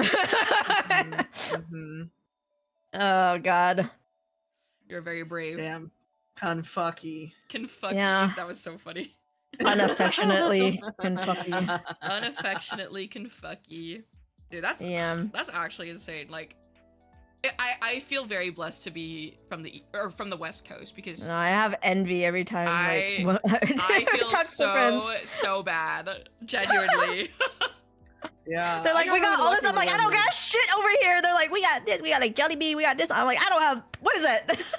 I want a Daiso. If I live next to a Daiso, it would be over. No. Oh my God, yeah, I love Daiso. Daiso's my life. True. That's my shit. Every time I go over to California, I get lost in the sauce for like an hour in the Daiso. My friends like have to call me. They're like, "Are you good?" I'm like, "Yeah, I'm fine." Valid. Yeah, no, that's so crazy because like I got really lucky with where I'm at in the Midwest. To be completely honest with you, we got all of it: H Mart, Daiso, lots of Asian populations now where I live. Okay. We have fuck. a museum with a big baseball bat. What? You have a what? Yeah, we have baseball museum, a bridge that you can walk on. Oh, I've never seen one of those. Yeah, I know, crazy, right? They call it the walking bridge. Just imagine that. Oh, whoa. That's crazy. Oh my God. Free our girl. Dude, on God, dude, please. Someone let me just live in your fucking closet like a little goblin. For real, actually. I think you'd assimilate here pretty well, to be honest. Where I'm at least. Okay, one of these days I'll have Dream over here. We're not that far from each other, technically. The last time I tried to meet up with Taiga, who was too busy. It's true. Damn. But then again, he's everyone always knows my busy. schedule. Yeah. True. Yeah. Oh my God. Everyone knows my schedule is fucking packed. Always. Living in the closet, exiting only to get food? Exactly. Well, also to use a bathroom. I can't go piss in the closet. I'm not some rabid animal. Hello? Okay, alright, fair enough. Bathroom privileges every hour. Every hour? Every hour? Okay, I don't gotta piss that often. I'm not you. Every 2 hours?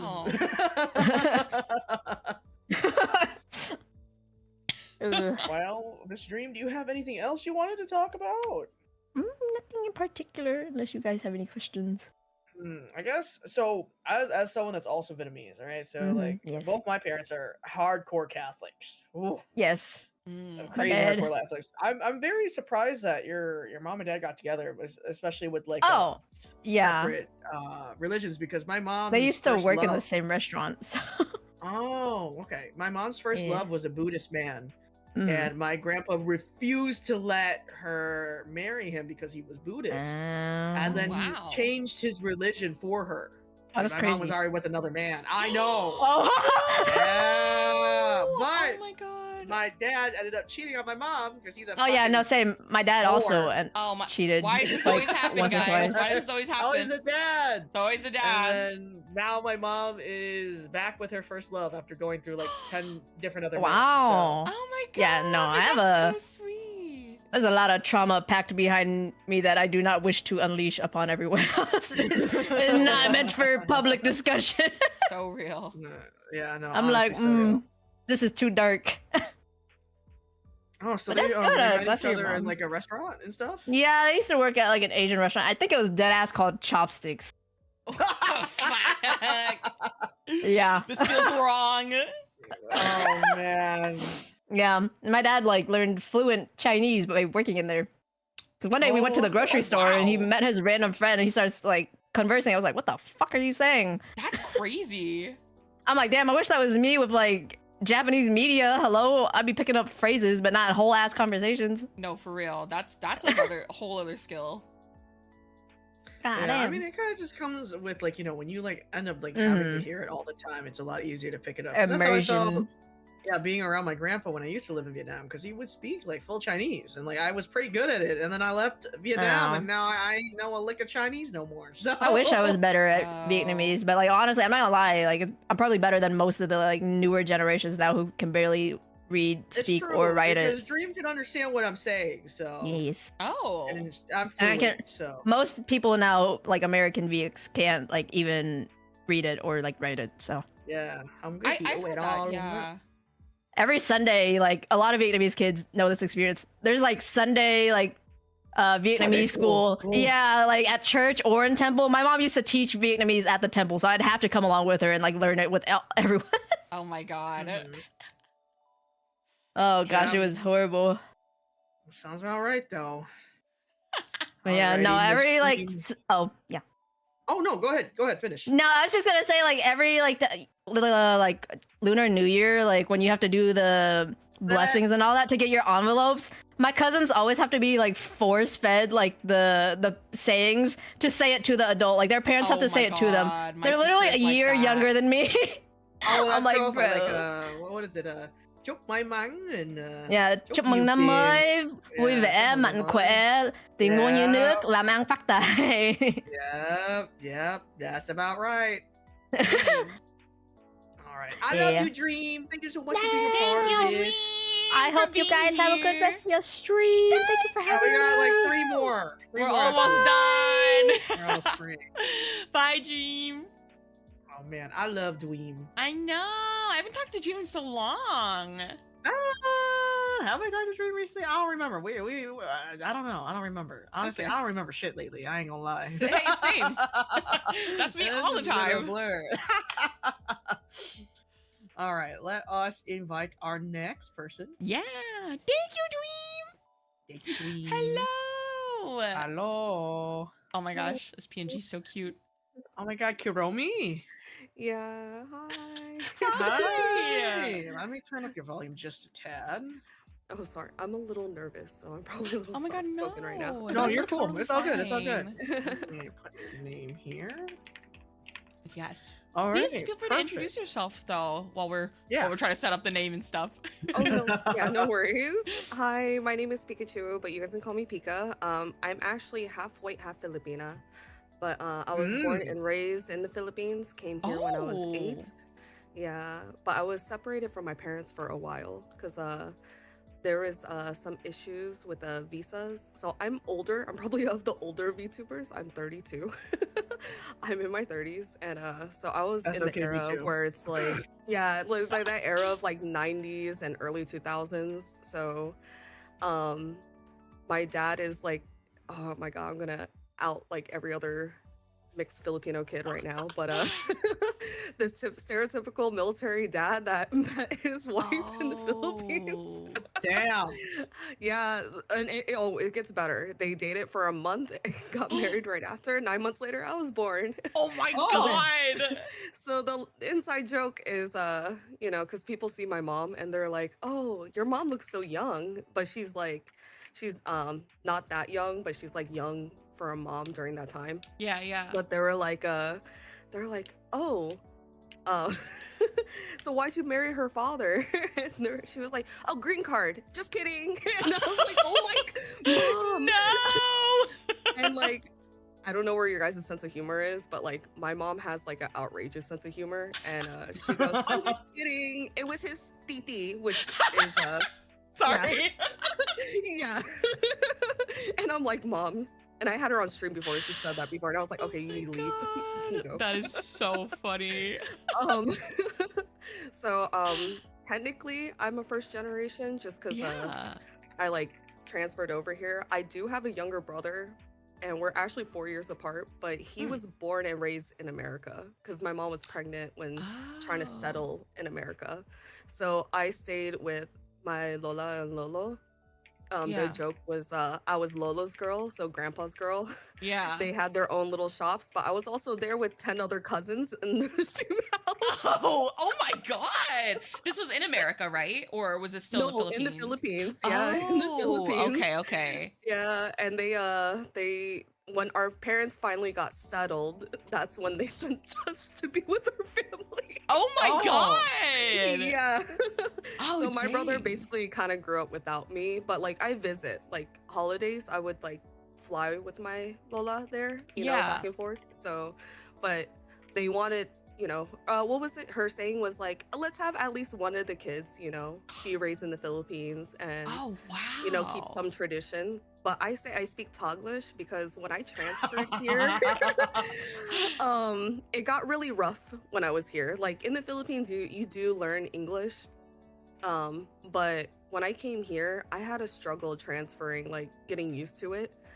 And there was a lot of judgment. Like this is like late 90s, early 2000s, you know. I'm experiencing all kinds of different things. I remember my teacher had to like call my parents like, your daughter's smart, she's super smart. Her speaking though. Oh no. Man. What was it specifically? I would speak Taglish to my teachers because I would forget how to say words in English. So I remembered I had a rude awakening with the bathroom, and I was like, excuse me, po, do you have a tablet for the bathroom? And she's like, what? Oh my god. And the kids used to tell on me because we had a fountain in our classroom, and I would steal the cups to use as a tablet in the bathroom. Oh my god. Because I didn't know what baby wipes were. Oh, why did no one teach you that? Oh my god. Because my mom had this idea that my grandma taught me. Oh, so there was a little miscommunication. There was a lot of miscommunication. Oh. So I was in like the, you know, like the talented and, you know, kids and everything, but I was also an ESOL because they're like, we got a fifth grade. Her English is messed up. Oh my god. Dang. Wait, so what was the I know you said you and your brother kind of grew up apart. What was the difference? Like how old was he when you finally like got to move to America? So he was only 4. Okay. So like 4, almost 5. Oh, so, okay. And like there was a lot of rude awakening because like I grew up a little bit more traditional Filipino. So like when I talked to him, you know, there's always, you know, ate, right? Yeah, so I would get him from his classroom to take the bus. And they would say, your sister's here, so you guys can walk to the bus. And he'd be like, okay, let's go. And he would tell me to not talk to him because I had an accent. Oh my and he's like, you embarrassed me in front of my friends. What? Oh my god! Evil kid. Yeah, and this is when I learned about fob. They're like, they all call you fob. I had to go home and I talked to my cousin. I was like, Kuya, and he's also, funny enough, my cousin's like a big YouTuber. So I talked to him and I was like, Kuya, they're calling me fob. What is fob? And he's like, oh, that means fresh off the boat. I was like, what the fuck does that mean? That's so mean. Dude, yeah, classic kids, dude. Oh my gosh. Yeah. So that was like my rude awakening. But the one thing I can say, which I guess is like stereotypical like Filipino, I was a good student. I was also a star athlete. I actually played, I was the first in my family to get a full ride in uni to play volleyball. Oh wow. Yeah, and Nice. the funny thing is, the school I went to was West Virginia. West Virginia. Of all places, but it was a full Heck ride. yeah. Oh my god. But it was a full ride. I didn't have to worry about dorm. I didn't have to worry about books. I didn't have to worry about nothing. That is So really I nice went. though. Yeah, so I went, but the funny thing is, I was the only, it was not the university, but like their technical. So it's like the sister school. Okay. So it still says like WVU I graduated from, but like yeah. But the school I went to, there was literally one other Asian. He was from Indonesia, and I was the other Asian at that whole campus. Oh my god. So they literally gave us numbers. Asian 1 and Asian number 2. I was number 2. What the fuck? Dude, that's crazy. Oh my The lord. macroaggressions. And when I went to like my first frat party, like there was a lot of like Hispanics because like the soccer team, like that sounds so stereotypical, but like there was like the only like people of color were like based off the sports, like all the African Americans were on the basketball, you know, all the Hispanics were on the soccer. Dude, that's crazy. Yeah. And I went to a frat party, and I remember this one guy went up to me, like he looked like every stereotypical like West Virginia white boy. I hate to say it like that, but that's what he looked like. Oh And man. he came up to me. He's like, "Oh, you're the Asian on the volleyball team, right?" I said, "Yeah." You're one of like, them "Oh." Asians. He was like, You're "You're one of those you're a people." starter too." Yeah, he's like, "You're a starter. That's impressive because you're short." I'm like, Oh! Damn! Like, okay, that's cool, whatever. It's fine. And it's fine. And then he goes, what is it? He's like, "Oh, you wanna hear a good pickup line?" I was like, "Oh no, I know where this is headed. No. Please help me." He goes, "What's a peeping Tom's favorite Pokemon?" I was like, "Oh god." I'm so scared. He goes, Pikachu, because I'm trying to get a peek at you. I walked away so quick. I went looking for my volleyball teammates. I was like, I had like a big sister on the team. I was like, "Brandy, where are you? Come get me." Come get me. I almost I'm forgot my scared. Sprite. I ain't gonna lie. Dude, And that's now it's your crazy. username. Actually, that's not where it came from. Oh, okay. I didn't okay, want where to did say that it, come but I from? was like, oh wait, that's kind of like ironic now. It helped with the name choice, but actually, Okay. it came from because there was high expectations, you know, that's stereotypical Filipino mom, right? Yeah, I need yeah. you to get good grades. You have to get straight A's. You have to, because we can only afford one of you to go to college, so one of you has to get a scholarship. Oh my god. Yeah. Well, Because it your worked dad's in the out. military. Because my dad had no status in the military yet, but my dad served 33 years. He eventually built, but it took years. Oh wow. Yeah. Because he joined us when he was 18. My dad was 23 when I was born. My mom was 27, 28. Yeah. Oh dang. So, yeah. There was an age gap there. Oh, he joined an older woman. Yeah. See? Yeah. My dad said, what is it they're saying is, my dad said love at first sight for him, a love at first laugh for her. Aw, wait, that's so cute. Yeah, because she said your dad was a dorky white guy, but then when he started making me laugh, he made up for it. I was like, oh my Oh, that's so cute though. Oof. Sorry, dorky father. Yeah. Dorky white guy. Yeah.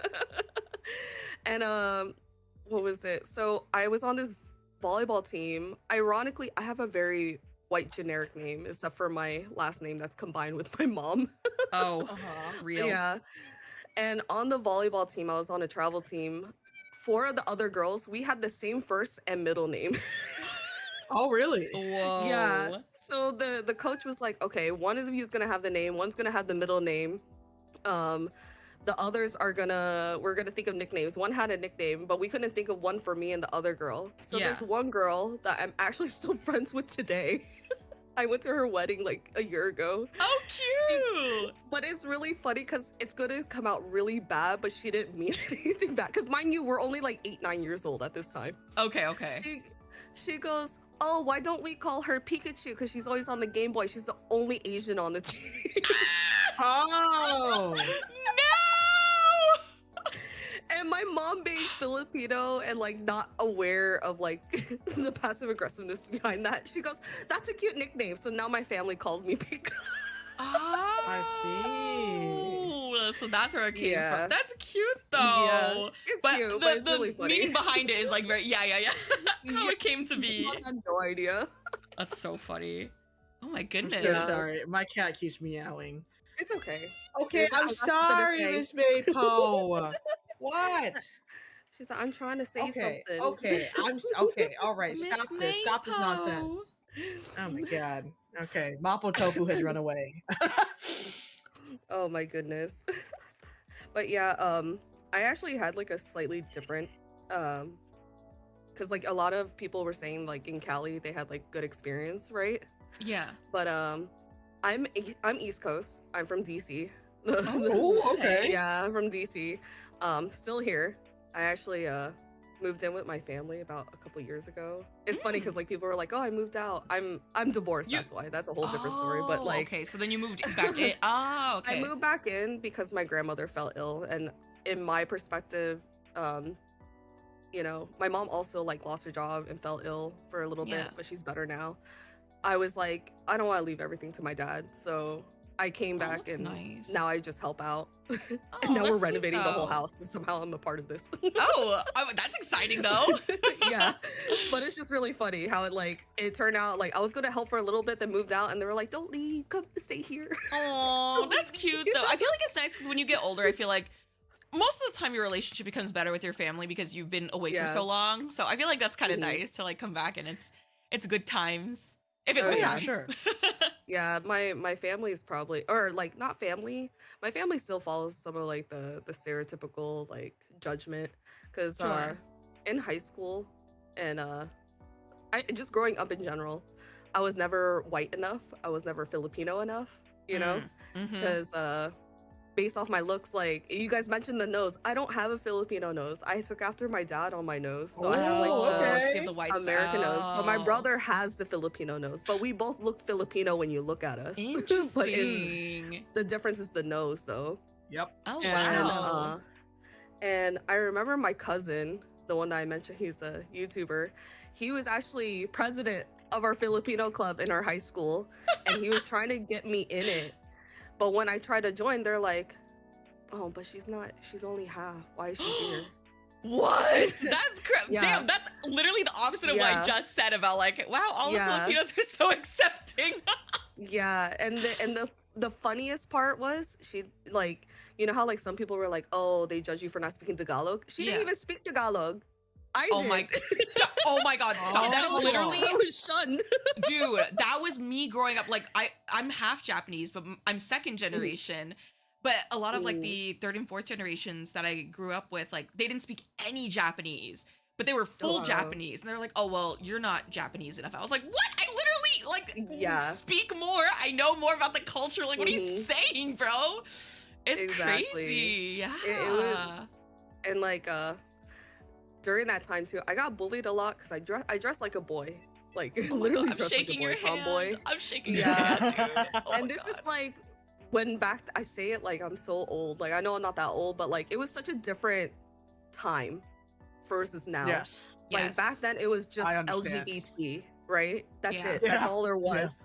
Yeah. Sometimes it was only LG. Honestly. Yeah, We're gonna be exactly. honest. Yeah, and I was very confused with my sexuality because I found everyone attractive. I didn't care, you know, who or what, you know. So I was like, oh, you know, I had a pretend boyfriend who's my best friend of 15 plus years because I was dating his best friend that was a girl. Oh my god! Wait, that's crazy. The lavender marriage, man. Let's go. Well, because we grew up Catholic, so I got really scared bringing home. Oh, yeah. But when I went to college, I was 18. I had my first Puerto Rican girlfriend, like out and open about it. And she was like, "You need to tell your parents." I was so scared to tell my parents because like I had a military father that grew up on a farm. Like, and it's funny because like I tell people, they're like, "What's a fun fact about you?" Because if you look at me, you think city girl immediately, right? But I know how to drive a tractor, milk a cow, milk a goat, take care of the chickens. Yeah, that's crazy. Whoa. Because I grew I up used to gut like, chickens and shit. Yeah. Yeah, exactly. Oh my god, my aunt used to have a place called Baguio Cafe in a different state, and I used to help there, and we gutted the chickens there. Yeah. Okay, see, I'm the city girl. I don't know anything about that stuff. Yeah, that's So it's just really funny. But what was it? Oh my god, I lost my train of thought. I'm so sorry. Oh no. Oh, if you were coming out to your parents or bringing your girlfriend to your parents, My girlfriend was getting so angry, so I was like, okay, it's the holidays, so we brought her home. I swear, I think my dad always knew, but my dad, even though he's Republican, he's the type that's like, if they're not sticking up my butt, I don't care what they do. That's his saying. That's crazy. Well, I mean, hey, you gotta take what you can get, to be honest. Exactly. For And real, he yeah. also, he even said he's like, we have a overcrowded orphanage. Have them go adopt some kids. I was like, oh my god. Yeah, that sounds about right, to be completely honest with you. It's so funny how my dad, like, if you were to look at him, you'd be like, oh, no. What is it? Oh, yeah. I've showed my friends. Imagine Hank Hill, but IRL. That's my dad. Frank King of the Hills. That's my father. Oh my goodness. Okay, yeah. I would see Yeah. where the fear comes in. I'm saying Exactly. Alright, thank you so But, much, yeah. though. Miss Taylor has gone off already. Oh. I really appreciate your patience, though. Today we got really behind, but I know, I feel so bad. Thank you for being so patient No. with us. Did you have anything, any last minute things that you wanted to say, Pika? No, nothing at all, really, but just I appreciate the opportunity. It means a lot. I really like. It's funny because I followed you guys like forever on like Twitter since like really? I first started Oh my coming on God. YouTube. Yeah, like because I was a face cam, but then things happen. I was like, VTubing has been like my safe haven, and you were some of the few that like I looked and like kind of looked up to. So I was like, this is exciting thanks for so me. much. Oh my god, Yeah. I'm Oh my God, I'm blushing. getting shy. I I'm know, me blushing. too. Oh no, now I'm nervous. Oh, thank you, Pika. No, honestly, for real. Thank you so much for applying. Thank you so much for being here, and I'm so thankful that we were able to do this. Yeah, Yes, thank you for coming on and telling about Have a your great rest of your story. night. Yes, have a good day. Thank you. Thank you. Bye. Oh my god, I got so shy.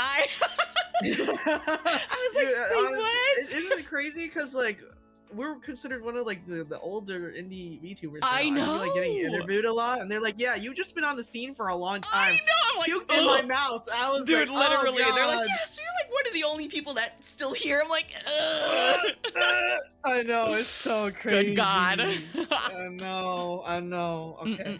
We got 2 left, chat. We got Let's 2 go. left. Thank you so much for everyone's patience. We're gonna have, oh my god, am I gonna say this right? Arabus? I believe it's Arabus, yeah. Okay. Oh my god, I hope I even said it right. Hello. Oh, goodbye. No, come back. Arabus, wait. Hello. Hello? Sorry, technical difficulty. No, No, you're fine. totally You're okay. fine. I was like, wait, did I accidentally Thanos snap her and didn't notice? No, that was me. No, you're Okay, let's totally fix your fine. name. Arabus. Great. Please Is it Arabus? Oh yeah. Yes. Oh thank God. Okay, yeah. Oh thank God.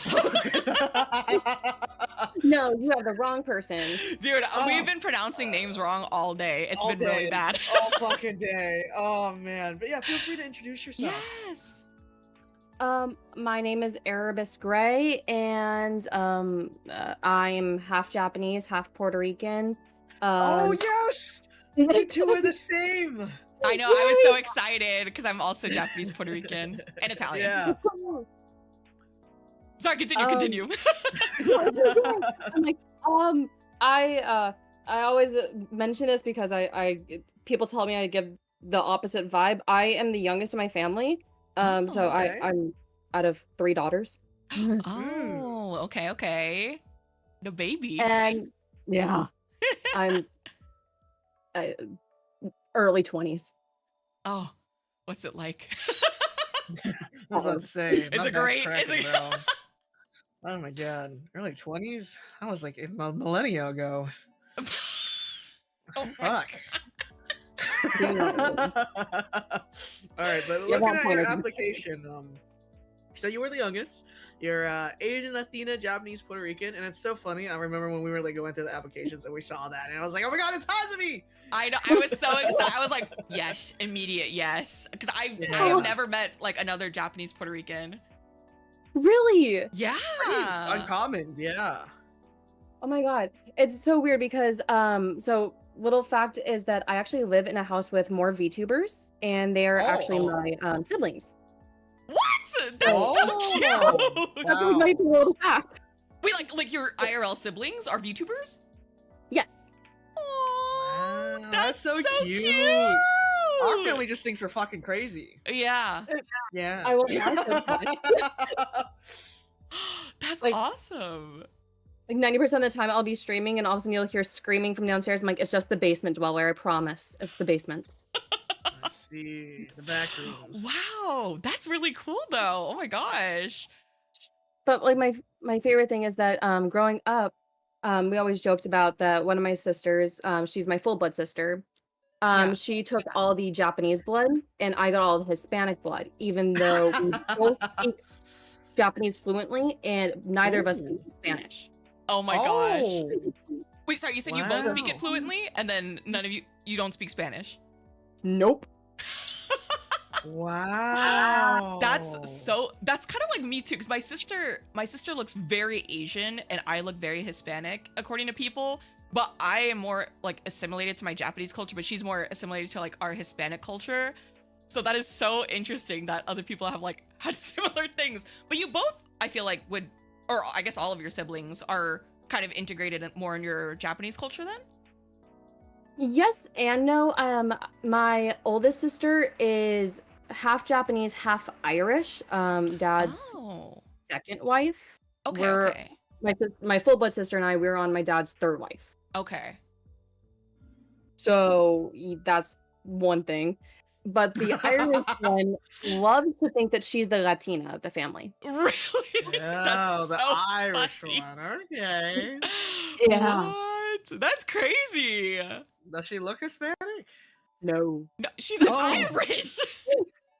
Irish, she man. got the normal like genetic red hair and everything, and I love that fact because I'm like, yeah, she's the heritage of the Latina.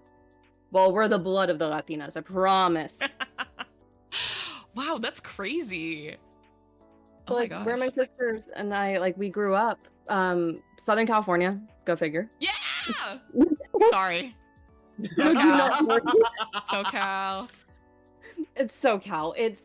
We grew up SoCal, early 2000s of my mom, who's Latina, love her. She tried to embrace the Japanese lifestyle and basically tries to teach us, embrace who you are. Yeah, got bullied so hard. Real. The worst part was it wasn't even from kids, it was from teachers. What? Oh, that's kind of new actually from actually no, I kind of see it. It was the teachers who were the worst ones ever. Because I would bring like, it's free reading day. So I'd bring like a little comic book, get it confiscated. I'm like, excuse me. There's nothing wrong with this comic book. I am in 4th grade. I know what's good and bad. My mom bought this for me. Yeah. No. Oh my Like, god. I'm sorry, I'm reading Black Butler in 4th grade. Real. Oh my god. Yeah, I feel like it's always the teachers that are kind of like, because again, it's like the older generation that is very like the kids are just straight up mean, but the older ones are just straight up racist. Yes. Yeah, for sure. And it sucks because my dad, who is the Japanese one, Yeah. doesn't even like the fact that he's Japanese. Oh wow. What? And is he from Japan or is he?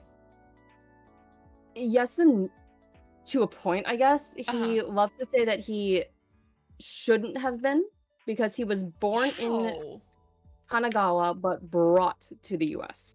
Like as an infant. Oh, okay. So he's very like Americanized.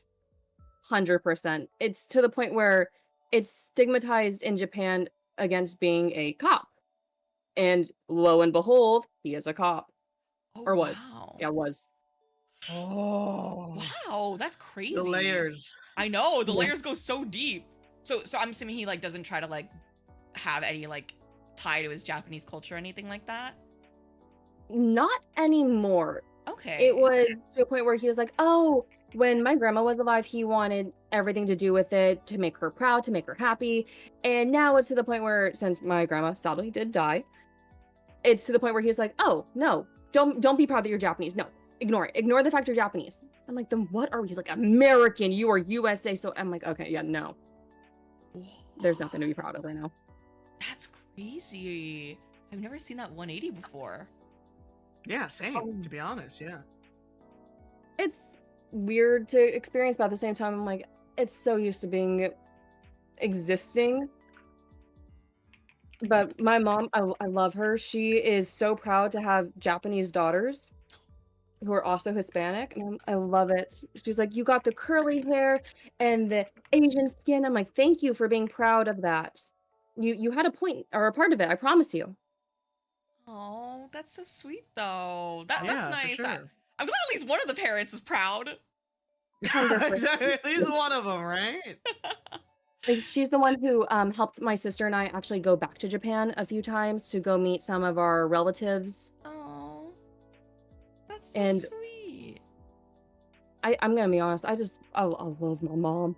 Oh, that's good. super That's sweet, good. though, Not a lot of us have good relationships with our parents. Yeah, So the fact literally. you love your mom, you're doing better than a lot of us right now. I heard so many people, and I'm like, oh, hey mom, we got more people we need to adopt. I promise you, they're good. Dude, my mom's the Japanese one, and yeah, it's my mom's crazy. Yeah, that's a whole thing. Yeah. Like, even where we are right now, she goes out to the store to surprise me with tamago sandos half the week. Aww. I love tamago sando. Me too. I love making them. I haven't made milk bread in a while though. Ooh. I am so lazy to make shokupan. So fucking lazy. But so good. It's just too much So work. good. It I just is. don't eat a lot of bread, to be completely honest. Yeah, Even though I love it. I love bread. Don't trust, but I try not to make it too much. The calories are crazy, but it's so good. Oh my gosh. But yeah, I guess sorry, Tiger, did you have any questions as well? No, not really. I mean, it's been really nice to see, like, you know, because I know, like, specific mixtures, and when you find, like, your specific mixture, it's like, whoa, you know? I know, especially from SoCal, too. Yeah, I personally have not met anyone that is Chinese, Vietnamese, Thai, French, so, yeah, you know, seeing you guys bond over is very cute. Wait, do you speak French? No, my French is so bad, but my grandma, when she used to be alive, oh my god, she was fucking bitching at me in French all the goddamn time. Made me hate the French so bad because of it. To be completely honest. I don't know what you're saying, woman! Oh god, it was bad. I make my Hispanic grandmother and my Japanese grandmother very annoyed with the fact, or well, my Japanese grandmother when she was alive, very annoyed with the fact that I speak fluent French. Whoa! Why French? To bother them. It was to the point where I did not want to learn Spanish, and they were like, well, you have to learn another language. I'm like, okay, French. I see. I probably could learn French. But one time I was like in like France, because like, you know, the French colonized Vietnam. I would speak in broken Vietnamese, and they would think I was speaking French, and that's how I got away with it when I was in Paris. I ain't gonna lie. Yeah, there's a lot of words you wouldn't even realize that they're very similar sounding too. Really? Oh my! Yeah. Do you have like an example? And the spelling too. So like I think like the word for doll, it sounds almost exactly the same. What was it, like puppet? Yeah. What is They it? would just change the accent a little bit, yeah, and like the spelling and stuff too, because we write in alphabet instead of like characters. So yeah. Whoa. Yep. Wait, what is it? What is it in Vietnamese? For doll? Yeah. I'm trying to think because I had to switch to the northern accent for it because the southern accent does not sound French whatsoever, but the northern one does because doll in Vietnamese is boupé. Yeah, they said boupé. Yeah. Yep. Well, oh yeah. So I would say boupé, Whoa, yeah, and that's they'd be like, oh my god, he's interesting. French. So that's how I got away with it. It's him, a Frenchman. Yes, he's French. But I will be honest, it's so cool knowing that there were other Japanese and Puerto Rican people in SoCal for a while, other than my sisters. Yeah, or my sister. I am genuinely shocked. Like when I saw your application, I was like, no fucking way. And then I didn't know you're from SoCal, so I was like, no fucking way. Like what? I'm gonna be honest, I told my family that. I'm like, there's another Japanese person who is from SoCal, who is a VTuber. I'm terrified and I'm in love. What a coinky dink, man. That is so, honestly, so cool. I genuinely never met another one before. Just so crazy because when I was growing up, it was always to be ashamed of being Japanese, and in Southern California, it's sadly normal to be Hispanic. Yes. And so I'm like, oh, I should just be Hispanic. I'm just Hispanic. oh, I don't have Puerto Rican food or Mexican food or Spanish food in my lunch today. Oh, I have gyoza. I need to throw that out. And it was, yeah, I felt so bad for doing that for so long. Oh my god, I love gyoza so much. Yeah, I literally just made some last night and I might have some later for dinner. We're having for dinner tonight. Having what? Pork katsudon. Oh, invite us over, man. Dude, I know. I'm like, hey, Mama Gray's making the dinner. She can cook for more. Can she please adopt me? That's what I'm saying. Holy fuck, we're hungry. We're clocking in an 8-hour shift, baby. Mix madoros, tostones, marquitas, mofongo. So yes. Oh my a full god. plate. Yes. Yes. Yum. I love. Oh my god. Oh, I'm getting so hungry. It always goes back to food. It always goes back to food. It's always the food. Well, we got about 2 minutes left. Is there anything else you wanted to share with us in the chat and stuff? I'm just glad to know that there's in a VTubing world. So I have a lot of experience being behind the cameras as a VTuber for sadly years, and this is only my first this is my 7th month as a VTuber myself. Baby VTuber. Oh. Yeah. So cute. Okay, we're geriatric in the space. But do not worry. The people that I have worked for and with, I feel like they're about time for a walker. Oh, okay.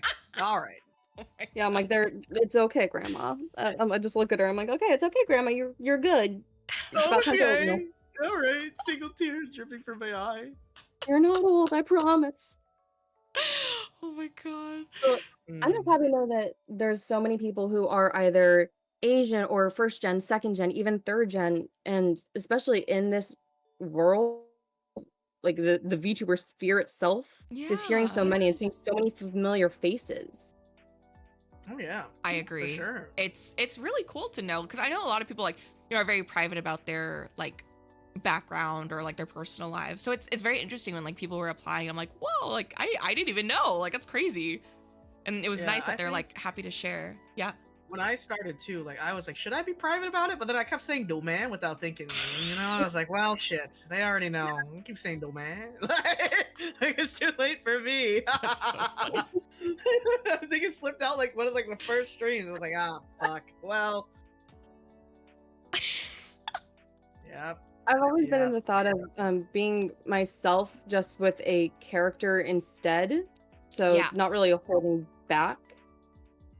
Except for obviously for safety reasons, legal name, legal place. Yeah, absolutely. And so just knowing that there's so many people who are also just proud of who they are and what they are, it just makes me so happy. And especially knowing that there's more LGBTQ out there, especially in the VTuber world itself, it just makes me so happy, especially in the Asian cultures. Yeah, definitely. Of course. Well, thank you so much, Arabus. Yeah, it was so Well, lovely thank you meeting guys for having you. me. Of course. Yeah, of course. Yeah, I'm glad you figured out Fugi. Yeah. You said it was your first time using Fugi, so I'm glad we were able to figure it out. It took 4 people to help me, and I'm so glad that I also did not use the chaotic one that is what my friend called a backrooms demon. Oh, okay. I kind of want to see it now. I know, You me can't too, just low-key. make us curious about it. Yeah. You know? It's okay, we've had some wild ones. Oh, yeah, we've had some interesting ones today. I won't lie. Oh, yeah, thank you so much, Arabus. We really appreciate you so much. Well, I appreciate everything you guys do for everything, and for Hazumi, I have to say this: you are the person who I live with. You are her oomphy. I do know that that's what she told me to tell you. What? Oh! I'm her oomphy? Yes. And I didn't know we were the same ethnicity this whole time? Yes. What the fuck? Wait, I was what? supposed to tell you that. Wait, who's oomph? Who's oomph? I don't know.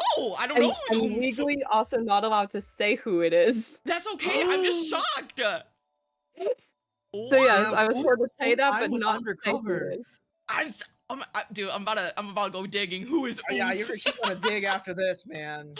That's crazy. Oh my god. So yes, you know another Japanese and Puerto Rican, so be proud. Oh my Oh, god. man. That's crazy. Oh my gosh. Well, thank you so much for being here. Seriously, it was so nice to meet you. It was nice to be here, and I'll be honest, a great chat with Domino. He is someone I look up to. Oh man, well, That's thank so you, Domino, for being so cute. patient. I know. Honestly, like, I'm so oh. sorry. Alrighty. Thank you so much. I hope you have a good rest of your night. Bye bye. Bye. Bye. Okay. All right. We got our last person. Yeah. Oh my gosh. Thank you for Domino. being so patient. I hope you're ready, Domino. I'm gonna drag him in now. Okay. Wait, am I spelling it right? Hold on. Domino! Yo! Hello. How's it going, everyone? Good. How are you? I'm he's doing... already mic'd up. I know. Damn. Oh, what do you mean? You already got a microphone. Oh, yeah. You're gonna have to remove that other one. All right. Thank you again for your patience, for being our last person today. I'm so sorry. We It's so all many good. Thank interesting you for stories having today. me. Of Yeah. course. All right. Feel free to introduce yourself. Sure. Hello, everyone. My name is Domino Moody, owner of the Moonlight Cafe. Here at our cafe, we serve coffee with non-dairy creamer. Don't ask why. Oh hell yeah. Oh. No milkies? I know why now. No milkies? Oh, man. Where's the milk gonna come from, Tiger? I'm a cow. Well, you don't want me to answer that. Yeah. Okay. Maybe not. Maybe not this stream. Yeah, that's what I thought. Anyway, yeah. Hi. No, keep going. You're good. I don't know where else I was gonna go with this. Like your background. What's Oh, it? oh my God. You forgot about that. Okay. You want me to Yeah. read your So application or? honestly, no, I got this. Don't worry. All right, you got this. All right. I got this. Yeah. All right. So yeah. No, take Okay, your time, anyway. man. Don't even worry. Yep. So yeah. I am Taiwanese American. Specifically, I was born in Taiwan and moved to America when I was about like 5 or 6. And Little baby. afterwards, yeah. And afterwards, I did not really get a chance to go back until I was pretty much older. So like about a decade. Ooh. That's my introduction. Wow. All Well, right. welcome in. Yes, welcome in. Thank Dude, you for I love having Taiwanese me. food. To be honest, I don't know that many Taiwanese people, but I have been to Taiwan a few times. Real. I recommend yeah. everyone who ever goes to Asia or like goes to Japan or wherever, stop by in Taiwan. You will not regret it. Food is great. Food is Food is phenomenal. cheap. Okay. Yeah. Oh. They have like Cheap the and night fast. markets, right? Yeah. Yeah. There's literally every city has like their own like night market. Some are big, some are small, but like pretty much like every city or town has like a night market. Alrighty. Was there any like specific things you wanted to talk about today? Well, I guess there's some things. Some things are up for discussion, right? And it's like really, I guess the number one thing that I kind of wanted to talk about is kind of navigating the online space as someone who is Taiwanese, or Taiwanese American. It's kind of like, it's hard to really get too much into it without like getting into like touchy subjects. Completely understandable. But I think it's something that like people should kind of like be aware about, when they encounter or see something like this. I'm not here to advocate for anything, but it's more like how Hearing do out I your even say perspective. this? Yeah. So like, yeah, exactly. Hearing out my perspective, understanding that like, and this doesn't apply to everyone, right? Like as someone who is Taiwanese, people have come up to me and just asked me, oh, like, am I Chinese? And it's like a subject that it's like, it's you want to educate people, and it's also very touchy depending on what situation you're in. Of course. And it really depends on who you talk to, at the end of the day. Well, because this is AAPI month, Mhm. We are, on the Western Hemisphere. I hope you feel comfortable enough to, talk about your experiences as a Taiwanese person because there's not a lot of that, So I Yeah. would love to hear what you would want to say about it. Sure. Well, one thing that I'm glad about is that like even though like, I'm like what is it like 16, 17 hours, 15 hours away from, Taiwan on the opposite side of the world. I'm really glad that at least I like can be kind of near an area that like even has food or like, things that remind me of home. Oh, okay. Yeah, so luckily, like, even though, I guess I could start from like sort of the beginning, right? I moved to the US when I was, 5 or 6. And, because of, I guess I actually didn't really know too much of a reason as to why, but, from what I could tell, I was not able to go back home for about a decade, until I got my citizenship.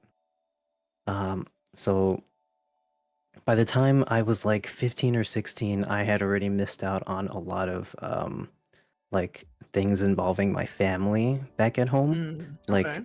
like my cousins that I grew up with that are, they're only like 1 or 2 years apart from me, right? If I was, born in Taiwan and I grew up with them, they would probably be some of my closest family members.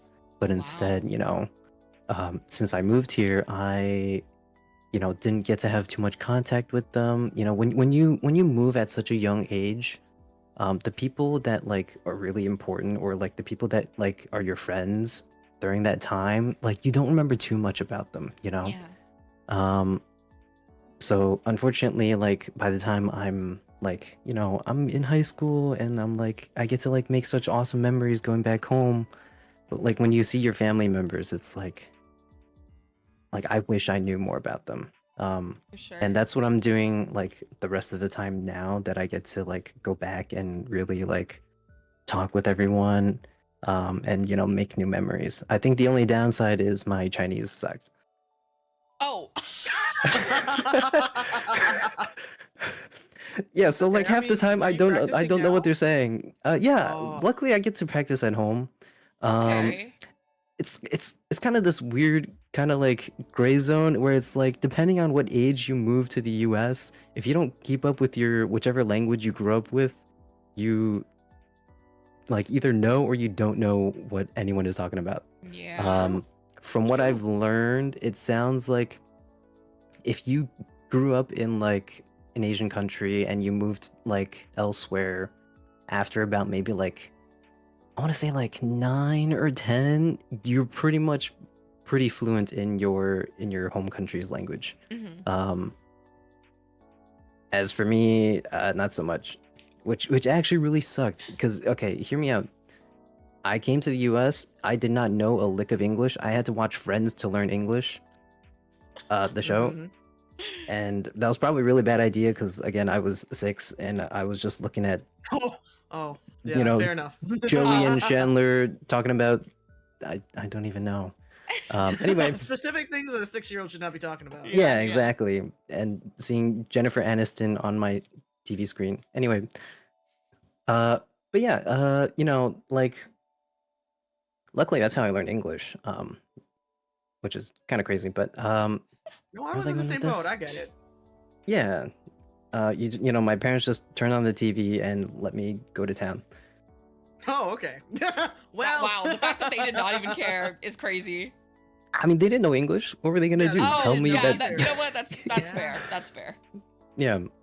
So I guess I had the freedom to learn English, and then slowly, even though I went to Chinese school when I moved here, Mhm.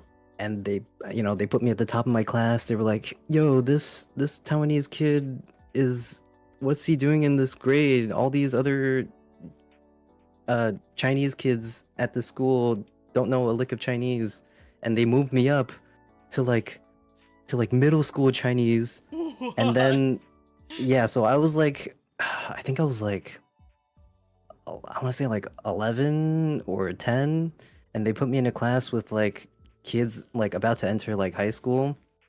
Oh wow. And I'm pretty sure that's where my brain rot started, because honestly, they were all really bad influences. Oh, that's usually how it goes, right? That would make sense. Yeah. Yeah. So yeah, and then I slowly stopped learning as much Chinese. I went from top of the class. I had awards for like talking about speeches in Chinese. Oh And then, wow. yeah, I mean, I was like 12 or 13. It was just like a speech about like, I love my mom and dad and everyone around me. But like, it's the thought that counts. Yeah. Wow. But yeah, that's like my life up till like middle school. And then honestly, middle school to high school is kind of where like I realized like on one hand, I feel like I've started connecting more with those around me that are, not Asian. Sure. By the way, for context, while I did grow up in, I want to say mostly a predominantly like white neighborhood, I'm lucky to have like at least a couple of friends that like were Asian. Good, yeah. Times have changed now because apparently my town is full of Asians, but That's been a reoccurring theme, actually. yeah, I've noticed that. Which is awesome, but I'm also scared, like, whoa, like how did this happen in a span of 10 years? But yeah, growing up, at least going to like middle school and high school, like I just stuck around with like, the tight-knit group of Asian friends that I luckily had. Yeah. And I'm glad to have had that kind of like closeness, because otherwise, honestly, like you do experience some like crazy questions people ask every now and then, and you're yeah. like, Oh yeah. I'm sure you guys have heard a lot already. Oh yeah. Yeah. Oh yeah. I will say the number one thing that I get asked a lot as when I say I'm from Taiwan is if I said Thailand. That I've heard that so many times. I from hear that other a lot. people. Too. Yeah. Also, wait, Yeah, I'm so and sorry. I will be right back. Okay. Sorry, give me. Oh, yeah, take your time. Sorry. My No, dog. you're good. You're good. Oh, Should I- dog. True. No, you can keep going. It's cool. Okay. Where was I going with this? Oh yeah. And yeah, that's like the number one thing that always gets asked, and then they don't know where it is. Yes, they do not know where Taiwan is on the map. Yep. Yeah. And then I had to explain it to them. I'm like, oh yeah, it's off the coast of China, and like, oh, so what do they speak there? And I'm like, I speak Chinese. And then it becomes the whole debate and topic about China and Taiwan stuff. Yeah. Which is then like a whole another can of worms. Oh yeah. For sure. Yep. No, I get it, because I feel like in Vietnam too, we have like a specific sense of that too, because of like the split between like the North and the South because of the war. So I completely understand where you're coming from, because my parents were both. Like one was from the North and one was from the South. So getting raised was really rough because my parents' families hated each other. Oh. One was from the North and one was from the South. Damn. Yeah, and like the Northerners always were like, the South shouldn't exist, blah blah blah blah blah, and then the South is like, well, you guys are bastards, blah blah blah, blah. Same shit. But I really resonate with what you were talking about with like feeling like the guilt of like, being in America for so long and not having the chance to go back home, because that happened to me too. I think it took 10 years also for me to finally go back to Vietnam, and it was only because my maternal grandmother passed away. And God, when I was there, I was so happy to be back, and like I'm still Yeah, very because you fluent feel in like a the sense of home. Yeah. Oh, but the fucking shit I got. I remember like these like random people I did not know. They're like, "Why are you even here? You weren't here the past 10 years." I'm like, "Listen, dog, that's not my fault. You can blame my mother. Holy shit, dog." But no, I completely understand where you're coming from that. Like you have like the guilt of like leaving, but then also like your family wanted to take you to a different country for like a better life. And, like, Yeah, how is that your fault? exactly. That wasn't Yeah. your choice. So Yeah, and I don't blame them for it, Mhm. Yeah, completely understand. That actually, speaking of Vietnam, I actually just went to Vietnam like a month ago. Oh, did you have fun? I did. I went clubbing, and that's the biggest thing I remember. Yeah, we And love to party. okay, I have to say something. Vietnamese clubs are kind of wild. Okay, Oh to be yeah, they're fair, crazy. okay, to be fair, I went on reunification. Wait, no, what was the? Oh, sorry, it was the 50th anniversary of the war Yes, against the U.S. yes, this year, and yeah. that was when I went, Oh my and it god, it was must have been crazy. insane. Yeah, I've the never parties were insane. I've never seen a nightclub bust out Vietnamese national anthem and then have it go drop into like an EDM like bass. Yeah, It was Vina insane. House, baby, Vina House. That's my people's music, bruh. Oh I my get god. it. That's right. That's right. Great You know, time they though, fi- for sure. Yeah, because there's like Pinoy pride. There's Vietnamese pride too. Viet pride also goes crazy. Damn. Oh no. Well, thank you so much, Domino. Is there anything else you wanted to say? Honestly, you're the last one, so you're free to say whatever you want. To be completely honest. Yeah. Ah, yeah, that's true. I mean, I hope you guys have been good. Like, you guys have been talking all day, I'm sure, and like doing a lot for, so many people for especially AAPI month. That's okay. This ain't our first rodeo. Valid. That's very But valid. I appreciate it. I appreciate it. Yeah. I just hope you guys enjoyed, doing all this. I certainly did. I don't even know what else I could say. Oh, you're good, man. No worries. Any Yeah, questions for me?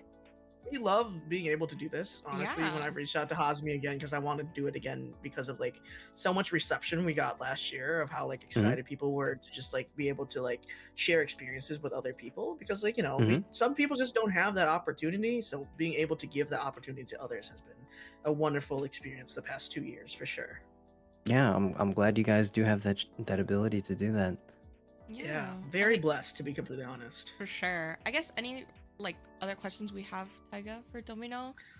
Honestly, I think we're solid. We talked like I relate to him a lot from like just the aspect From the Vietnamese nightclub.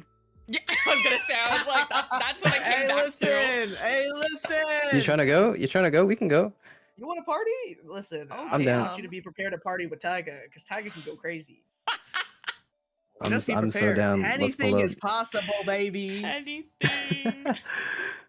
Oh dear God. Thank you so much, Domino. We Yeah, appreciate thank it. you for having me. patient. We're sorry we were so late. Oh my god, it is a-okay. I'm glad I was the last one. I'm glad I had time to even to join in. Absolutely. Yeah, I'm just glad to be here. No, we're glad to have you. I think you were the only Taiwanese guest we had. you Oh my god, wait, let me yap more about Taiwan then. Hold up. Okay, yeah, go ahead. Go honestly. for it. Last man right. privileges. Let's go. Okay. All right.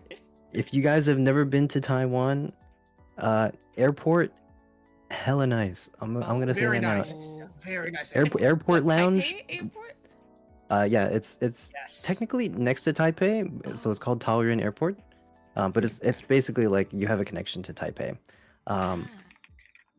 The airport lounge, oh my god, rated like one of the best in Asia, apparently. The reason why I love the Taiwan airport is because of Eva Air. Okay, the Hello Kitty bullshit Yes. everywhere. Oh man. my Like, god. I heard about that. Yes. Yeah. They have a whole like what do you call it? Like a gate, and it's just that Hello Kitty.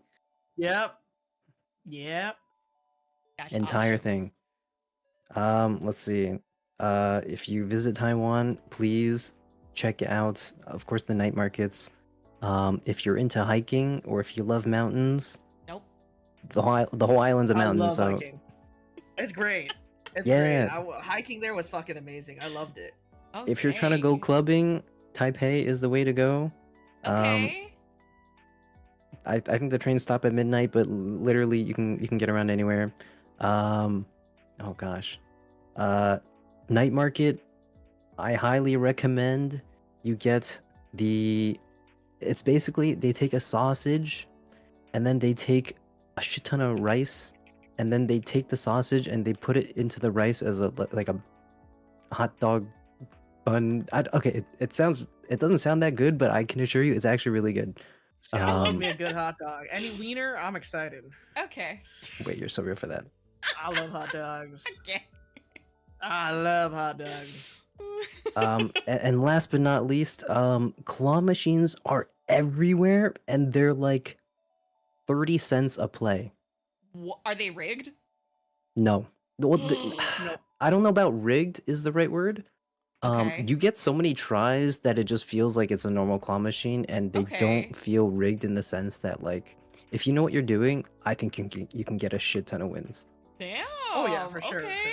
I'm actually really good at claw machines. Like one of my favorite hobbies ever is just blow all my money at claw machines.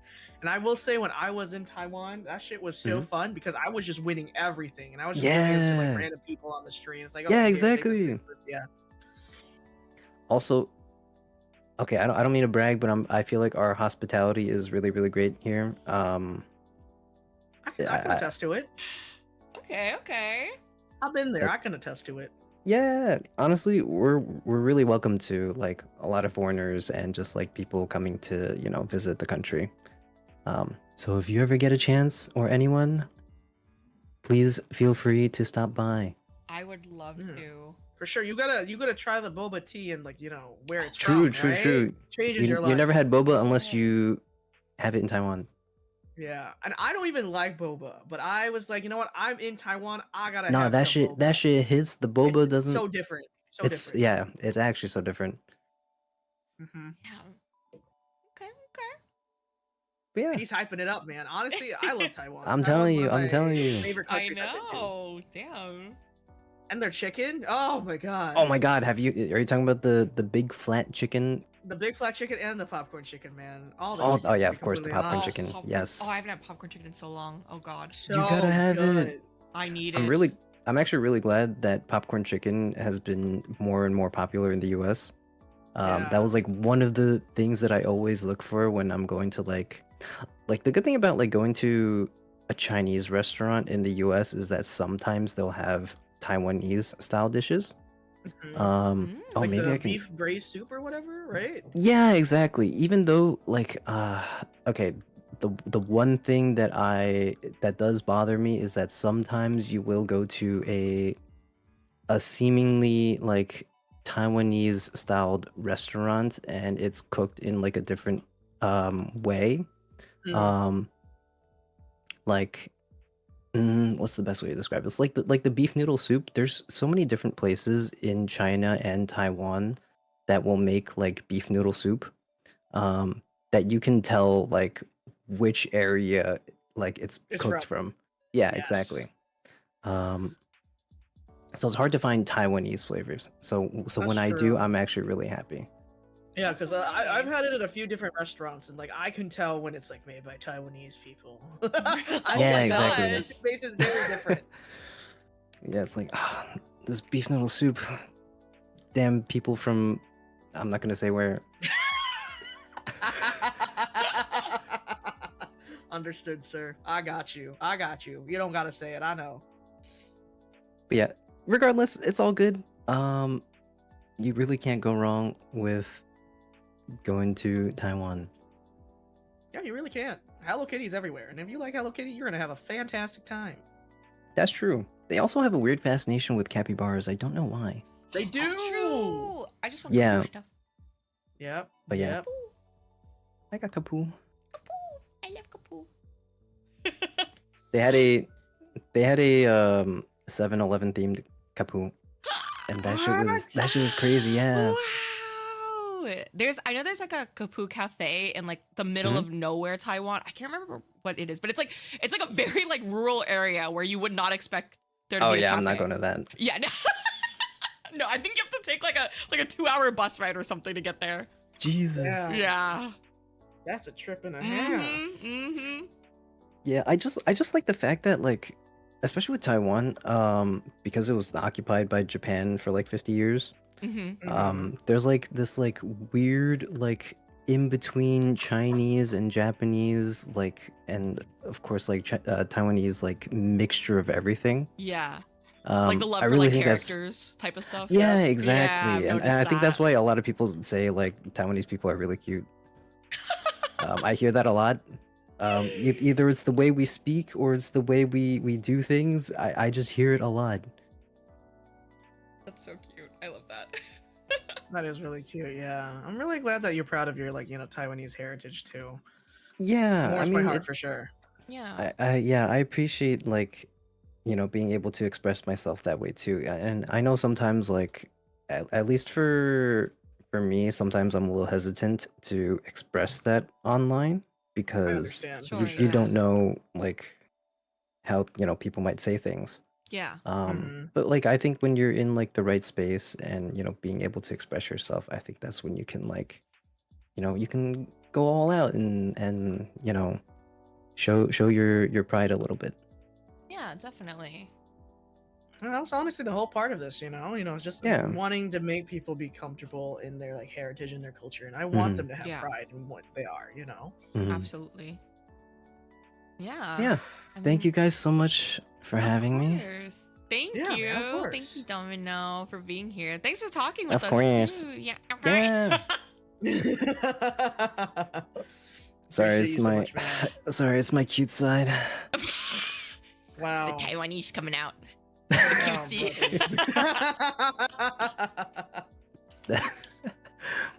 All Alright, right. man. I think we're gonna start wrapping up. We've finished Yeah. our 8-hour shift. Oh. True. Please get some true. rest. Please eat some good food. Thank you. Yeah, thank you We for shall. being here, We Domino. shall. Of course. Are you guys kicking me out or do I walk myself out? You can walk yourself out. Okay.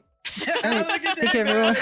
Bye, Bye bye. Have a good Domino. night. Thank you. Take care. Bye Oh wait, do Bye-bye. I have to shout my whatever or If am you I want, yeah, good? sure, sure. Yeah, Oh my go ahead. gosh.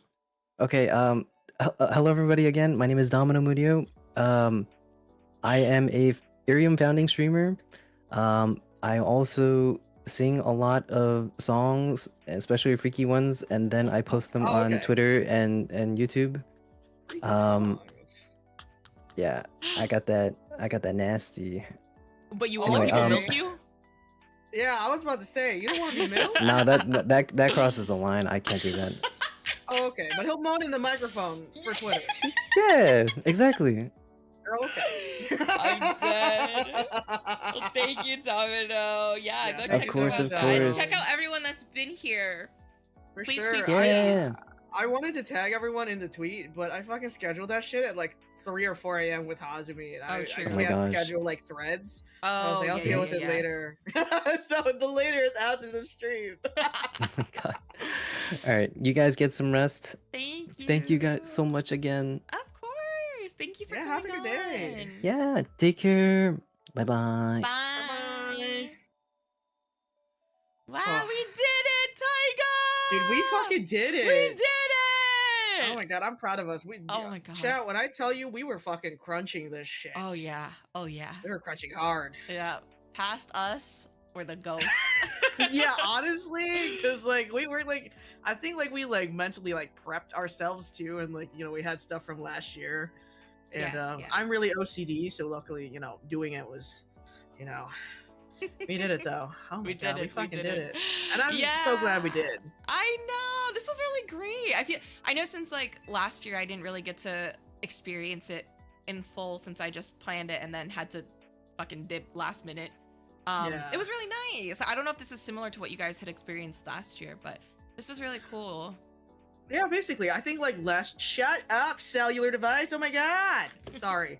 But last year it was I made like this whole like slideshow and stuff, and I was teaching a lot of people about like like specific like terms and like how they felt about their culture and stuff. So that was really cool. This year was more about like listening to people's like specific stories. Sure, So yeah. that was really awesome. So I'm glad that we were able to make it a little different. I know, I like that. I kind of like this approach too, since I feel like everyone gets like their own chance to like speak, and it's not kind of like a whole group, and it's like people might be afraid to like say something or like speak out of interrupting someone. But Yeah, for sure. It was good. I'm so sorry we couldn't have another day because there were so many people that applied. Hopefully, maybe next time our schedules and the stars align a little better. Absolutely. I'm really glad we were able to do this. Yeah. Yeah, I'm glad we could at least take one day to do that. And then for everyone that did apply, thank you so much. If it weren't for you guys, we wouldn't have been able to do this. Of course, this event only could happen if there's people that are willing to speak about their experiences. So for everyone that was comfortable enough to share how they felt to the world with us today, helping you guys out, I'm really happy, and I hope you guys are happy too. Yeah, absolutely. Thank you guys so much. And sorry to those that we didn't get to pick this time. Like Taiga said earlier, we wanted to give people that didn't get to go last year a chance. So we wanted to get to hear others that we had not heard before. But next year, if we do get to do, multiple days, we will definitely love to have as many people on as possible. Yeah, for sure. And we also saw some people from the prior year also be here. So I'm just glad to see you guys again too. Yeah, thank you for joining. Awesome. Oh, man. Well, we're fucking tired. I know. I am too. Yeah. Were you gonna talk to your chat for a bit? I think so. Are you gonna also talk to your chat for a bit? Yeah. All right, perfect. All right. I love you, Hazumi. Love you too, Taiga. Thank you so much for helping out and doing all this with me again. I think that I'm gonna have to do it with you every time. I can't imagine doing this event with anyone else. Yep. All right.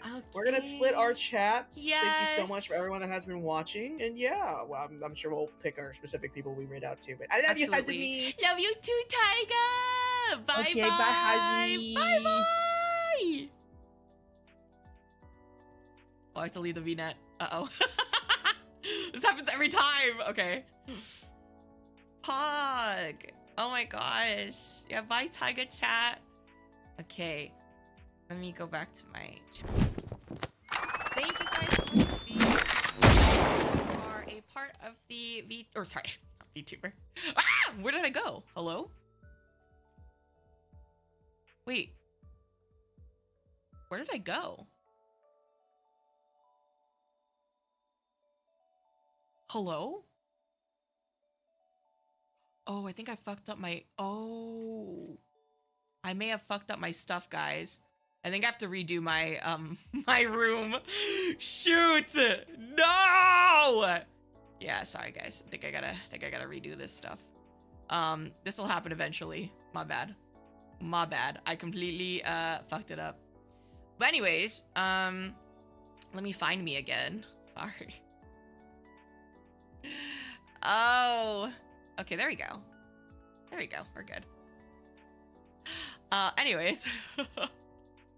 Yeah, thank you guys so much for being here. Whether you are part of the, oh my Jesus Christ. Whether you are part of the AAPI community or not, seriously, thank you guys so much for being here. We really could not have done it without you guys. Even just being in chat and learning about, our culture and other people's culture that identify with AAPI. It's really, really cool. I hope you guys had a bunch of fun listening to everyone's stories. Again, whether or not you are AAPI or not, I really hope you got a chance to, either resonate, in your own, experiences growing up. I know a lot of, POC also go through very similar experiences despite not being of the, Asian descent. So, I hope you guys also got a chance to resonate with that too. Yeah, so thank you. Thank you guys so much, seriously, to everyone that came out here. Thank you so much for, just being here, wanting to chat with us. Again, thank you to those that applied to. As usual, I apologize that we didn't get a chance to have everyone join. I always feel bad, because we love having a bunch of people. So I always feel bad when we can't have people join, but, yes, thank you for being very understanding that, we just didn't have, enough, people, in order to do that. Oh, we got a hype train? Oh my gosh, wait, hold on. Oh, let me thank everyone too. Sorry. Oh my gosh. Thank you everyone who rated today. I really appreciate it. I really, really appreciate it. Sorry. Mitsuki, thank you so much for the 33 months. Kraju, thank you so much for the tier 3 for 22 months. Pikachu, thank you so much for the tier 1 sub. Thank you guys for the level 2 hype train too. Yeah, no, seriously, I had so much fun I really hope that you guys had a good time as well. Yeah. No, we were definitely like, yeah, it was a lot of planning. So hopefully next year we have more time. Of course, awesome. Thank you so much for being here. Thank you for staying here too. Oh my gosh, yeah, dude, your stories they sound so crazy. I'm really excited to listen. Thank you, Iffy, for the gift sub. Oh my god, loan! What the heck? Thank you for the $200. Whoa, my birthday's next week. Whoa, you're a little early, man. You're a little early. Thank you so much. Zam! Sorry, I'm like trying to like redo my chat screen so it's like not all fucked up. Oh, what did I do? Sorry. Oh gosh. What was my chat? What was I doing in my chat screen? Where was it before? I don't even remember. That's not good. That's not good. But thank you. Thank you so much, Lone. All right, let's see. Sorry, I'm like trying to fix everything while we talk before I go because it's bothering me now. I guess when I changed stuff on my other screen because I duplicated the scenes, it changed it on this one too. Okay, it should be okay now. All right, but yeah, thank you guys. Seriously, I hope you had a wonderful time with me. I will not be streaming tomorrow. However, I will be streaming on Friday, or I'm sorry, Saturday. Saturday we'll be playing some more Clair Obscure. Thank you to those that were watching on YouTube as well. I really appreciate it. I'm sorry I couldn't talk to chat too often, but I did see all of your comments, so thank you very much for being so attentive and so in tune.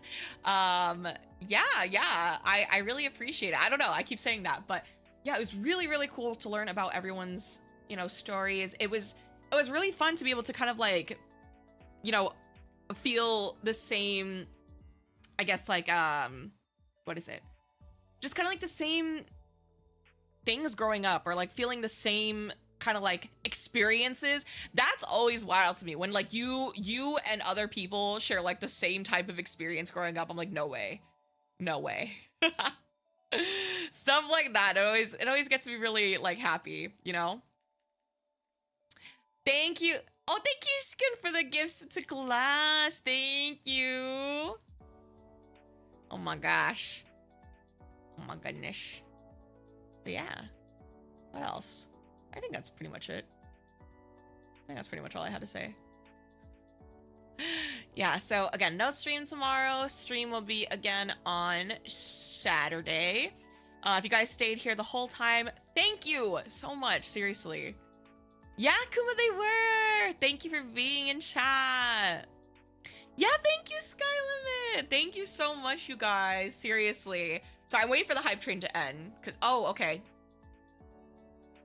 Oh wait. Oh, there you go. There you go. I forgot I had my desktop audio off. Oh god. Kara, thank you so much for the follow, and thank you so much for being here. Yeah, so a little bit of context for those that were not here last year, or you know, didn't really have much of a presence last year, or weren't in my chat last year. So last year we did do something a bit similar. We like kind of had it a little different, where rather than having each person come up and kind of like talk about their own experiences, we had people kind of like come in, and whoever shared the same experience, they would all be in kind of like a group together.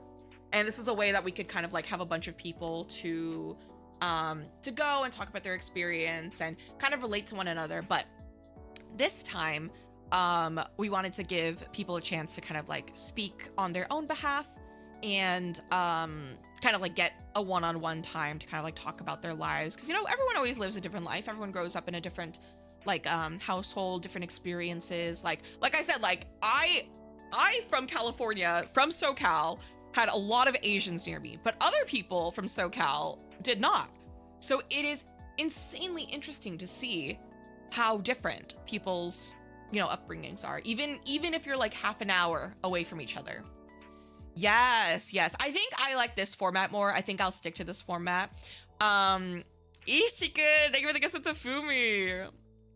But yeah, last year, yeah, so sorry. Last year we planned everything, we had the date, we were ready to go, and then my grandma fucking died. So I was gonna cancel it, but I think either I reached out to Taiga or he reached out to me. I can't remember anymore. It's been a year. And he was like, you know, like I can take over for you if you'd like just, you know, kind of give me the rundown of what you were planning to do. Like let me know like if there's anything else that you need help with before we do this, and et cetera, et cetera. And he was super sweet, and I'm so happy that, you know, he asked if we wanted to do this again this year. Yeah, probably would have talked a lot less. And I agree. That's what I was thinking of too. Which is why I'm kind of glad that we did this instead. So I think we will keep, yeah. I like the fact that it was group focused, but I do think having the one-on-one time where each person gets to kind of like talk about their own lives, I like that a lot. So I think I'll probably stick with that next year as well. Yeah, I had a lot of fun, so thank you guys. I know I'm probably, well, no, I am very tired. However, I am still very happy that we got to we got to talk. Yeah, rest in peace. Oh, thank you. Yeah, it's been a year now, so it's kind of crazy, but she's actually my Puerto Rican grandma. So yeah. So I only have one grandparent left, but it's my Japanese grandpa. I hope you're not too dead. I'm a little dead. My throat definitely hurts a bit, but it was worth it. I'm really happy that we got a chance to talk to everyone. Yeah. I know Taiga is probably going to do one for his LGBTQ podcast similar to this. I don't know. I think he does it alone. And just has it in like a similar sense where like he brings someone on or brings the people on and then they talk about it. So please stay tuned for that next year. Or fine, next month. Next month, not next year, next month. Yeah. Yeah, next year. There's no Pride Month this year, guys. Sorry. It'll be next year. But yeah, thank you guys. Yeah, thinking about the future. Exactly. Yeah. Sorry, I'm waiting for the hype train to end because I feel bad if people like gift and then it, yeah. Pride Month is oh god, no. I'm excited for it. I'm very excited for it. I just like hearing about people's experiences growing up. I think it's like those there's like a what is it? There's not a condition, but like there's a thing where it's like you like to think about everyone's lives and like how different each person's life is. Like you can pass by someone on the street and you think about like this person has a completely different life. Like you think about like, yeah, like what is their life like? Like, you know, that they're probably like going through something completely different, or you share some similarities or things like that. So I love hearing people's stories, you know, no matter what background they come from. Thank you guys for the level 3. Okay, oh my god, I'm free. Again, thank you to everyone who came in today. You are all loved and you are all goated with the sauce. I am going to raid J1, who is one of our guests today. Yeah. Let us send some love to J1. Thank you guys again. I will see you guys on Saturday. If this was your first time, thank you so much for being here. I really appreciate you joining us and your presence. So thank you very much. Yeah. It's nice. Yeah, exactly. No, literally, Ishikun. Like, I'm like, wow. Like, some people's like experiences, I'm like, damn, this is literally like stuff that I went through. Like, I can't believe other people have had this similar thing.